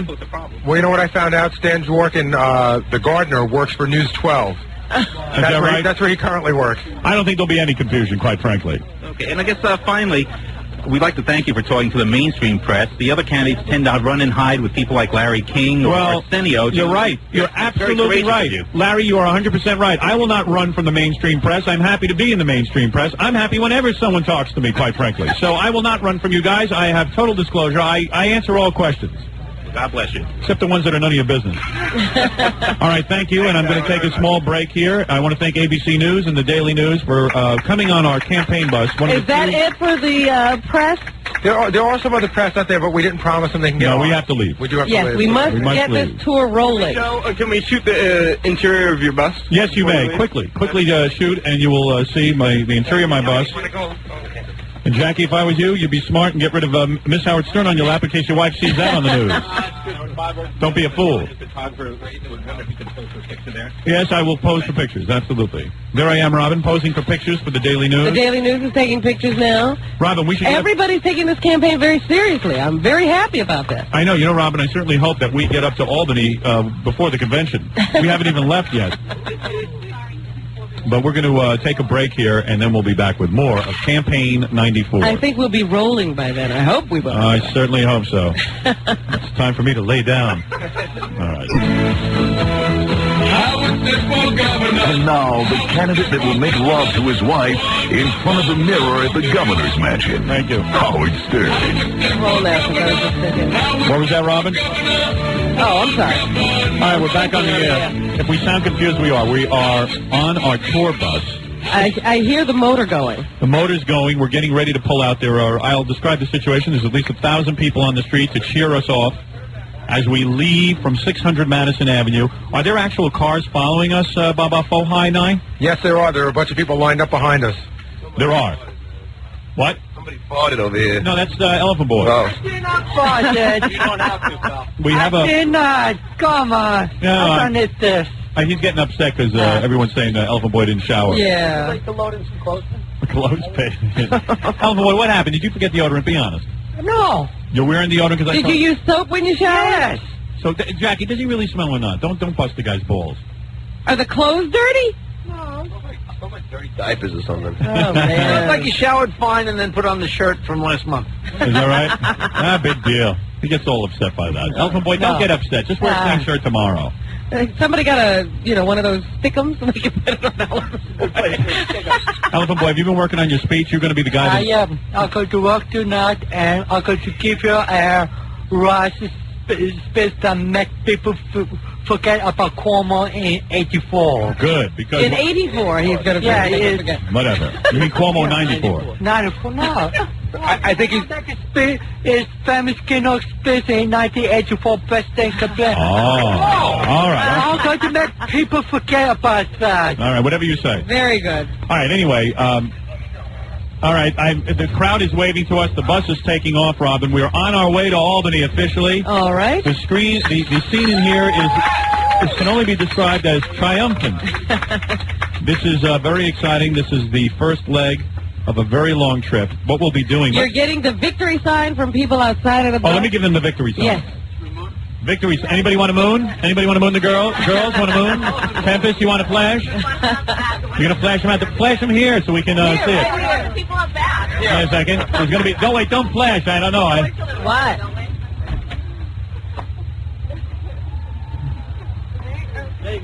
Bye, everybody. So long. Waving to people. I don't think they can hear that outside. You can't hear a thing. Yeah. Oh, here we go. The window's open. The girls are... Hey! Goodbye, everybody. Where's the megaphone, Gary? Gary's trying to work the blinds and the megaphone at the same time. He's having a lot of trouble. You can hear the motorcyclists and the police. Goodbye. Goodbye, everybody. And we'll see you in Albany. So long. Wish us well in our mission. You're coming back the nominee. I will come back the nominee. Robin, I'm the worst. I am your candidate. Robin, what am I, Jerry Mahoney? I am the worst political speaker of all time. I am your candidate, a man of the people, Howard Stern for governor. Thank you. A chicken in every pot. Pot for every chicken. Everything for you, my constituents.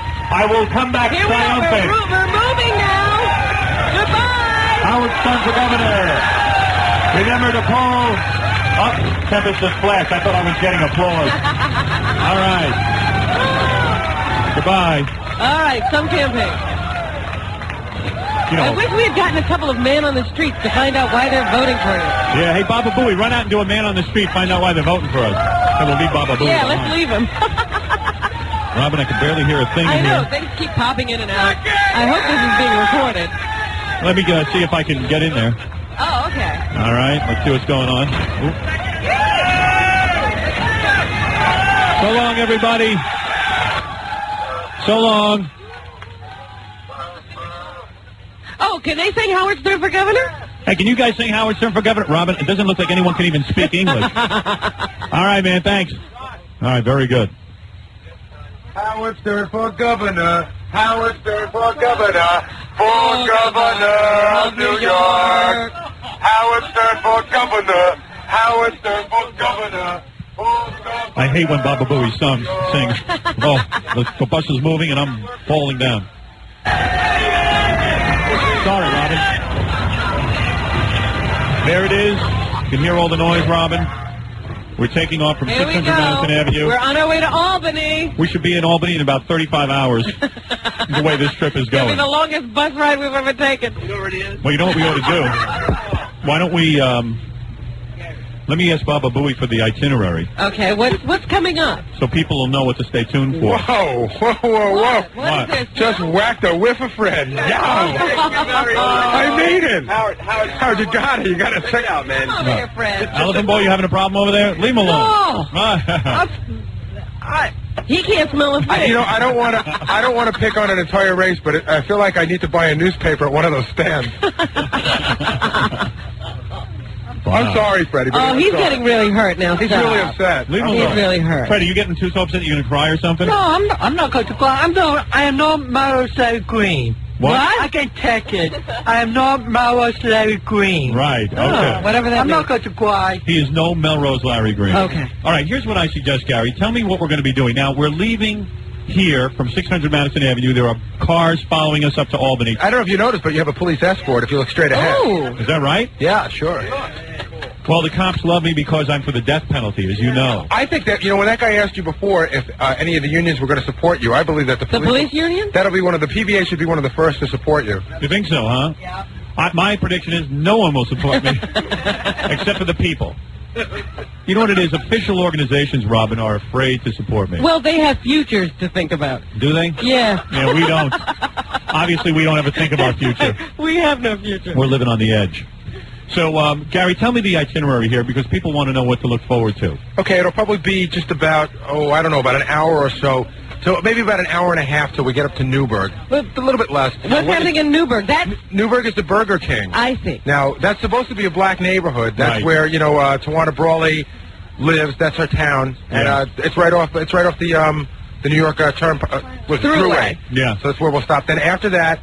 So then you're going to get off the bus and go meet black people. Right. For a photo opportunity. Yes. And to find out what are the problems that black people need addressed by the governor. I hope I'm up for that. See, I believe that Newburgh is supposed to be a depressed area. That's one of the depressed parts of New York. Well, you said black people live there. Yeah. Well, that doesn't have to be the same thing, Rob. Gary, name an area where black people live that isn't depressed. Wyandanch, Are you Roosevelt, crazy? Hempstead. All right, now, Roosevelt. Now, who will be in charge of guarding the bus while I'm out talking to the black people? Who will be?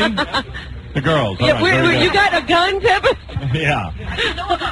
All right. So we'll go to Newburgh first. Right. And then we could along the way stop at a rest stop. That's where the common folk go. People The truck drivers. The truck drivers, people on vacation that just people Campers. Exactly. And then what will be our third stop? We are going to the town of Saugerties. Saugerties, which is about 30 or 40 minutes outside of Albany. And that's where we're going to meet the mayor, the town councilman, and some other town officials. Where I will meet with officials, Robin, and That's find right. out the We're problems. going to find out what happens outside of New York City, what the problems are. Yeah, and you know what I ought to do? I ought to rehearse a little bit what to say to the black people, since that will be my first stop. You may want to write this down. Yeah, I know. Now let's. Here's a black guy right here. Now, what are some of the things that your people enjoy? Saying. Whatever like to do. Yeah. Well, I'm going to candidate, governor. Yeah, but what kind of things do you want to hear?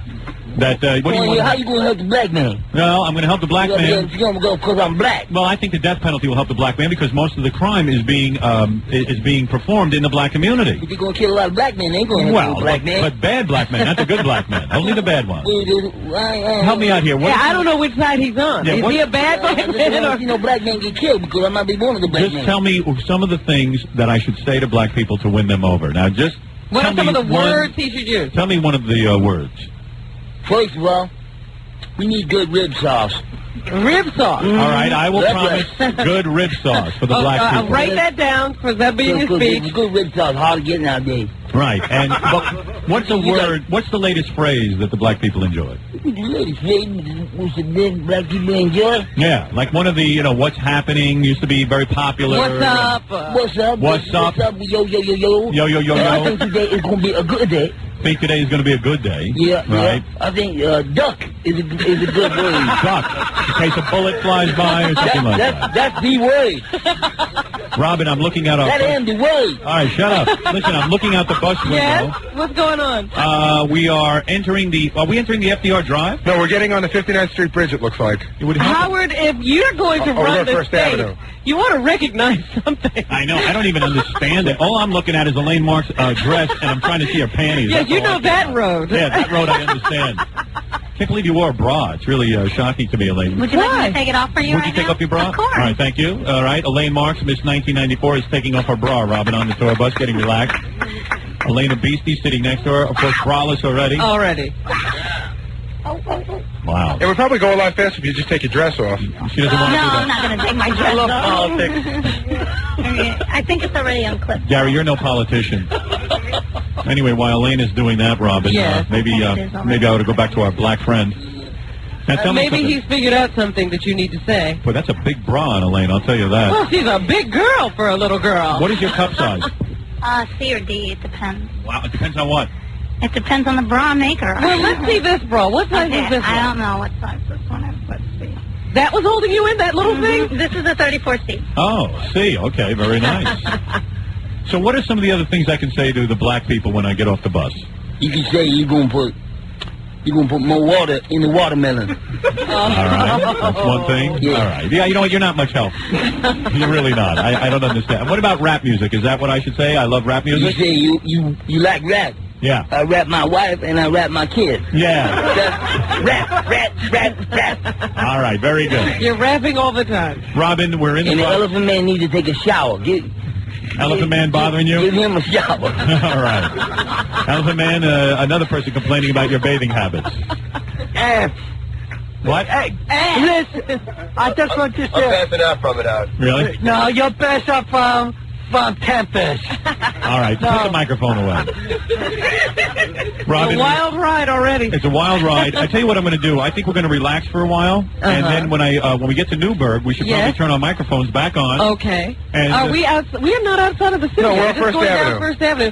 We must be going to the FDR Drive, most likely, too. Grand Central Parkway. Hey, No, that's Long Island. I want to do something cool. The next time we stop, why don't I take the megaphone and ask people who they're going to vote for on the street? Yes. I can just stick it right out the There window. you go. Okay. I Let me try like that. All right, let me take a break, and then we'll do that, okay? We'll be back right after these words. Robin, I'm going to ask the man on the street if he would vote for me. All right. Hi, Howard Stern for governor. How are you, sir? This is, do you know Howard Stern? He's running for governor of New York. Would you vote for me? No. You will not yeah, vote we're for on me? our way to Albany. He's seeking Why the not? Aren't you nomination. for the death penalty? to vote for him ever. Why? Do you know who he is? Yes, I do. And why wouldn't you vote for him? Never mind. He doesn't want to talk. I'm sorry. Hey, I'm for the death penalty. Excuse me, sir. Do you have a moment? Howard Stern for governor. Will you vote Hi, do you for know me? that that's Howard Stern on the bus? He's running for governor. Yes, I know. Will you vote for me? Would you vote for him? I think probably. I have to think it over. I'm for the death penalty. Yeah, I'm for that too. Because we have to clean up the streets. Am I correct, sir? Yeah, you're correct. Thank you very I'm all much. for it. Vote So for can Howard we Stern. expect your support? Yes, I think so, Robin. He All walked right. away. Chinese gentleman. What? Hello, young people. How old are you? We are 23. You are the Generation X, am I correct? I hope so. Who will you be voting for governor? Howard Stern. All right. I'll set you free. Thank you. course. Thank you very much. All right, Gary, come on back in. Boy, that old guy really hates me. He would never vote for you. He doesn't care what you're for. You know that one? That's your phone. Do that again. All right, here we go. Whoa. There we go. Wow. Don't watch these wires. Robin, how'd I do? I just palmed your butt trying to save your life. Felt good. You actually corked me up. You made me feel better. Oh, boy. Thanks for pounding my ass. Robin, we're on the bus. It's packed with beautiful women. Yes. Perhaps we should go enjoy the women. Our bus is moving awfully slowly, Howard. I think we will miss the convention at this rate. I tell you something. If we get up there by 9 o'clock tonight, it'll be a miracle. But what we're doing is we're actually heading up to our hotel. Tomorrow you'll be tuning in and hearing the big convention. Hey, let me remind everybody, this is a good time. A lot of the women from our videotape are here. Yeah. And one of the highlights on the backstage tape, you know, it's a lot of new material. That's what you've got to understand. Stuff you've never seen before. And as a matter of fact, Elena Beastie is on there, and Debbie Tay, the space alien. That's right. One of my favorite moments is when the two of you try on those bathing suits, and we do it in high speed. Have people commented about that? hysterical. She's the one who told me about it, and I saw it last week, and I just thought it was so funny.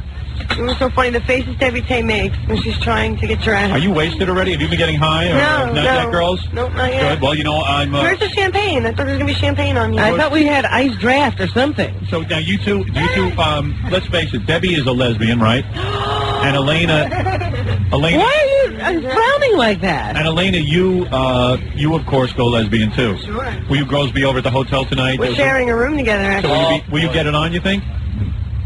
Should we leave a camera? Do you want to? Yeah. You do? Does she? What is she doing, Howard? I don't know. She's getting weird. Howard, did you see Debbie's new tattoo? Yeah, can we see that? Pull down your pants and let me see it. Ask how she got it. How'd you get it? How'd you get it? I had sex with the man. You did? You couldn't pay for it? You had sex with a man? For the man who did it. Oh, really? Are you going straight or something? I'm trying it. Really? No, I really am. Really? Did you like it when you, did you like making love to a man? I see. Anyway, she's pulling her pants up so I can see her new Oh, tattoo. my goodness. Yeah, you really went all out, didn't you? Very beautiful. It was the one that you didn't like. Her whole ass my goodness. Her whole ass is disfigured. That's it. Well, you look good. Believe me, darling. You look great. What else? No, that's it. That's No, it surprises me that she's going straight because you told me that she was definite lesbian. Yeah, I'm and shocked. I was. But you know what? Life's all about change. I'm trying something different. But you what still will make it- prompted this? Yeah. New tattoo? No, that's not true. But you'll still make it with women, right? Make what? Make love. Make it. Make it. You know. Right. Well, anyway, you can see the girls on the video. She's on the fence. I don't know what What she does is. that mean? Howard, wait, remember what's the, let's just go to the next one. What next one? Next what? I don't know. Well, anyway, this 1-800-52-STERN. You'll see a lot of interesting things. In fact, Elephant Boy's backstage with some girl who claims to be his girlfriend. Yeah, he's on the backstage tape a lot. Yeah. Hey, it made for a very interesting tape. Right. And It was entertaining. very entertaining. And as a matter of fact, you won't smell Elephant Boy. Right? That's right. That's the best way to encounter Elephant Boy. It was tough. I have to play along with it. Elephant Boy, to me, you smell like roses. It don't make a difference. Believe me, I love you. Yeah, my nose is outrageous. All right, let's take a break. 1-800-52-STERN. We have an exciting backstage tape for you and poster. $39.95, $4.50 shipping and handling. Make sure, though, that you are 18 or older because of the graphic nature of this backstage performance. Yeah. It's pretty nuts and You a don't lot want of fun. children to see this. Absolutely not. Yes, Debbie? Funny when you that you showed when I was like doing that with the guy who's the girl person. Yes, I know what you're talking about. That We was can't talk fun. about that on the air. People I have to didn't order say the the tape. word. I Okay. know. Okay. Mellow out. Anyway, it's a great tape and you will love it. And it's a lot of new material, so you'll really enjoy it. And Robin, brought to you by Infinity Ventures and me. We got to take a break here. And when we come back, we will be entering the black community of Newburgh. Is it Newburgh? Newburgh, New York. Newburgh. Sounds like a Jewish community. I bet you they ran when the blacks came. Yeah, maybe I'll rename Newburgh. I'll give it a new name.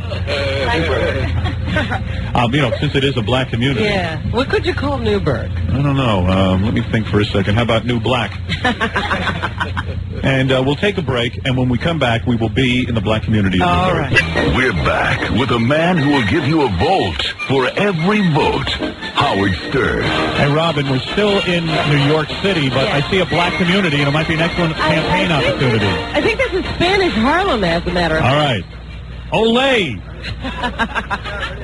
Hello, my brother. Salam alaikum. Salam alaikum. Alaikum salam. Salam alaikum. How y'all doing? How you doing? I'm running for governor. My name is Howard Stern. Yeah? Where are we? Spanish Harlem? Yeah, y'all in Spanish Harlem. No Spanish Harlem. Which are you? Are you Spanish? No, I'm American African. You are American African. I like that you put American first, African second. Yes. Would you like to go back to work?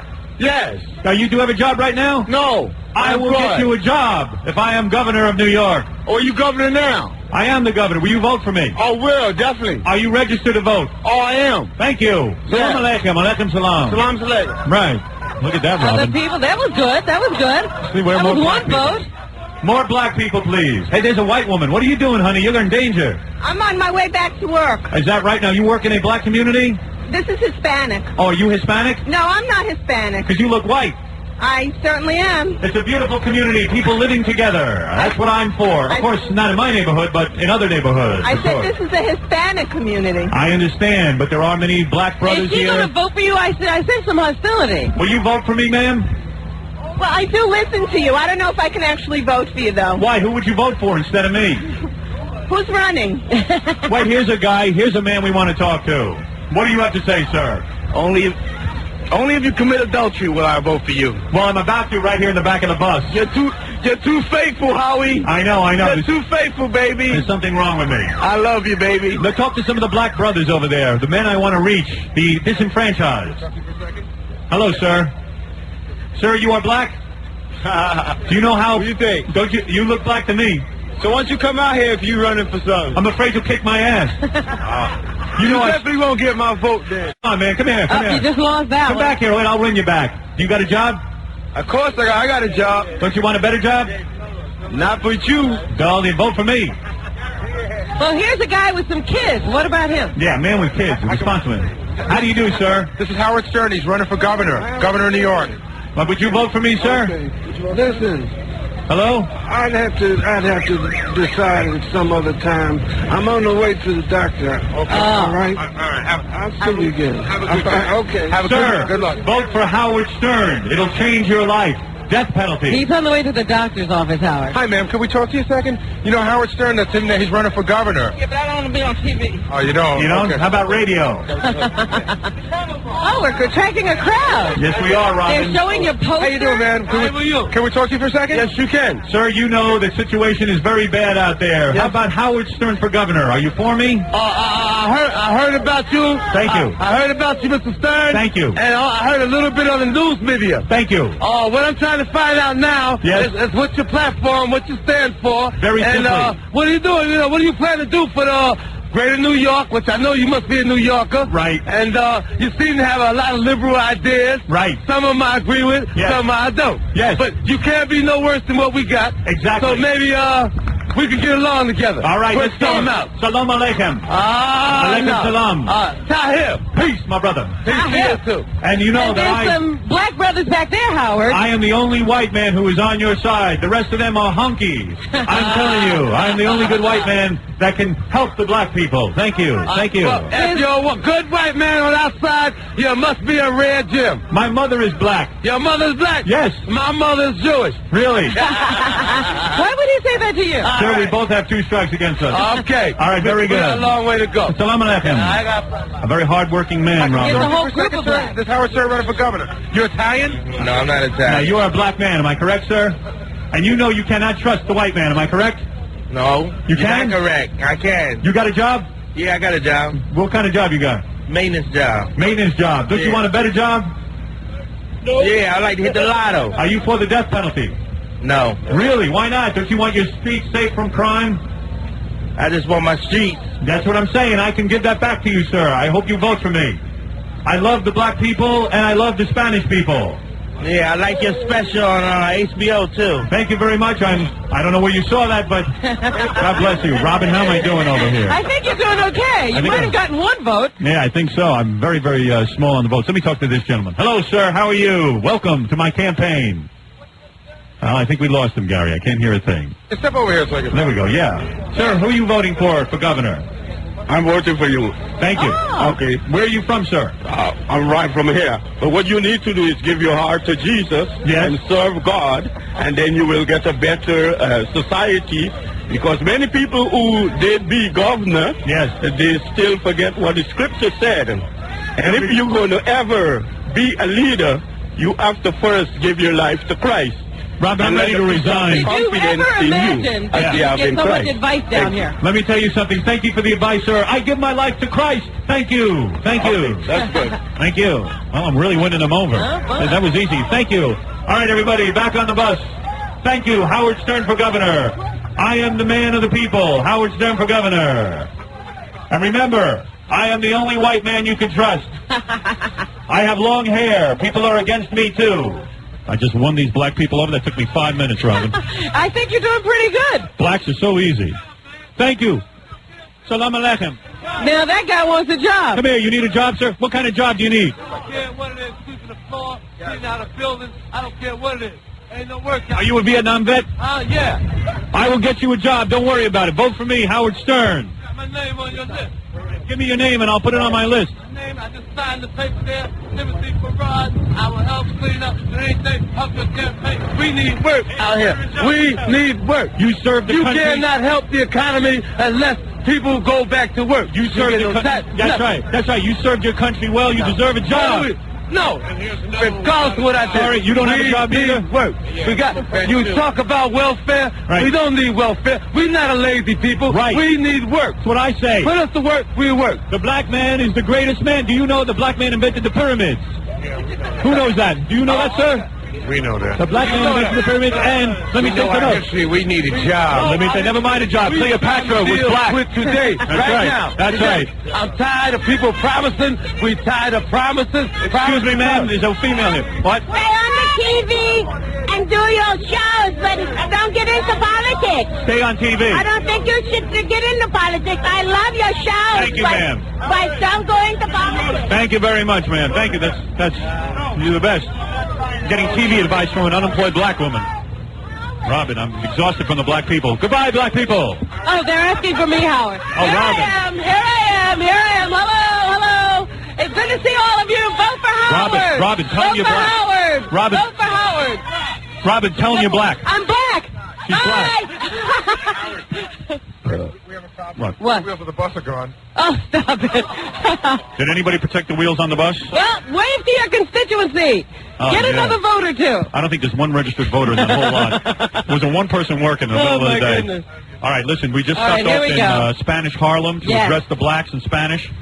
We will talk to all people in this campaign. Boy, the blacks were easy to win over, Rob. Yeah. I hope shocked. I hope the white people are as easy as the blacks. I am Here the we king go. of all blacks.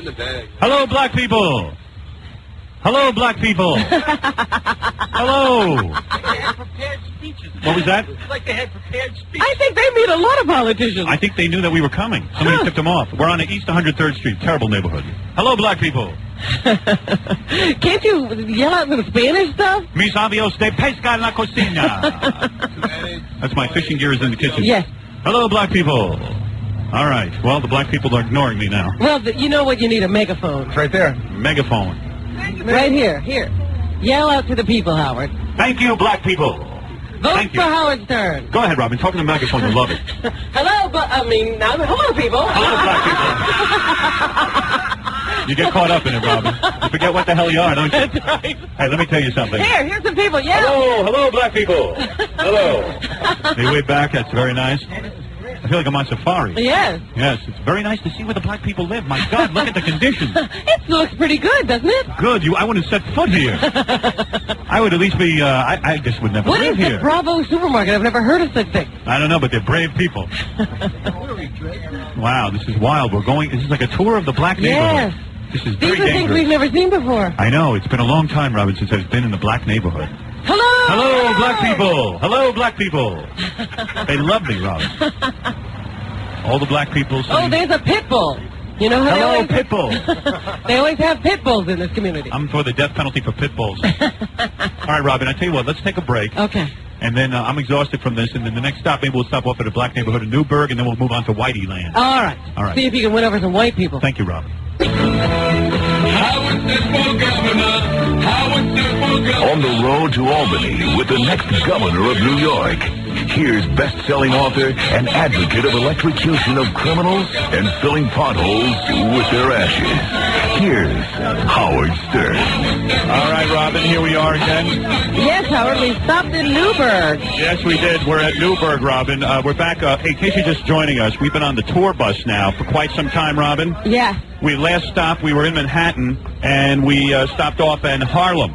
That's right. Spanish Harlem, where I picked up a huge black vote. I think 3 or 4 votes, Robin. You know, I don't my think headphones. any candidate should go there again. You know, Robin, I got to switch headphones. I can't even hear you because. You know what? I think you've got my headphones. All Let's right, switch. let's switch. We are now switching headphones. We are on our tour bus. Some of the beautiful women that are traveling with us are out greeting the crowd. Now, Newburgh, Gary told us, was a black area. Right. But we're looking out at a sea of white faces. I don't get it. Where are all the blacks? I heard there was one black employee inside the Burger King. I see, Robin. And that, in other words, it's a black man serving a lot of white people, Yes, I guess. yes. All right, Robin. So, anyway, I've just fixed my headphones again. As you know, it is difficult because we were on a tour bus. That's right. On the road, it's difficult. You always have these technical problems. Hey, Baba Booey, can you hear me?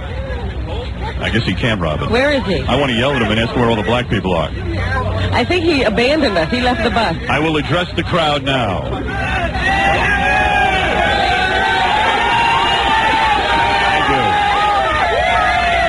Thank you, everybody. Thank you. Thank you so much, and welcome to Tour 94. Hello, opponent, Robin. You know, Robin and I have traveled this great state now for over an hour, and we've learned a lot. What did we learn? We learned we're never running for governor again. But let me say something to my constituents out here, because you truly are the soldiers in this fight. All of us want the death penalty, don't we? Robin and I feel that we can smell victory. Robin, again, I'm running out of cliches. As I look out on this sea of white faces, one has to ask, where are the black people? Where are the black people, Baba Booey? I don't know. I don't know. You said this was a black community, and I don't see any black faces. Where is he? 2 miles. 2 miles south. There he is. Beautiful downtown Newburgh. Is that where we are? Of the world. Very good. And let me ask you something. Are there black people in Newburgh? Where are they? They're pointing. How you How you doing? Good. How you doing, sir? Very good. Listen, I came to meet you because I understood there were black people, and I could see you're completely surrounded by white faces. That's all right. That's all right. Let me in, will you, pal? Anyway, here we go. I'm good now. Let me ask you something. What are your concerns as a black man growing up in Newburgh? Tell me. We gotta get rid of this crime, man. We gotta get rid of crime. So you're for the death penalty? You want for the death penalty, are you not? Yo, Definitely, man. Definitely. Hey, what the hell does a black guy do for fun up here in Newburgh, man? It ain't nothing to do. It ain't nothing to do, man. I work 3 jobs, man. It's nothing to do. Here, man. This is ridiculous. There's nothing to do, man. You are surrounded by sea white faces. Papa Fooey, I don't understand. You researched and said there were a lot of black people in Newburgh. And Robin agreed with me. This is like where Tawana Brawley's from. Oh, really? Oh, blame me. I don't know anything about Newburgh. Well, let me tell you something, my brother. First of all, I'd like to say something in your own language. Umgawa. See, Robin, I knew that would come in handy. Hey, he seemed to understand what you were saying. All black people love Umgawa. I watched the Tarzan movies. Let me just say something. Black, white, Puerto Rican, doesn't make a difference. We all want the same thing. I will electrocute everyone. It doesn't make a difference. We need the death penalty. You're right, sir. Salam alaikum. Alaikum salam. Thank you. Wow, this is really great. This is great. Well, wait a minute. Who's this guy over here in the brown? This seems like an interesting gentleman. Someone in brown, Robin. You know what I say? If it's brown, get down. Man, I'm full of campaign slogans. Now let's, where do you see a man in brown, Robin? Over here. This man just ran over, I think, from the gas station. I see. Very interesting man. He has something to tell me. Gary, walk over there to the man in brown from the gas station. Yeah, this man has brown skin, too, doesn't he? Yes. Yes. Let me ask you something. Are you brown? Are you ethnic type? No. Oh, you're not? No. Not him. Oh, not the guy him, Gary. behind him. The guy behind him. How you doing, Howard? Very good. Peace. Salam alaikum. Are you a black man? No, I'm Puerto Rican. Oh, you're Puerto Rican. Well, let me tell you something, my friend. Mis adios de pesca en la cocina. Yes, I speak your language and I understand your problems. Okay. What are your problems here in Newburgh? I don't know. We need a new governor. We need a new governor. And why do we need a new governor? The old one is no good. The old one is no good. You're absolutely right. Are you for the death penalty? Yes. Yes, you are. Are you for fixing the roads at night? Yeah. Are you for having sex with those 2 beautiful women over there on the right-hand side of your... No, forget about that. I can't promise that, Robin. No. Ask him what the problems are in the Puerto Rican community. Yes, Where's tell me Puerto Rican? something. Where are all the Puerto Ricans? So tell me that. Where do they hide? In the Bronx. In the Bronx. Now, are there Puerto Ricans up here? I thought that this was a Puerto Rican community. Yeah, Newburgh. Yeah, they got. I'm from Liberty, New York. I see. And are you a registered voter? Yes, I am. And have you voted in previous elections? Yes. Who did you vote for in previous elections? Clinton. Don't kill me now. No, that's okay. That's no problem. Who did you vote for governor? For governor? Yeah. I didn't vote for no governor. You did it. Now you are registered and you are ready to vote for me, are you not? I'm ready to vote for you. He's ready to vote for me. All right, now we got the Puerto Rican vote. The Puerto Rican vote has been won over. You know, this is an exciting day. What is it, Papa Fooey? No. What? I told this guy here to leave me alone for a second so I can work with you. Yeah, I know. There's some weird people running around here in Newburgh. I got to tell you something. Well, let me say something to all my constituents. Thank God you're here. You are the soldiers in this revolution. We will quietly, thank you. We will quietly take over. And if you see any black people around, tell them I'm for them, for God's sakes. Gary, let's find out who some of these other people here. There's a very sexy woman up here in her suede coat with beautiful blonde hair and luscious lips and beautiful measurements. How are you, ma'am? Fine. And you are a resident of Newburgh? No, I'm from New Jersey. And you following us on Yes, tour bus? we are. Are you ready to go out and make the ultimate sacrifice? What is that? I'm taking off your panties right now. I gotta love it, boy. I tell you, I love it. Yes, Papa Boy, go ahead. Here's an interesting-looking guy right here. Gary, everyone is interesting looking.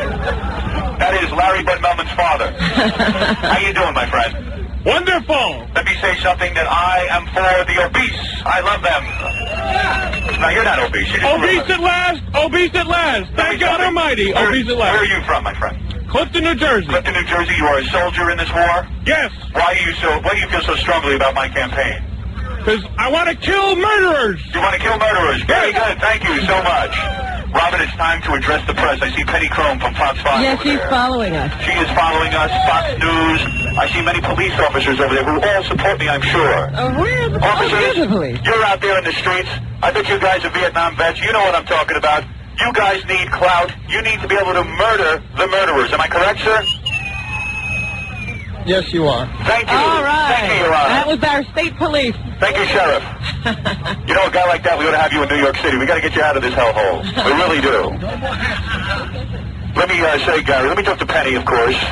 Penny, hi. Hey, Fred, could you point the megaphone towards Penny? All right, here we go. Fred, point the megaphone towards Somebody wake Fred up, please. Thank you. Penny, how is it going? What are the vibes you pick up on the street as a reporter? Do you think the people are behind me? They definitely are behind you. There's about 50 cars behind you. And it's quite a spectacle, isn't it? It's a beautiful sight. The only thing that bothers me, Gary holds this mic so close to my mouth. Well, that's because that's where you're used to it. You like it close to your mouth. I know that for a fact. That poor husband of yours told me you like it close to your mouth. Well, Robin, there seems to be unity in the air. Yes, it seems that everybody is with us. Yes, I'm they just certainly trying are. to see if there's anybody who just sort of joined this crowd that might not belong to it. Well, let me see if there's anybody who belongs in this crowd. I don't know. I don't see anyone who really is worth talking. Wait a second. Is this a black young man? Where? Right here? Right there? Right here. He's turning around. He doesn't know. No? He's not sure. Wake up, Are you a black young man? Nah, I'm from Brooklyn. Oh, what are you exactly? I'm a Puerto Rican. Oh, you're Puerto Rican? Yes. And what do you sense in the Puerto Rican community? Are the people behind me? Oh, yeah, I think so. Yeah, certainly. And you know something, Robin? Told them a lot about you. It's curious. As I pull into a Puerto Rican and black neighborhood, I realize one thing. What? I'm staying in this bus. I haven't gotten off the bus yet, I'm afraid. That's okay. I love all people. But look, everybody's here living together. Isn't that interesting?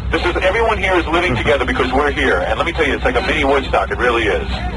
And I see so many families with their kids coming out here from Burger King just to say hello to me, Rob. Yes, I feel a good vibe in the air. I certainly do. Well, in conclusion, I want to say we're off to Albany. We are off to the Libertarian Convention, where with your support, we will win on the first ballot. Thank you. I am Governor Stern, your next governor from New York State. Thank you. Thank you. Thank you so much. The people are behind. Thank you for the T-shirt. Thank you, sir. Thank you. Thank you. Thank you. Yes, we have to pull off now. We have to go, Robin. The crowds want us. Yes. The fans want us, but they know That's that they right. We can't stop here to sign books. We must push on to Albany. Robin, as you know, we have another very important appointment coming up, and you know what that Yes. appointment is. That That's appointment is we are going to be town officials up in Saugatucky. What's the name of that place? What is the name of Hey, Gary, Saugus Street? where are we going next? Saugerties.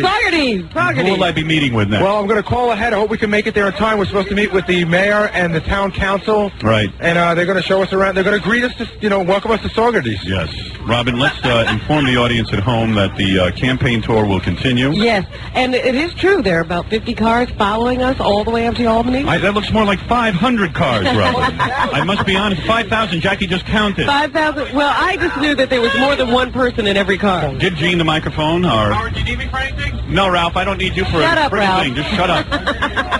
Just trying to get airtime. You know, Robin, I must confess something. As we're on tour, I haven't let on because I'm trying to be a strong candidate. I've been feeling a little bit ill on this trip. Well, as you know, the rigors of campaigning have gotten to me. That's right. You're folding under the stress. I've been resting back in my bunker. Much like Bill Clinton on his campaign, you are suffering. Although, like Bill Clinton, I'd like to have like two of these bikini babes rubbing my legs while I'm resting. Yes, why are you resting alone? I don't know. I'm resting. I expected like one of the girls to come back and help me out, and not one of them came back. Hey, Howard. They're being friendlier to Scott the engineer. You girls are not friendly. You're friendlier to Scott the engineer. They won't let us back there, Howard. I'd love to come. You got to resist. You got to resist. Hey, Howard, you might notice Super Agent Don Buchwald over there arresting a gentleman who's selling bootleg Stern T-shirts. Is that right? He's having him arrested. That's right. Oh, really? My agent is insane. Now, Howard, there's a big decision you got to make here. Go ahead. Very big decision. You ready? Along with Robin, I will make the decision. She is my right-hand man. We could get on the road right now. Go ahead. And barely make it to Saugerties in time. Go ahead. Or we can go straight up 2 blocks to Goldfinger's. Now, hold on a second. A very tough decision. Now, wait a second, Robin. Now, if we go to Goldfinger's, we're definitely going to miss the town officials. Now, what is more important? All right, now, I got to admit. Governor. Now, think like a governor. All right. Strip club! What do you think, Robin? Well, Goldfinger's! We don't really care about Saugerties or whatever that place I is kind of called. do, though. Can't we still go there to Saugerties? Well, we can go, just nobody will probably be there. Oh, I see. They closed the town down. Go to the strip club and call Saugerties. That's what we'll do, Bubba. But when you get on the phone, call Saugerties. Tell them we're running a little bit behind, if you know what I mean. All right, let me get a phone. All right, everybody, underpants. Underpants. Underpant party. Underpant party, Jeremy. Underpants, Jeremy. Our tour continues. We're off to the strip club right now. We're off to see the strip club, that wonderful strip club. Elephant Boy, we're going to the strip club, you retard. Oh, yeah. Hey, let's party. Shut up. Just one guy. Let me say something about Elephant Boy. All you got is a speech impediment. All your equipment works. You're going to have a good time at Goldfinger. Oh, I'm going for broke. I'm going to buy you a lap dance. Thank you. I'm going to buy you a shower. Lap dance. Lap dance. Lap dance, Jerry. Lap dance. Lap dance. Robin, I'm going to go back to my chamber and prepare for the strip club. All right, Howard. I think that's a good idea. I'll sacrifice my health for the strip What club. is this backup over here, Governor? Is this the kind of thing you're going to stop? I don't know, Robin. I hear music. Do you hear it? I do too. What's happening? Uh-oh. Baba Booey again has hit the equipment. Wow, is this tour bus crowded? But I love it. Hey, listen, can we keep the heat on? I'm freezing back there. It is cold. Yeah, so keep the heat on. Hey. But I was just looking at this. Yeah. I need you to keep me warm. Where the hell are you? Hey, anyway, all right, we're going to go over to this strip club, Robin. All right. Hopefully we'll be able to pull into Saugerties and still meet with some people. You know what I mean? Yeah, I would like to meet the officials up there and take a little tour. Right, yeah. That'll be good. Stand for governor of New York. Girls are really getting into it, Robin. Really getting into it. I think I feel the spirit. I still don't see any underpants coming off. Underpants. Right, I'm going to go back to my chambers. I'm going to rest up, Robin, so I'm ready for... You know, I love when you go with us to the strip club. It's always funny to comment on it. Jeez. I thought I was going to be able to sleep through that. Jackie just asked me, who's going to pay for the lap dance? Why do I have to pay? I am bringing money. Well, Can't we sign it off to the state? all right, we'll be I'm pulling in. retiring to my berth. You're going back to your chamber. No, we're going to get done with you. You're going to give birth. Robin, what we're going to do, that was exciting. All the people behind us, no negativity here on the campaign trail. It's beautiful. It's a love thing. We'll take a break. When we come back, we're probably going to be at Goldfinger's strip club where we can speak to strippers and find out if they support Howard Stern. All right. And now, the man who will tell Mario Cuomo to shut up and sit down once and for all, Governor Howard Stern. Robin, we're on a very crowded tour bus, and you know, we are late getting over to that town of Saugerties where we're supposed to meet with the mayor and the town council or something, but You just had to stop at Goldfinger's. we're going to stop at Goldfinger's, get a little lap dance. We thought that might be appropriate. To relax you a little bit, because you haven't been feeling too well on Yeah, I'm pretty tense, so I think it might be pretty good. So what we're going to do is we're going to actually venture off our tour bus. This place is crowded and packed because all of our fans are following us. It's about, 50 or 60 cars behind us.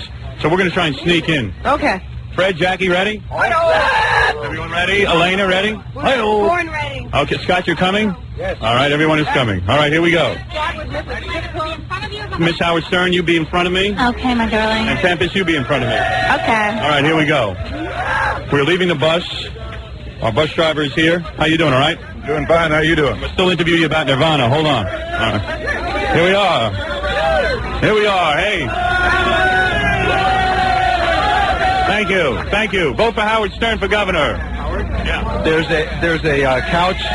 They can couch dance in the back. There's only two girls here. One is okay, and one is really nasty. Yeah. I want to take the really nasty one and have her couch dance and just bend over. Well, I'll see, Ralph. I don't need your help on this. I'm experienced in strip clubs. Thank you. How you doing, sir? You are the bouncer here? Part-time. Now, who are you voting for in the next gubernatorial election? Absolutely you. Excellent. That's very good. You're for the death penalty, sir? Absolutely. You'd like to electrocute a few of these jerks when they get out of hand, isn't that true? All right, let's go enjoy the beautiful atmosphere here. Robin, what do you think? Well, obviously you can hear that the atmosphere has changed. You hear the girls are dancing on the bar. Robin, I see a girl dancing on the bar. I think I'll get up and dance with her. Yes. Tempest has volunteered to take over if we're not happy with the current talent. Yeah. Let me go up and dance with the current talent. Let me go up and dance a little. I'm sorry, yeah, let me take off my coat right now. Ralph, you hold my coat. I got it. All right. Bring it up there.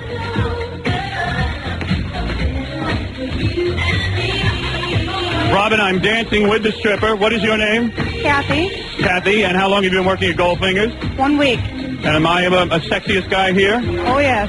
And do you know that I'm running for governor? Yes. And do you support me? Yes.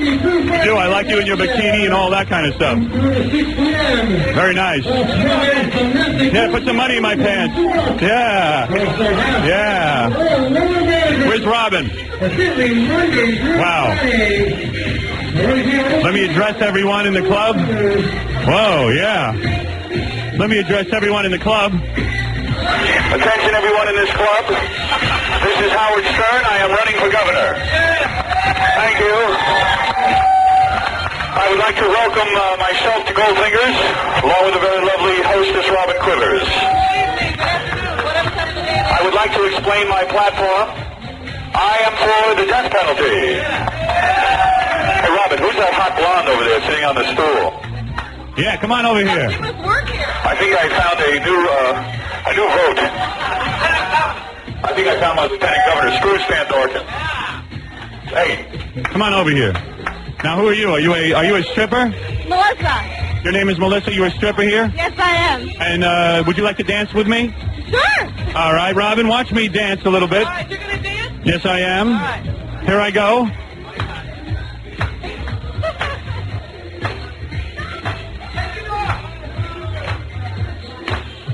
The crowd is really going wild, aren't they, Robin? Does she work here? I don't know. Just dancing with you.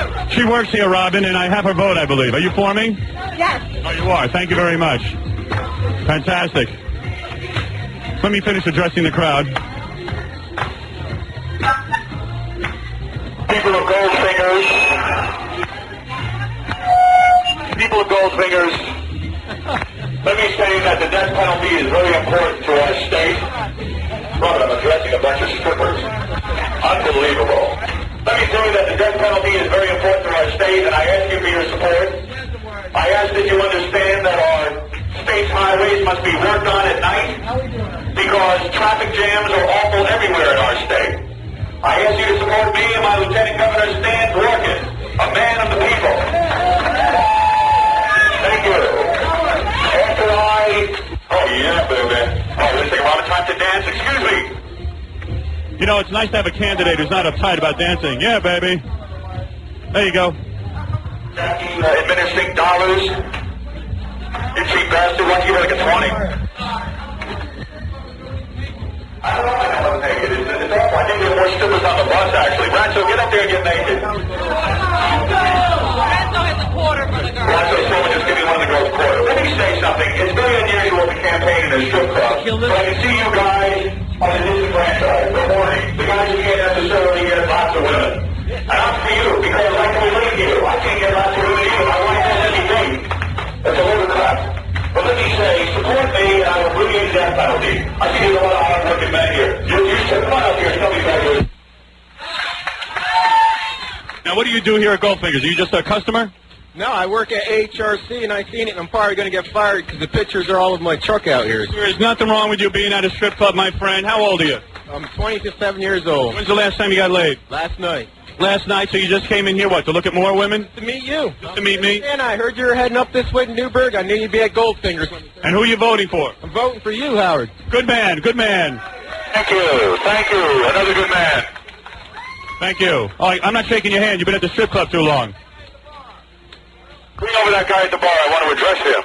Come on over. You're a hard-drinking man, a hard-working man. Come here. I want to talk to the everyday people, if you don't mind, sir. Uh-oh. I've received a finger. Robin, a little bit of negativity.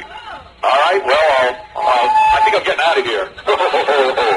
Please don't kick my ass. I meant no harm. Wait a minute. Why doesn't he like you? Gary, maybe you can ask the gentleman why he doesn't...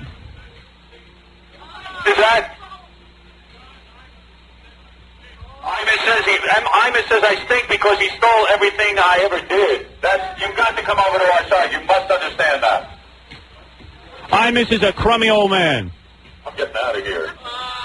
You know what? I don't think he's supposed to be here. He keeps hiding his face. He's a chicken. Oh, that's all right, Robin. You go talk to him. Goodbye, people of Goldfingers. We love you. I'm getting the hell out of here before I get my ass kicked. That guy looks vicious. Get my ass kicked, Robin. We'll be back right after these words. New girls, wisecracks, and jokes. The perfect campaign. We'll be right back. Robin, we're back on the bus after that fiasco in Goldfingers. Pepper, you're a professional stripper. I mean, that place was pretty empty, wasn't it? Well, Mom, you never to do this place. Well, no, they were fun. They were nice people, but I think that we caught them at an off time. I think so. We should have warned them we were coming. You know, Robin, we want to get our tour bus over to the town of Saugerties, where I have an appointment to discuss the problems of Saugerties with the mayor and the town council. Yes. And, you know, funny, I was in the strip club, and I turned to my right, and I said, boy, there's a guy who looks familiar. And you know who it was? It was Ludwig Vogel. Was he just hanging out at the club? Yeah, well, Ludwig Vogel is the Libertarian president. Yes. And he will be the guy who is in charge at the big convention tomorrow. Ludwig, how is it going? You are in the cavalcade of cars that are following us. Is that right? That's right. I'm in the Aerostar. Is that right? Hey, move that microphone closer to you, Ludwig. Okay. I don't want to miss one robotic word that you said. I tell you something, but Ludwig, what about the rumor that you're being ousted by your own party because you have encouraged me to run? Well, we're going to do something about that. Yes. Well, we're going to have a really rambunctious election for chair. Right. And there are like 4 candidates. Let me say something. First of all, I got to tell you something. Have you ever seen so much excitement for the Libertarian Party? Absolutely not. And isn't this good and healthy? Good for the party? Yeah. Yes, but there are people who would rather see us wither away in genteel obscurity. Right. Here is an opportunity, Ludwig. Hey, by the way, what the hell are you doing at the strip club? Aren't you married or something? No, he's the single one. Oh, you're single. Oh, no kidding. Oh, how'd you like it in there? A little empty. Yeah. The other candidates don't take you to strip clubs. No, never. What's your prediction tomorrow at the convention? Will I get it on first ballot, you think? Hell yes. Yeah? And do you think that I'll be okay with Stan Dworkin as my running mate?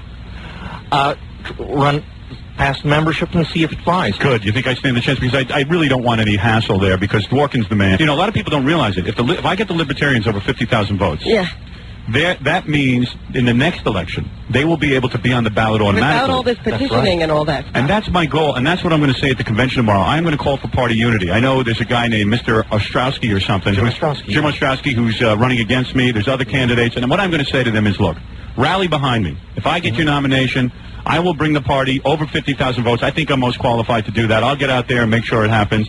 And you know what? That'll be good for the whole Libertarian Party. And then guys like Mr. Ostrowski can run without hassle the next time around. It's good for the Libertarian Party nationally. Yes, absolutely. Try it when presidential election comes around. You know, Ludwig, whenever I talk to you, I got to tell you something. I get really scared about this whole thing. You frighten me a little bit. So, anyway, you'll be there tomorrow starting what time? 8:30? Yeah. You'll be at the convention. And what time will I debate the other candidates? Well, it'll start around 10 a.m. Right. There'll probably be some procedural motions, and I hope we'll be getting the debate on by 10:30. I'm all set for the debate, no problem. I got it all planned out, Robin. You don't even know what these guys are going to say. I don't either, and I don't know anything that I'm going to say, but I'm all ready for it. You know me, I've got the gift of gab. Hey, this isn't a Republican convention, and any motion can come up from the floor, and probably will. Oh, there'll be plenty of motion from Miss 1994, Howard Stern. Oh, good. Yes, there'll be a lot of motion, to tell you the truth. Right here. Hey, Ludwig, you might want to turn your attention out the window of our tour bus. There's a woman flashing us. Oh, good heavens. Yes, with a giant bus. Oh, my word. Ludwig, you're not against that, are you? Oh, my. No way. That's a motion he can second. Almost dropped the microphone. That is really wonderful. So anyway, Ludwig, tomorrow's the big convention. There are people against me, running against me, but you predict a first ballot nomination. First ballot nomination. First ballot. It's going to be exciting, isn't it? Yeah, it sure is. And then when I do get the nomination, I will take to the stands. We will sing Howard Stern for governor. Robin will lead us in a bunny hop. Hi, honey. Oh, my goodness. Ludwig has just been bronzed by a stripper. I think... easy, Ludwig. Yeah. Now, who are you, ma'am? Colt 45. Colt 45. And what is your... Colt 45. Ludwig is getting bronzed by Colt 45. I have never seen anything like it. Ludwig, when's the last time you got laid? I was going to say, does he know he's not the candidate for governor? I'm the candidate for governor. Hey, Colt 45, tell me something. You work here at Goldfinger's? Tonight and tomorrow night. I see. And you're attracted to Ludwig, who is the party chairman of the Libertarians? Oh, yeah. Yes. And what is your bra size, so everyone at home knows? Actually, it's a 34 Triple H. 34 Triple H. Congratulations to you, and very beautiful. Very beautiful. Good for you. Thank you, Colt 45. Thank you. And who are you voting for governor? 45. Okay. All right. Ludwig, you better behave yourself. Well, he's a single guy. He's a wild man. You are a wild man. Anyway, Robin, Ludwig, so I heard that you were cutting in line. There's a whole bunch of people following us, and you keep running around like a madman in your car, and you're cutting in line. You want to be at the front? Oh, yeah, but there's this BMW, that guy drives like a real German. Really? And he keeps cutting you off? Yeah. And what is it, you're in a war with him to get jockeying for space online? Oh, I don't know. Whoever wrecks first wins, I guess. Yeah, Ralph was telling me he saw Ludwig, and Ludwig was in a drag race with a guy in a BMW. And they were, I think that's Miss Howard Stern's husband. Oh, that's Miss Howard Stern's husband. What's your husband's story? I mean, he wants to be near you? I don't know. Yeah, tell him to mellow out. That's Ludwig. He's the head of the Libertarians. I want him as far away from you as possible.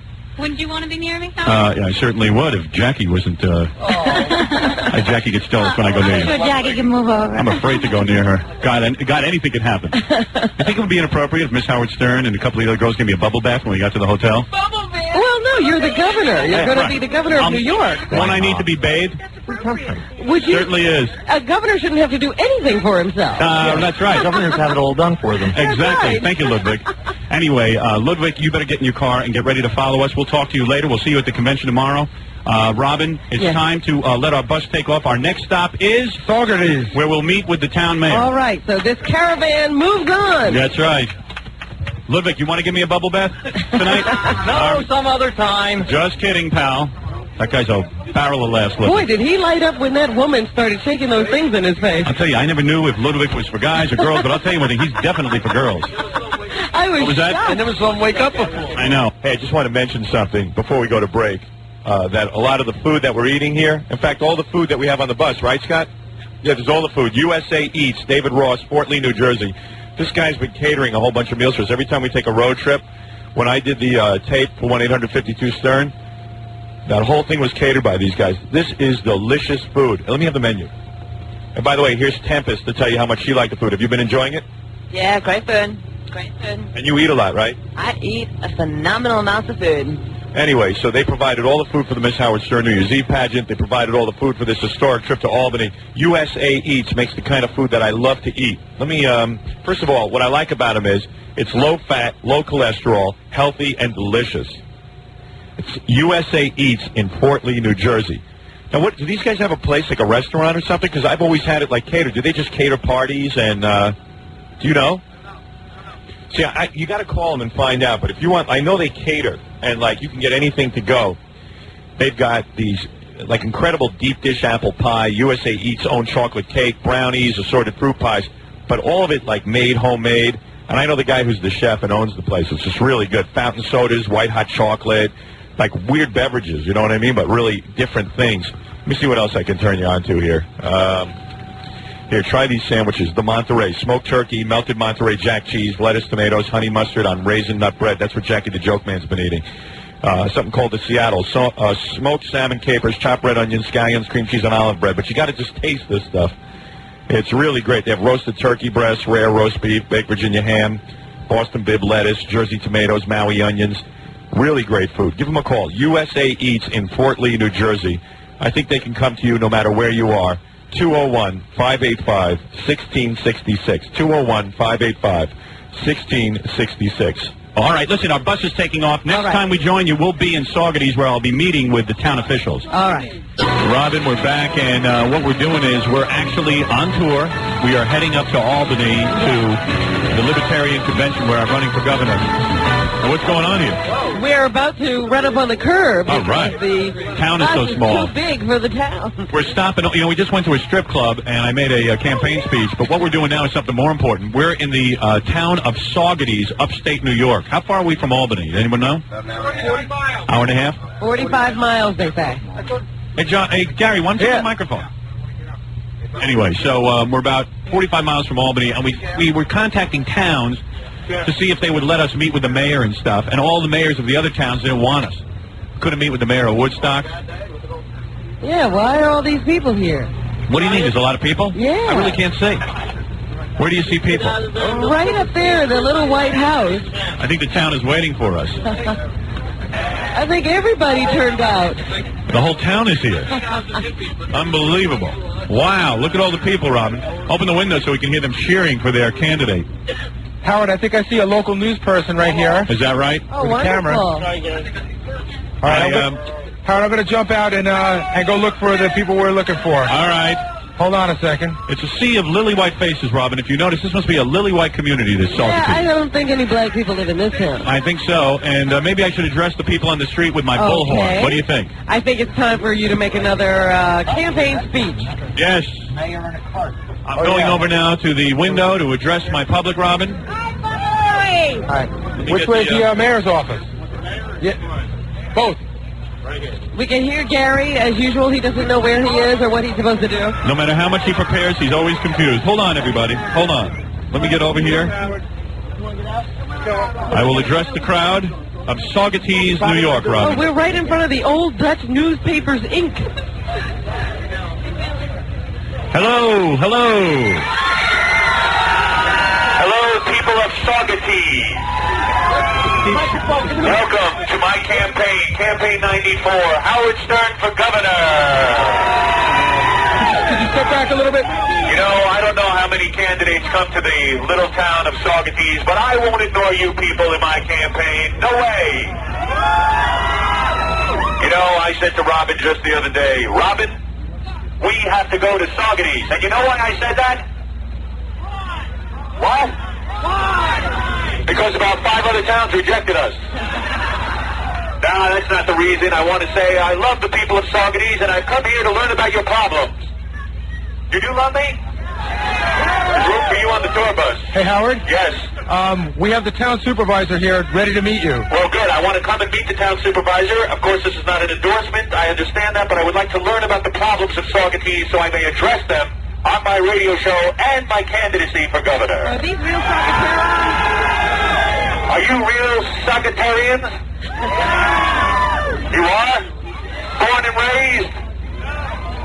I can tell. You need dental work. Just kidding. You are beautiful people. There you go, guys, toothless. You guys look great. I care about Saugerties. I care about the little towns as well as the big cities. Let me ask you something. You guys have traffic problems here when you go to work? You want road work at night? Do you want more strip clubs in Saugerties? I can't do anything about that. Got my own problems. Not on your platform. Not on my platform. Do you want the death penalty? A vote for every vote. I blew that, Robin. You had him going. People of Saugerties, let me say how much I am honored to be with you today. I am glad to see the whole town turned out, all 30 of you. I know there are problems here in Saugerties, and I will not ignore them. And now I will make my way into your town so that I can meet. We're going to meet with the town supervisor? That's correct. He's standing right next to me. Where is he? Excellent. And he's a fine man, a man who has given himself, what have you given yourself? Not much. Not much. Do you get money for this job? A little bit. All right. You want to come in here and meet with us, or you want us to meet inside? Why don't we come in here? All right, come on in. Sounds good to me. I will now confer.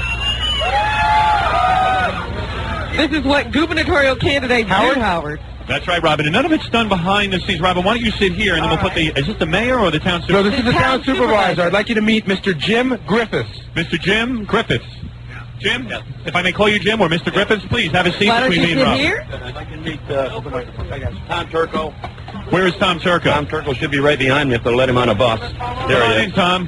Who is Tom Turco? Tom Turco's one of our council members. Oh, excellent. All right. Here, take a seat if you'd like, if you want to relax and mellow out a little bit. We can do that. I don't know whether Tina's here or not. Tina's the mayor? Yes. Well, Tom, I don't think Take a Tina's seat. here. I don't know whether Tina's here or not. now shall I address you as Mr. Councilman? No, I'm a councilman. He's a supervisor. Oh, you're the councilman. Yep. He's the supervisor. Shall I address you as Mr. Supervisor? Just call you Jim. Let me ask you something, Jim. Because I do want to learn the problems of Saugerties. I am running for governor, as you know. I don't know if you care about my campaign or endorse me, but if I should become governor, I'd like to be aware of how life is going in the small town. Isn't that right, Robin? Absolutely. Now, why are we talking to them? Do they know who we are? Do you guys know who I am? Do you We get do to show now. up here? Oh, you do? Oh, sure, we get to show up Oh, you here. get to show up here? Yeah. Oh, wonderful. We have radios. Oh, really? What station do you get us on? I'm not sure the station we get them on up here. Well, tell me. I get you. I travel. My job takes me throughout the Hudson Valley, so I pick you up on different stations. Uh-huh. Let me ask you something. How big is Saugerties? Where are we exactly? What the heck is going on? Where are you? You're 50 miles. I'm sorry? You're in Hudson Valley. What is that, Robin? The Hudson Valley. I know that has something to do with New York State. I know we're that's- still in New York. So are we in a valley right now? Yeah, that's the connecting valley between New York City and Albany. No kidding. Robin, I have to learn these things. Wow. Do you guys have our water system up here or something? Yeah, yeah. And what do you guys do? We get our water from here. And you never go to the bathroom in the water, do you? Oh, no. Never. You never encourage the people to do that. But you guys must have some serious problems in a small town. Tell me your problems so I may solve them. Please. Please. Bring us new jobs. Is that what the problem is? You need jobs? We need economy. We need new jobs. I don't know if I can do that, but my running mate can handle that. Dworkin. I'm running with Stan Dworkin. He's a good man. I don't know how you guys run on Stan Dworkin, but he's a good, hard-working public servant and will make an excellent governor. Hasn't our governor abandoned you up here in Saugerties, our present governor? Well, we haven't seen him recently. Exactly. Has he ever passed through here? I believe through on a throughway. Right. But does he stop? And do you guys get paid for these jobs, or you have to work for free? We get paid. We do? Yeah. Yeah, but it's not a big salary, right? No. Part-time. You have to have another job. Yeah, it's not like you guys are going to get rich off of this thing. So you are hardworking public servants. You actually do this not for glory, because nobody sits here and gives you television time and things like that. You're doing it because you care about the town of Saugerties. Am I correct? You got that right. Correct. That's the bottom line. That's why I'm running for governor, you guys. I am running for governor because I think we need a death penalty for the state. I think there's too much violent crime. I don't know how much violent crime there is in Saugerties, but you know, if you go and visit Manhattan, or if you go anywhere in the upstate You're probably area. afraid to visit Manhattan. Are you guys afraid to visit Manhattan? No, we come down to the city. Oh, do you really? And aren't you afraid? We visit, but we are concerned. So do you guys support me in the death penalty at least? Well, the death penalty. I'm definitely for the death penalty. You guys kind of like my candidacy. And you guys know that not only will I bring the death penalty to New York, but then once I do that, I will resign, and my real governor, Stan Dworkin, will take over and run things properly. He's a And good not man. only that, if Saugerties supports us, we will remember them. I will remember you when I get to... Where do I get to, Robin? Albany. Is that called the State House? Yes. Yeah. When I get to the State House, I'll remember you guys. Right, you can throw some highway dollars their way. Yes. Now, how's the Indian problem up here? You guys have good Indian relations? What is it, the white... Now, this, I understand the Now, white... wait a minute. You think the Indians are still out on the warpath? Yes, let me tell you something. A lot of people don't realize there's problems in Saugerties. That's true. It's okay. The white man lives here with the Indians, right? We all live together here. We all live together. And what is it? The Indians don't like the white man, or the white men don't like the Indians? Are you guys? Should we be talking to the Indians? How many of them? I talk to the Indians about that. All right, we'll talk to the Indians about that. How many of the Indians are there? Well, let me address the crowd, and I'll find out. Hold on. Let me see if there are any Indians in the crowd. I will certainly try to address that problem. You got to go to a different part of the state. Is that right? Right? Ah, the Indians there in any a different Indians part here? of the state. I see. Are there any Indians here? Does anybody have any trinkets, at least? No trinkets? Let me say something if there are any Indians in the crowd. Cowabunga. Thank you. Now, let me get this. I am trying to earn support for my campaign, as you know. So far, the death penalty, we all agree. I am looking to get my candidacy over with quickly, and Stan Dworkin is certainly a good man. Do you guys know anything about Stan Dworkin? I don't know anything about Stan right now. How can I help the town of Saugerties? More jobs. What else can I do? Economy is our main problem. Main problem we're looking for. That's right. Economic development and tax relief. That they go hand in hand. I mean, it's a very bad situation we're in. You guys should open up more strip clubs, and then you'll be able to pay. You think that would bring in That would some bring in money? jobs. That's what I'm thinking about. I'm thinking of a campaign thing where we just bring in more and more strip clubs or something. What is it, Baba Booey? I'm just curious. Right. I'm just curious. Is the unemployment level in this town higher than the state level? Well, the unemployment level in town of Saugerties is 12%. Wow, that's high. 12%. What do you guys manufacture? I mean, what kind of jobs do you guys have here? What closed? IBM. IBM. IBM, they're making a comeback. They are making a comeback. Yeah, but not here. Not here. Where'd they go? Austin, left New York North State. Carolina. They're out of here. Ooh, they You left guys, the state. let me ask you something. You know, my running mate is for bringing legalized gambling to Saugerties and upstate New York. Would you Well, be for we that? talked about the Catskills. Well, maybe Saugerties also. Would you guys like legalized gambling? We are part of the Oh, you're... Catskills. Oh, You okay. are. So would you welcome that? I'd rather not comment on that right now. Well, let me tell you something. I will comment on it. My running mate, when he becomes governor, when I step down, he is going to work and push very hard for legalized gambling in New York State so that you guys can have additional income here.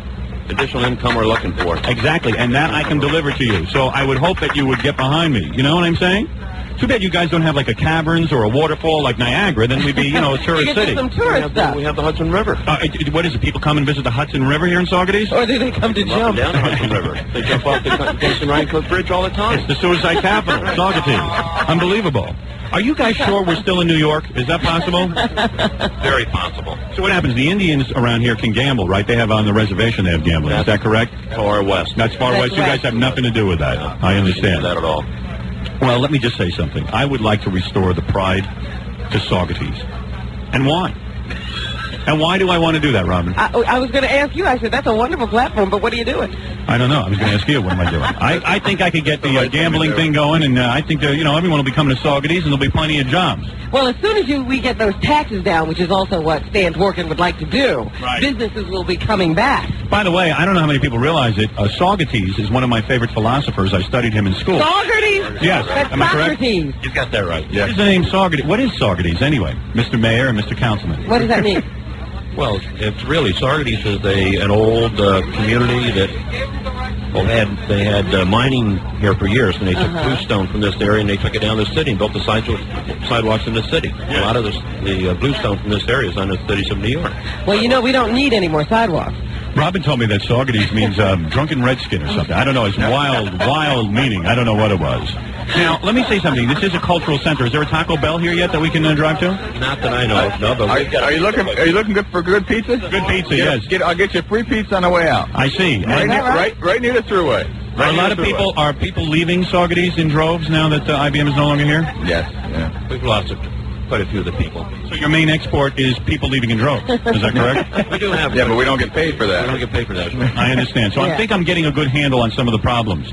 Well, let's see, Robin. I think that what I'm saying here, I guess I'm looking for an endorsement, but I don't know if you guys want to give me one. Ready to do that, yeah. You're not? You feel uncomfortable? Well, I think they want to wait to see if you get the nomination and just what kind of support you get, because these guys are in dire shape.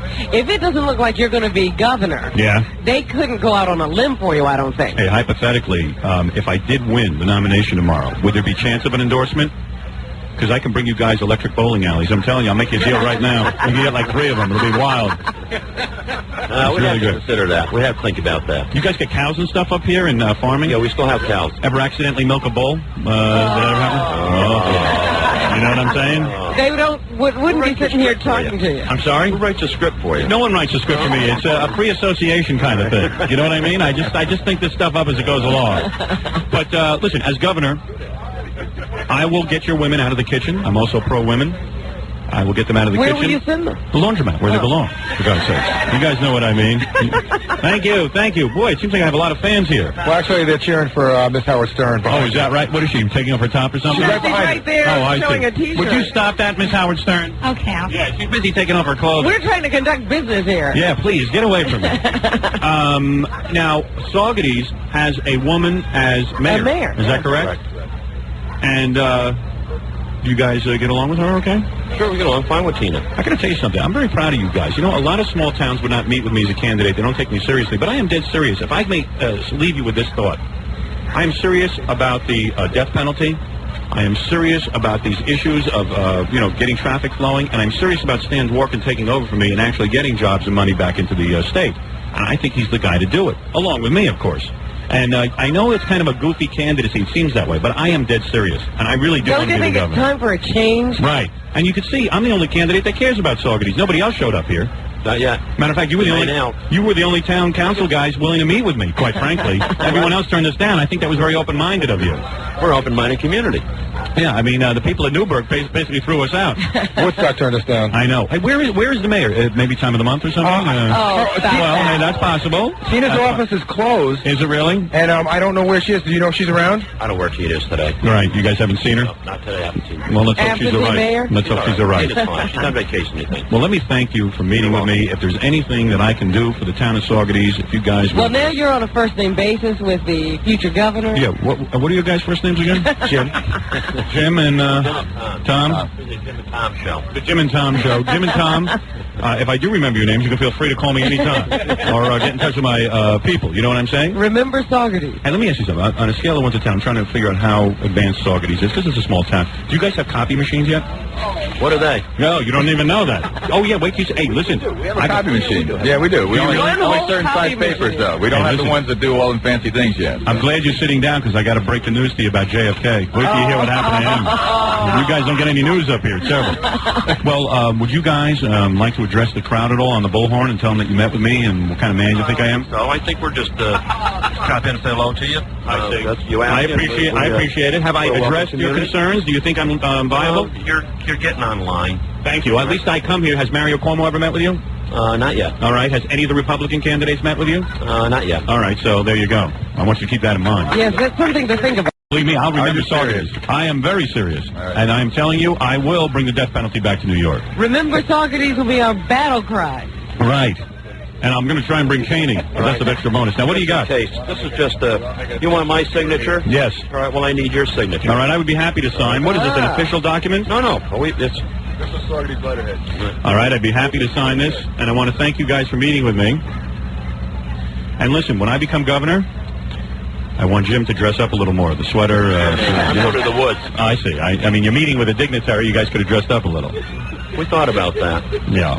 But anyway, we just thought about it. Let me say goodbye to the people of Saugerties first. One more time. All right, let me sign one more piece of I paper. wonder what he's going to do with these pieces What are you of doing? paper. I'm signing pieces of Blank paper. pieces of paper. What are you going to do with them? When you become governor, we're going to improve the economy. We're going to raffle these off. Very smart. Hey, Howard, before you leave, before you say goodbye to the crowd, are you interested in talking to any of the local media? Yes, I am. I see some very small cameras where people who have, from TV stations. Well, you know what we ought to do? We ought to take a break. Okay. We walk out with Jim and Tom. Okay. And arm in arm, we walk out, and I address the local media, and it'll be a perfect photo opportunity for the local press. Would that be okay with you guys? We can walk out together. Why not? All right, excellent. All right, let me take a short break. When we come back, I will leave the bus with With Jim and Tom, whoever they are. supervisor and city councilman. Right. Okay. Hey, you've been paying attention. I keep forgetting who these guys are. Hey, that was pretty cool. They met with me. Yeah. I mean, they actually took they me actually seriously. take you seriously, and they talk to you about the problems. Yeah. You guys talk to me about your problems. Like I could really do something. That was good. All right, let me go address the crowd. Give me that, Fred, will you? Let's go address the crowd, and let's take a short break. We'll be right back as I address and meet the local press. Saugerties. Right. Okay. Hey, we're back. Robin. There's Jim and Tom want to step outside of the bus and hold the press conference out there. Oh. Let me have that microphone, Bubba. I guess they haven't seen a crowd like this in a while. Have you guys seen a crowd like this in a while? We haven't been to our town board meeting. Oh, really? Jim and Tom representing the town of Is that Saugerties. right? Okay. Robin, now What? what do these guys do again? I'm getting One confused. is the town supervisor. Now, that and sounds the like a lot of other work. one Is a city councilman. Yeah. Like, what do you guys do with it? You have to work every Town day? councilman. You guys have to work every day, or you just go to meetings once a week? We're supposed to. Oh, you are? There's something every day, just about. Really? How do you have time and keep a regular job? I know, and I'm retired. Oh, are you? That's good. And what about you? I juggle things well. Yeah. What do you do? I work for a printing outfit. Yeah, I tell you, it's tough up here. It is. I'm learning about the problems of Saugerties. I think I've convinced these guys that I can do something about it. I think I've convinced these guys that I can do something about the problems. Oh, I think you did too. I know. But I don't know how. I didn't say anything, but it's all right. Maybe they're used to politicians not saying anything. Absolutely. All right, we're going to step out the bus now. You're going to hear the crowd, and I'm going to walk out with local representatives. All right.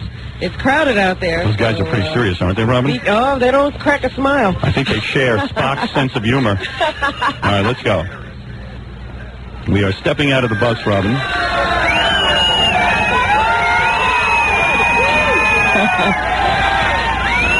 Thank you. Thank you. Thank you. Thank you. We're going to address the press now. Hey, guys. Where's he going? Hello, everyone. Hello. All right, Howard. Thank you. Thank you. Cannonball media. Welcome, people of Saugerties. Welcome. Who are you voting for? Howard! Very good. We are moving into the town hall, Robin. I am, watch the parking meter. I just humped the parking meter. Yeah. Here's the first person you're going to address. This is Krista from WDSP, the official station of Woodstock. Ah, very good. And by the way, let me introduce to you. Where's Robin? I stayed on the bus. And this is who I just met with, Jim and Bob. Jim and Tom. Tom, sorry, guys. That's all right. Sorry, guys. Jim and Tom work here in Saugerties, and I was anxious to meet with them to find out the problems of Saugerties. If you want to ask me some questions, it's okay, or if you want to address Jim and Tom. Well, first of all, since we are the official Woodstock station, what do you think about the concert that's going to take place here this summer? I don't know. I don't hold much hope for it. Do you guys? I don't think anybody cares about another Woodstock reunion. I mean, who the hell's going to be there? Am I correct? Over 1 million people. Really? Are we for it or against it? Will it help the economy up here? It better help the economy. All right, then I am for it. I am for it. Absolutely. I love that concert. I can't believe people are going to come up for a Woodstock reunion, but they're going to be here. Oh, go ahead. You have more questions? Road crews. You say that they should work at night now. The DOT commissioner says that road crews can't work at night because their bodies won't be able to take it. What do you think? Of course their bodies will be able to take it. When there is work out there to be done, the hardworking people of Saugerties know this. If work needs to be done at night, they can't inconvenience thousands and thousands of people. They have to go out there, work at night, so people can get to work and perform and be productive. Take it. If they're working at night, they don't have to work during the day. That's right. Their bodies can take it just fine. I did overnights for a while. Yes. Go ahead, Janine. Now, you're a report. Didn't you used to work at Channel 9? You worked at Channel 9 in New York? How would your buddy Dan Foreman? And now you're at a local station in Saugerties? That's right. Holy cow, what the hell happened, guys? Bad luck. Bad luck. How much do they pay out here? Not much. What do you get, what are you, a camera woman? I'm a reporter. You are a reporter. My own camera. And you have to carry your own camera. Boy, things are tough up here. Things are really bad in Saugerties. You're going to raise the speed limit to 65. Well, you know something? Why, you want that? You do? Sure. No problem. Why not? No sweat off my back up here, Robin. Do you think you can win? What? Do you think you can win? I absolutely know I will win because people want the death penalty. They're sick and tired of crime, right? Robin, I'm winning over the crowd. I think this crowd is with you anyway. Yeah, I know. What will you do as governor? Don't you guys, what? Innocent people. We already have a death penalty in New York. The only problem is the innocent people are being slaughtered. Yeah, good. Hey, maybe you should run for governor. I'll run right with you, Howard. You're a little better at it than I am. What are you going to do as governor? Sorry? What are you going to do as governor? I told you I am going to bring back the death penalty, and I'm going to make the roads free and clear of traffic during the day, and I'm certainly going to try to alleviate the toll problem that plagues Saugerties. Does the toll problem plague you guys? Get the taxes. Work on the taxes. All right, taxes, yes. And I will lower taxes, Robin. Well, you're leaving that to your running mate. Yeah, my running mate needs something to do. What about drugs? You see drugs as a problem? No problem unless you can't get them. No, I am firmly anti-drug. I am anti-drug. I had my bout with drugs, and I know they're bad for America's youth. Of course, Xanax never hurt anybody. That's all legal. Why are you a libertarian? Why are you up in Saugerties when you were working at Channel 9 in New York? Never mind why I'm a libertarian. Well, are there any further questions? The session that you're going to, where is it taking place at? The Italian American Center in Albany. Sorry? Starts tomorrow? Yes, tomorrow morning. You get there at 8:30 and register, and at 10 o'clock, Howard will be nominated, and then the vote will begin. Don't you want to know what I discussed with the authorities here in Saugerties? What? Well, we discussed the Indian problem, am I correct? Yeah, we discussed the Indian Found out it was over. I found out I don't know, I'm not sure. The Indians aren't here. The Indians aren't here. We what else did we discuss, Robin? We discussed that they need a lot of economic help here and a lot of tax reductions.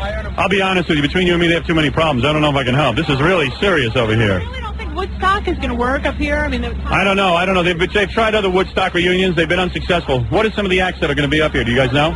They haven't been, no. Pearl Jam, possibly. Crosby, Stills and Nash, possibly. Red Hot Chili Peppers? Red Hot Chili Peppers. Doctors? Yeah, it sounded like a pretty good lineup to me. Soundgarden sounds very good.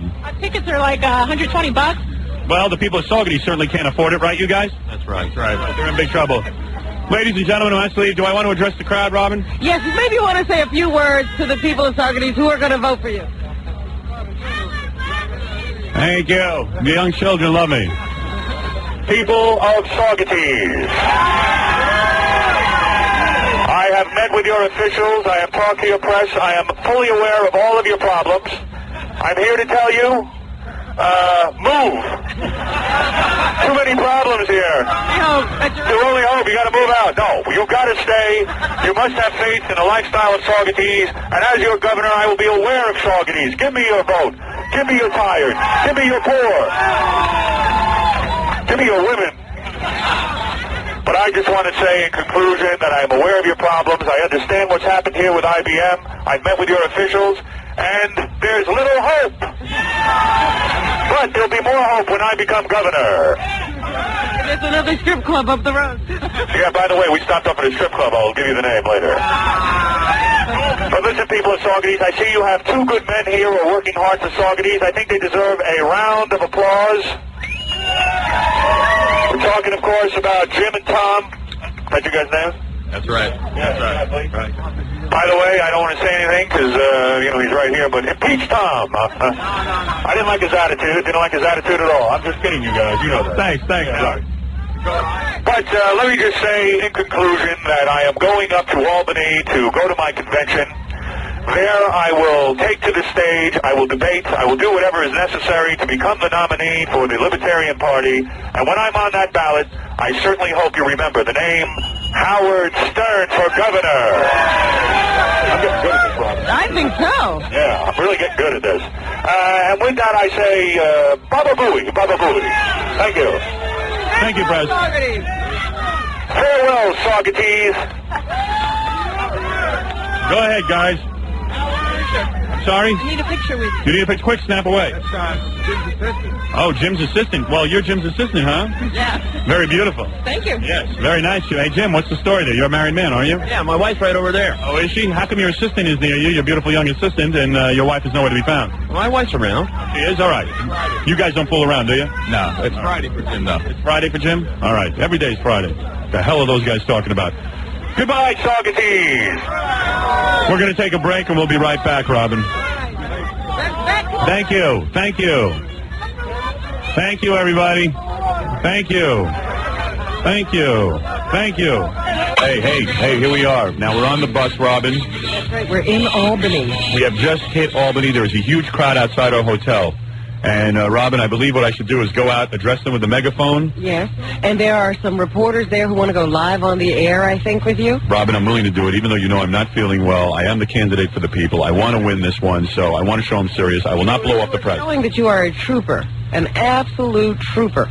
This place isn't as much of a hick town as I thought it was, but... No, they actually have buildings here and everything. It's amazing. Yeah, they have buildings and stuff, right, guys? It's a city. Borders of McDonald's and stuff like that. Toll booths. It's just like every place else. It's not a city till they get Roy Rogers, though. Hey.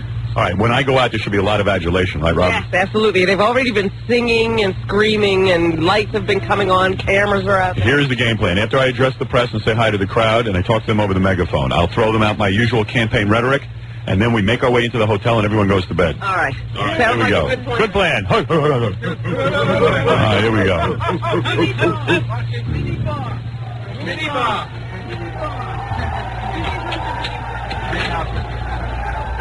Robin, our fans are out there. I see them. Have they seen you yet? Baba Booey, unlatching.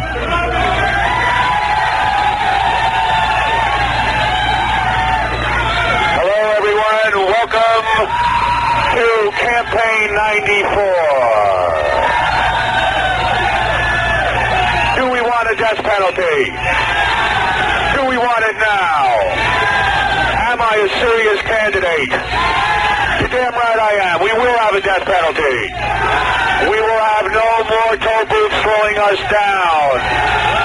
We will fix the roads. And then I'll get the hell out of office before I can screw anything up. Ladies and gentlemen, let me introduce you to everybody's First Lady, Robin Quivers. Hello. I just want to say it's wonderful to see you all here. We have come to win and take the nomination back to New York, and then it's on to the State House. Yeah. Ladies and gentlemen, my trip to Albany has been fruitful, to say the least. I've seen it all. I stopped off in Manhattan, in Spanish Harlem, and I talked to the black people. And the black people talked back to me. And I must be honest, they didn't understand me, I didn't understand them. But it didn't matter, because the black people spoke out. They were behind my candidacy. The Spanish people spoke out. They were behind my candidacy. And then as we traveled upstate, as we traveled your roads, we stopped in a small, depressed town called Saugerties. And in Saugerties, I learned about Indian and the white man relations. I learned about every problem Saugerties had. I was so friggin' bored, you wouldn't believe it. But ladies and gentlemen, I want to be your governor. I'm here to say I'm serious. Tomorrow's a big convention. Are you coming with me? Are we going to the mountaintop? Free at last, free at last. Thank God Almighty, free at last. Ladies and gentlemen, tonight I will prepare for my campaign up in my hotel suite. I will meet with my advisors, Jackie Jokeman Martling, Lightning Fred Norris, and of course the lovely Robin Quivers. And then when I meet with them, we will decide how we will approach the Libertarian Party as I take my rightful place as the nominee for governor of New York State. Thank you. What is that? Today is a historic day. I don't know how many of you know this. The governor vetoed the death penalty today. That is the 14th time the governor has vetoed the death penalty. And you know my slogan, a vote for every vote. A vote for every vote. A vote for every vote. Oh, am I a pain in the ass? But ladies and gentlemen, as I stand here in Albany, I guarantee you one thing. If I do win office, I won't bother you with me moving to Albany. I'll run everything from Long Island. Don't worry about it. I won't infect this town. Tomorrow we'll meet my running mate, the great Stan Dworkin. Stan the man. If he can't do it, nobody can. You know, ladies and gentlemen, as I drove here, I must confess something. I stopped at a strip club on the way. Ladies and gentlemen, I stopped at Goldfinger Strip Club. It was a beautiful experience because an idea came to me. What is it? Did Lucky go with me? Sir, you're hallucinating. I don't know a Lucky. Robin, who is Lucky? Me. Oh, Lucky Baba Booey? Let me say I learned a lot in the strip club. I learned one thing. If you tip a girl $1, she hardly does anything. Doesn't matter if you're a celebrity. And I learned something else. I learned if you tip a 20, she does a lot of things. But really, I have 3 campaign wishes. You know what they are. I've been through it 100 times. After that, I will step down and resign. We'll let Stan Dworkin be the governor of New York. It's time for a change. It's time for a death penalty. God bless you, and on to the convention tomorrow. Thank you. Thank you. Thank you. Robin, how did I do? Oh, that was a great speech, Howard. That was the best one you've given today. Robin, I've had enough friggin' practice. That was a good one. All right. All right, let's leave the bus now, and we will make our way to our hotel rooms. As we receive adulation, also we'll have to speak to the members of the press. Right, I was going to say, there's some press people out there. I didn't know whether you wanted to take care of that in here or out there. What do you guys want to do? You want to do it in here, the press? Maybe we should talk to the press in here. All right, we'll stay in the tour bus. We'll take a little break, and when we come back, we'll address the press here in Albany. We finally made it 6 hours later after numerous stops. Excuse me, Robin. With your cleavage, it distracted me. By the way, Robin, beautiful cleavage, showing to the crowd. Mind on the work. What will you be wearing tomorrow at the convention? I think you ought to say to people that you have been so sick on this trip that you have not been able to enjoy massages or any fun with the girls that we brought along. I hope, Robin, my wife is listening, and I hope that all the wives are listening who are involved with the show. Nothing happened, I swear. Something would have happened, but I was too sick. Fortunately, Howard slept the whole trip up. One can only hope I'll get a lot of sleep tonight and be better for the trip home, where we can be massaged unencumbered. That would be nice. All right, here's a quick break, then we'll meet with the members of the press, and then we'll make our way to the hotel room. All right, we're back in the tour bus, Robin, and here we are. I'm meeting the press of Albany. It's important. Channel 6 is here. Okay, one of the people is here. He's very official in his trench coat. Are we going live on your channel? We are, Howard Stern. Thank you for letting us do this. Are we on right now? Yes, we are. I would like to address all the people of Albany and the people of Earth. I just want to say, yes, I do look like an alien. That's why I address the people of Earth. Listen, I want to be your governor. I know a lot of you think this is a joke, but it's not. I wouldn't have spent 6 hours on a bus, nauseous, if I didn't really want to be your governor. I'm going to go to the Libertarian Convention. I'm going to be on the ballot, and I am serious about being your governor. You know, today I took a long bus ride. And the reason it was long, normally it's a 2.5 hour ride to Albany. But we took 6 hours. And I admit we did stop at a strip club. But also I want to say we stopped and talked to black people. How many candidates have really stopped and talked to black people? Howard, we just took the air a couple of seconds ago. Do you think people think of you as a joke, or do you think it's serious? And do you think you can become king of the airwaves, king of Capitol Hill? Right now, a lot of people think that it's a joke. I admit that. But there is 20% of the vote right now that doesn't think it's a joke. I think after they see me get the nomination tomorrow, they see the seriousness of my Lieutenant Governor, Stan Dworkin, who I think is going to do a great job. He's a fabulous politician. Check him out for yourself. They understand I'm going to bring the death penalty. Did you know that Governor Cuomo just vetoed the death penalty the 14th time? When are we going to have some retribution? When are we finally going to have justice? Elect me your governor. I'll give you the death penalty quickly. I'll step down and let a real governor run this country. State. Side, Howard, and the Libertarians get a chance to be on the ballot because they get the 50,000 votes for the next 4 years. Yes. Do you think that'll be good for the people because they'll have more choices? Yes, I do. I think that any time that there is a bigger ballot, when there's more people on it, it's better for government. It's better for politics. And let me say something. This was an eye-opening tour as I came here to Albany. I'm not doing this again, I must tell you. And you know what I learned? I learned something very important. I learned we have a very boring state. Oh, my God. You should have seen the strip club we went to, Goldfingers. There was nobody there. Nobody was there. It was very depressing. And I realized we have a depressed state because people aren't even in the strip club. So I've learned a lot. And you must understand this. And by the way, you are very beautiful. Thank you very much, Howard I Stern. hope that you'll come out and vote for me. Are you for me?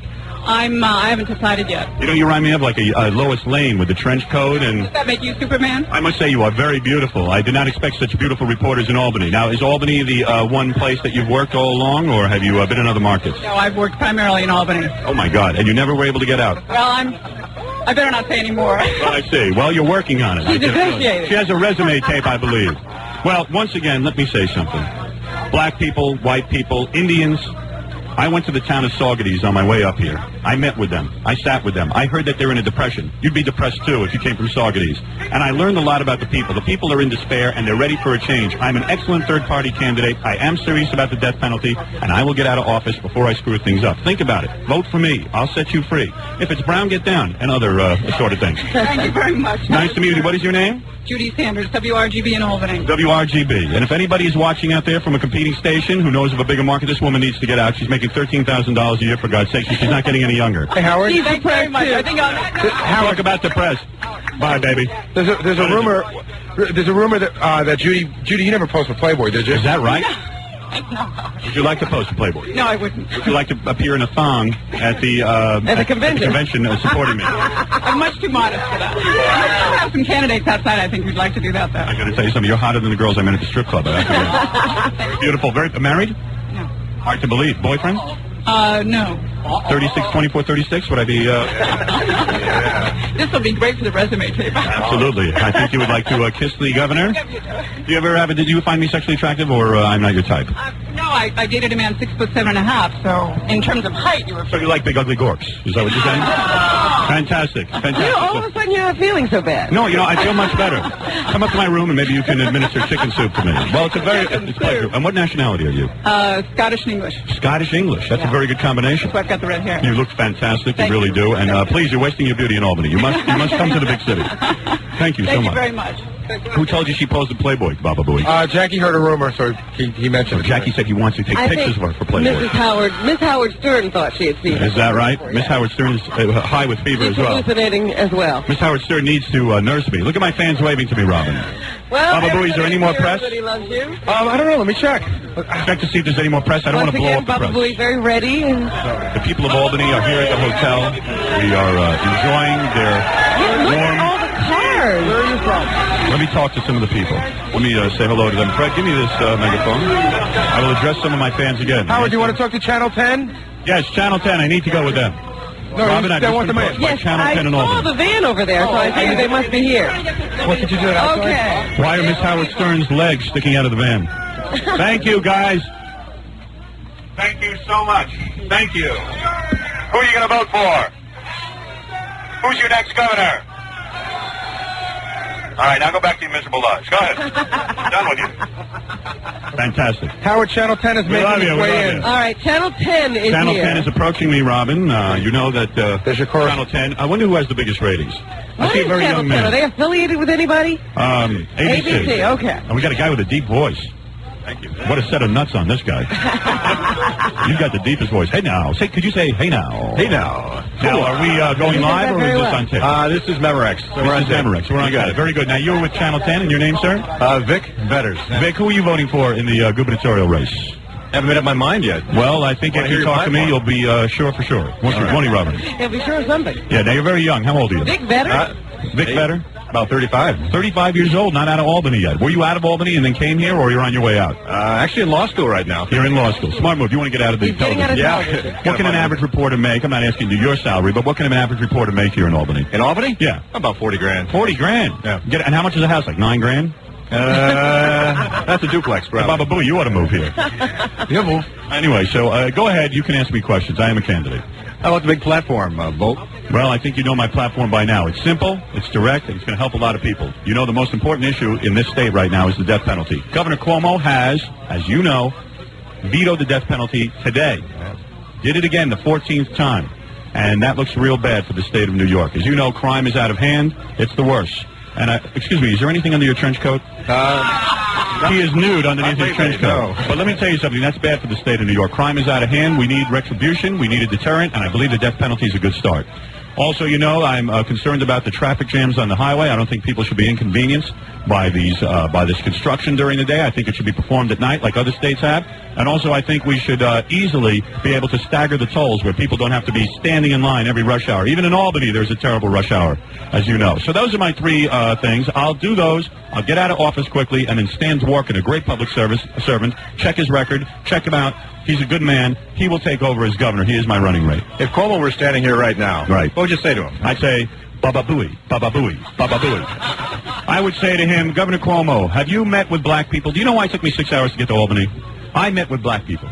I am the great white hope. The blacks love me. You wouldn't believe the support the blacks gave to me, the Hispanics gave to me in the city of New York. I stopped off there. I met with them. Of course, I hid in my bus and yelled to them from the window. But I met with the black people, and it was good. And I must tell you, I know there's a big Indian population up here watching. I am half Cherokee. And I would like to say to all my Indian brothers,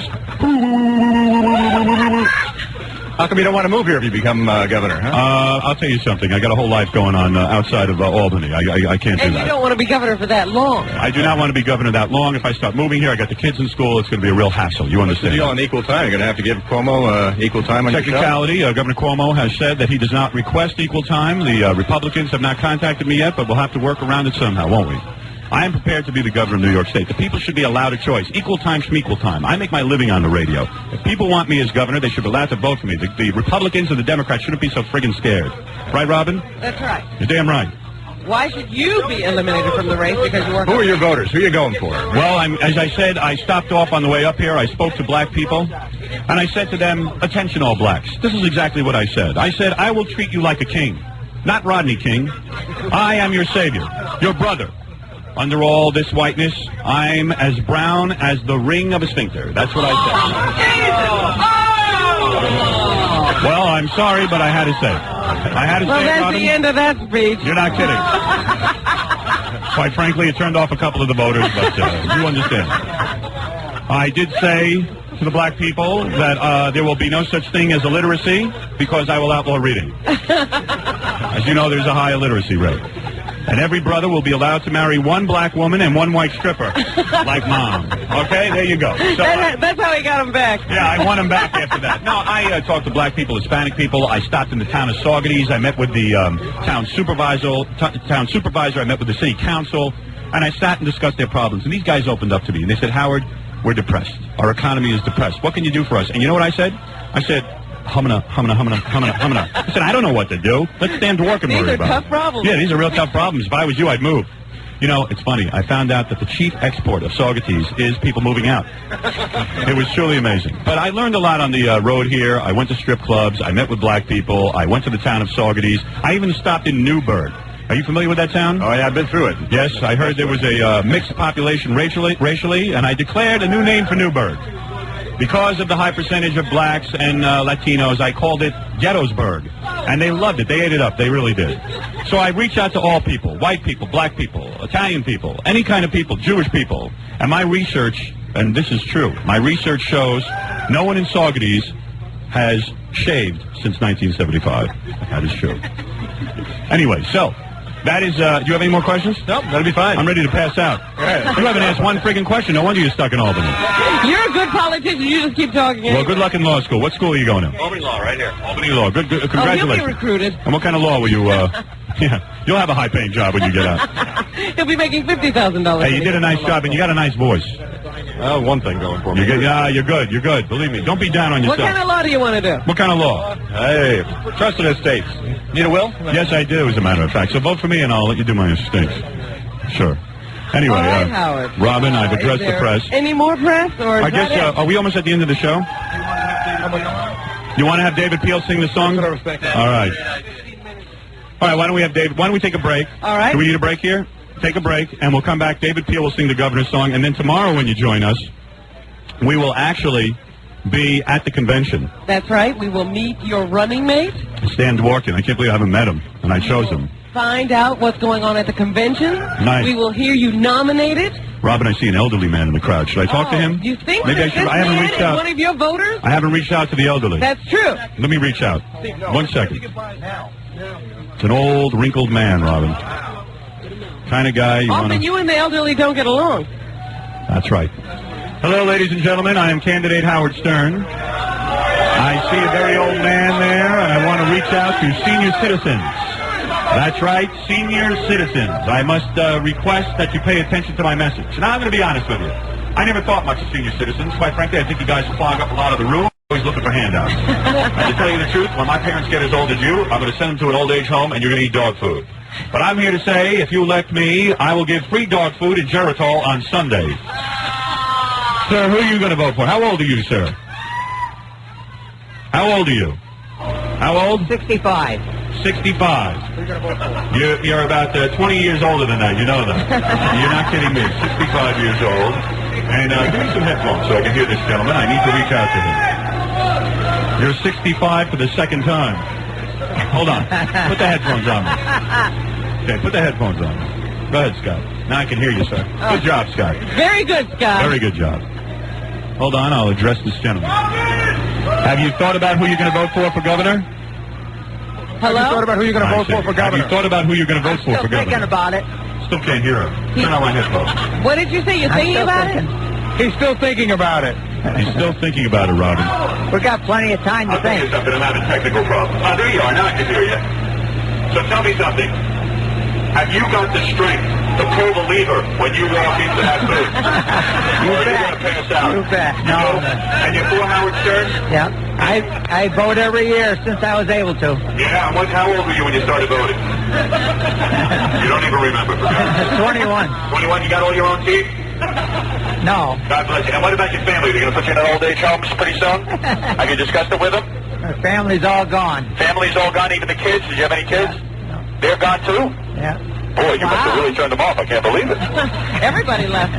Here's my question. Are you going to make it till November? I don't know.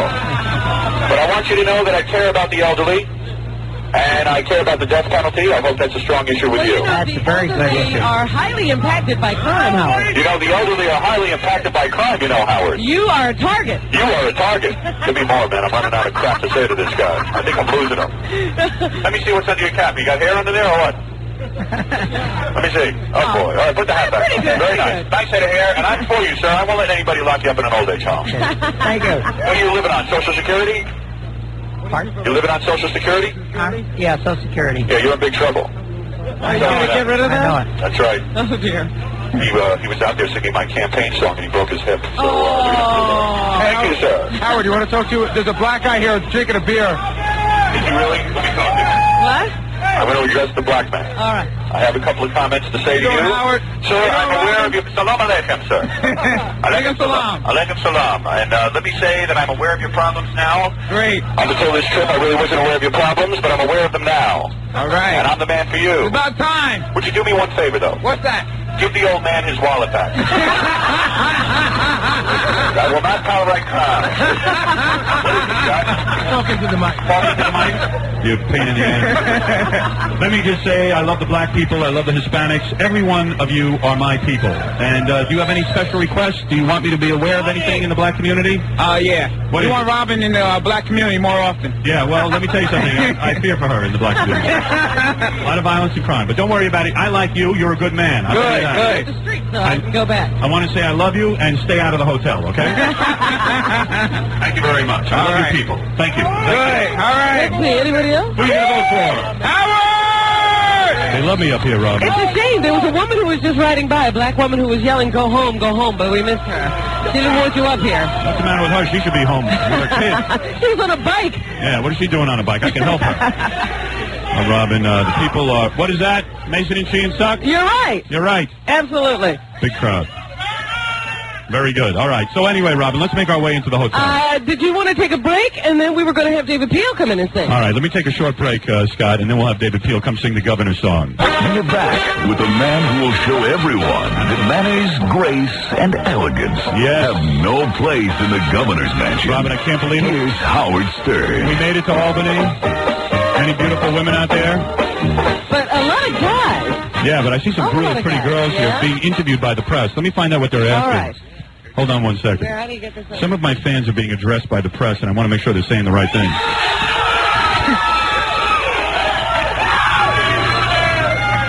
Hey, girls. What kind of questions are the press asking you? And what did you say? They asked you, why are you a woman and why are you here? And what did you say? You said because I'm hysterical and you love me. Yes, I love you. That's very nice. Very beautiful women out here. Will you sign my book? I will sign in a minute. I have a special treat.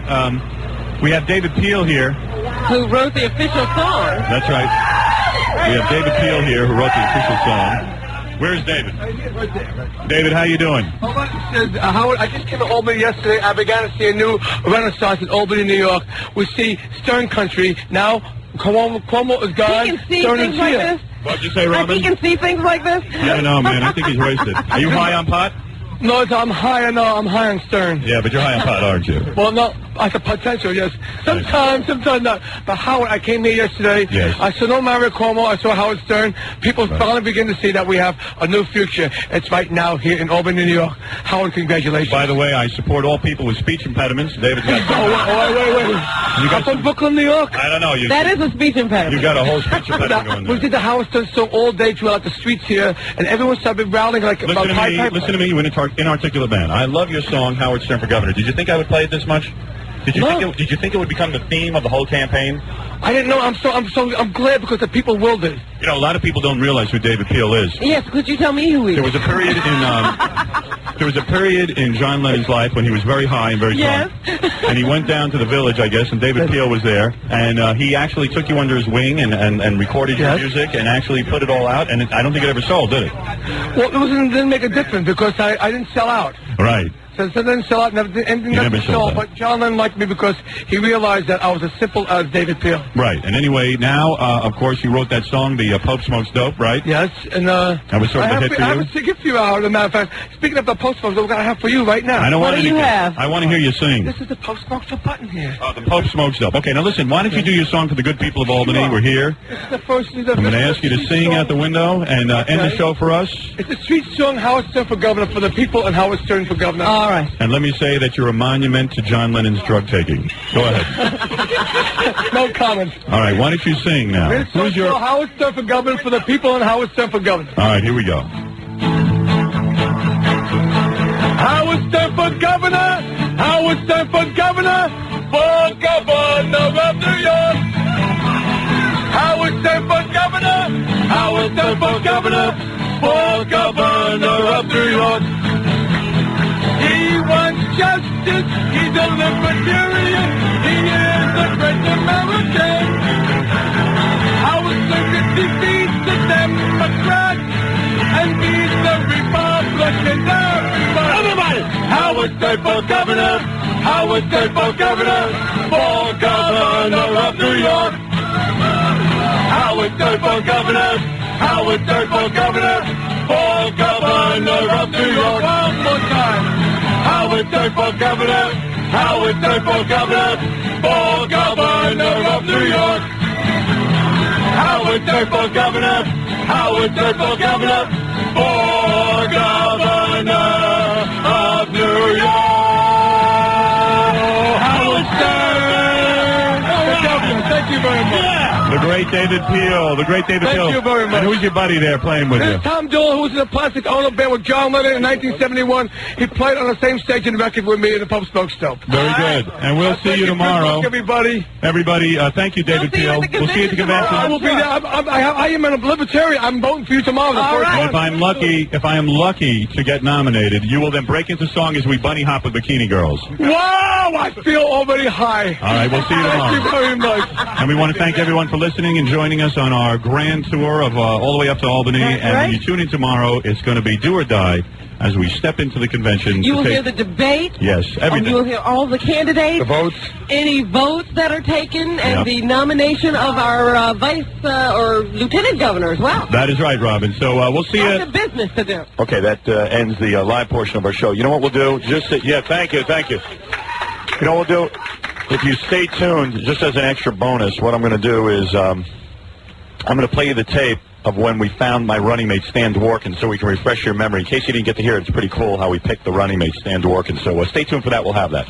Okay, we're back tomorrow. You know, we're going to be in Albany, and we're going to be at the convention, so make sure you tune in for that. If you want to be reminded, however, of how we got my running mate This is pretty cool. This is us talking to him on the phone the other day. Just to refresh your memory, take a listen to this. Stan? Mr. Dworkin? Hello. Hello, how are you? Good morning. How are you? I'm fine. Nice to speak with you. Same here. Say hello to Robin. Good morning. Well, let me say, I first of all, I like the idea that you're a working guy. In other words, you're a self-employed man. You're not a lawyer. Well, we got too many lawyers floating around as is. So right then and there, I like it. Especially in government. Right. Now, you were also Rockland County legislator since 1985. Now, there's a thankless job. You see, I like guys who take thankless jobs, who really want to serve their community. Yeah. I like that. They're thankless jobs, yet we keep running, so go figure that one out. Well, you keep running because you want to do public service. That's true. Now, that's a good sign. You know, you take a politician who's a career politician, someone who makes their living being a politician. Yes. They really are not into public service. They're into power and fame. That I don't need. I don't need that. So that's why I was attracted to you. Also, you served on the board of, you served in the New York chapter of the Arthritis Foundation, community service, this kind of thing, charity work, right? Sure. All the time. Board of directors. Rockland County Association for the Visually Impaired, more charity type work. Good. I should mention, by the way, Howard, that I have no history of electroshock treatment. Right. I've never had any extramarital affairs. You are married. You are married with 2 sons. Right, and I have no babysitters, house cleaners, or housekeepers who've ever worked for me who did not pay taxes. Actually, I've never had any that worked for me, so it was easy for them not to pay taxes. Exactly.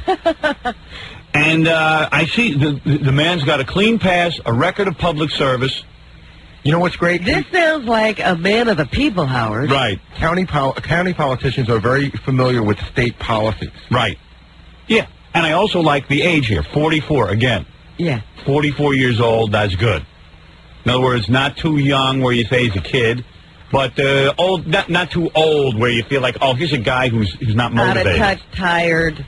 Because you even get the feeling like with Cuomo. He's getting up there. He's up there in age, he's old. How do you feel about the death penalty? Well, one of the reasons why I'm talking to you this morning is because I believe New York State needs to reinstate the death penalty. And as long as Mario Cuomo is governor, we know that's never going to happen. Excellent. How do you feel about abortion? I'm pro-abortion. Pro-abortion? Wow. So far, so good. So good. You know how to cut taxes and all that? Absolutely. I have a history of doing that in Rockland County. Our budget's only about $340 million a year. But the last year that I was in office, my proposals cut the property tax hike by 2%. So Excellent. Property taxes are way too high. And here's a man who cut them. See, I knew a businessman would have this kind of attitude. See, now here's an example of a guy who would be an excellent governor, but will never get a shot at being governor because I don't know why. Why? Why is it? Why is it, Stan? The reason is very simple. Mario Cuomo, who's been in Albany for so long, has such power and such strength that there aren't any Democrats statewide who have the guts to run against him. But I think the man has lost touch with what's happened in New York. The other day he said that New York State is turning the corner, that we're almost where we have to be. To do what? He's been in Albany for a lot of years. Yeah. I don't know how many more corners he wants to turn. Right. But I don't see that New York State has gone from being the highest tax state in the country to one of the lowest tax states. Ooh, he sounds like he has a plan. Yeah. Now, you see, I'd be comfortable turning over government to him. Listen, Stan, I have a real good shot at winning. I'm reading an article. I got an endorsement. I think this is the first big endorsement. You haven't even gotten a nomination yet. You got an endorsement? I got an endorsement. The guy says, hey, I think Howard Stern would be good. He'd bring the death penalty. And the best thing about him, it'd take him 2 or 3 days to get the death penalty, according to some experts. And then he'd leave. And then he'd step down and if he appoints a good man, why not? I think people would like Stan Dworkin. Governor Dworkin. Has a nice ring to it, don't you think? Let me ask you something. Sure. I mean, this is the key question here. Can you change your last name? Yeah. Beside that question. We'll get to that next. Would you accept if I offered you the lieutenant governorship? Well, I think that if you go up to Albany and the Libertarians nominate you, I would be happy to serve. Ooh. Man, I got a tough choice to make now. Is it Dylan or Dworkin? Dylan or Dworkin. Dylan or Dworkin. Although somebody pointed out yesterday that Dylan is Irish, and that is one of the biggest amount of people in the state, if not in the country, that there are a lot of Irish people. What's Dworkin, Jewish? Well, Dworkin is Jewish, but I have an answer for Gary when it comes to that. Go ahead, good. You look at it this way. Take a look at how many years that Gentiles have run the governor's mansion in Albany. There you go. Think about how long it's been since a Jewish guy was up there. I don't think there ever has been one, has there? Well, I think Avril Harriman many, many years Right, ago. okay, there you go. But he was hiding it. Right. It's been a long time, and if they haven't done such a good job, how much worse can we do? There you go. Well, there's an interesting concept. You know, you're going to campaign like that? Yeah. Well, he's very honest. How much worse can we do than... Gentiles, you haven't done a good How much worse can we do than Gentiles? Oh, I should also mention, by the way, if it helps, my wife is Irish. Would you mind... Oh, that's good. Would you mind changing your name to Stan McDworkin? If we run? Let me tell you something. This is a tough... You see, Dylan's got the Irish, but then again, Dylan isn't married. And you have a question about that. Yeah. I've got a proposal for you to consider. Go ahead. I know that aside from the death penalty, there are a number of other things that you want to do in New York. Yes. You want to fix all the potholes. Yes. You want to eliminate some of the tolls, stagger some of the tolls. Yes. I have a way for you to do that without increasing income tax and without increasing property tax. You know, you have a lot of good stuff. You might not agree with what I'm going to say. Well, how do you do it? The answer is very simple.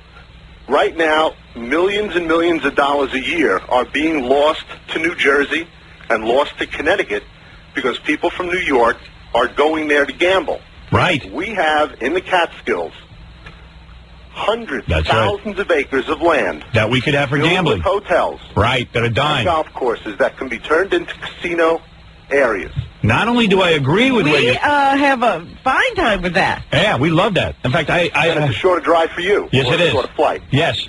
Excellent. This guy's good. We go to the Catskills to gamble. Ooh. Hey, let me tell you something. This is a tough decision. Well, what did Dylan propose? Nothing. I didn't hear Dylan... He just said he'd run with you. Yeah, Dylan was just glomming onto my action. He's in it for the babes. Well, that's why you're talking to me. You need a man with ideas. I got to tell you something. You're Take good. over when you resign. You have absolutely no You know, scandal. Dylan thought there would be no competition, and he wasn't prepared. Yeah. Hey, anybody like the ring of this? Stan the man. Yeah. Stan the man's working. Stan, he's our man. If he can't do it, no one can. See, with a guy like you, I could win. Absolutely. And with a guy like you, I could win. Exactly. Because I'm just goofy enough to get in, and then I hand the whole damn thing over to you. You're saying no scandal in your background. Nope. Ever smoked pot? Look, I went to NYU in the late 1960s. All right. So you did. No big deal. A lot of us did. But the fact of the matter is I had the same reaction to that I had when I smoked regular cigarettes, which was I got dizzy and nauseous. But nevertheless... That's what you're supposed to get when you smoke pot. That's called a good high. Cigarettes aren't supposed to do that. Yeah. You get dizzy and nauseous but not realize you are. Hey, Stan, this is a tough decision here. Really, you're sounding like a fantastic running mate. You know what you got to do now? Yeah. Because you got two guys who want it. I know. It sounds like I got to get them both on the phone. Yeah. Let us have a debate. Mr. Dworkin, would you humor me by letting me call you back in a few minutes? And then I can just talk to both of you, and then I can make my decision? Sure, no problem. Oh, good. Thank you. I appreciate that. Because this is tough. All right. And I got to go into the convention tomorrow, and I'm serious about Was this. there a third person we were supposed to talk to today? Forget it. It's going to be too complicated if that person says. Well, I think you were going to talk to Charles Hines, but doesn't he want to be Attorney General? I don't know. Screw him. How much better could he be than you? I don't know. Probably not very. My father was advising me last night. He said, you should keep holding out. I'm telling you, even after the convention, because you're going to get good candidates. Yes, but your father doesn't understand how that libertarian convention works. I got to go name somebody. Yeah. Hey, listen, you got to give me some time to digest this, all right? No problem. All right, I'll hang up now, and I'll call you back. You've made a very good show. Yeah, real good. Okay, great. Thanks. Look forward to your call. Bye. So long. Good man. I had no idea you could get a running mate. Not only did you have no idea to get a running mate, but that guy's perfect except for the fact that he's Jewish. Aww. Well, come on, I'm talking about in terms of, Working is hard to tell, though. Yeah, let's not play that up. Everyone agreed. From now on, we don't mention what his I didn't know what it was. I wouldn't have guessed that was Jewish. No, I wasn't sure either. What is Fred mumbling? In Dutchess County, they'll know. Yeah, they know. Syracuse. They know. Ithaca. Buffalo. I said, that's the only thing hurting this guy. He's good, huh? He's got an Irish wife. Then you know what? They resent that more up there in Dutchess County. That's not a good thing. Stick to your own kind. Yeah. Yeah, they need a Jewish guy Who are following you, the race. Leonard Bernstein? Yeah. Stick to your own kind, Jew boy. Let me think. Mind you, I don't mind. I don't even look at someone's religion or race, but other people are prejudiced. Howard said for governor, Howard said for governor, for governor of New York. Howard said for governor, Howard said for governor, for governor of New York. Howard said for governor, Howard said for governor, for governor of New York. Howard said for governor, Howard said for governor, for governor of New York. Howard said for governor, of New York. All right, Robin, welcome to Tuesday morning. We're in Albany, and Robin, it's unbelievable. We're about to go over to the convention, the Libertarian Convention. That's right. We're back on the bus. We're back on our tour bus, Robin, and for the first time, we're about to meet my running mate, Stan Dworkin. Yeah. And we wouldn't even know him if we passed him in the street. we haven't even met him yet, and I'm really glad he came up to the convention. You gonna go get him, Gary? All right, Gary's gonna go get Stan Dworkin. Rough night in the hotel last night. As you know, the candidate was not feeling well. Yeah, I had I swear to you, I'm guessing, but I had to have between 101 and 103 fever. I had it. And I told Tempest to come by and nurse me, but she never showed up. You didn't? No one did. Elaine didn't come, Miss Howard Stern, 1994, Elena Beasley. I needed somebody to nurse me. Oh, boy. Nurse me back to health. Uh-oh. Robin, here he is, the great Stan Dworkin. Stan, I stand up, but I can't even. Hello. How are you? Take a seat. Look at him. Nice-looking man. Looks like a candidate. Maybe he has to shave that mustache. I don't know. Think so? And I just trimmed it a little bit last time. Yeah, I don't know. I never saw a governor with a big handlebar mustache No, I mean, like this that. is not the Wild West, so we don't need a mustache like that. Stan, how are you feeling? This has been a whirlwind. Within one day, you became a contender for lieutenant governor, and as you know, you will be the governor once I step down. Has it been exciting? Have people been contacting What was the reaction? Well, it's been a rather interesting 24 hours. I've got friends that I never knew I had, and it's been fun. But I'm looking forward to campaigning with Howard. It's really cool because Stan's wearing a suit and stuff. Yeah, a real... he looks like a politician. I'm the legitimate governor who's going to follow in your footsteps, and I'm looking forward to that. As I look at you, I say, my running mate looks like Wild Bill Hitchcock. You two make a funny-looking couple. We certainly do. Well, you wouldn't want me to look like Rush Limbaugh, would you? No, not at all. Oh. But anyway, the point is, this is really exciting. First of all, you got to understand something. Stan is like a legitimate politician. A real politician. He's held office. Stan, what office did you hold again? County legislator. Legislator. In Rockland County for 9 years. And you didn't get paid a lot of money for that? No. You had to run your own Thankless business. job. Right. Paid a little money for a lot of time, and no matter what you do, everybody's unhappy. And everyone I've talked to so far that knows you has said, hey, the guy's impeccable. He's really got a great reputation. He's really done a lot of cool stuff. Nothing but good things. Well, I'm very flattered. I'm glad to hear that I've done something right. I was watching the TV news last night, and some of the libertarians were saying how I'm coming into the convention and I'm just taking over, and I haven't even met with them yet. You're not even with the party in terms of their outlook on life. Yeah, I know, but I'm going to go there. I'm going to debate today with Stan at my side. I will debate. I will take on the party, and hopefully we're going to pick this nomination up on the first ballot. I was told last night, a lot of the libertarians were at the bar in the hotel. Is that right? And both sides. And Ludwig told me that we're going to have to really sell Stan hard to the party. Why? Because they want a libertarian to be my lieutenant governor. He's an outsider. I mean, you're an outsider, but you have name recognition. He's an outsider. They don't know anything about him. Yeah, well, what I'm going to explain to the convention is, look, if they want to get over 100,000 votes and actually win this thing, they've got to have a legitimate politician who is going to take over and really, be a governor, a really good governor. And Stan's got all the credentials for that. That's right. Well, the thing that makes it interesting, when we win in November, as someone told me last night, when we win, we will actually be taking over the reins of state government on a grassroots level. Right. We will not owe anybody anything. There will be no deals, no liabilities that we have, no paybacks No that we have. backroom So discussion? we can do what we want. Yeah, and that's what everyone's going to dig about this campaign, because I don't even have to have like a campaign committee or anything. I don't have to raise money to There's win. nobody to pay off. There's no one to pay off back. for anything. It's going to be great. I'll tell you something. You owe me, Stan. You really do. You're going to be the governor. You've never done this on your own. You never could have pulled this off on your own, Stan. It's 48 hours can make a strange change in a person's life. So you brought up your 2 kids and your wife, which is good. I think that'll look good at the convention. Yes, somebody has a normal family life. Yeah, because I didn't bring any kids or a wife. I just brought strippers and Miss Howard Stern 1994. Well, my wife said that she's coming along on this trip because it's important to show the family involvement. But, she thinks that as the campaign progresses, she might take the same kind of posture as your wife and oh, really? Perhaps watch from the sidelines or whatever. Is that right? Oh, yeah, so you can be on the tour bus with us getting massages. I understand. Well, wait, if you say that, my son might want to leave college and travel with us. I know. Well, it's going to be fun. It really is. Well, Stan, I am so excited that you are the candidate.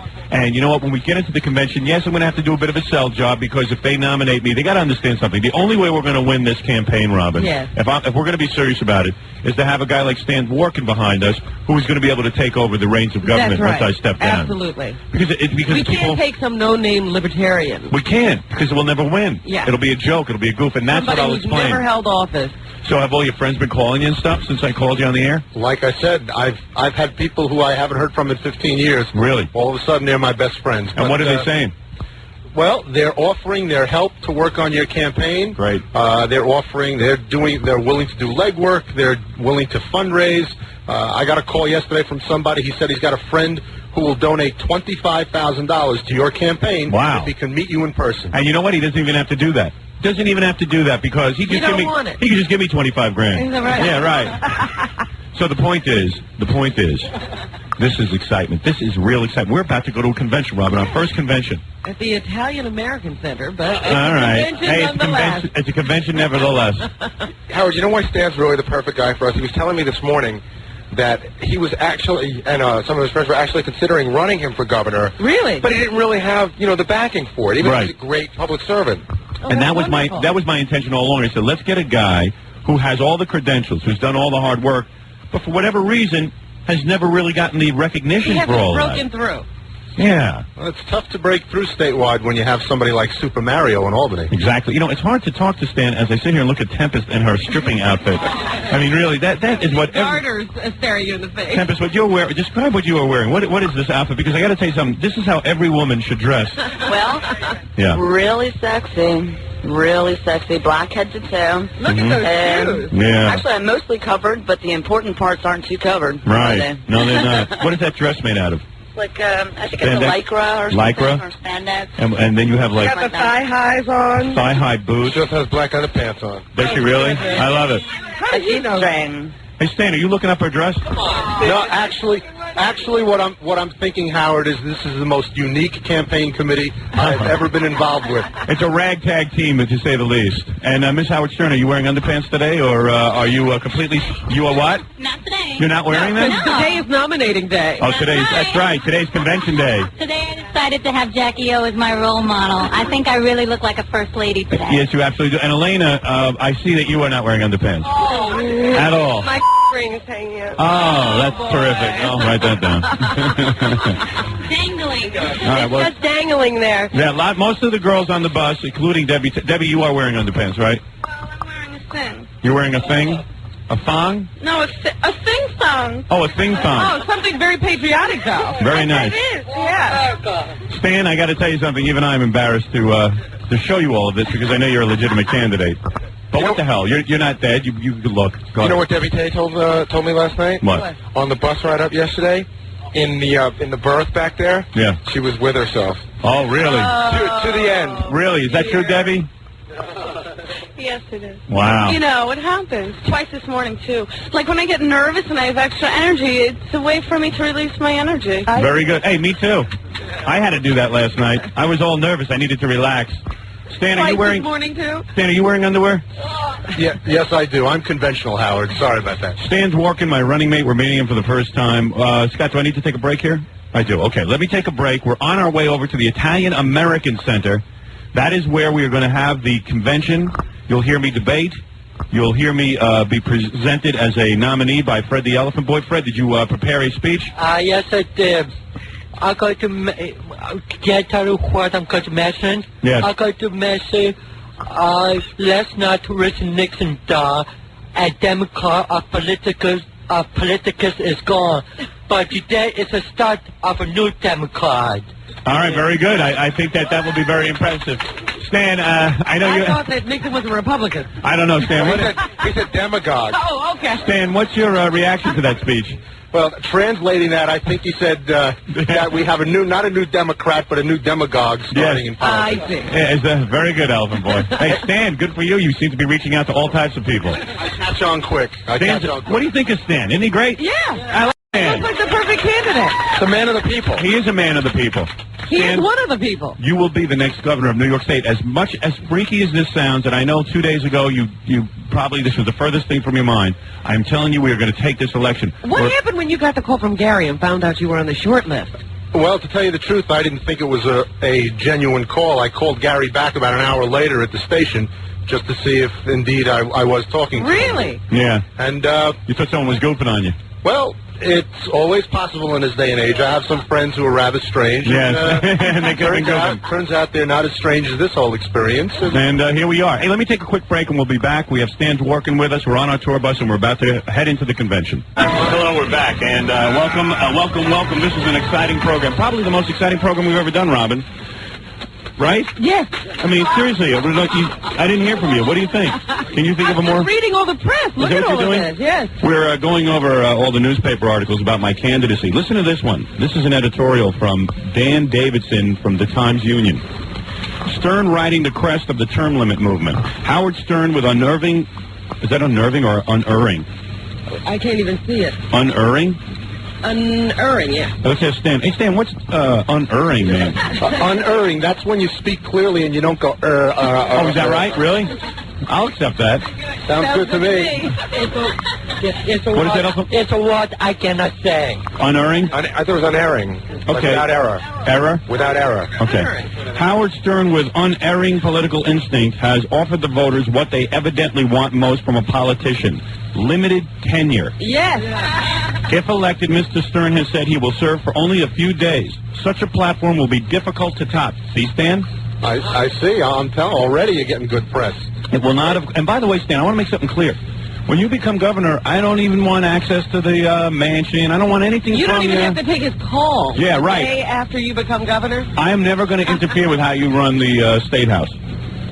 It will not... See, Stan like that. He didn't say that sounds good. That sounds no, because it won't be legitimate if There will always be a place for you in Albany as long as you. I sit in the governor's chair. Thank you, Stan. How long do you think that'll last? Well, it'll last 4 years. All right, okay. Hold on. Let's see what else the press says. What does that one say, Robin? Anything Well, good? this is pretty funny because it says here, instead of a rousing nominating speech, he plans to let a radio show favorite with a speech impediment introduce him at the convention. That's you, Elephant Boy. Yeah. There's a lot of pressure. People are waiting to hear what you have to say. So I'm all ready. I'm calm. I am collective. Good. Collected. Collective. Howard, that actually brings us to another point. I just found out last night that not only do you need to be nominated and seconded, which we're going to take care of, but so does Stan. Yes. Oh, good. Hey, Robin. What? Are you going to make a speech, too? Why should I make a speech? I don't know. I just feel like maybe you should say something for the convention. Oh, so Stan has to be. So who's going to nominate Stan? I don't know. think Elephant Boy and... I think you're right. You should have them both do it again. Stan, with your permission, unless you have someone in mind, we can certainly have Elephant Boy and... Kenneth Keith Kallenbach. I think that they can be as eloquent as any other speakers in terms of nominating and seconding me. Then you haven't really listened to the show. Listen, I'm a politician and a diplomat, so... This is from a newspaper called... what the hell is this one called? This is The Record. All right, here's one called Libertarians Expected to Nominate Stern. Stern arrives with flair in Albany. Howard Stern, accompanied by 3 scantily clad women, that must be you, Robin, and a half dozen pals from his radio show, arrived in Albany Friday and his appointment with Destiny, the Libertarian Party convention, and his nomination for governor. Today is the beginning of a new beginning. That's my quote. This is the first of many cliches I will be using along the campaign trail, Stern told several hundred raucous supporters in Midtown Manhattan. A lot of people picked up on that. Did they? Cliche. Yeah, I try to pack in as many cliches as possible. Other than cliches, the Stern campaign promises to be different. Hey, how come they haven't announced my running mate? Nobody has it in these articles. Hey, Stan, what the hell's going on? You have no name recognition. Well, I don't know. Actually, that's not true. Channel 2 News tracked me down yesterday afternoon. Right. And, they used our story as a lead-in twice on the 5 o'clock news. Oh, great. And they said, who is this mystery man? What does he have to do with Howard Stern? Oh, great. And we're going to get our names around. And certainly after today, the whole state is going to be on the lookout for Stern and Dworkin. You know something, Stan? I really think you should shave the mustache. May I say that, Robin? What do you think? Yes. Well, you see, at least the sides. There's a problem with it. We might be able to negotiate the sides. Right. But my wife has known me since 1973 and has never seen me without the mustache, and it could be grounds for divorce. I have to check with my attorney. Hey, girls, seriously, you girls know what attracts you and the voters. Do you like the mustache? No, I think we should shave it off right now. Yeah. Let's shave it off right now. We'll shave it. Look at those girls. They're wild. Seriously, If he lets us shave him, I'll let him shave me. All right. Yeah, baby.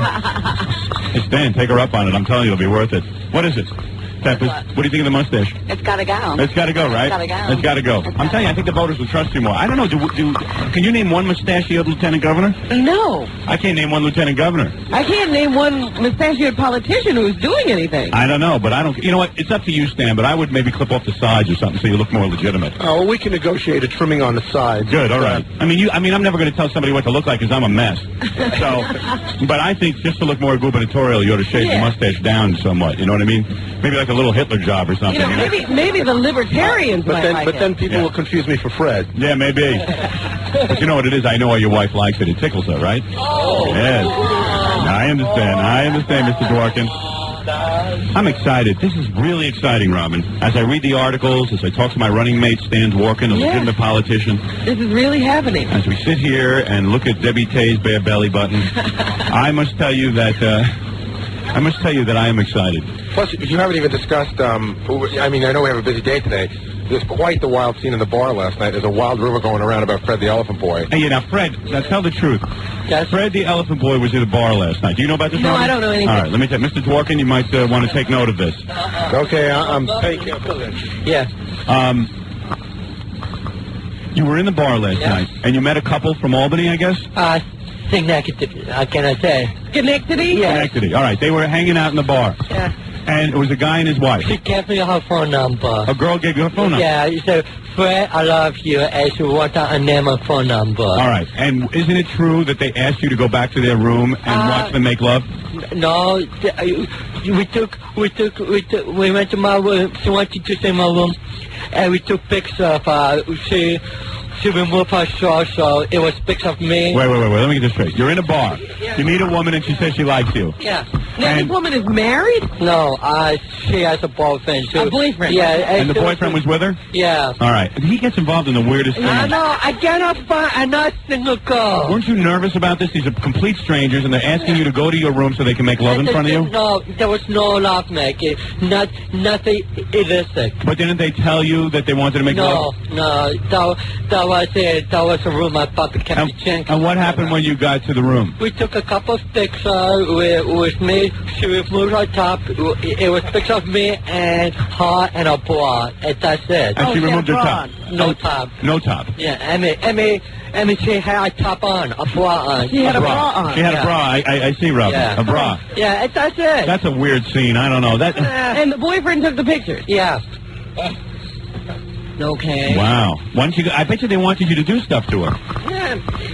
I wouldn't do it. I wouldn't feel comfortable. You wouldn't? I wouldn't feel comfortable doing it in front of a guy. I like to keep it private. But you said the other day that you would like two guys and a woman. I was just getting with... Now, just to make sure there's no scandal, this wasn't Mrs. Dworkin, was it? I don't want any of that going on, Stan. All right, Stan, please. You must be scandal-free, please. No scandal. You know, as I look at my running mate, I say, here's a guy who represents himself as scandal-free, no electroshock therapy, no extramarital affairs. Right. I like that, and we will have no embarrassment in this campaign, am I correct? Apple pie and motherhood. You paid all your taxes? Paid all my taxes. Right. And I've couldn't afford I've got a rarity. I've got an honest accountant. Really? And you've never gone to jail? You've never received Never been to electroshock jail, therapy? never been arrested, no electroshock therapy. Yes. I've never met Jennifer Flowers. Right. This is perfect. You're clean. What was your draft status during the war? What war? Vietnam. I did not serve in the Vietnam War. Oh, really? How'd you get out? I served in the National Guard. Very all right. good. Very good. All right, so you did serve. Did you get some kind of preferential status to get into the National Guard? You had to know No somebody. preferential status. Really? In fact, my father was in the Air Force Reserve. Right. And he refused to try to get me in his unit because he would have been embarrassed. Really? So you got it. So at the beginning of the Vietnam War, you got into the National Guard. So it was all legitimate. It wasn't Everything like was you had any legitimate. pull. Wow. We used no influence. We didn't have anybody send any letters. Wow. I felt that I wasn't going to run off to Canada, even though I was in opposition to what we were doing there. Perfect. I felt that the New York National Guard was the place for me. Yeah, that's the place for me, too. Any speeding tickets? Any overdue library books? Any, You know, they will look. Library books is a weakness for my son, but I Yes. think I'm okay. Okay, great. Man, Stan's walking the Do perfect you candidate. realize what you're offering him? If he becomes governor of New York, that's like a national platform. Oh, yeah, but Stan's walking You'll deserves become... it. Let's give him a shot. He can't do any worse than Mario Cuomo. He's a good man. When you were in office, did you have to take care of budgets and all that kind of stuff? Yes, I was vice chairman of the Budget and Finance Committee. We had a $340 million county budget that we worked on, so I'm familiar with working on budgets. Were you able to cut the budget? I'll tell you, after being in government for 9 years, I'm certainly familiar with how you can get money out of a budget. Right. Because every layer of government has so much waste. Bureaucracy. Absolutely. And you would be able to go in and cut because you owe nothing to anyone. Absolutely. Except me. The opening blast to sink Mario Cuomo's gubernatorial ship. Make way for Howard Stern. There's a lot of excitement. Stan's walking still with us, of course. His wife is following us in his car. And sitting here with us. The bus is moving slowly The bus is moving slowly, Robin. That is correct. because there's so many people in the parking lot I know. We can't even waiting get through. to see us. And sitting here with, of course, my lieutenant governor, my choice for lieutenant governor, is Tamra. No. Yes, Tamra. Is your choice for lieutenant governor? No, she's sitting here with my choice for lieutenant Oh, governor. I'm not listening to the show. You're not. What do you want? Tamra. Tamra, what's your last name? Clark, Tamra Clark. You are the National Marketing Director and National Spokesperson. for the Libertarian Party. Yep. What's the mood? Describe it, Everybody's please. excited. This is one of the biggest events we've ever had in Libertarian Party, and everybody is jazzed for you. First of all, I'm excited to be here. I'm excited about the Libertarian Party. I feel good that I'm a member of the party. I feel good that so many Libertarians have embraced me. I think when I introduce the Libertarians to Stan Dworkin, they'll see he's a man of honor and a man that they will like and a candidate that very much subscribes to the principles of libertarianism. I hope so. That's going to be a big question today. Well, wait till you hear him talk. I'm ready. And let me ask you something. Do you think Stan should shave off the mustache, first of all? Oh, no, I happen to love mustache. Oh, really? I thought the Libertarians my husband liked likes it. I knew Yes. Libertarians would like it because he looks like an unconventional Right. candidate. Oh, that's it. We need a different style of person in this party. Absolutely. Just look at me. Believe me, you got a different style person. We're ready. Hey, Howard, we like noses in this party. You're not kidding. I'm with you, baby. So anyway, you're a married woman, by the way? Yes, I am. Oh, your husband's a very lucky man. Yes, that's I'm look- married to a big stud muffin. Is that right? Yes. Now, let me ask you something. What are the day's events? I'm going to step off the bus. I will greet my cheering crowd. Mm-hmm. Stan and I will enter the convention. Robin, we will sit at a table. We'll begin broadcasting. What's going on in the convention right now? What's going on is they're credentialing everybody in right now. There's a long, long line out here. As they get all that line finished up and get everybody seated, then approximately 10 o'clock, they're going to begin the convention. A lady named Rebecca, who is an elected Libertarian, is going to give the opening address. Right. And then Ludwig's going to start the nomination process. He's going to Ooh. open up nominations. Yes. So whoever is nominating you... Hey, speaking of nominations, I want to introduce you now to Fred the Elephant Boy. This is the guy who's going to be nominating me. Hi, Fred. Hi, Tamara. What? Say that name again. What did you call her? Tamara. Tamama. Tamara, right. I'm sorry. Don't insult the woman, Elephant Boy. Hi, Tamama.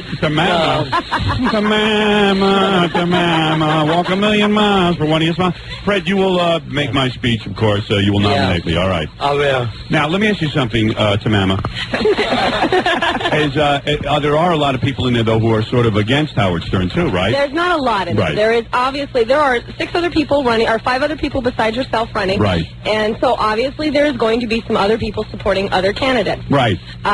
What's going to go down is they're going to do it in alphabetical order. Yes. So you will be the last candidate nominated. Perfect. All right, perfect. You will, I want you to sit up in the front row. Okay. Because that's where we need you to be, and then they'll bring you up on the podium as they make the nomination. He'll make your nomination, and then you'll go up to the podium. They'll move all you up. Just follow the cue on that. Okay, very good. Will I be able to sit next to Robin for most of the convention and do the I radio think show? you sure can. We have the whole front row off, so you can put your people up in the front row. Oh, good. We've Okay, saved it. great. All right. So, in other words, now my leading, the guy who really is most against me is this Ostrowski guy, Yeah, right? Mr. Ostrowski. Mr. yeah. Ostrowski is another guy who wants to be governor. He wants to be the candidate for the Libertarians, probably in the debate, Robin. And I think that he felt before you came into the whole process, he had it locked up. He had it locked He up. felt that. We're not sure. He took a straw poll of 35 people and felt he had it locked up here. Right, right. And you have to understand, you're doing something great for us, though. You're forcing libertarians to campaign, which is fantastic. Right, and that's all I want to do. I want to win, and I want to get you guys a lot of votes, and I will make that plea to the convention. And then, when I am nominated, hopefully, I will make a plea for unity, Absolutely. bringing Mr. Ostrowski and all the other people alongside Absolutely. with me. They have to get their slate of candidates. You have upset us so much and really got them all going that they haven't even been able to put their slate of candidates together yet. After the gubernatorial nomination, then they need to come together and do that. Who will you be casting your vote for, may I ask? Oh, I can honestly say I'm a Howard Stern supporter. Oh, thank you. Oh, thank you. Yeah, you have to understand, for me being the national marketing director, you are the greatest thing since the glazed donut for me. Thank you. Thank you so much. You've given me an opportunity to do things we wouldn't get to do, so thank you very much. That's great. Oh, thank you so much. Here's a woman with vision. Sounds very good. Secretary of State potential here. Stan, just remember, behave like a governor. I'm Yeah. from Nevada, and I am running for Senate in Nevada. Are you really? Yes. I wish you would win, for God's sake. I came with 45% of the vote last time. This time we're going to beat them. I think you're going to do it. I like your Yeah. style. I really do, Tamara. Or as Elephant Boy says, Tamama. Hey, I'm on the Howard Stern ticket. I'm So- going to be campaigning this way. When I do win, will we be able to get up and get that guy to sing Howard Stern for Oh, governor? yeah, David's here. I've got him right up in the front, and we're going to So do we a can deal. have a big demonstration. Absolutely. We're And going to when have a party. the girls can parade around in their sexy dresses? Absolutely. And then we can do bunny hops? Yes, we'll do, Robin, we will do the bunny hop. All right, yeah. Well, you know, something exciting And for the then convention. afterwards, there is a press conference in the press room. We do have Yes. that set up. Well, this is what I'd like to do now. I'm going to take a break, and then when we come back, I will actually be walking out of the bus, Robin, Yes. to greet my fans out there. I see the parking lot is full. I will enter the convention. I will greet the press. I will answer any questions they have beforehand, and then we will try not to disrupt the function that is going on Yes. inside, but we will try to broadcast from the Libertarian Convention. We're going to bring you every step of the way through my big day, Robin. The whole process. Howard runs for governor. Governor Nancy Gore. Yes, Tamara. Thank you. Very nice. Let me tell you something. This is unbelievable. Gary, make sure no one speaks to me in that convention. All right. Tamara, very good. And, of course, Stan, you're going to come in with your wife and kids, right? Absolutely. Yes. So we're... If you'll I'll take everybody in and take you through and get everybody seated. So we don't Excellent. have All any- right. Let's take a break. When we come back, Tamara will lead the way as we step out into the convention. Robin, the moment we've been waiting for. Yes.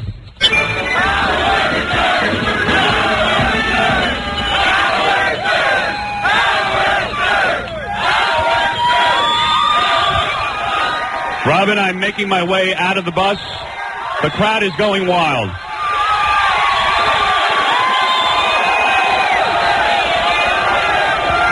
Greetings, everybody. Greetings. Greetings. Welcome to the Libertarian Convention. Who's going to be your next governor?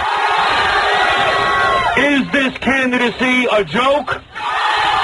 Are we for real? Do we want a death penalty? Are we ready to vote for a death penalty? Do we want the roads to run smoother? Who's going to give that to you? You know, as I look out on your beautiful faces, as I see this shining, beautiful crowd, I have to say one thing. It is amazing that they let all you people vote. This is shocking. We are going to win this. We are going to go in there today and hopefully win on the first ballot and get the nomination. And then we're going straight to the State House.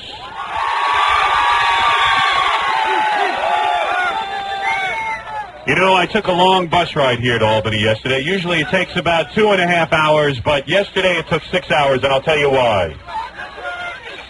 We stopped off at the strip club. Yeah, we had to have a little fun out there. Also, we stopped off in Saugerties, and I learned the problems of Saugerties, and I met with the people, and I met with black people, I met with Hispanic people, I met with all kinds of frightening people, and you know what? They're all behind us. We're going straight to the governor's mansion. And now, ladies and gentlemen, as I am about to embark on the greatest political moment of my life, in fact, the only political moment of my life, I would like to introduce a few people to you. One by one, I would like you, first of all, to meet and greet the most beautiful Robin Quivers. Here she comes in all her glory. Robin. Good morning. Welcome to Albany. We are here today for a momentous occasion. We are going to nominate Howard Stern as the next governor to run on the Libertarian ticket. We are for less government like the Libertarians, but we are for the death penalty. We want our streets back, and we want to be able to ride our cars over them. All right? Let's go. Hey, Robin, why are you yelling? You got a microphone, for God's sake. Robin, make your way into the convention. Here she comes, the most... Give her room, give her room. And now, ladies and gentlemen, you know her from my tape 1-800-52-STERN, which is most important, even more important than running for governor. You should all have a copy of that.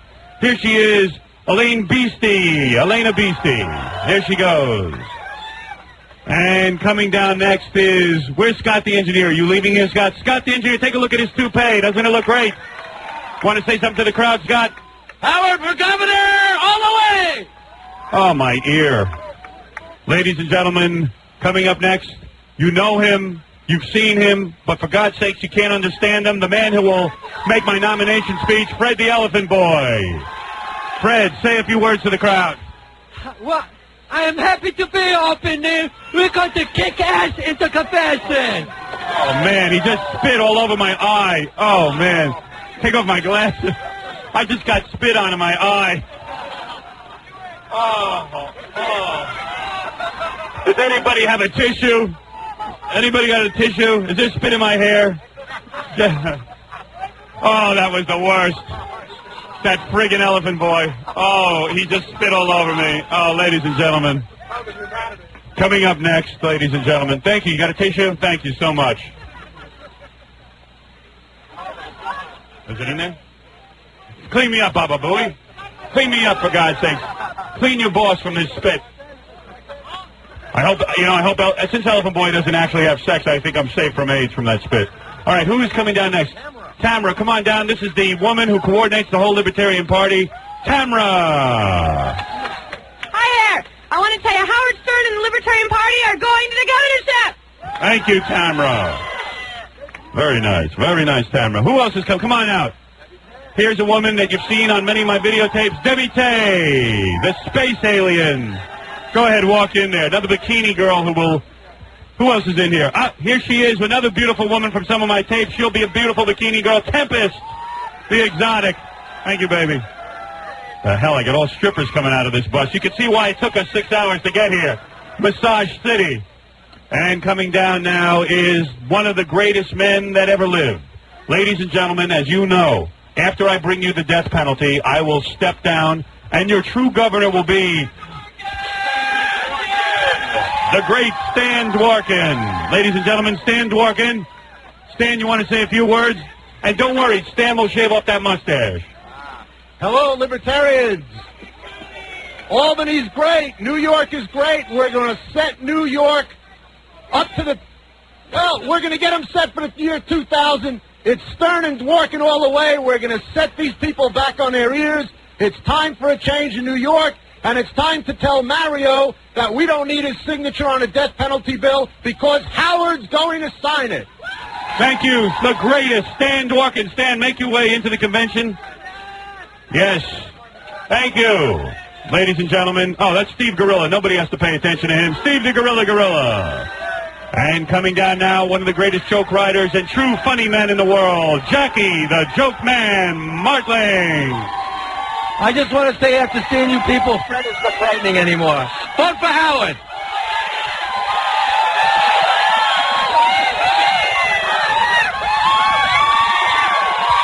Obviously, everybody loves to goof on Jackie's laugh, and they've certainly demonstrated that. Now, ladies and gentlemen, the woman who won $50,000 New Year's Eve, the very beautiful reigning Miss Howard Stern, 1994, Elaine Mars. Isn't she beautiful? There she goes. And coming down now, his new album has just been released on Atlantic Records. He can't say a straight word. It's Stutterin' John. People of Albany, how are you? All right, very good. And coming down now, he does great voices. He's the voice of Ren and Stimpy, the great Billy West. If you don't vote for Howard Stern, you're an idiot. The great Billy West, ladies and gentlemen. And now, who else is left on there? Ralph. All right, Ralph. Ralph's the guy who does my makeup. He wants to walk out. He's got a big berry on his face and an ugly tooth. Go ahead, Ralph. Walk out in front of the crowd. Ladies and gentlemen, I am going to make my way now into the convention. I want you to know that I am going in there for the people of New York State. Some people have questioned my motives. They think I'm doing this for ratings. Well, they're right. I am doing it for ratings, but I also want to be governor of New York. I won't lie to you. Wish me luck, and I hope to come out triumphant. Hey, where's Fred Norris? Right here. Where? Right here. Come on out, Fred. You know him as a Martian, Fred Norris. Hey, well, he is the man behind the man, if you will. You notice he's been standing behind me the whole time, hasn't said a word. Here he is. Come on out. Let's win this election for Howard Stern because I'm tired of holding this friggin' megaphone. Let's do it! Let's go into the convention. Thank you. Thank you. Gary, I'm making my way into the convention. Huh? What's that? I say I'm making my way into the convention. Let's go, boss. Let's go win. All right, here we are. Thank you. Thank you. Thank you. Thank you. Thank you. Thank you. Thank you. Thank you. Thanks, everyone. Very beautiful woman. All right, we're making our way into the convention. Here we go. Robin, I can barely see in front of me. I am kissing babies and kissing women. Here we go. Wow, we made it in. I'm in the Italian-American Convention Hall. It is truly a great honor to be here. I got to go find our seats. I'm going to take a little break, and when we come back, we'll be inside the Italian-American Convention Hall at the Libertarian Party. Robin, I made it in. Good. It's good to see you. I heard all the... Who spit on you? Elephant Boy clammed right in my hair when he was talking. I couldn't believe that. I was like, who's spitting out there? Oh, man, it was disgusting. I just figure I'm safe from AIDS because I don't think he ever has sex. Did you clean yourself up? So I said to Baba Booey, clean me. He wouldn't do it. And then a woman from the crowd gave me a tissue. And then, of course, Gary was not wiping me down, but I eventually got him to wipe me down. Do you see any spit in my hair, Robin? No, you look good now. I don't know Do. what happened. Maybe the spit was good for me. I don't know. All right, we're going to take a break, and we'll be all set up when we come back. We'll be right back. Howard had to step out to fix a few potholes. Howard Stern for governor. Howard Stern for governor. On the road to Albany with the next governor of New York. Here's best-selling author and advocate of electrocution of criminals and filling potholes with their ashes. Here's Howard Stern. Robin, we're back here. We're at the convention center. I'm standing at a podium. We're going to have a press conference before we go into the actual convention hall. That's right. And the photographers are all getting their shots now, Howard. Yes. This is a major press conference. I think every member of the press is represented, so you're getting that flashbulb effect right now. Yes, I am. There's a lot of members. How many members of the press would you say are here? I'd say about 75 to 100 in this room. 75 to 100 in this room. Yes. There's TV cameras. I see just tons and tons of press, but they are all ready to take my picture because they see that I'm going to be the next people governor. are handling it very well. They are letting the still cameras run up first, take all the pictures. Victory sign. The reporter's asking me for the victory sign. So once all these still pictures are taken, these guys will be thrown out, and the television cameras can come forward. I look like Nixon. Thank you. I'm the new Nixon for the 90s. I don't know if that's a compliment. Oh, come on, I'll take it. He's probably referring to the fact that I'm sweating in here. Well, anyway. Oh, good cogs. Okay, Robin, are we ready to start talking to the media? Have the still photographers finished? What we have to do, Howard, is get the still photographers back because all these cameras have been set up all day, and they're ready, and they're not getting any shots. Fox and ABC. I can so see as soon as these people move Doug back, Johnson in the back. There's Doug Johnson, Penny Crone. All the serious reporters are here. So This we're getting candidacy is real, Robin. coverage from New York City as well as the local Albany press. That is correct. That is correct. Papa Fooey, do you know who else is here? No, I know Peggy has a press list. Can you tell Howard who's here, Peggy? Yeah, New York Times, ABC World News Tonight, NBC, CBS, Channel 9, New York 1, the Times Union, the New York Daily News, New York Post, Associated Press, Reuters, everybody. Wow. Thank you. Well, there you are. This kind of coverage? Yes, as a matter of fact, I hate to sound, a little arrogant. Yeah, but quite frankly, Robin, I am very much used to my every move being covered by the press. Don't ask me why. Well, anyway, Robin, I want to start my speech, but I'm being told not to start. No, you can't start until all these cameras are ready. See, if you were the president, you wouldn't have been brought in until all of this was done. Yes, Robin, but of course, I have You're Baba not Booey as an anybody. advanced man. Since I am nobody. Ladies and gentlemen of the press, I'd like to address you now, and Baba Booey is telling me to hold on. As you can see, this whole press conference is as organized as my campaign. A second. Is the press getting a feed from the... Besides you, is everyone else getting a feed? Then there's something wrong with you. I'm going to begin, all right? He'll just have to get someone else's tape. Okay. Robin, as you can see, there's lots of confusion. Bedlam. Maybe I'll take a break, and then when we come back, we can start the press conference. Yeah, maybe we can get all these problems worked out in the break. You ready, guys? They're ready? All right, the problems are all worked out. Okay. You guys don't need me using a megaphone? Do you need the megaphone to hear, or are you okay? You're fine? Yes, because they're in the malt box. All right, let's begin then. Ladies and gentlemen of the press, welcome. Welcome to what has to be the most historic event in political history, particularly in New York State politics. And I welcome you for one reason. Because I need votes, and you guys better carry this on the news tonight.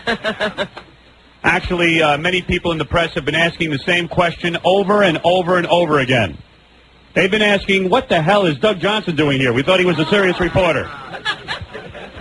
No, in all seriousness, the press has been asking me the same question over and over and over again. Robin knows the same question. Is Howard Stern a serious candidate? And I'm here to tell you I am very serious. I am dead serious. In fact, it took me 6.5 hours to get up here to Albany. The trip usually takes about, 2.5 hours? Why did it take me 6 hours? Road construction, that's right. You know I'm against road construction being done during the day. I'll be honest with you, though. We didn't hit any road construction. I had to stop at a strip club. It was called Goldfinger's on the way. It was very relaxing for the future governor to be in the strip club. I must be honest with you. But in all seriousness, I didn't only stop at a strip club. I stopped in Spanish Harlem. And yes, ladies and gentlemen, You stayed on the bus. I stayed on the bus. Now, I will admit I stayed on the bus. I was a little scared. You know, I think there's some hostility between the races. I certainly don't want to get caught up in that. I have a major career going. If I was a candidate who had nothing to live for, I would have gotten off the bus. But in all seriousness, I must tell you something. I did speak to the blacks and Hispanics. And you want to know something? They had no idea who I was. I had no idea who they were. Nobody understood what anybody was saying. Now, what did the blacks and Hispanics say to me? What did the gay people say to me? What did the white Americans say to me? Everyone is for the death penalty. And why are they for the death penalty? Because we need retribution. We need some kind of organization. We need to know that our cops, when they're shot, that the murderers will be put to sleep permanently. Are you for the death penalty? Then you must vote for me.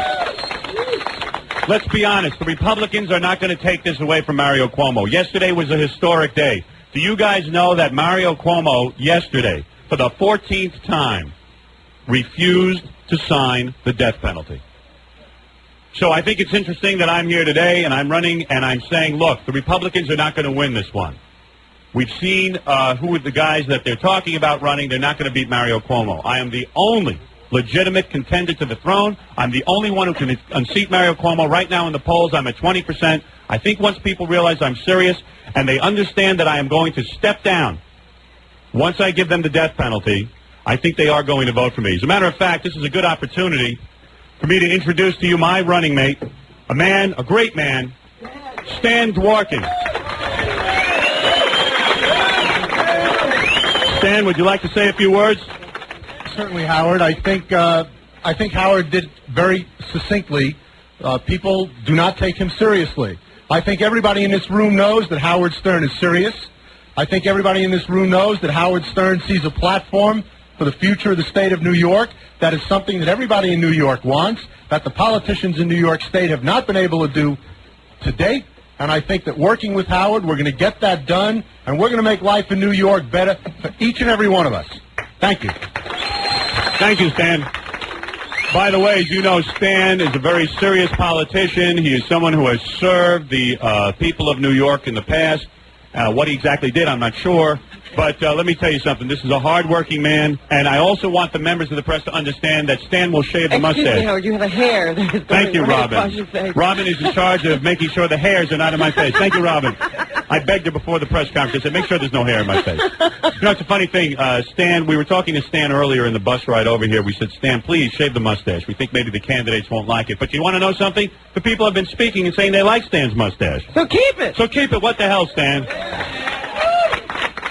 Stan's a good man. I wanted to find a guy who actually was a public servant, who had an impeccable record, this is someone who is so good, so dedicated to people and helping people. I said, this is a guy who's never going to get a shot at being governor. Let's put him on the ticket, and people will know that when I step down, he'll move into the governor's mansion, and he, of course, will take care of the people of New York. Right, now, Robin? do you want to open the floor to questions? If anybody has a question, I'd be happy to answer it. Then I have to get inside and hopefully take the nomination on the first ballot. Well, you know, I know that Nixon died today, and I think that it is appropriate that I am here sweating in front of you. As you can see, it's 190 degrees in here, and like Nixon, I am sweating profusely.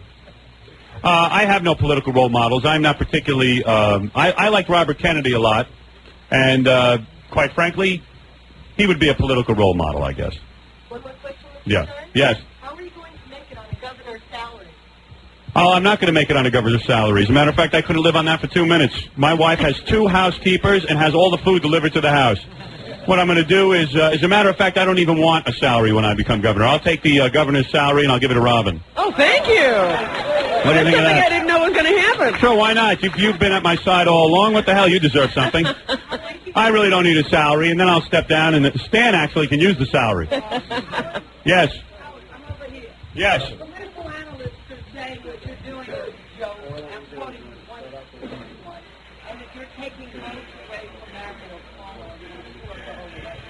Well, I've heard that I'm taking votes away from Mario Cuomo. I've heard I'm taking votes away from the Republicans. I've heard all kinds of things. What do you mean I'm going to screw up the election? In other words, you're telling me in this country we shouldn't have more than 2 candidates, and everyone's saying my candidacy is a joke, but then at the same time you're telling me I'm going to screw up the election. So how much of a joke is it? You know, Penny, you're getting on my nerves, as usual. First you say something, then you say you didn't say it. No, I know the analysts are saying. First of all, I think the analysts are drunk. How can you say a guy isn't serious, and then how can you say I'm going to screw up the election? If I'm going to screw up the election, that means I am serious, and that I'm legitimate, and people are for what I'm saying. Howard, if you don't get it on the first ballot, will you stick around for the second ballot? Well, who is patting me down? God bless you, my darling. Thank you so much. Thank you. Yes. It's like 190 degrees in here. Say that question again. If you don't get in on the first time in the nomination, will you stick around for the second ballot? Well, as a matter of fact, I'm a very busy man. I must get it on the first ballot because I have to get back to New York. I have many, many things to attend to. I have no patience for waiting around here in this Italian-American convention hall for 2 or 3 ballots.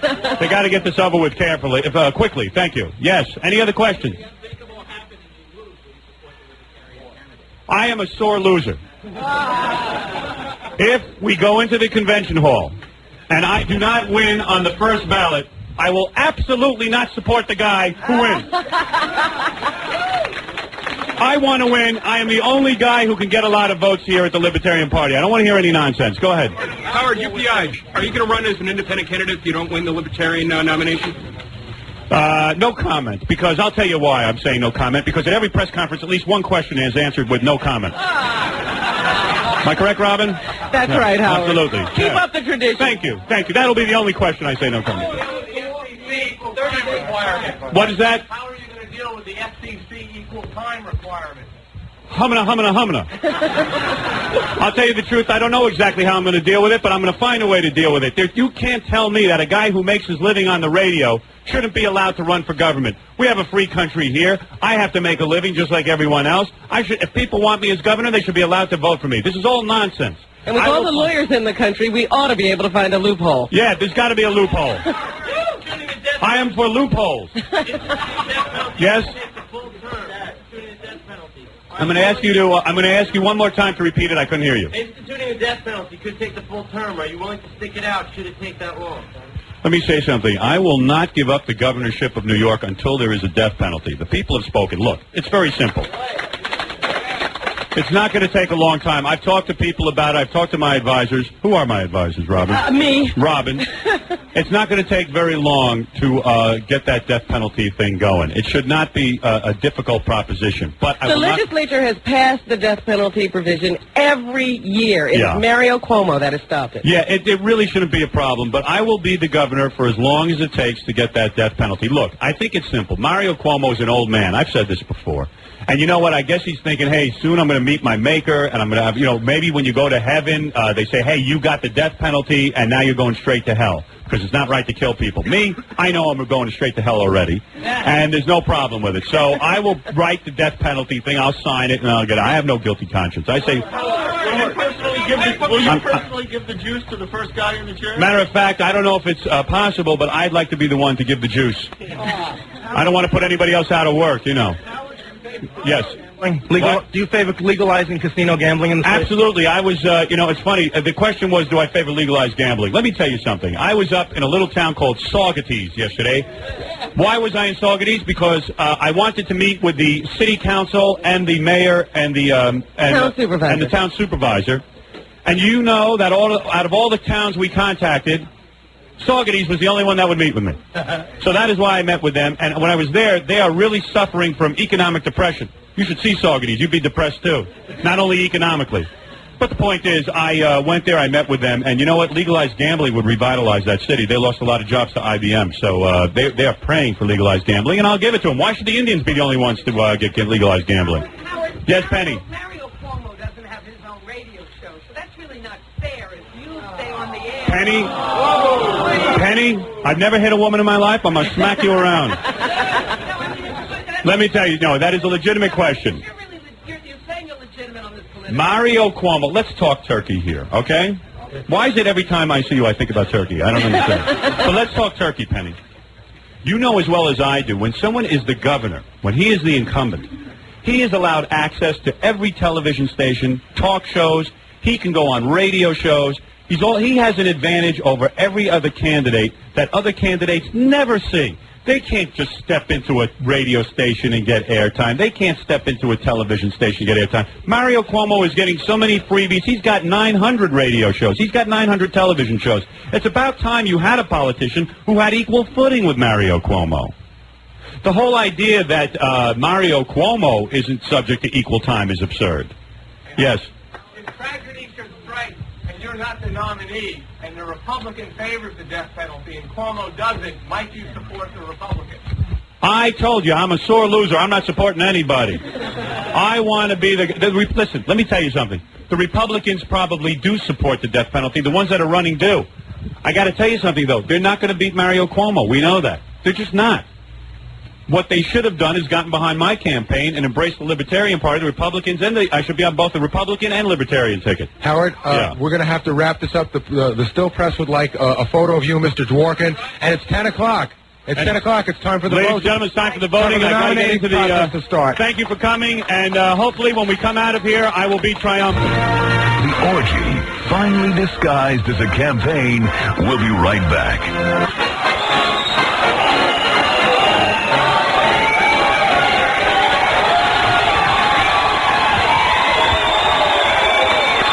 Hello, everybody.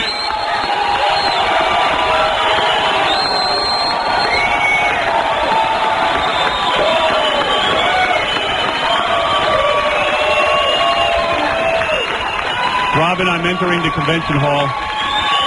It's very crowded in here. You can barely hear yourself think. We are actually in the convention hall. A lot of the people voting for us are cheering. Here we are. Going to make our way in. Thank you. Thank you. We're in the convention hall, guys. It's pretty wild. Where's Robin, guys?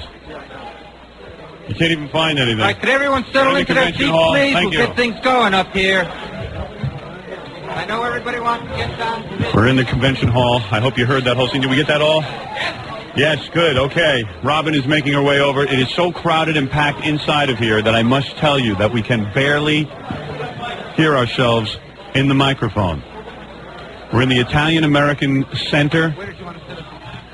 We're sitting at a booth. What you just heard was all the people who are registered libertarians, all the people who signed up in the last couple of weeks to make sure they'd be here with us in Albany, and they will actually get to vote for me so that I get this on the first ballot. Robin, were you able to see the scene when Oh, boy, I entered did I the ever. convention? Yes. I've seen the whole scene. Pretty wild, wasn't it? Hi, how are you today? Uh-oh, let's listen in. That's, I think, the libertarian head of the party. My name's Jeff Russell. I'm one of the local organizers here of the Libertarian Party Convention. It's turned into a real zoo, hasn't it? Welcome all of you to Albany. I don't think there's one capital person of here to New vote York for anybody State. else. What's that, Robin? I don't think there's one person here to vote for anybody else but you. I know. 1994 Hey, Scott, can you lower that guy's voice so Robin and I can talk a little bit? Just keep it on in the background. Anyway, he is welcoming everyone to the Libertarian Convention. Yes, and he's trying to make this crowd turn the other way. Everybody's Yeah. turned toward us. Everyone's turned toward us, waiting for us to speak, but we can't speak until we're asked to go up there. I think I'm going to be taking part in the debate next. That's what's going to be happening Well, they up have to there. have the nominating process first. Yeah. So Kenneth Keith and Elephant Boy are up there. So probably the next thing you'll be hearing is Elephant Boy and Kenneth Keith actually throw my name into Yes. nomination. Hey, Baba Booey, how are we going to do that? Let me hear what he's saying. Here comes Baba Booey. Scott, raise up this guy so we can hear what he's saying. Raise up the guy making the speech. Now, an event of this size involves organization by many people. No kidding. And a lot of people have worked very hard on this event. A lot of libertarians, people have been involved for years, have volunteered. That means it's going to be a mess. That's a buzzword. Yeah. That for years. For it, and Right. everybody That means like, oh, you new libertarians better calm down. A lot of people worked very hard. Scott, lower I him. can't name them all, but So, Baba Booey, how is Kenneth Keith and Elephant Boy going to get there to nominate me? They're up front, I think. They're already in front. They are? Camera board them right up front. So when is that going to happen? It should be happening any second. They should have some opening remarks by some woman, No, right? that should be done already. Oh, really? Really, we missed the opening remarks. Oh, Thank good. God. How was the press conference? Pretty good, huh? Oh, excellent. I think it went real well. It's always great when you stop it early. I was sweating like a pig. I know. No, that was perfect. You know how you have to say, I have to go now? Yeah. That's beautiful. Now, after the whole convention, I'll hold another press conference, Yeah. Robin, where hopefully I'll be triumphant. This is real exciting. Hey, where's Stan, our lieutenant governor? Did he get in? Get Stan's working and his wife and kids. We should talk to them. This is a really weird scene. Let me describe it. We're in this pretty big hall. It's Italian-American hall. There's thousands of press. There's thousands of people. And somewhere a guy's making a speech, and I don't even know where that is. It's No, straight he's ahead. all the way at the front of the room. I saw the whole room. Do I dare stand up and look? Won't they start screaming? I don't think you'll be able to see it. Let me take a look. I'll take a look. Let me see if I can see. All right, I can see. Oh, yeah? Yeah, okay, I can see. How the hell we're ever going to get up there is impossible. I see Stan Dworkin making his way behind. Well, I know I saw Ludwig up there, and he said that the candidates are supposed to sit up at that table. There's a Yeah. dais Yeah. up there, and you're supposed to be at that table. Yeah, but how can I get up there? I don't know. Well, You going to make your speech from back here? I guess so. I don't know. Hey, Gary, how am I going to do that? Don't you think I should be up there with the other candidates? Yeah, but I think you should wait till you're nominated. You're last to go anyway. No sense you being up there for the whole thing. Yeah, and then that'll look bad if I'm up there the whole time. You know what? I think that we really should be back here, and we can be, we can be on the air while we're listening to the other candidates and sort of make comments on what they're saying. Yeah, because you know what? Even during the debate, we should be back here, and then I'll take to the stage when I get my turn. It's going to be probably 5 other candidates besides you, and they're each going to get 10 minutes apiece. It's almost an hour. Yeah, but it's not a real debate. No, it's not a debate. It's a 10-minute block of time to give a speech. Oh, okay. there are still. I better start working on my speech, Robin. You got 10 minutes worth of speaking to do? Hey, yeah. Gee, I got about 1 minute done so far, so I only got 9 more minutes to think about. So where's Stan and his kids? Stan's right behind you. Give me the Stan's and his microphone. wife. Stan, I thought you handled yourself in front of the press real nice. Thank you very much. I've been learning from you. Where's your kids? Right here, Matthew, Let me Danny. see Matthew. Hey, Matthew, how you doing? Let me talk to Matthew. Matthew, how you feel about your dad running with me? I think it's very good. I think you might be able to make a very positive step for the state of New York, because I don't think Cuomo is going to sign the death penalty bill. He's not going to. And I think your dad would make an excellent governor once I step down, don't you think? I think you would, too. I think he's demonstrated that in the past with the county. Was he a good father? Yes. And where are you going to college? University of Pennsylvania, Wharton School of Business. Excellent. That looks real good. Very proud of you, my boy. Very proud of you. Good job. Very proud of you. That looks good. And listen, don't get into any drug problems up there. Remember Geraldine Ferraro's son? I don't need any of that. Behaviors. Does he do drugs at all? T-shirt, Howard? That's Yeah. a very expensive T-shirt. Very good. Listen, do me a favor. It's also important that you behave in a certain way. Absolutely. Because people are going to be investigating you and your whole family now that now that I'm running. Well, Isn't he's that true? been a candidate's son before. Yeah, so he so you knows. know. He knows the drill. Right, you're not hostile to your father. You're not going to come out and say that he beat you or anything like that. No. All right, good. All right, that's a good Nothing man. that I could come up with. Stan, it looks like you get your family under control, don't you? We all get along real well together. Excellent. And now let me meet your 14-year-old son. What's your name? Danny. Danny, don't be nervous. Believe me, I'm just a big goof off. Proud of your father? Yeah, very. And you get along good with your dad? Yeah. You're not going to wake up in the middle of the night hostile and shoot your parents or anything like that, right? No. No, good. Okay, that's what The I make name's sure. Dworkin, not Menendez. Right, exactly. Dad, I don't want to see you two boys on trial, shooting your parents. That'll make me look real bad. You understand what I'm saying? Yeah. So, all right, so you love your parents? Yeah. You're not embarrassed to say it? No. Good. That sounds real good. And my wife is hiding in the background. She doesn't want to get on camera. But You're kidding me. Why not? Where is she? You got to say hello to her. Very beautiful. Very nice. Stan, hey, good move. You're a perfect political wife. How are you, Mrs. Dworkin? I'm fine. Are you excited about any of this? Very excited. Good. It's a pleasure to meet you. I think the world of your husband. I think that we're practically like family now. After one day. Were you shocked when I called? I was absolutely shocked. Really? Yes. I think he'd make a great governor, and I think you'd make a great governor's wife, actually. Well, thank you. I really do. Look at her. She's nice looking. Wonderful, yeah. I think you all should get together and have a family powwow at the compound. Dude, your mom's a schween. Oh, yeah. She really is. She's nice.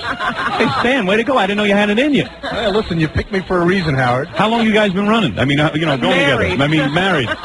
We've been married for 21 years. 21 years, and you stuck by Stan. You like the mustache? She was the one who came up with the number. It's, I think Stan has to shave his mustache a little bit on the sides. No, you like No, it? I like it. I think like Tim it. to be taken seriously. What do you kids think? Do you think that your dad ought to shave the mustache off a little bit? I don't know. I think it looks fine. It's better than having a mustache and a beard. And Really? I don't know. I don't know what to make of the mustache. I think it makes people a little scared, maybe it says We'll mustache have says, to see how it goes on the campaign trail. yeah, it's too wild. Yeah, we'll see how it goes. today. We'll see what Little press, trim. we'll see the press reaction as to what they think. I thought your husband, by the way, handled himself very nicely in front of the press. He certainly is savvy in those areas, is he not? He is. He Yes, is. he is. Well, first of all, it's very nice to meet you, Mrs. Dworkin, and I look forward to a long campaign and a campaign where I am at your side, as a matter of fact, if you don't You want mind. to do your campaigning with her. I'd like to campaign with you. Leave Stan at home. Certainly a pleasure. Well, that's okay. Thank you, Mrs. Dworkin. Okay. Hey, Stan, go for it. Hey, man. Obviously, the mic is not working. Unfortunately, being We're listening to speeches. Let me hear this. I'm not sure which one is the right one. Gary, tell us what's going on. Well, it's hard to tell because you can't How's move around that? in this room. It's so crowded, but it seems to we Ooh, seem to be I impressing like that. That the first I'm sorry, wait a second. Scott, try to work the level so that when Gary and I are talking... This isn't the first nominee, is it? No, I think this might be the opening speech because I haven't heard anybody be nominated yet. What are you saying, Gary, that no one's been nominated? I don't think anybody's been nominated yet. I'll tell you what, It seemed to me the guy with the gavel was trying to open the meeting. Is that what's going on? You know what, right Howard? now? I'm going to try to make my way up there and see what's going on. Okay, and you know what? While you're making your way, I'll take a short commercial break. Gary's going to hit the stage, see if he can tell us what's going on. Yeah. And we'll come back. We're here with, of course, Robin and Stan Dworkin, Mrs. Dworkin, the two kids, my running mate.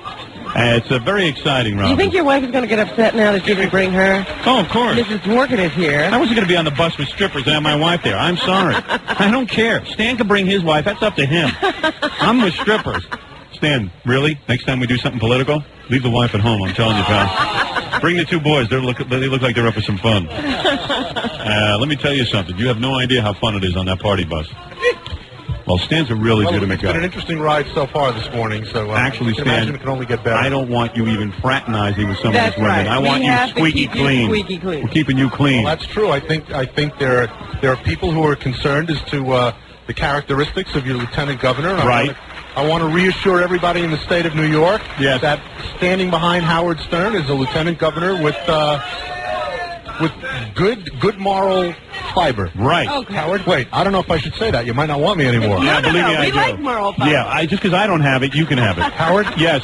Okay, I'm up front. I'm right here with Joe Okay, we Brennan. can hear, All right, you're up there with Joe Brennan. Joe Brennan. Joe, who's speaking right now? It's Rebecca Wilbur. She's our elected Libertarian in the Woodstock Town Board. Okay, so nominations haven't started yet. No, they have not. Ask him when it's going to start. Why are we whispering? Because I'm right don't next to wanna the speaker. It would be interrupt wrong. her. How long do you think it'll be until nominations begin? I'm not certain. You might want to check with Ludwig. Okay. There's some announcements that will have to be made. Gary, can I make a suggestion? What?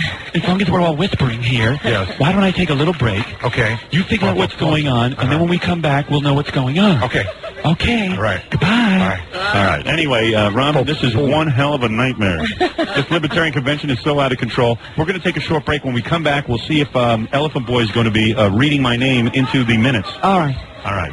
We'll be back. And now, the candidate that will make love to his wife in front of the mirror at the governor's mansion, Howard Stern. Robin, we're seated at a table. We're actually at the Libertarian convention. I'm waiting to get... Inside the hall. We're inside the hall. It's kind of crazy in here. Scott, lower the music. There's a guy with a question for me, John. Just yell it out. Yeah, Hello? Howard, can Hey. you abolish the helmet law for motorcycles if you become governor? Is that in New Jersey? Dude, I'm just going to concentrate on three things. Howard, but while you're there, I mean, the support will be unbelievable for you. You want to wear your helmet, wear your helmet. You don't want to wear it, no one's going to bust your balls. Don't worry about it. Howard, Howard, Yeah. you rule, man, all the way. Thank you. Thank you. What's your official stance on lesbian and gay rights in New York State? I am absolutely for the lesbians and gays. Especially the lesbians. Are you a lesbian? Are you a lesbian? Excuse me? Are you a lesbian? Yes, I am, proudly. And by the way, you'll be happy to know here's a lesbian right here, and here's a lesbian right here. Howard. Absolutely. Thank you. I think Gary's trying to talk. Yeah, Gary, what is it? I'm just trying to tell you that it looks like Ludwig's at the podium right now. It looks like he's going to make some very short announcements, and then we're going to start the process. Okay, what we're waiting to hear, Start it right now. Let me hear. One more time, then. Okay. Welcome to the 1994 Libertarian Party nominating convention, and especially a welcome to everyone here for the first time. Uh-oh, Ludwig is boring everyone. That's why they're going to be short remarks. Scarier than Bela Lugosi. I'd like you... This is a whole different Ludwig than the guy we had in the strip club yesterday. Yeah. Oh, Howard, it's really cool. There's a microphone right in the middle of the floor Yeah. where people can sort of step up and make comments. Really? Yeah, that woman that just yelled out, that they can't hear Oh, anybody. so she just walked up to that mic? Yeah, just walk up to the mic anymore. What's the name of this place? The John Gotti Hall? Try this now. Better? All right. Hey, lower Ludwig. We'll talk a little. Okay. All right, Robin, while that's going on, we'll just wait till Gary gives us the cue that... Because we don't even really want to hear the other people nominated. We just want to hear Elephant Boy and Kenneth Pete, right? Well, it might be kind of cool to hear how they're nominated and what they say. All right. You know what I mean? Did anybody help Elephant Boy with his remarks? No. Those are loose cannons up there. We have no idea how You never talked to Kenneth Keith? No. In fact, I haven't seen Kenneth Keith the whole time I've been here. So I don't know what those two loose cannons are going to do up there. Two idiots. As a matter of fact, Stan Dworkin, my lieutenant governor, will be actually nominated by Elephant Boy. Do they know that yet? I don't know. You know what? This is really very fast and loose. In fact, to tell you the truth, Robin, I'm going to be asked to stand up and make a 10-minute speech. I have no idea what I'm going to say. Well, I don't doubt that you could talk for 10 minutes. Yeah. The question is, will it be effective? But that should be exciting. This is very exciting being at the convention. There's a lot of people just standing around and holding up signs and stuff. What's going on up on the stage? Let me hear a little sound there, Scott. Is that we have Libertarian Party volunteers go out and collect signatures. All right, let me hear Gary. Hey, Howard, you know what's really funny? Yeah. Is see, I'm standing at the front of the room. Yeah. So everybody's sort of looking at the front of the room, but then when you look to the back, there's like a couple of hundred people up on chairs. There's this whole ruckus going on in the back that's completely disrupting the meeting. And the ruckus is, of course, us. Yes. Yeah, well, I'm trying to behave myself. It's not your fault. A lot of people are standing around staring at us, and I'm not doing anything. One guy said, oh, yeah, this is a political event. When the guy started rapping with the gavel, they're like it's a concert for us. Yeah, I know. People don't understand. They're waiting to have me get up and do stuff, and meanwhile, it's not about me yet. I bet you this is really pissing off the other candidates. Oh, yeah. I know. The guy tried to hand me some of his literature when I came in, and I just sort of laughed at him. Yeah, right. Bernard Gay? Who you want for governor? Hey, Howard. Hey, Howard? Yeah. They just called up a guy to speak. that is rumored to be. This is the guy I heard that is in charge of the Stop Stern slate. Oh, really? His name's Bernard Gay. Let's hear what he's saying. Bernard Gay? Bernard Gay. Yeah. Let's hear what he has to say. Turn him up. No. I don't think he's gay. It's just his name is Bernard Gay. Right. I see a guy holding up a sign says, "Let's stop paying for prison space for killers and rapists. Let Howard start the electric chair in November." Okay, there being no head of the There's a guy I'm sitting over right in the front who's from Lake Hill, New York. Hold on, Gary. I want to hear what Ludwig's saying. Okay. We have 350 total paid and eligible to vote on the floor. Oh, wonderful. Sounds good. The nomination quota is 233. There are no contested credentials. Thank you. Oh, good. Hey, boy, this is real. There being no objection. Gary, what did you want to say? Well, sitting here with a guy who says that there is no Stop Stern slate, although we do have that letter. You know, we did get a letter. Yeah, but that's just one of the other candidates named Ostrowski who wants to be the governor as well. From one other candidate. Basically, the only objection so far has been that Stern has not made communication with other libertarians so that they can trust his intentions. I'm going to do that Who's today. that? There's nothing against him. They want to get things from him. Okay. Howard's going to do that today. Yeah, we're anxious to see what he's going to say. Oh, good. Okay, great. Thank you, sir. Who is that, Gary? That's Peter. I guess he's a libertarian. How long have you been a libertarian, Peter? Officially for about 12 years, about 25 years before that. Have you ever run for office? No, not personally. I worked on developing the idea structure and of governor supporting of the Libertarian candidates. Party. Well, tell him, thank you. Thank you very much. Joseph Brennan. Robin, this is a real convention, very much real. I think we're going through the nominating process now. Yeah, this is the, Yeah. okay. Johnny Lou Brokaw. What is that, Gary? They're just mentioning people who are up for nomination, who are declared candidates. Okay. Ed Jowett. This is me, I think. My name will be coming up last because I'm a Stern. They go in alphabetical order. James Ostrowski. That's the guy who thought he was going to... Major opponent. Here I come, Robin. Norma Siegel. I didn't know there was a Norma Siegel. Boo, let's boo. Howard Stern.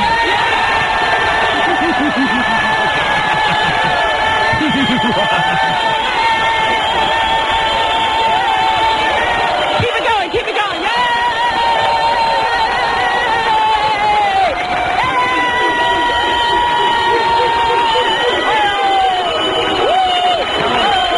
I think they're expecting you to come up front, but you're not coming up yet, are you?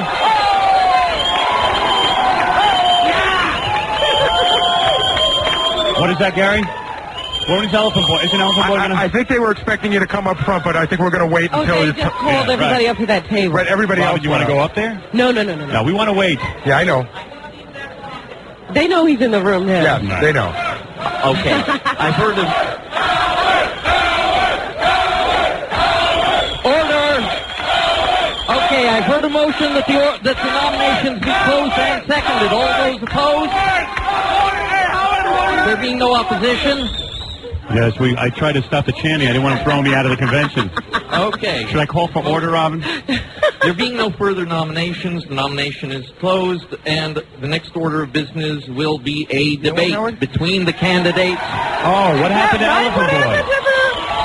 I guess they did away with that. Yeah, they just announced the names because I don't think they wanted to get... What happened to the seconding? According to established custom, yes, we will borrow a hat. Howard. And I'm sorry, what is that? I'm sorry, Howard. It's very difficult to hear. I think they... Put up Ludwig. I want to hear about the rules. Yes. And then we are going to select... The order of speeches. And then we are going to select the candidate to speak at random. Oh. Uh-oh. At I random. thought you were going to talk last. Well, I to guess give not. the first nominating speech. So shake it up, baby. So what is this going to be? He threw all the names in a hat. Threw all the names. My name is in a hat right now? Yeah. How dare they? He said it would be a Jowett. Let me hear the drawing. Mr. Jowett? Mr. Jowett is going to speak first. Your nominator? Oh, now I the see. nominator. Okay. Who has nominated Ed Jowett? Let me hear what his nominator says so Elephant Boy can get prepared. Wow, this is exciting. All right, so Mr. Jowett is going to be the first one to speak. Stan, don't worry, I won't let you down. Your nominator... not being Put on present, Stan's microphone. let's go on to Excuse me, Mr. Chair. Robin, maybe we should take a break. I don't know what to do. Howard, they're about to nominate this guy now. The guy's on the microphone. All right, good. Hey, you can't get his microphone to work. Okay. Point of order, not personal privilege. Hello? Could you please just explain what the order of business here is? I thought it was my understanding that debates would take place first, and then there'd be formal nomination process. Ludwig No. is perplexed. Ludwig. Objection. Ludwig blew it. Ludwig, so there's some confusion here at the convention as For to your how... information, the order of business is nominating speech, and then debate. Do you wish to present a speech? What difference does it make? Yeah, what difference does it make what the order is? Robin, you don't know about these things. Oh, I'm sorry. You're very politically naive. There is a difference, evidently. Yeah, Gary. This party is in complete and utter disarray. They're like, there's a guy on the microphone. Ludwig's like talking to people around him. There's a hat with names in it. Everyone's freaking out. Really? This is great. Oh, I love it. Robin, while there's... Okay, the nomination and here we go. second have been accepted. I wish to withdraw from consideration for a Okay, vote. that's one down, Howard. All right. Bombshell. A bombshell. The first guy withdrew. Mr. Jowett withdrew. Good man. Wonder why. Now we can get home quicker. Yeah. Dottie Lou Brokaw. All right. They're dropping like flies. She might withdraw. Let's see, maybe we got a whole thing going That here. was a shocker. Yeah. My first opponent withdrew. That was easy. Whoops. Peter like Chris, flies. please come forward. Peter Chris, I guess, is... did he used to be in KISS? He was a drummer, right? Yeah. Peter Chris. Gary, what's going on? Somebody's coming up to nominate now. There's a woman stepping to the podium who I guess is going to... Oh, no, here comes Dottie Lou. Dottie Lou. Dottie Lou. Is she Oriental? Oh, no, she's not, oddly enough. Peter Chris. Here. Dottie's passing by right now. Dottie Lou. Dottie Lou, Dottie Lou. She's getting How her I hand love kissed you, by my some of the Dottie people in Lou. the front row. She's getting kissed? Her hand is being kissed by some of her French kissed or... supporters. Hey, so was that a shocker? That guy resigned? Yes, it's very interesting to be here. This is my first convention. Okay, I guess this first guy's gonna time, in fact, nominate. I've been a member of any party. I always consider myself a very strict Marxist. It's a Groucho Marxist. That is a Groucho Marxist, not a making a Karl joke. Marxist. Shut up! Sit down! What's my dad doing here? Because Groucho is the gentleman that said he would not be a member of any organization that would have someone like him as a member. And I always felt basically the same way. Hey, you know what, Robin? I met Dottie Lou Brokaw a couple years ago. Oh, he's nominating Dottie Lou. And she's Yeah, been he's not- wooing this me is a into nominating this speech. organization That's for correct. quite some Hey, lower time, that, and Scott. finally has been successful in getting me on board. So I don't think we have anything to worry about. No, let me take a break here. While he's nominating Betty Lou, Okay. or Dottie Lou, Betty Lou, I will take the short break. All right, Robin, we're back. We're still here at the convention. There are other candidates that are being nominated right now. They're still nominating Betty Lou. Yeah. Scott, just bring up the sound so we can hear where we're at. Gary, what's going on? Well, So I the think guy that that's nominating, definitely apparently something big for Dottie Lou is the legalization of marijuana. Oh, really? Yeah, so he's talking about hemp of the word. and all sorts of And I am stuff. very Let me proud hear. to stand in front of you today and put her name in nomination for governor of the marginally great but potentially great state of New York. Thank you. Wow, nice speech. What did they hear, Elephant Boy? Oh, man. Ours is drastically different. Here comes the candidate, I suppose. No, here comes the seconder. Oh, seconder. Good morning, fellow freedom lovers. How are ya? Hey, I'm for that.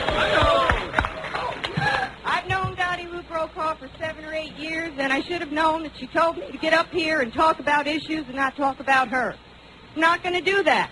I don't need to tell you about how our schools have become a bloated bureaucracy that don't teach any children. I better borrow that. About our prisons that are Write that down. Let me write that down. Full of people Schools, who are drugs, basically victims of their own victimless crimes. bloated bureaucracy. Yeah, that's a good one. I'm just going to borrow her speech. And products that happen to be illegal at the moment. I'm getting nervous, like I have to really come up with some issues. I'll tell you how they're trying to take away our guns. They're taking away And our guns are really important because Oh, boy. it is the These guys Second will never win a Amendment that campaign. makes the First Amendment possible. Lower this Think down, about Scott. Robin, the Libertarians are never going to win. They're into these really wacky issues. I know, they're on the fringe. Let me talk to my running mate. Hey, Definitely on Stan. the fringe. Yes, Howard. Don't you think like some of the issues they're into, like the legalization of drugs, will hold them back and all that kind of stuff? I mean, we're just running. We're running on my 3 issues, and plus the fact that you're a capable, a capable governor, and you can actually handle the budget and stuff, right? Absolutely. Those are 3 main issues. Those are 3 very significant issues. We can handle the others as they come up. As time goes by, we'll just I mean, take them one by one in Albany. Right, the exactly. major problems of New York are not whether we have guns or drugs. Yeah, I mean, actually, Jackie's problem, his major problem is he wants to have legalized drugs, but I don't think we can, cater the campaign to him. No. Anyway, I mean, I'm for the legalization of drugs. Where do you stand on that, Stan? I'm actually for that. Well, listen, if the federal government and the state government hasn't come up with a way to stop the drug use and stop the crime that results from drug use, then maybe it's time for government to consider whether or not it's better off for the American people to have legalization of drugs. Boy, you know something? You are going to be a great governor. You are going to be a great governor. Answer that question. Yes, he did. He's saying, hey, wait a second, let's look into it. He's perfect. He said maybe. Well, he's perfect. You are perfect. I love you. My mother thinks so. Thanks, Howard. Just keeping an open mind. That's my running mate, Robin. Believe me, he's against it. Think he's against it? It sounded to me like he has an open mind to it. But he's smart. He's not going crazy. He knows how to play it right down the line. I think he wants to stick to the major issues of bringing business back to the state and lowering taxes, don't you, State? Right. Absolutely. And again, we've got to give Atlantic City and the Foxwood casinos a run for their money. That's right. That legalization. Hey, let me get to the stage. Billions of dollars of money. Right. Newfound revenue for New York that we can just latch onto. All right. What's the legalizing? And make your commute shorter when you want to go visit. What's going on stage? Okay, Howard, can you hear me? Yes. Now they're just taking, they changed their minds yet again. Yeah. So now they're taking the nominating and the seconding speeches, and then everyone will give their speech. I see. Before they were going to they just announce everyone, and then we're going to let the couple give their speech. Literally confusing So everyone. I'll tell you, it's a mess, man. It's a mess up there on stage? It really is. So now the second person is being nominated. Candidates for the gubernatorial nomination Let's hear. are only making promises to get votes. Norma Siegel is the only proven vote getter at this convention. Oh, come on. What about the me? 92 Senate race, over 100,000 Who is this talking? New Yorkers. Howard, Look for her name. You know what's really funny? Yeah. I saw Norma Siegel walking around. Yeah. And I guess she ran for Senate, so she must have had some Norma Siegel for Senate buttons. Yeah. But she must not have had enough money to get governor buttons, so she just taped a piece of paper over her button that says for governor. Oh, really? Where it said for Senate. Jeez, how could she be the governor? She doesn't even have buttons. She has to have a picture taken with me. I don't even think she's for herself anymore. Yeah, there you go. Let's hope she resigns. And name recognition that this party... All right, lower this down. And I think we ought to take a break and come back when, let's face it, when I'm being nominated. Yes. And meanwhile, I could scribble out a speech because I'm going to have to actually That's make right. one. Maybe we better work on what you have to say. Right. Cool. They did say that the Libertarians are waiting to hear what you have to say. You could actually sway votes. We have a lot of votes in this one. Robin. You could actually sway the votes of longtime Libertarians. Robin, there's a lot of pressure on me with this speech because this is really the speech that will set up my candidacy and provide it with some legitimacy. And wouldn't you like to have 100% of the people voting for you? Absolutely, Robin. All right, let me take a little break. It'll give us a chance to take a breather, and we'll bring our microphones back up as soon as Elephant Boy and Kenneth Keith have to nominate me. All right. Let's listen to a little bit of the stage and then go right into break. He just said that the race is going to be between boring white guys. Hey, Since the arrest, I resent the that. police have committed gross perjury, and the assistant district attorneys have engaged in Wait till they hear Elephant Boy's speech. The convention's going to go wild. Administration in Albany. All right, let's take a break. We'll be right back. All right, Robin, we're back. I still have not been nominated, but I must tell you, the waiting process is boring as hell. Isn't it? It's my honor to second the nomination for Norma. Hey, lower the stage noise. I want to find out who's sitting around here. Hey, so I see a lot of signs here. We're actually in the convention. In case you're just joining us, we're in the convention, and what we're waiting for, a lot of other candidates are being nominated right now. And we're waiting for Elephant Boy and Kenneth Keith Callenbach to nominate me. Right. Those two morons will get up on stage and make a speech. Some of the speeches going on now are very, very serious political speeches. Yeah, they have, but they seem to be very fringe issues, like drugs and some guy who got arrested. Yeah. And they're very angry. What they're talking about. Yeah, they're angry, and it's all fringe issues. It's really weird. The last guy that just nominated Norma Siegel Yeah. said, I nominate her to be governor of the evil Empire State of New York. Yeah. They're real serious and real angry people. There's 200 angry libertarians. And 300 kooky Howard Stern fans. And then there's 300 kooky Howard Stern fans who are all registered libertarians, and this room is packed with reporters. There's a whole bunch of people who are ignoring the whole convention, just staring at me like mental patients. I mean, they're just staring at me. John, put the microphone in front of some of these people. Let me find out who some of these people are. Yeah, people want to ask questions. Is that right? Yeah, sure. Howard, aren't you concerned that you're representing a party of chess club geeks who've read Ayn Rand at an early age? Yeah, I know what you mean. Like, they're up there doing some real kind of, like, they're onto some fringe issues. They're talking about drugs and guys in prison. What about the independent line? Why not just run that way? You've got the support. You need to be with a party, you know what I mean? And you know what? These libertarians, I've met a few of them. Like, we met that woman, Tamara. She's real cool. Not everyone's such a geek and chess I think club it might freak. just be the New York chapter. Yeah, don't be too down on them. Who are you? Who am I? Yeah. Just a concerned citizen. Oh, yeah? Do you have a vote here? Are you going to be able to vote? I'm voting for you. Are you a registered libertarian? As of today. Did you actually register? I actually registered. You paid the $15 and everything? I actually paid the $15. Oh, so you were able to do that today? Absolutely. Oh, no kidding. I thought they weren't out. Yeah, I able thought to. there was a deadline. There was a deadline of April 8th, and I guess I met it, and that was it. Oh, okay. Oh, you met the April 8th deadline. registered today. Oh, okay. I got you. Who are you? I'm Chief Mandel from Long Island. Listen, by the way, I'm 26. I never voted before. I'm a registered libertarian. I'll vote for you. Great. And what did you do? You just registered? And Excuse me? You registered so you could vote for me? Absolutely. Same here. And what, you guys just drove up from Long Island to be at the convention? I drove up on my motorcycle. All right, good. Thanks, guys. I got a ticket for going 80. Like, who's this guy? Yeah, did he? Got a ticket? I'll take care of it when I'm governor. Yeah, who are you? Howard, my name's John Curley from Utica, and I'm not a libertarian or anything, but I registered just to vote for you because you're the best governor there's going to be. Thanks. Let me tell you something. Hey, did you guys meet Stan, my running mate? Yeah. Yeah, he's a good dude. Great guy, Stan. You I think we're going to win this one, boys. Stand the man. Stan the man, that's right. There's a lot of people standing there. Where's that cop who was screaming for me, too? Where's that guy? Is that guy over there? Yeah, come on, talk to the cop. There's a police officer here. My name's Doug. I'm the king of all rockers.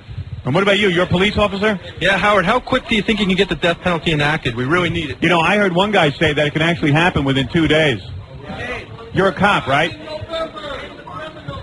And you know, man, how dangerous it is out on the street, right? Yeah, I used to work down in the Bronx. I'm up in Rockland County now. Yeah. Clarkstown. And it's real bad, and it frustrates you. It's It's tough awful. out there on the streets. I mean, when a cop is shot, they don't even care. They left. They There's left. those rapists down in Brooklyn that left, and they won't even get jail time. 3 strikes and you're out. What kind of crap is that? Larry wants to do. Are you a registered libertarian? Yeah, for this I am. You are good. Okay. So thanks. Thanks for casting your ballot for me. Robin, a lot of fans here, and a lot of people actually took the trouble to register. But, you know, they're also politically concerned. They have are. concerns. Yeah, why am I taken as such a goof by the outside media? I mean, look at these people. They're actually looking forward to me running, and also they're really dependent on me to get that death penalty. And I believe that a lot of people are going to be surprised when the polls start to change, too. Yeah, I think so, too. And I think once they see Stan and how serious he is, Yeah, things I will think change. that's one of the reasons you need to be with a party, so people know you're not just a goof, write me in, I'm Yeah. independent. It You're seems- actually going to be on the ballot. That's why it made most sense to me to actually become a libertarian and be here at the convention, because it gives it an air of legitimacy. Yeah. It's not like just me doing it. Howard, we have another question if you want. What do you say? Hold on, let me hear the stage. What's going on up on stage? Howard, you know what's going on? What's going on? They just nominated Joe Brennan, and they just seconded. The guy that's seconding him now is the guy we had on the air once, Gary Johnson, who ran for the mayor of New York. Oh, yeah? Talking about you right now. Let me hear. Yeah, Libertarian candidate for governor of New York. I think I throw it over to you. We're all excited and we're all proud to see how much this party has grown since 1990 as a result of the exposure that we've gotten, and especially in the last couple of weeks. And we owe a big debt to Joe Brennan, who first got involved in the Libertarian Party when I was running for governor, who stayed involved, who's been working, and has done a tremendous job of representing the Libertarian Party of New York to the rest of the rest I think of the Joe state. is resigning. And with that, I'm Yeah. very proud to second Joe Brennan's Oh, no, he's nomination for second. governor of New York. But they did say Joe was behind me, right? Yeah. Yeah. He said they owed a big debt to the Howard Stern show. Oh, good. Okay. I know Joe's got to kind of maintain some distance from us. Ludwig's picking another name out of the hat. It could be you. Okay. The next nomination and seconding speech will be for Howard Stern. All right.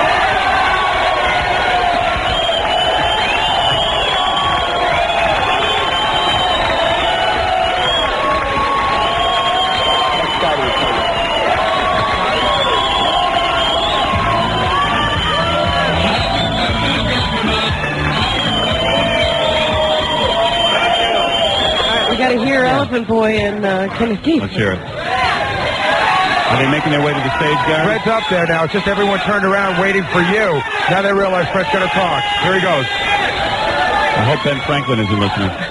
Shut up, sit down.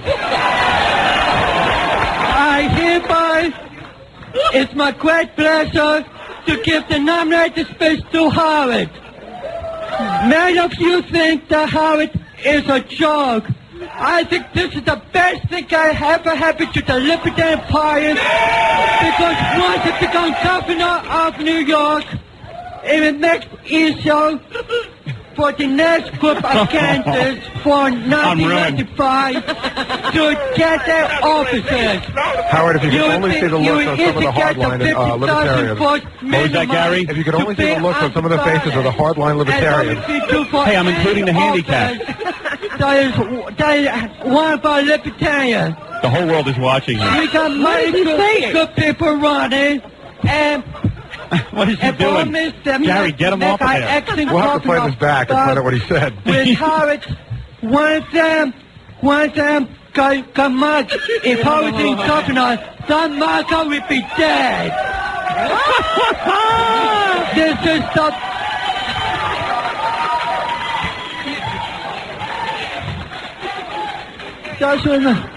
You may find Gary, get him off of there. To be Give him the hook. Don't you think he should get up? Give him the rap sign. What did you say? Get the rap sign. Howard knocks everybody. It will equal the place really quiet is down. It locks black people, white people, any group of Gary, people. get him off and there. for that reason, I nominate the good name of Howard Stone, Mr. Chairman. Okay, he's done. Thank you. Oh, my Lord. That was a disaster. Here's the second Kenneth Keith Callenbach, that idiot. I don't know what he's going to do. We didn't give a chance to brief him. I think All right, every 8 seconds. Howard. What? I said not briefing Kenneth may have been a huge error. Kenneth Keith Callenbach. I'm here to second the nomination of Howard Stern. You know, I don't read the newspaper. I don't watch TV. But I know when a good governor should be elected. Howard Stern for governor. All right. Kenneth Keith coming I just drove all the way up here from Philadelphia. I hardly slept at all. I'm tired. When I woke up, I wanted a turkey sandwich, but I didn't get one.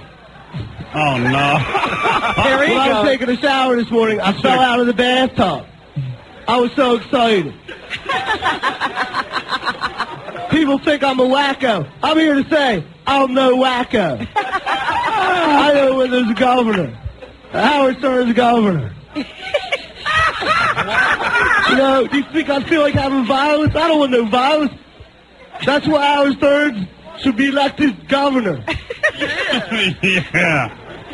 Oh, man. I hardly had any sleep. Look at me. I'm dead tired. Hey. Turkey sandwich. Any questions? You got questions? No. Get him off of there. He's taking questions. Get him Hey, who off. wants to see my dildo? Hey, come on, get him out of there. I got a dildo. Get him out of there, Gary. Get him off there. Get him off, Gary. Get him off. Get him off, Gary. He's gone. He's gone. All right. All right, in case it was any victory, the last person to The dildo comment. will be James Ostrowski.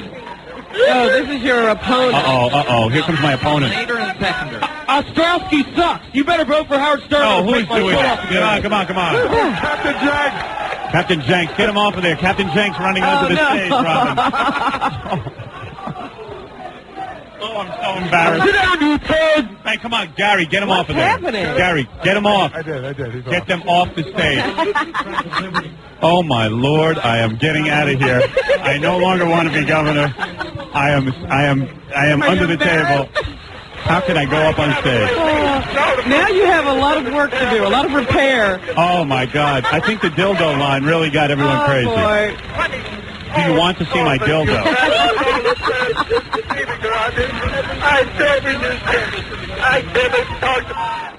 Gary, what's going on?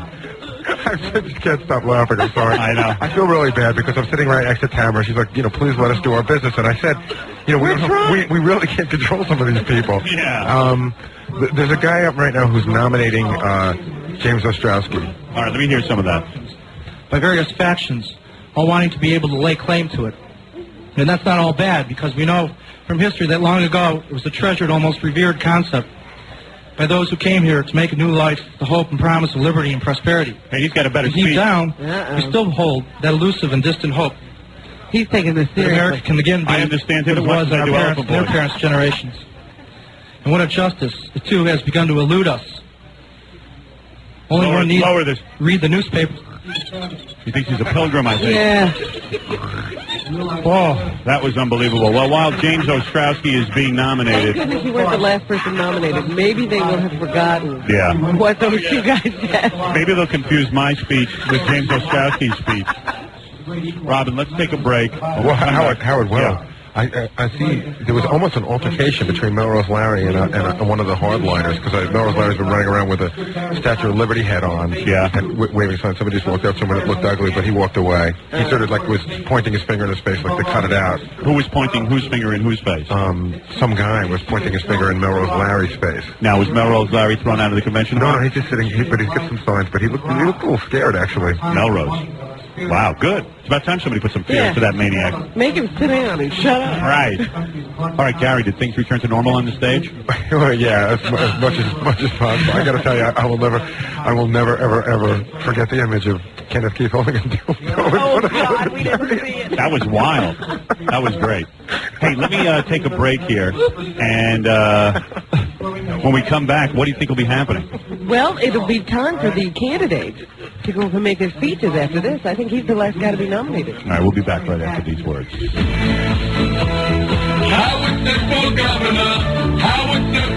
Don't touch that dial, or Howard Stern will electrocute you. We're back. Are we back? Yes. Yeah, okay. Let's see something's going on up on stage, Gary. What's going on? The woman that's going to second. Wait, I can't hear. Scott, try to balance the sound so that we can hear Gary and almost sort of hear everyone else. Go ahead. The woman who is seconding Ostrowski is up there, but she's getting a lot of catcalls about you. Really? Let me hear. Turn up the sound.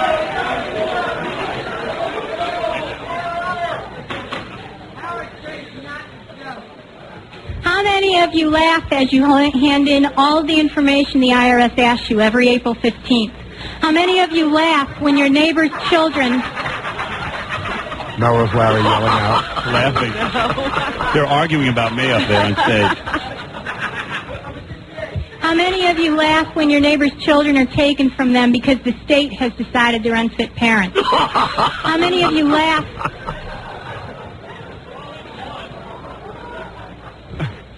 How many of you laugh when your guns are taken from you and people are able to mow you down because you have no way to defend yourself?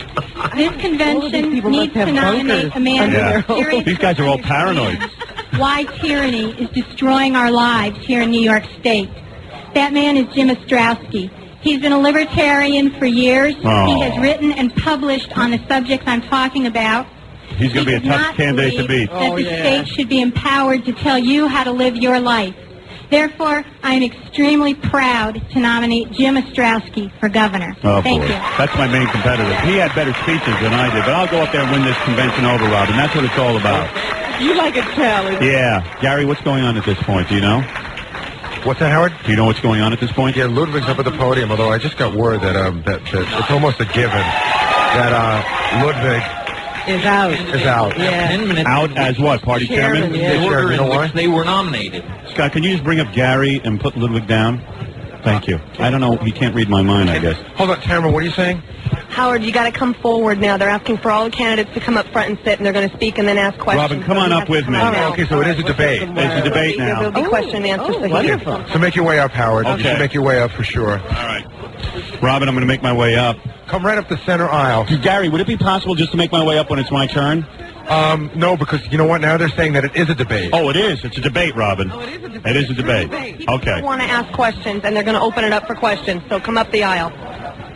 All right. Hold on. Robin, I'm going to make my way up to the convention. All the other candidates are up front now. Robin, sit near me so you can get on the microphone as well. I'm trying to stuff stuff in my pockets. Can you make this louder, the headphones?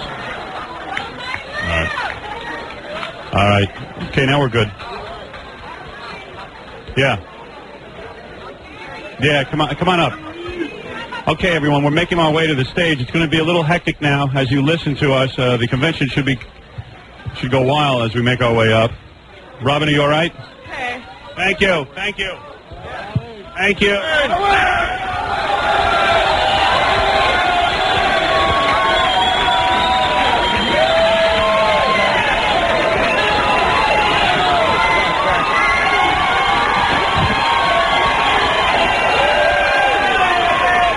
I'm making my way up to the stage. The crowd is going wild, Robin. The debate should be feisty. A lot of champagne being opened up. The convention hall is wild, wild with energy. The crowd is going wild. The crowd is going wild. Robin, I can barely make my way up to the convention stage. Hey, Howard! Howard! Thank you. Thank you. Elephant Boy, what the hell did you say in that speech? I don't remember. Kenneth Keith, what was that with the dildo? Well, the dildo, I bought it. It's great. Very good. All right, here we go. Going up on stage now, Robin. All right, Howard, I think you're going to have to sit on the dais with all the other candidates. All right, Robin, I'm going to go up there then. Okay, I'm heading up to the stage. Hi, nice to see you. Hi, nice to see you. Nice to see you. Hi, Ludwig. Hi. Pretty good. All right, I'm up with the other candidates, Robin, and the debate is going to begin. All right. Thank you, guys. Thank you. Okay. We're about to take part in a debate. I have to keep my voice down because Ludwig... Why don't you throw the microphone up to Ludwig, Scott, and I'll keep quiet during this. Not on the chairs. It's really very simple. Don't fall over and get hurt that way.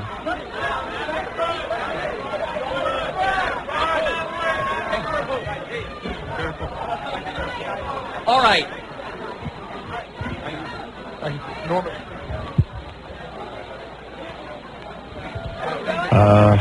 It's crazy up here on the stage. Ludwig trying to bring order to the convention.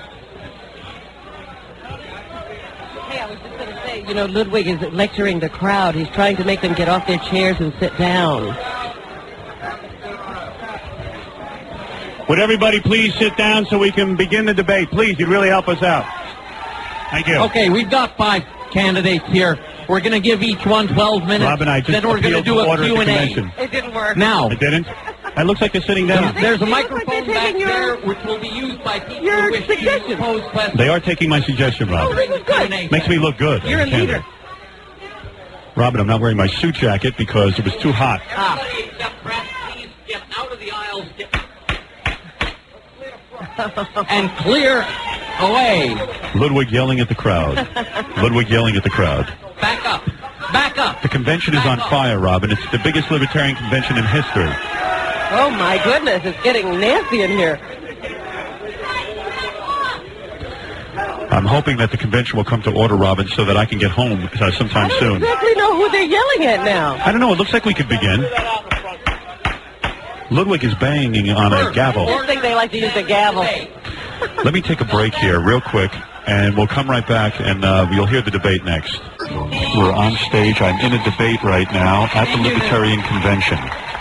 And one of the women that I'm running against is about to say something. I wonder what the hell I'm I know going to from say. a little bit I've listened to Listen Howard to this. Stern's show that he really likes it when ladies come in and take off their jackets, so I decided I'd do that first. Yeah. Very nice. Very nice.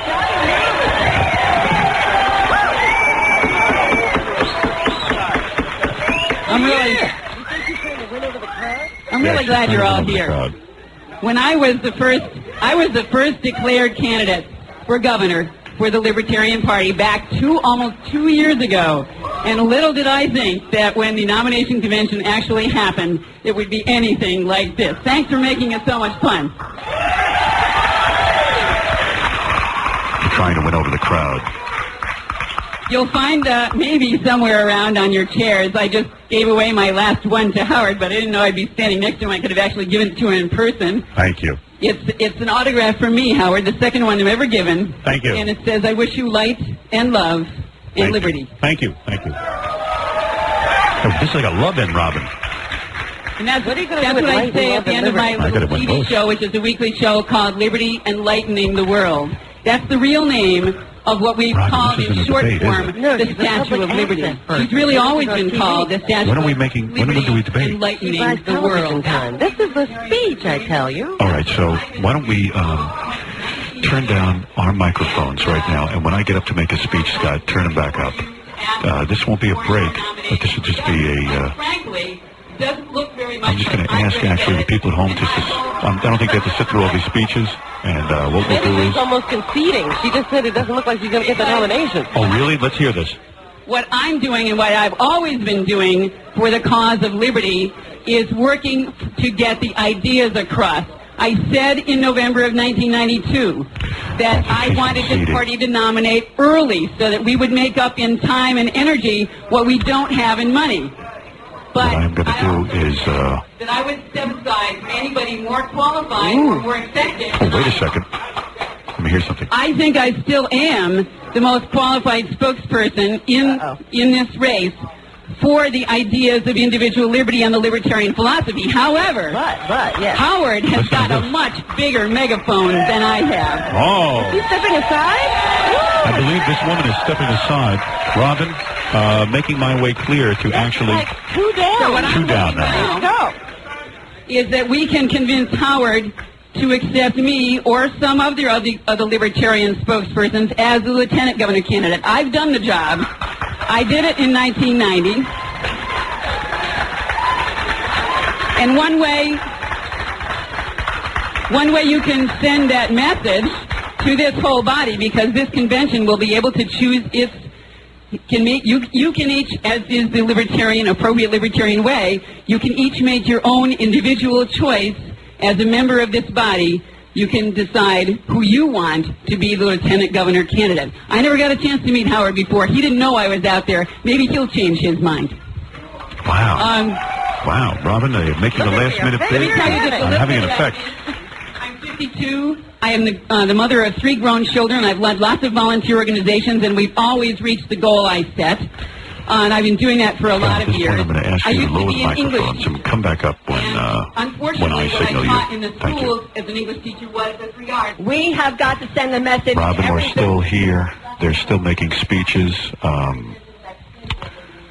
The woman speaking now is named Norma Siegel, and she is running for governor as well. Yeah. You can hear a little bit of her speech right now. She's called for no more control on guns, and she's for guns, drugs. Drugs and guns, especially for women to have guns. There's a lot of people here for me, but also remember there's a lot of people at the convention who are against me because they're libertarians a long time and they think I'm a joke. It's going to be up to me to make a very serious speech and appeal. Are you writing some of this stuff down? You see what they're going for. I don't know. I'm just going to appeal for party unity. All right. All right. Listen to... She just finished. Let's hear what else is going on. Hold on. Our next speaker will be Joe Brennan. Joe Brennan is getting up. He's another guy running for governor. Right, but he might concede to you because, he's been a big supporter. Let's listen, Robin. Yeah. Here comes Joe Brennan. We all know him. He's been on the radio show. Thank you. Good morning, fellow defenders of liberty. It's good to see so many people here to support individual freedom. I am not anti-Howard Stern. I like Howard. All right. I think he's funny. He's a great entertainer. He has a sense of humor that does not offend me. I've listened to his radio show for about 9 years. Nobody in this room wants Howard to be a libertarian more than I do. 4 years ago, when I was new to this party, I thought how wonderful it would be if Howard, with his great wit and popularity, would join us in our fight for individual freedom. I think Howard belongs here with us because we are the only party which has consistently advocated solutions to his concerns. We have always been opposed to FCC interference with freedom of speech.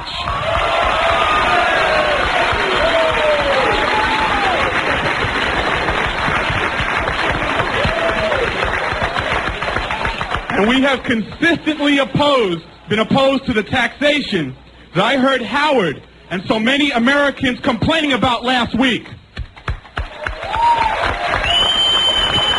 Looks like an endorsement, Robin. Yes, the Libertarian Party is a lot. Hey, let me borrow his speech. He seems to know what he's talking about. I do feel a butt coming up. Me too. I hope he's with me. By people has been, is Howard Stern serious about running for governor, or is this just a publicity stunt by him?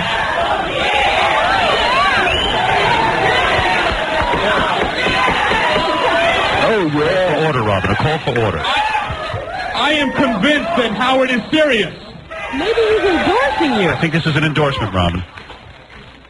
But another question comes to mind, and I think it is one we have to answer today.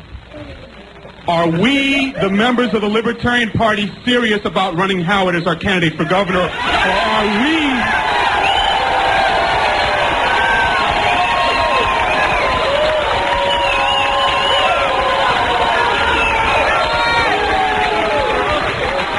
People are or are we doing it as a publicity stunt? When asked what the party would gain from a Stern candidacy, some members have said that it'll get the 50,000 votes we need to be recognized in this state as a party.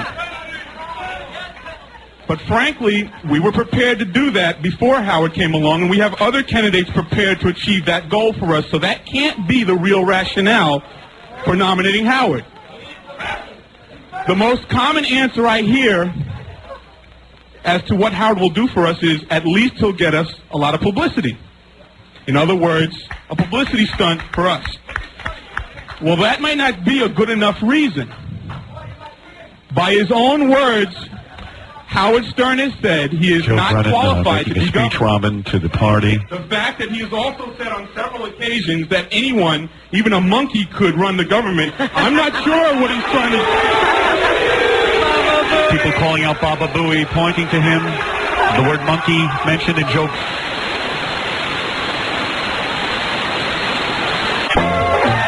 All right, listen. We're back. We're at the convention. Joe Brennan, Robin, it's taken a turn for the worse. He is not endorsing me.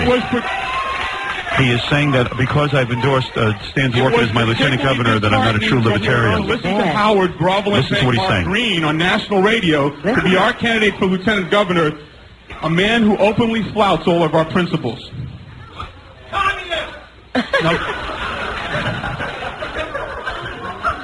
Dworkin thinks that a 2% reduction in a tax hike is the same as a tax cut. These people are not qualified for the same reason that Howard is not qualified.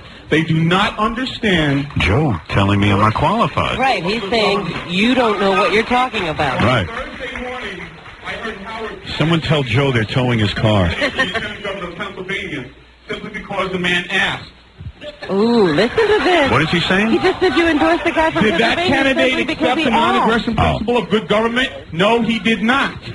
In fact, he told Howard he favored using government force to limit interest rates on credit cards. That's right. And Howard said he agreed with that idea. Not only are such forcible limits... This guy's really coming down on me. I thought Joe was my friend. But they are in direct violation of our party's... I thought he was my friend. Howard has signed a statement The of free agreement market to. will take care of interest rates. It will. No, Howard is... Really? All right, sure, I'm for that too.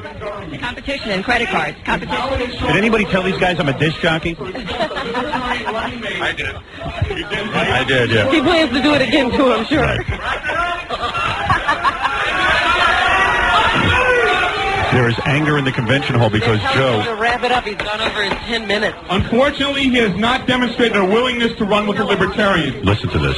Joe turning on me. Ironically, he prefers to chase after Republicans and Democrats, the very same people who have not solved his problems with the FCC and who take half our wealth through taxation. I'm getting angry. I'm going to make a powerhouse speech, Robin. Given this situation, the If I ever best get thing up for there. Howard to do is step aside and let a qualified libertarian head our ticket.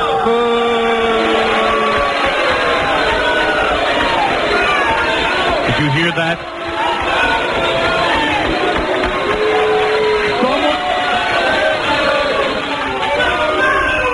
Someone who understands and accepts our principles Okay.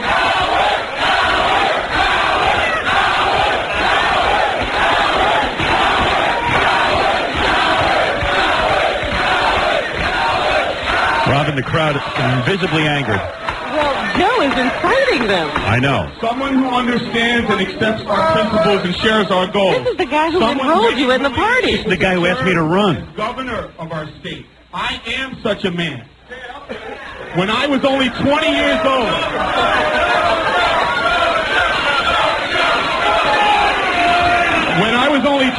old, I worked as a manager at a corporation located in Syracuse where I was living at the time. I took one of the company's units which had been consistently losing money and had it operating in the black in less than a year. I went on to work as a commuter airline pilot and a flight instructor. For 8 years, I have served on the board of directors of the Runaway Youth Coordinating Council in Long Island, a nonprofit. Joe doesn't seem to be slowing down. How long is he going to talk?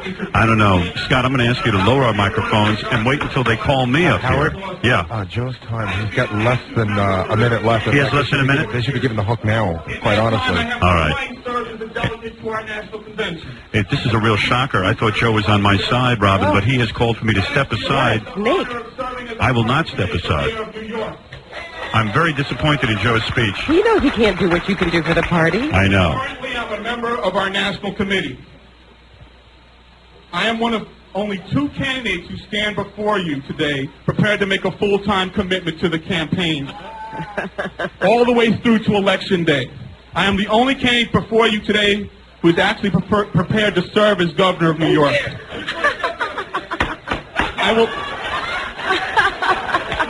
I will not be running on some bland statement of Joe has principle. angered the crowd beyond belief here.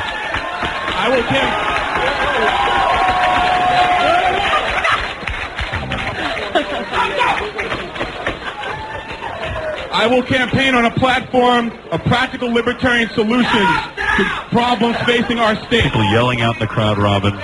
They're angered by Joe coming out Number against one me. problem facing our state is a disastrous This is an angry convention. I think I'm only like... Joe is getting very nervous. I see his hands shaking. He didn't Shaky. expect this kind of a reception. Well, he better mellow out. I'm going to get up. Howard, they've already given him the cut sign twice. He's ignoring them. He's ignoring the cut sign. He's being given the cut sign. The crowd is going nuts.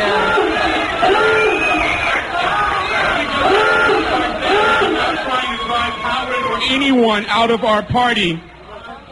I want Howard Stern with us working towards achieving our goals. And I want Howard to continue to bring support for our My turn already. and our principles. He's taking your time. He is taking up my And I time. ask you to vote for me. And I ask Howard All right, Robin, now the moment all we've of been you waiting to for. join us here and work on our fight for individual freedom. Thank you.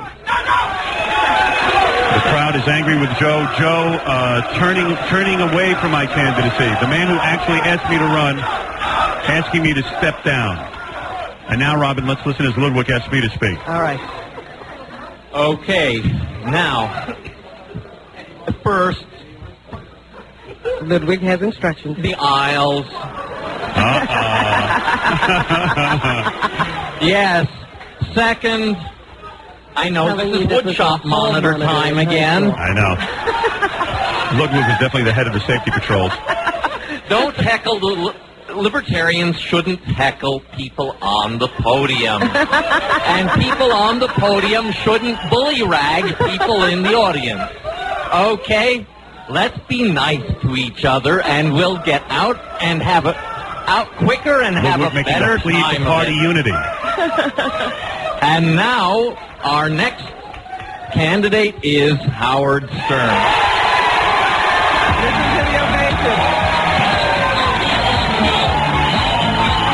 Thank you. Thank you. Thank you.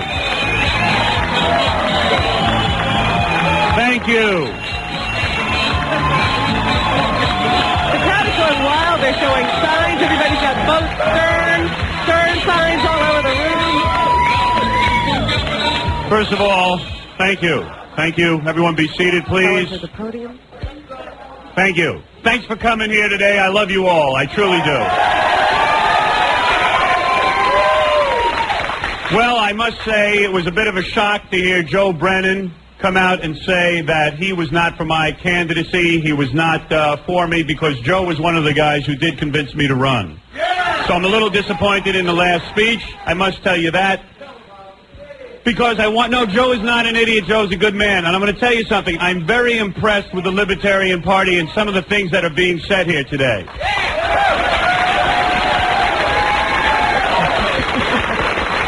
For years, people have been saying to me that all of the things you've been saying on the radio are definitely in concordance with all of the libertarian rules. And in fact, libertarians for years have been saying, let's legalize drugs. I've been saying that for years. While I myself am not a drug taker, I stopped that years ago, although I did have a beer the other day. I will admit to that. I believe that drugs are causing corruption in our society among the police. J. Edgar Hoover knew it. He wouldn't let the FBI be involved in drug investigations because he knew it would lead to corruption. Taking drugs and making them illegal are doing us no good. Look, as far as the things that are being said here today by the Libertarians, I like what they have to say. I like that they're an alternative party. And if you're asking me if I'm a serious candidate, I didn't just drive 6 hours to come up here because I'm jerking off. I'm damn serious. And let me address the 200 people who have been in the Libertarian Party for years. Yes, we have a lot of new libertarians here. And yes, these people have joined because they felt, well, hey, if Howard's running, we'll join. But these people are disenfranchised, too. They haven't voted in years. They haven't felt strong about anyone's candidacy. And now they see hope and light at the end of the tunnel.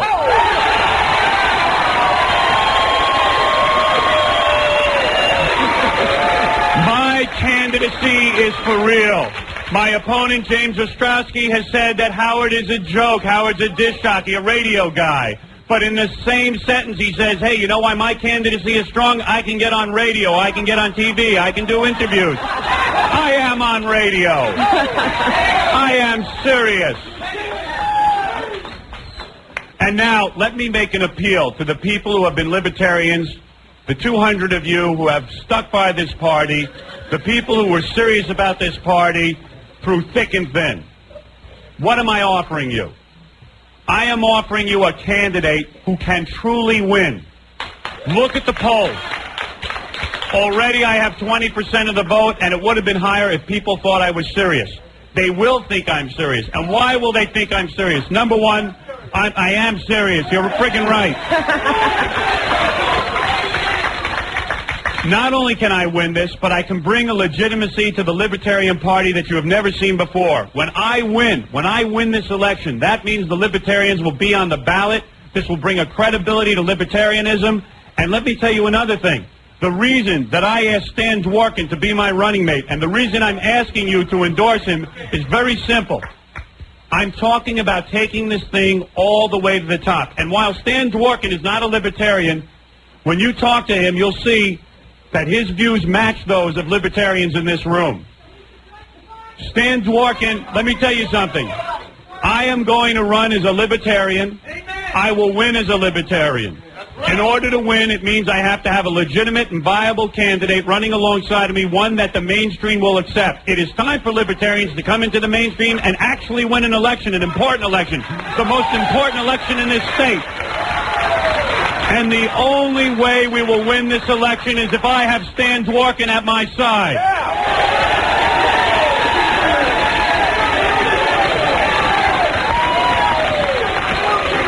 Joe, I am talking about taking the Libertarian Party and making it credible and legitimate and giving it a win for the first time. The Libertarians deserve that. The Libertarians will have that. And I will bring that to the Libertarian Party. Every one of these, thank you, every one of these people sitting on this stage are good, hard-working party people. And all of them would make excellent candidates. I don't say no. Amen. But I'm into winning this thing. I'm taking this all the way to the governor's mansion. I am going to be the next governor of New York. I'm asking you not only to support me, I'm asking you to bring this party together. Get behind me. I'll give you votes like you've never seen before. Yes, we want a death penalty. There are people out on the streets being slaughtered, and we must have retribution. Any one of these candidates here knows that I can take it, that I am the most qualified to not only get us on the ballot, but for God's sakes to make the Libertarian Party, a big player in this race. I'm going to do it.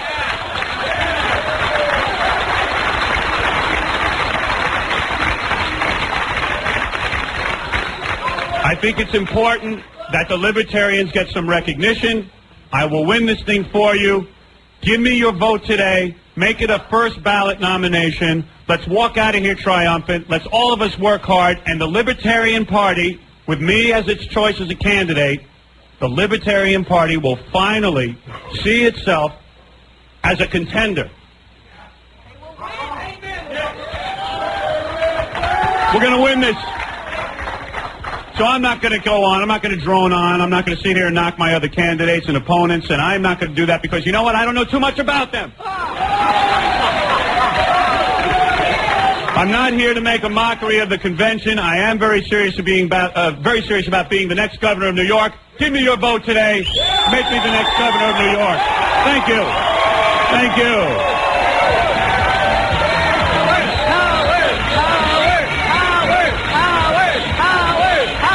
Thank you.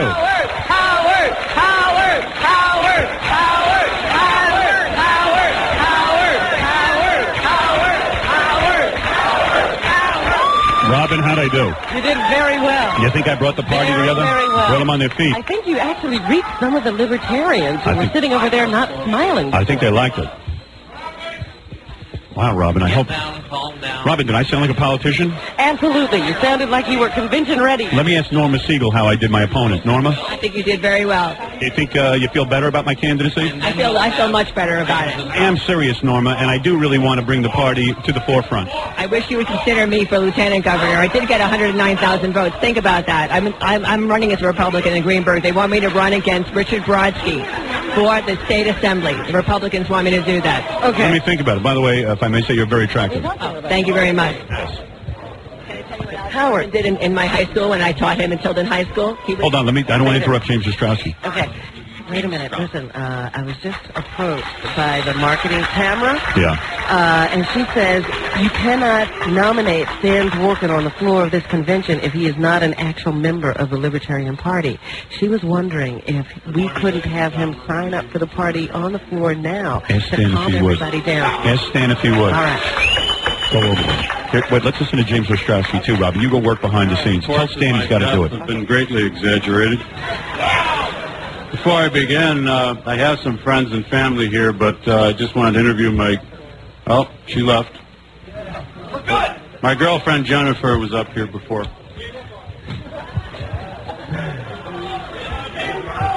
I have to admit, I'm a little nervous right now. I mean, wow, this is unbelievable. And by the way, I've been Howard's most severe critic, and I think I still am, but only on the merits. It's not personalities. But I thought that was an excellent speech that I just heard. Thank you, James. Thank you. Thank you. Thank you. My speech won some people over. And I'm glad he joined the party, and I'm glad he brought hundreds of people with him, and I hope you stay with us.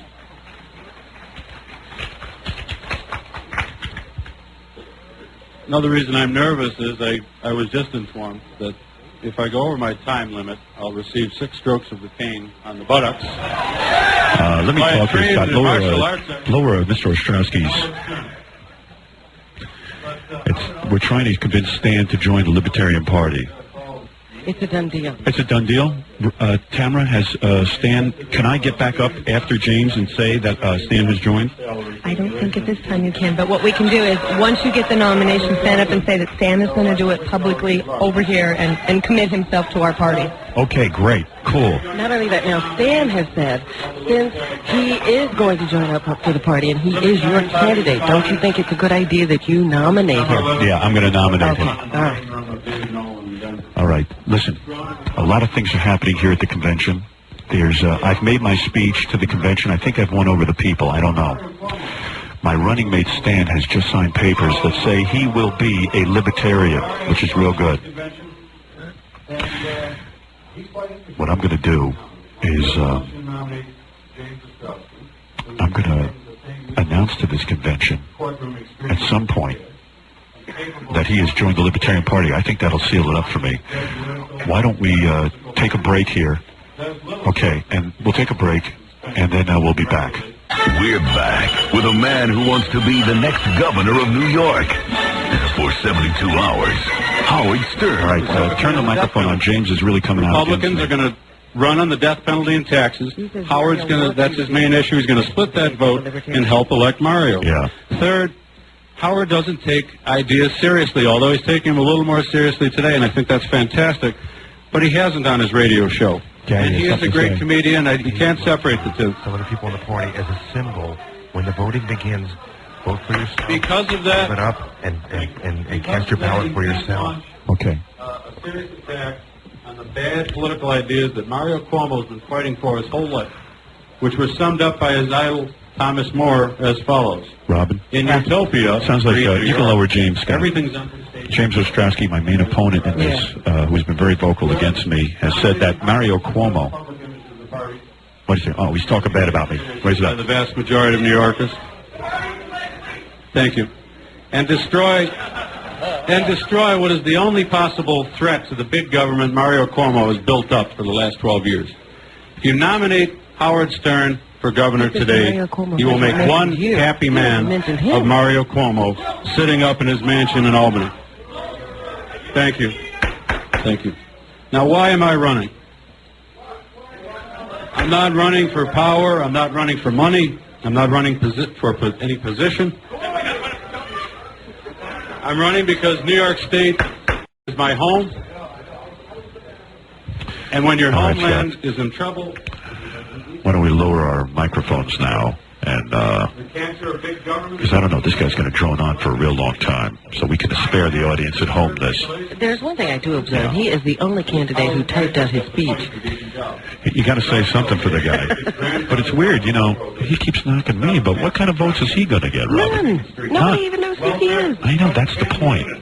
All right, I tell you what, do you agree with me? Let's cut out through all these boring speeches and wait till I get to do something. Right, there's going to be balloting after this. Right. Where you're nominated on the first ballot, I think. When will I get a chance to tell the convention that my running mate has become a libertarian? I think you're going to be able to do that after the first ballot is cast. All right. Are filled with our hopeless young people. Our public policy... Okay, the speeches are over, actually. Let's get up. Ludwig is saying something. Hold on. Well, we can ask people to come and go from the room for voting, so we're going to do another way of voting, which I'll announce in a little bit. In the meantime, is that mic warm over there? Yes, it is. Thank you, Don. Okay. I'd like... Robin, I think there's a question and answer for the candidates now. You think so? Because they said something about people coming and going to vote. I don't know. Let's see what happens. Guys, making a motion. See here. I was wondering if we could extend the Q&A. Oh, Q&A. Do we have a Q&A? There is no Q&A. Well, we are going to have questions and answers, aren't we? Q&A. Okay. The candidates have been asked to speak in the Q&A fashion. Wonderful, Howard. That would be when I need a motion to extend, then. Motion to extend. 30 minutes. A Q&A. Give us a lot amount of time to extend. This gives us, just give us an opportunity to have Howard talk to us. Hi. Give me a number of minutes. 2 hours. An hour. 2 hours. Half hour. Hold it, I'm being addressed, yes? We all want to hear Howard speak, right? You can speak for 2 hours. They want me to speak for 2 hours, Ludwig? No. They don't want you to speak for 2 hours. They want additional Q&A. Let's do a Q&A. Let's do it for 15 minutes. 15 minutes? Yeah. Okay. You're already running the party. Yeah. I'm running the whole damn party here. That's what makes me nervous. Do I hear anything? James, you up for a Q&A? Sure. Me too. My opponents are up for a Q&A. Right, people, vote on 15 minutes. All Q&A. Carries. Robin, how are you going to conduct this? Robin, it's going to be a Q&A, and that means... Howard, I've been a fan of yours for several years, Yes. And if we had initiative and referendum and recall, we could have had the death penalty 20 years ago. We could have had something like Proposition 13. We might even have legalization of marijuana. I'm just wondering, when you become governor, could you push the legislature to give us initiative on referendum and recall so we could put laws and questions on the ballot by petition? Wow. That sounds like a real serious question. Let me just say something. I am not the world's most gifted and certainly most wonderful grasper of political concepts. You got to make the question very simple so that a moron can understand it. What's your question? It's like in California. You put a bunch of you get a bunch of signatures. Yeah. 100,000 signatures that says, we want the death penalty on the ballot. Yes. We want legalization of marijuana on the ballot. Yes. Then on the next election, you vote on it. Yeah, well, vote listen. for it? Great. Listen, the issue is there's a lot of people who want a death penalty. I can give it to them. And Stan Dworkin, who, by the way, I want to make an announcement. Stan Dworkin is now a libertarian. He has signed the papers. Stan Dworkin, my running mate, is a libertarian. He has signed the papers. Welcome Stan Dworkin to the Libertarian Party. Now we've got another great libertarian sitting on this dais. Let me just tell you something. Whether we can sign 100,000... What was that? He knows how to write his name. That's right. Okay. Okay. Ludwig, it's out of control. All right. Aww. Listen, my point is we don't have time to wait for hundreds of thousands of signatures. Nobody's gotten on the ballot. What you suggested happened in California. These people know. Look, let's be realists. Look at all the press here. When have you ever seen the press at a libertarian convention before? You've got 100 press here at least. You've got... All right, so it's Penny Crone. Big deal. You've got Fox 5 here. You've got ABC here. You have the New York Times here. We're going to win this thing. Keep that in mind. The issue you bring up is irrelevant. People want a governor who will pass the death penalty. I step down. Stan Dworkin, a great libertarian, will run things for us. It's simple. Sorry, Ludwig. No problem. Wait a second. James Ostrowski wants to say something. How do you All right, Don is next. full lesbian gay civil rights?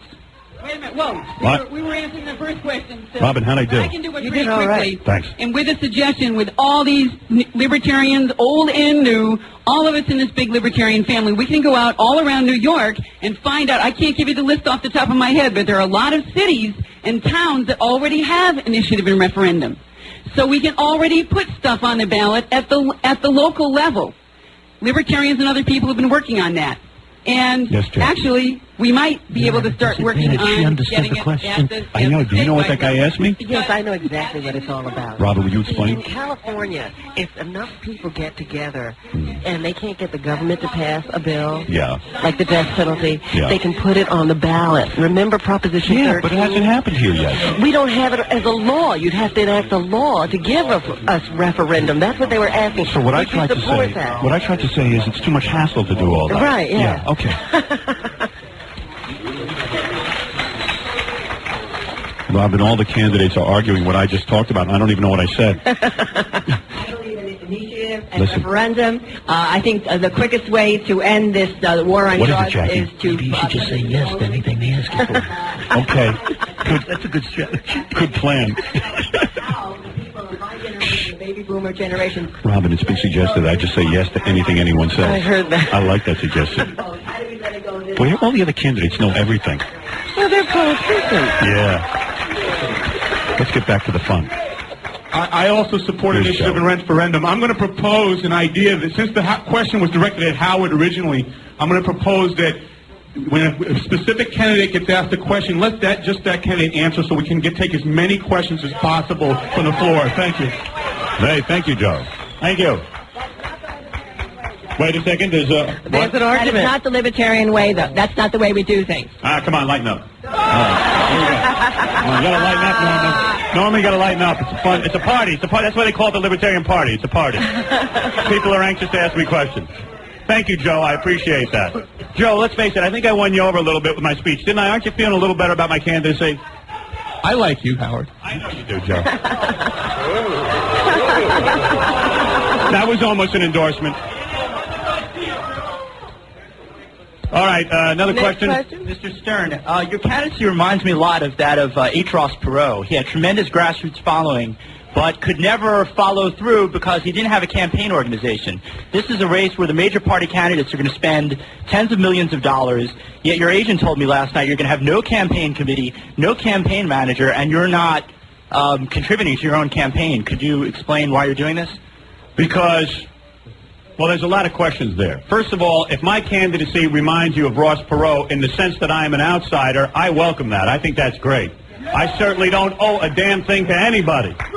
The reason I'm not raising campaign funds and all that stuff, then I really don't owe anybody anything. I don't have to pay back one favor. That way, when my lieutenant governor takes over, he owes nothing to anybody, which is a fantastic situation. And let me tell you something. You saw my book sales. You saw the fact that people come out and listen to the radio show every day. There's your proof that I'm going to get votes. Those people will vote for me. They will not let me down. They will come out and vote for me. I'm telling you, we're going to take this one. And you want to know something? Yesterday, I traveled the state. Well, sort of, for 6 hours. And I met with black people. I met with Puerto Rican people. I met with white people. I met with Indians. I met with all kinds of people. And you know what? Nobody talked to one another. It was horrible. It was a terrible racial situation. It was awful. It was awful. He's the governor who will right many wrongs and quit 3 days after taking office. We're back with a man who will give you a vote for every vote. Howard Stern. Is there another question for any of the other candidates or myself? This is a question, I guess, for you and Mr. Dworkin. Yes. Just for all of the libertarians here who, like me, are tempted to vote for you. Please do. For governor, but are tempted to vote for a lieutenant governor who's been a more long-time libertarian like Joe or someone. I just want to know, what does Mr. Dworkin think government should do? How much does he want to lower taxes? You want to hear Mr. Dworkin? Would it be acceptable to this to the rules here if Mr. Dworkin answered that question? I think Stan Dworkin's going to be a great candidate, and he is a libertarian. Come on up, Stan. I am telling you, the only way I can win this is if I have a candidate that people trust. And I'm not saying that people would not... We don't know Dworkin. He's no more famous Trust than me, if I tell you he's good, he's good. You don't have to know him. Ladies and gentlemen, a man who says he will trim his mustache if you nominate him, Stan Dworkin. Thank you, Howard. My running mate. I'm not sure if this is my 10-minute speech or just a reply to your question. Just a reply. The reply to your question is very simple. I have one advantage over every other person on this dais who is looking for your support. I am the only candidate who has 10 years of experience, well, 9.5 years of elected experience in the state of New York. I've worked on budgets. I've cut budgets. I have seen wasteful spending. I have cut wasteful spending. We don't need a government where assistants have assistants, where secretaries have secretaries. There are millions of dollars that we can save by cutting expenses, and there are billions of dollars that we can make for the state of New York simply by building up depressed areas, bringing casino gambling into the state of New York, and reducing your taxes at the very same time. Thank you. Robin, obviously Stan has been practicing. Whoa, did he come to life and turn this place on? Did you like that, Ludwig? Yeah, I like that. But Stan's gotta sell himself at the nomination for lieutenant governor. Stan has got to be the choice for lieutenant governor. We've got to go ahead and win this one, and we've got to make a strong showing as libertarians. I guess it's time for another question. Another question. Mr. Stern, if you are successful in your gubernatorial campaign, would you consider running for president? First of all, let me say something. Number one, this woman is with Comedy Central, who plans to make a TV show out of this convention and sidestepping paying me. So with that in mind, I will say no comment to your question. Thank you. Okay. Next question, please. Mr. Not Stern, right. I think right. the crowd has a right to know. The crowd doesn't have a right to know. You should quit Comedy Central. It's not fair. Go ahead. Next question. Very good. Quickly, please. There's voting to be done. This is for the king of all governors. Thank you. Yay! Governor Stern, since Tempest is giving up her career, will you create a position in your administration for her? Look, let me say something. We got to get some serious questions up here. I'm fighting for my life up here. All right, in that case... Now, there's a serious libertarian right there. He should be allowed to ask a question. A serious, long-time libertarian. Why isn't he at the mic? Why aren't you at the microphone? Walk over to the microphone. How I have to explain things to you? Come on, you're a bright guy. You know what you have to do. Captain Jenks, get away from that microphone before I smack you in the head. Sorry? Don Silberger is his name. He's from the Libertarians of the I want to know Dworkin's position on drugs, on guns, on prostitution, on gambling. Mr. Silberger, I'm not going to call that, I'm going to rule that out of order. As a courtesy to Mr. Dworkin, we allowed him to introduce himself to the convention, but he has yet to run, and he should, allowing him to answer now would confer an unfair advantage upon those who might run against him. Ludwig, I'm not opposed. If you're not, let him answer the question. Ludwig, let him answer the question. It's fine. It's a legitimate question. I think you'll like his answer. Question to you. Well, it's a question to me, but... Ludwig has a point in that there's going to be a nominating process for the there is going to be a nominating chair. process. It's an unfair advantage on the Mr. Dworkin. And Mr. Dworkin will have a chance to address all of those things then. All right, Mr. Dworkin will address those things then, I guess. I would have had him answer. I have to run this convention. Thank you, Robin. All right, one last question, right, Ludwig? Sure. All right. I'd like to ask Mr. Ostrowski to lead the committee in a vote that would change the Libertarian Party name to the Howard Stern Party. No, listen, let me tell you something, smartass. The reason that I chose to run on the Libertarian Party line was to give this an air of legitimacy because the Libertarian Party is a great party. Let me tell you something. If I wasn't serious about this, if I was not serious about this candidacy, let me tell you something. I would have ran as an independent. It would have been a goofy Pat Paulson kind of thing. I wanted to hook up with a party that could get out, make sure that I get the 15,000 signatures. I wanted to do it with a party behind me. I am not interested in running as an independent.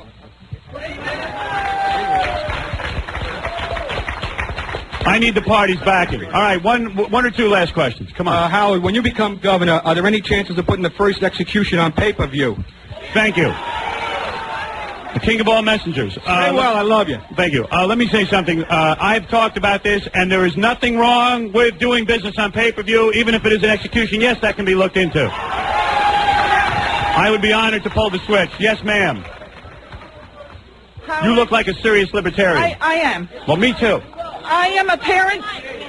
I am a parent of a murdered child. Yes. I want nothing more than the bastard that killed my son to be dead. Good. I want the death penalty. I'm going to give it to you. And that is precisely why I'm running. Let me tell you something. I empathize with your situation. I have 3 children. Let me tell you something. One of those kids was killed, God forbid. I know exactly how you feel. You have to live every day. Is that murderer in a cell right now? No, he spent 8 months in the county jail. He's walking the streets and laughing, and my son is in the grave. Exactly. That is... Shut up, you fool. That is precisely what I'm talking about. This is a woman. That's the reality of the death penalty. I don't care if it's a deterrent or not. She needs retribution. I know Mr. Tinez. It's the same exact thing that he went through when his daughter Kellyanne was killed, the 10-year-old girl. I have a 10-year-old daughter. If my daughter was killed, I would want to take a gun and blow his friggin' brains out. I'm all for that. Sorry. Yes? Like Norma Siegel. Norma Siegel wants to say something. I want to answer that question, too. As a proponent, I'm a woman gun owner of North America. As a proponent of that, I'd like to talk to you, too. I'm a mother of a 17-year-old girl and a 14-year-old boy. And people are going to tell you that there are accidents in the home with guns and that type of thing. You tell those people that the accident... You tell those people... Can you hear me? You tell those people that the accidents in the home are tragic and that parents...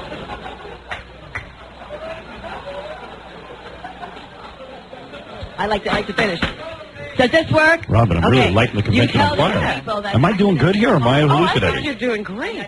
Howard, man, I got to tell you, your speech was so incredible. I was moved. Really? Thank you. He wasn't going to vote for you. I know. Baba Booey wasn't going to vote for me. I was talking to the guy. I was standing next to the guy from the New York Times and the guy from New York Newsday, and both of them said that they were amazed that there were no jokes in your speech. And the guy said, "You know what? I'm really scared that this is going to happen." Not in a bad way, but he really felt you were serious for the first time. Wow. See, I knew coming to the convention would turn things around. Robin, while you don't know this, my strategy... one more question? Is there time for another question? Dottie Lou would like to answer that one. Dottie Lou, go ahead. Dottie Lou is going to answer that. Scott, you can lower the speeches so we can talk here. Yeah. We're up on the podium as well, conferring. What were we talking about, Robin? I don't know. Oh, yeah, this is my strategy. You know, there's so much press here that I said, I'm not even directing this so much as the convention. I'm directing this to the press. I think the press now see that I'm legitimate. Yeah. And when the guy from New York Newsday says, hey, Howard is legitimate, Howard is serious, I'm winning over the press. That's right. I was surprised that there were no jokes in your speech. I'll tell you the truth. I was going to go for jokes, but then I said, you know what, I've really got to get in on the first ballot so we can get the hell out of here and get to our massages in the bus. Well, I was very concerned about those libertarians who've been in the party a long time. They really wanted to know that it wasn't a joke and you just stepped down after the convention was over. And let me tell you something, Stan Dworkin really came off good when he... Oh, yeah. Yeah, that was a turning point. Jackie did whisper to me, this is a make-or-break moment right here, and he pulled it off. Yeah, he's good. Stan Dworkin's the man. Yeah. I'll tell you something, Robin. I'm smelling victory. Oh, you know what? I'm smelling Elephant Boy. I can't believe it. I didn't realize he was in the front row. Let me see what's going on. Let me go back to the stage. All right. Okay, woodshop monitor time. Out of the aisles, please. We're at 20 minutes, Ludwig. We're on last question? We're at 20. We've agreed to 15. All right, that's Let's right. make the motion on the voting so we can get to the voting. Is that okay? Oh, yes, Tom, I'll entertain the read the motion. We've got a motion here. I move to substitute a standing counted vote for the traditional ballot box voting method with Howard Stern's name mentioned first for the vote. It'll be the quickest, most expeditious way for us to do this today. A standing ballot vote. And what does that mean, Robin? That means instead of going through the boxes where you have to write out ballots, they're going to have All people those just stand if they Good. want to vote for you. Stand. Yeah, people are for it. What happened, Ludwig? It passed. All right. We're going to change the way we vote because there's no way in hell we can get it done before Tuesday any other way. Okay. Wait a second. Down. Okay, what we're going to do now is now that they have voted to, what they've done is voted to, Okay, I get it. I got it. yes. It's going to be a head count. Here we go. Take battery. What happened? What? Check it out. Oh, they have to check on the rules. You know, there's all these rules. They've got a parliamentarian. Howard, we better take a break because I understand that our microphones are going down because we need battery changes. Take a break quickly. Get the batteries up here. This is going to be the big moment. Okay. We'll be right back. All right, we're back at the convention. I got a microphone change, Robin. Listen, I believe what's happened is they just went to the rule book to find out if there could be a standing vote for me. Right, and then somebody came up with another bylaw head count that said you couldn't do that, so I think Ludwig just threw it out. Hold on, let's find out. Put on Ludwig's microphone, Scott. Let's see what's going on. Count off one after the other. And let's start at the corner. Now, before we do this, we need a credentials update. Oh, boy. Thank you. Okay, we now have 372 votes here in the hall and outside. It takes 248 to carry. So, what I'd like is the gentleman... Point of information. Mr. Chairman, point of information. Will it not be necessary for everybody that is standing that when they announce their count, that they also announce their name so that verification can be made that they are among the people who are the party members? Robin, there's a big argument on the floor. Yes, they're arguing about the voting. Yes. I see Larry Ratso-Sloman out there. Did you vote already?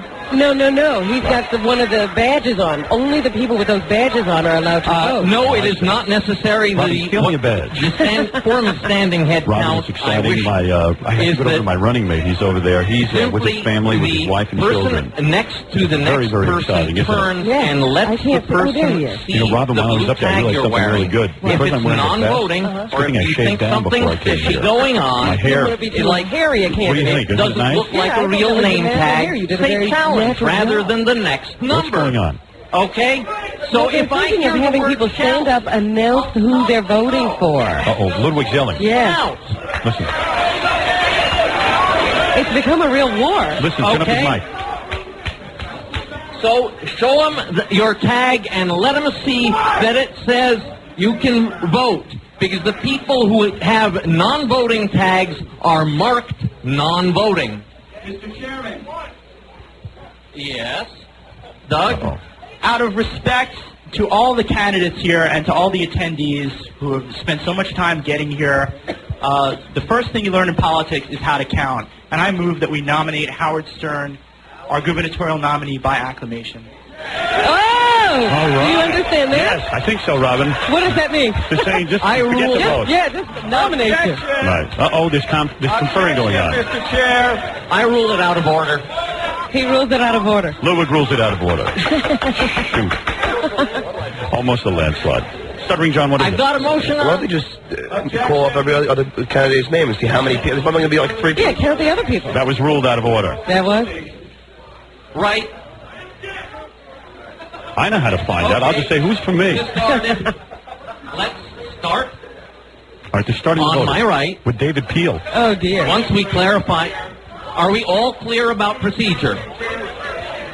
Robin, the voting is going Everybody on all over in the place. favor. It is completely out of Howard Stern, now figure this please stand. All right. And the person in the corner... Okay, you sit down and say the one. And then the next two. Terry, get a mic over there. Oh, God, David Peel's going crazy. No. Two, no speech. You're two, You just no said speech. they are supposed to say their number and then just sit down. Right. Number or two. Get the microphone out there. It's hard. There's people out. Take the mic, Gary. Sit down when you count off. Robin, they're out there voting now for me. You'll hear people screaming out Sit numbers. down as you do it. People don't have numbers. Where of the 18? Gary, get in there. By the rules. This is not fair. Everybody's complaining about the voting process. James Ostrowski, my major opponent, is complaining about the voting process. Talking about him. They're still saying that this is not fair because you're not verifying the vote. You know, whether these people are able to vote or not. Oh, there's yelling going on. vote for Howard Stern. I'm legitimate. David Peel did it Mr. Chairman, can I clarify the reason for the motion? I think we can clear this up. Robin, there's a lot of confusion going on. Causing a lot of trouble. Well, there's no organization here. Well, they usually do that vote with a ballot box, but they said it would take them till Tuesday to count all those hand ballots. Can I make a suggestion? Hey, Ludwig, can I make a suggestion? If it's fair to all the other candidates, maybe we ought to come up with a plan, because otherwise the voting will never get done.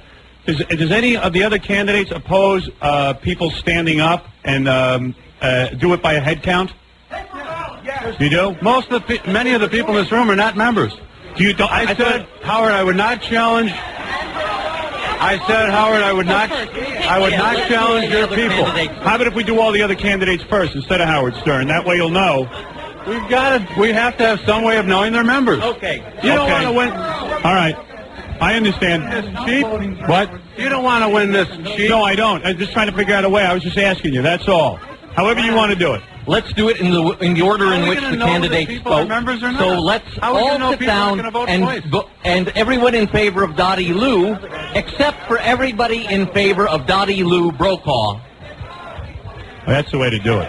All right, I just straightened it out. They're gonna go vote. I'm gonna turn down our microphones for a while, Robin. Well, I just think that Jim Ostrowski, your major opponent, is very upset about the whole thing, and I don't know whether this is going to go. You know, I don't understand. Well, I know how. What is it, Gary? I don't understand, why Mr. Ostrowski thinks that everybody who's going to vote twice is for you, not for them.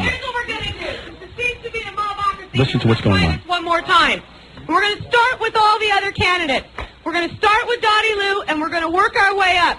So as your candidate's name is called, I want you to stand up. Then as soon as your candidate is up, we're going to count off for each of your candidates. Okay? So while this laborious voting process is going on, I'm going to take a break, and when we come back, I'll bring you back when I'm just about nominated, okay? Standing. I think that's the way to do it. Okay. So we'll say goodbye for now. Stay tuned, because when we come back from commercial, I'll just have... it looks like it's a runaway. I think I got this thing first ballot, but they just can't seem to... It's so out of control, they can't seem to get it together. They've never had this many people at a convention before, so they don't know what to do. Well, if this isn't a testament that I should be the nominee, I don't know what is. I think so. So, anyway, Robin, we seem to be running the convention. I've been shouting out orders, and they follow them. I know.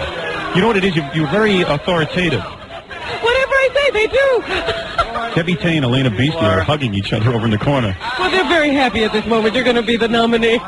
Anyway, so I'm going to say goodbye for now. We're going to take a break. And then when we come right back from the break, I'll time it so that just as I'm about to be nominated, we'll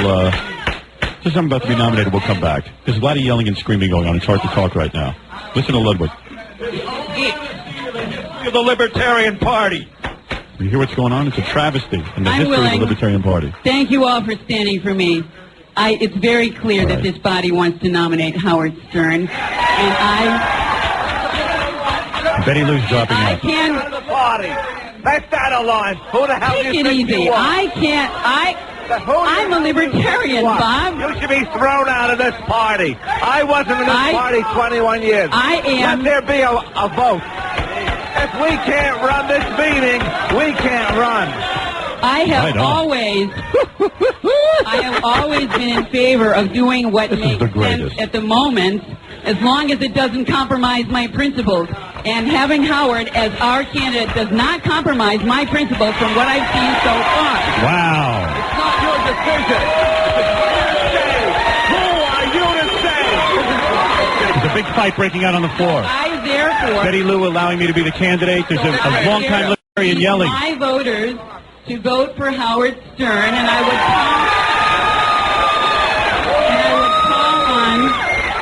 call on... Listen to what's going on. I would call on other libertarians in the room. Let's do what's good for I know. She threw all her voters to me. Howard, you know what the scariest thing was? When that guy started yelling, the biggest glob of mucus I've ever seen came flying out of his mouth. Did it hit your microphone? Vote is good for the party. The room is going nuts. Betty Lou just throwing her people to me. Why not documented membership? Does anyone sit down, please?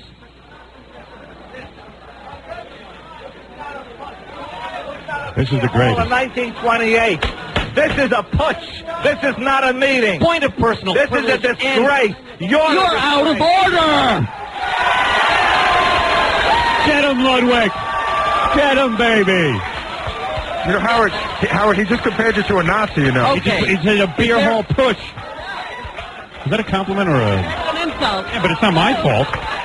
I'm not running this thing. Does Dottie Lou have any supporters in the room who still insist on voting for her? Thank you. Norma?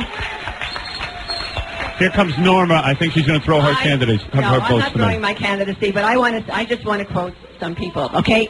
The founders of this country, first of all, Thomas Jefferson, who said, the price of liberty is eternal vigilance. And I wanted to say one more quote from Thomas Paine, who lived in New Rochelle, where I lived for many years, too. Thomas Paine said, what we achieve too easily, we esteem too lightly. And I believe that this is a very important issue. Liberty is at stake. I think we should have a paper ballot. Oh, yes, I will. It's up to Ludwig to figure this out. I support Howard Stern, and I agree.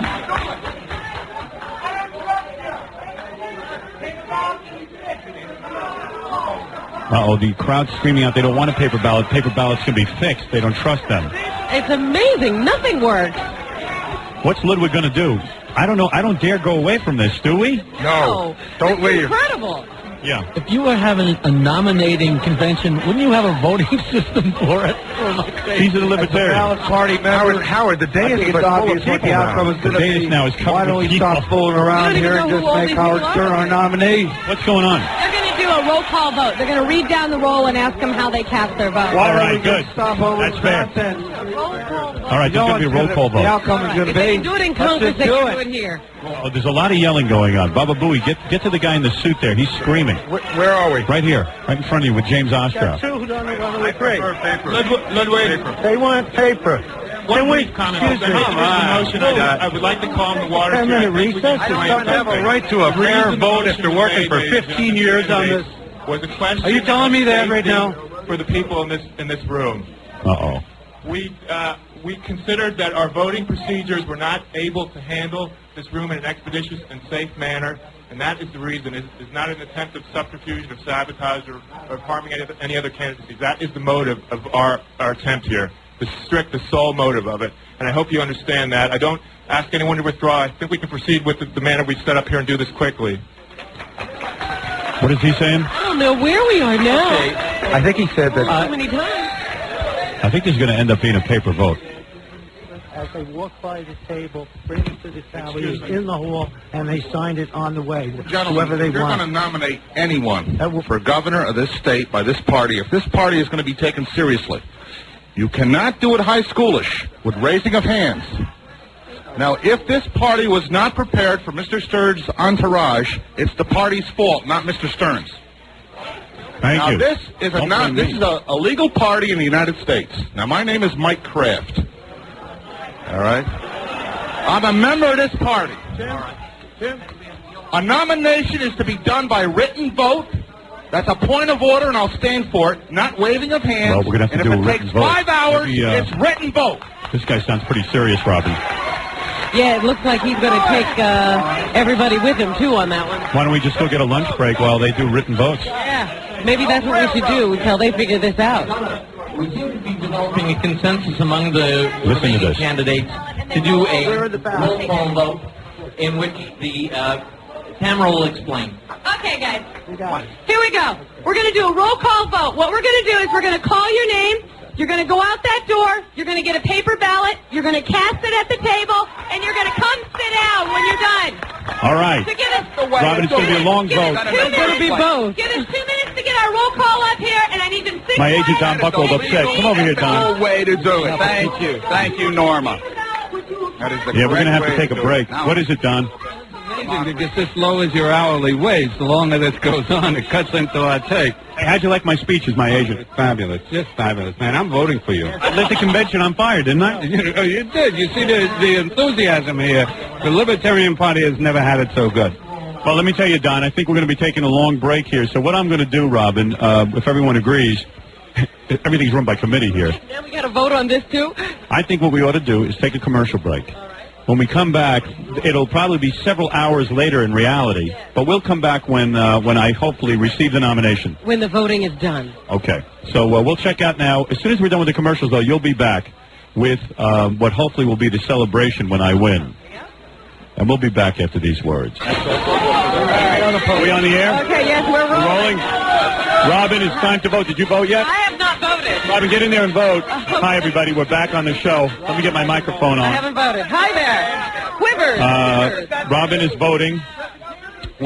Thanks for joining us. I know this has been a long process today. We've gone through the debates. Everyone has voted now. What ended up happening, Robin, is we voted by ballot. Yes, Robin Quivers. And Robin is now voting. We're at the Libertarian Convention. We're in an Italian-American hall. Okay.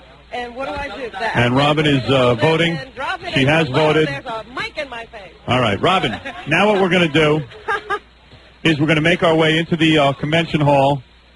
Is that what we're doing, Gary? Yes. So we're going Because to now find out they're who going won. to announce the winner of all the balloting. How many votes do I need to win? 248, I think, was the number. 248, Robin? 2/3, yes. 2/3 vote. I'm in a hallway at the Italian-American Hall. There are TV cameras all over, and everyone is waiting to see who won the vote. How long did the voting take, Robin? I'm not sure. About Now, 2.5 started at hours? 12:30, almost 2.5. Yeah. Almost 2 hours and 40 minutes. Yeah, it took 2 hours and 40 minutes. If I do get the nomination on the first ballot, Robin, Uh-huh.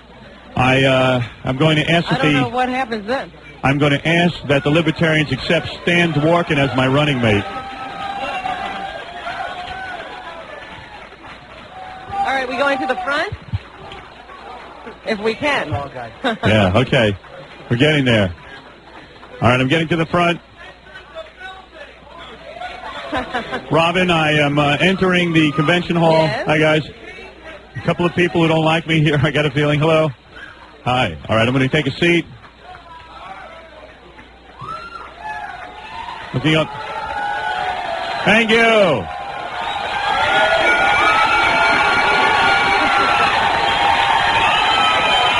All of our fans, Robin, have been were good enough to stay here. It's already, what time is it here in Albany? It's about 3 o'clock. They've been here for about 10 hours, I guess, since this morning. We started at 8 this morning or something? How much is 8 and 3? I don't know, but they came here. They started in around 6 in the morning or so to get in the building. So they've been here a long time, and they all stayed around to make sure that they voted for me. That's right, and they're sure anxious, I'm sure, to see how the voting went. Absolutely. All the candidates are here. This is exciting. I just see Stan Dworkin walking into the room. His son's coming and in. his sons also. Yes. Ludwig is taking the podium again. Media all gathered up, and then Yes, Robin. It might call for a serious speech again. What do you think? It might. You know, you might have to drop all those jokes. But We have our I don't know, the jokes candidates were good. I have good jokes, but... all can. We can always read the jokes on the Please air. sit down. Yeah, I might read the jokes on the air. I might have to go for a serious speech, Robin, because we have a problem here. Tell everyone what the problem is. Well, you know, there is a lot of concern about your running mate. Yeah. So we have been talking to the leadership of the Libertarian Party to try to reassure them that they are not being closed out of their own party. And I think they now understand that they could be a part of this whole political process. And if we sweep you into office, they get into office too. Yeah. You see, the Libertarians here are nervous that if I get in, that all of them will be left out of office. What is it, Gary? Reading the votes right now. Oh, I got one vote. Hey, Robin Quivers won. Yeah, Robin! Robin, did you vote for yourself? No! You almost walked away with the election. Scott, make sure you can hear the reading of the votes. Ed Jowett, 1. Joe Brennan, 10. Dottie Lou Brokaw, 22. All right, Dottie Lou. Norma Segal, 24. All right. Looks good, Robin. I need 238 votes. James Ostrowski, 34. James Ostrowski, 34 He votes. was your biggest opponent. Howard Stern, 287. Yeah! Robin, that's the announcement I've been waiting for.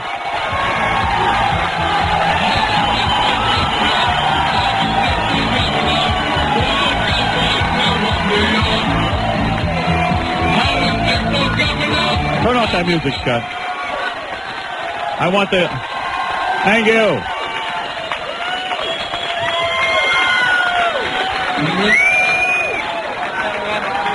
Is Ludwig not finished? Ludwig is still going.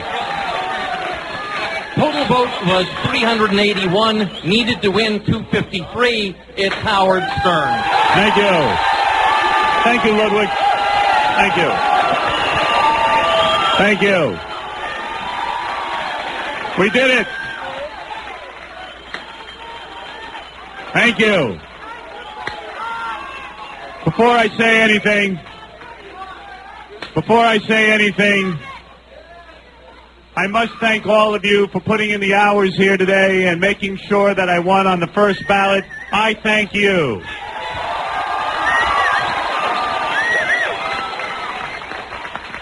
You know, one of the first things I promised when I got, if I got it on the first ballot, that I certainly would have David Peel sing the song, Howard Stern for governor. It might be time for, what is that? Here we go. Here's David Peel. David, why don't you give us that song, Howard Stern for Governor, right now? Here we go. If you want to sing along, it's okay.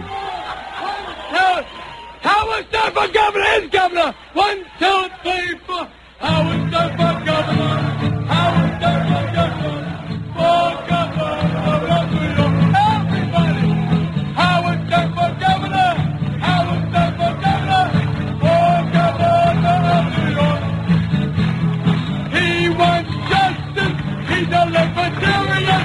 He is a great American. Howard Stern can win the election from the Democrats or from the Republicans. Howard Stern for Governor. Howard Stern for Governor. For Governor of New York. Howard Stern for Governor. For Governor of New York. Howard Stern for Governor. Howard Stern for Governor. For Governor of New York. Howard Stern for Governor. Howard Stern for Governor. For Governor of New York. Howard Stern for Governor. Thank you, David Peel. Thank you. Thank you, guys. Thank you. Thank you. Thank you, girls. Thank you so much. Thank you, girls. Robin, that was truly beautiful. The girls. Quite a demonstration. Quite a demonstration. Let me see if I can make one final speech here. There's a couple of important things. This is only the first step. We must now all go forward as libertarians to win this one for the Libertarian Party. Yes. And to make sure that not only am I the governor, but that Stan Dworkin is the lieutenant governor, and that the libertarian point of view is represented in my administration. And I would like to say to all members of the Libertarian Party right now, especially to the people who ran against me, I want to thank them for being dedicated libertarians, for being good sports about all this. I think we've got a great party here and some really tremendous people putting this together, especially Ludwig and Joe and all the rest of the candidates and all these people. Thank you. It hasn't been easy for these guys. I also want to thank the people who run this place, the Italian American Convention Hall. And even though we're cramped, and as I look around, I say, next year we better have the convention at my house. I think I have more room over there. Thank you. But a lot of hard work went into this convention. I want all the libertarians, especially the ones that have been with the party for a long time, to understand something. When I am governor, we are going to make sure that the libertarian point of view is heard in Albany. That both myself and Stan, and you can stand by this, that we will put libertarians into office and we will back libertarian candidates. We're all very excited about this. I know you want a death penalty. We'll have a death penalty. That woman who stood up before and said that her child was killed, she wants a death penalty. We're going to do it for her.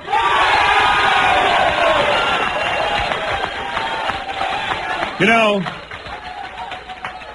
when I was driving through Harlem yesterday, I stopped off and I spoke to a black man. And that black man's name was Mantan Jones. And Mantan Jones said to me the following. He said, Howard, and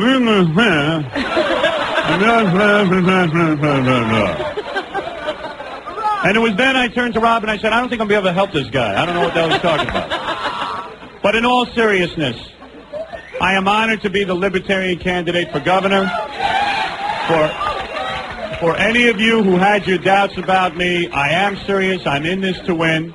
I want to bring the Libertarian Party a lot of votes. And why do I want to bring them a lot of votes? I want to bring them a lot of votes so that the Libertarian Party has a secure future. And yes, I will have Libertarians in my administration. They will be appointed to our government. It's about time the Libertarians had a point of view. And I want to ask right now, and I don't know if this is okay or not, I'm going to ask you, Ludwig. I would like right now to leave here triumphantly. I would like to ask all of you to give me permission to ensure that Stan will be my running mate. I would like to right now, Ludwig, it's okay with you, to enter his name in and ask you to give support to Stan as my lieutenant governor. And by acclamation... I need a second. Give me a second. Do we have us hold it? There is a second. Hold it. There is a second. 1 second. 1 second. Dottie Lou? Dottie Lou. I'm especially speaking to the libertarians like me, who've been libertarians for a long time, 19 years in my case, in a very small party. I have talked with Howard. I have talked with Stan Lundin.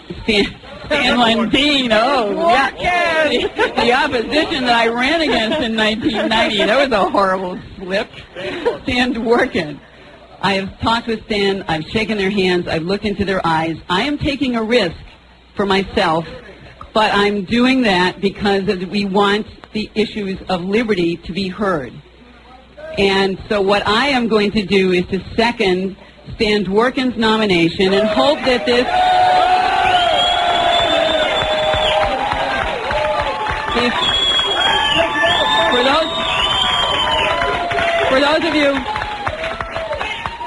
for those of you who've been around a long time, Stan has promised that he's going to come up to Woodstock and sit down with Peter and me and talk about libertarian philosophy. And that's important. No, not in our house, actually not. But you can sit by the fire and we can give you homemade bread, and we'll definitely do that. So I want to make sure that the people who have been here a long time really make the new members welcome. And please remember, these ideas are so valuable to us, and we hope you will learn about them more than you know now.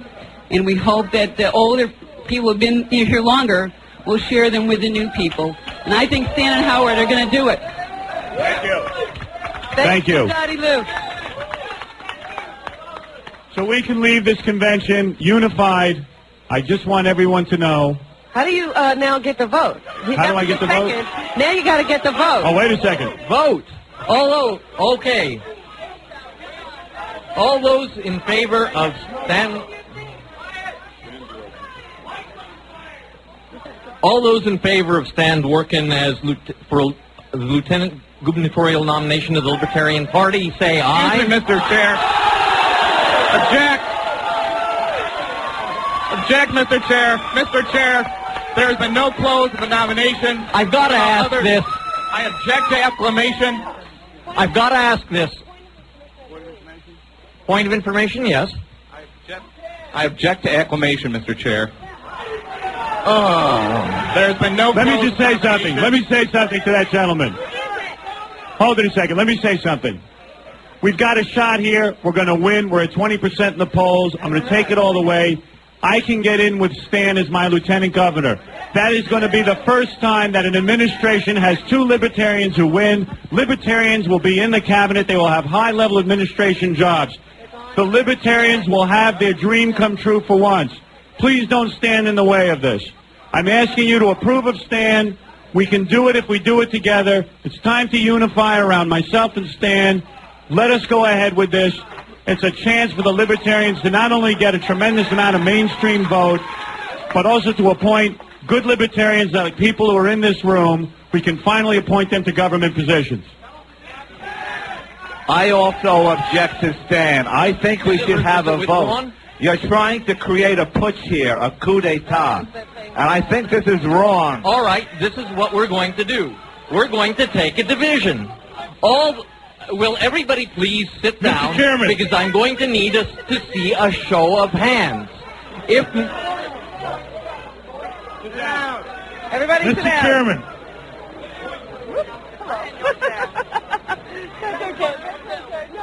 Yes. Okay.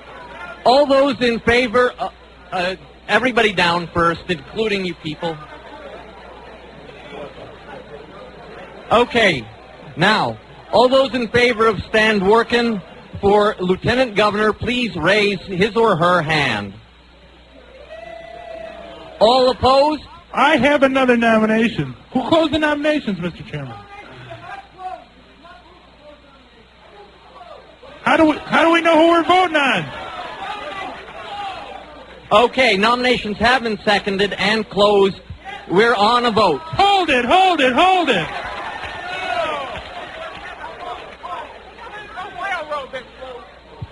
Nominations were not closed, sir. And just to Howard, I have no problem with Howard, but it's not how you win, it's how you play the game. We do this right or we don't do it at all. Thank you. Howard, I'm the guy who got you to seek the Okay, but we have in the a first place. motion to close. But now. I have a motion that we adjourn till we get this sorted out. Motion to adjourn takes precedence over.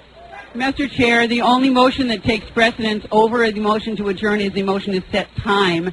I therefore make a motion to set time at 10 minutes from now. Howard, Howard, I have a question. Seconded? Howard. Okay. All opposed? Howard. Set time? Howard. All in favor? I have a question for you, Howard. Carries. Okay. Now. Right. Now we need, yes. Okay, all in favor of closing nominations now, please. Okay, let's back off a little bit. We have a motion to close nominations on the floor. That's the thing that next takes precedence. Oh, wait a moment. No, wrong. Okay. Nomination. Okay, motion to adjourn. All those in favor? All opposed? Motion fails. Thank you. Okay, now the motion to close nominations How about the question? has Are been there any more seconded, nominations? so let's vote bring on up it. that question first, huh? Are there any more nominations? How about that question? There were no more nominations. Hell no, because you said let's close the nominations. No. I would like to nominate Seagal. Yes. Okay, now we have a motion to close. If anybody who is opposed to closing nomination. Okay, guys, we have a motion on the floor to close debate. Now, if you don't want to close the motion, you may vote to keep nominations open. But currently, the motion on the floor is to close nomination, and we are going to take a vote on closing nomination. All those in favor of closing nomination, say aye. Raise your hand. All those opposed? The ayes have it. Nominations have been closed.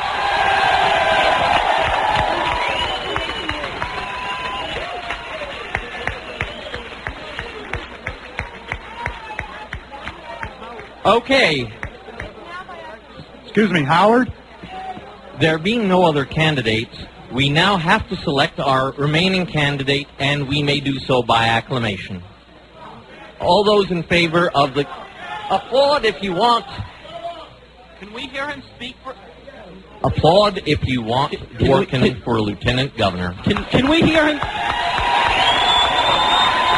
Can we hear Stan Dworkin speak before we vote for him, Lou? Lou, point of order. Point of order. Point of order. Lou, speak. Can we hear Stan Dworkin speak before we vote on him?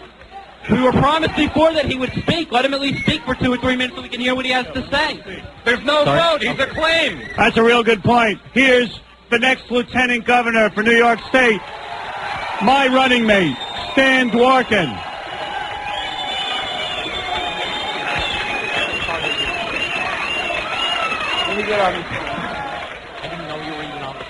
That's okay. First of all, let me thank all of you wonderful people out here who have cast your vote in favor of one ballot for Howard and I. I appreciate that vote of confidence. I appreciate the confidence that Howard and everybody else has shown in my background, my positions. We don't know your background. Tell us. And I promise. This is not Nazi Germany in 1928. You tell it to us first. What is your background? Who are you? I don't know. You don't have a clue and I don't have a clue. Tell us. I make the same assurances I make to each and every one of you, those of you who are listening patiently and those of you who might feel to speak otherwise, and I respect all of those opinions.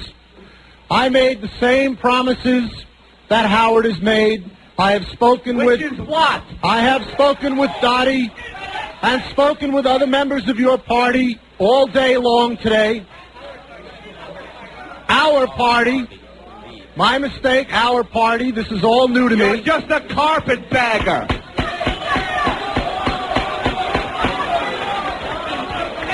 You're the Pied Piper of the hippies. The promises that we give the Libertarian Party are these. You will have a death penalty signed by Governor Howard Stern. That's an assurance. You don't have a clue. You will have whereabouts. You expect us to. You will have. You're an interracial. Hey, you asked him if he could speak. He's speaking, and you keep interrupting. Let him talk. Let him talk.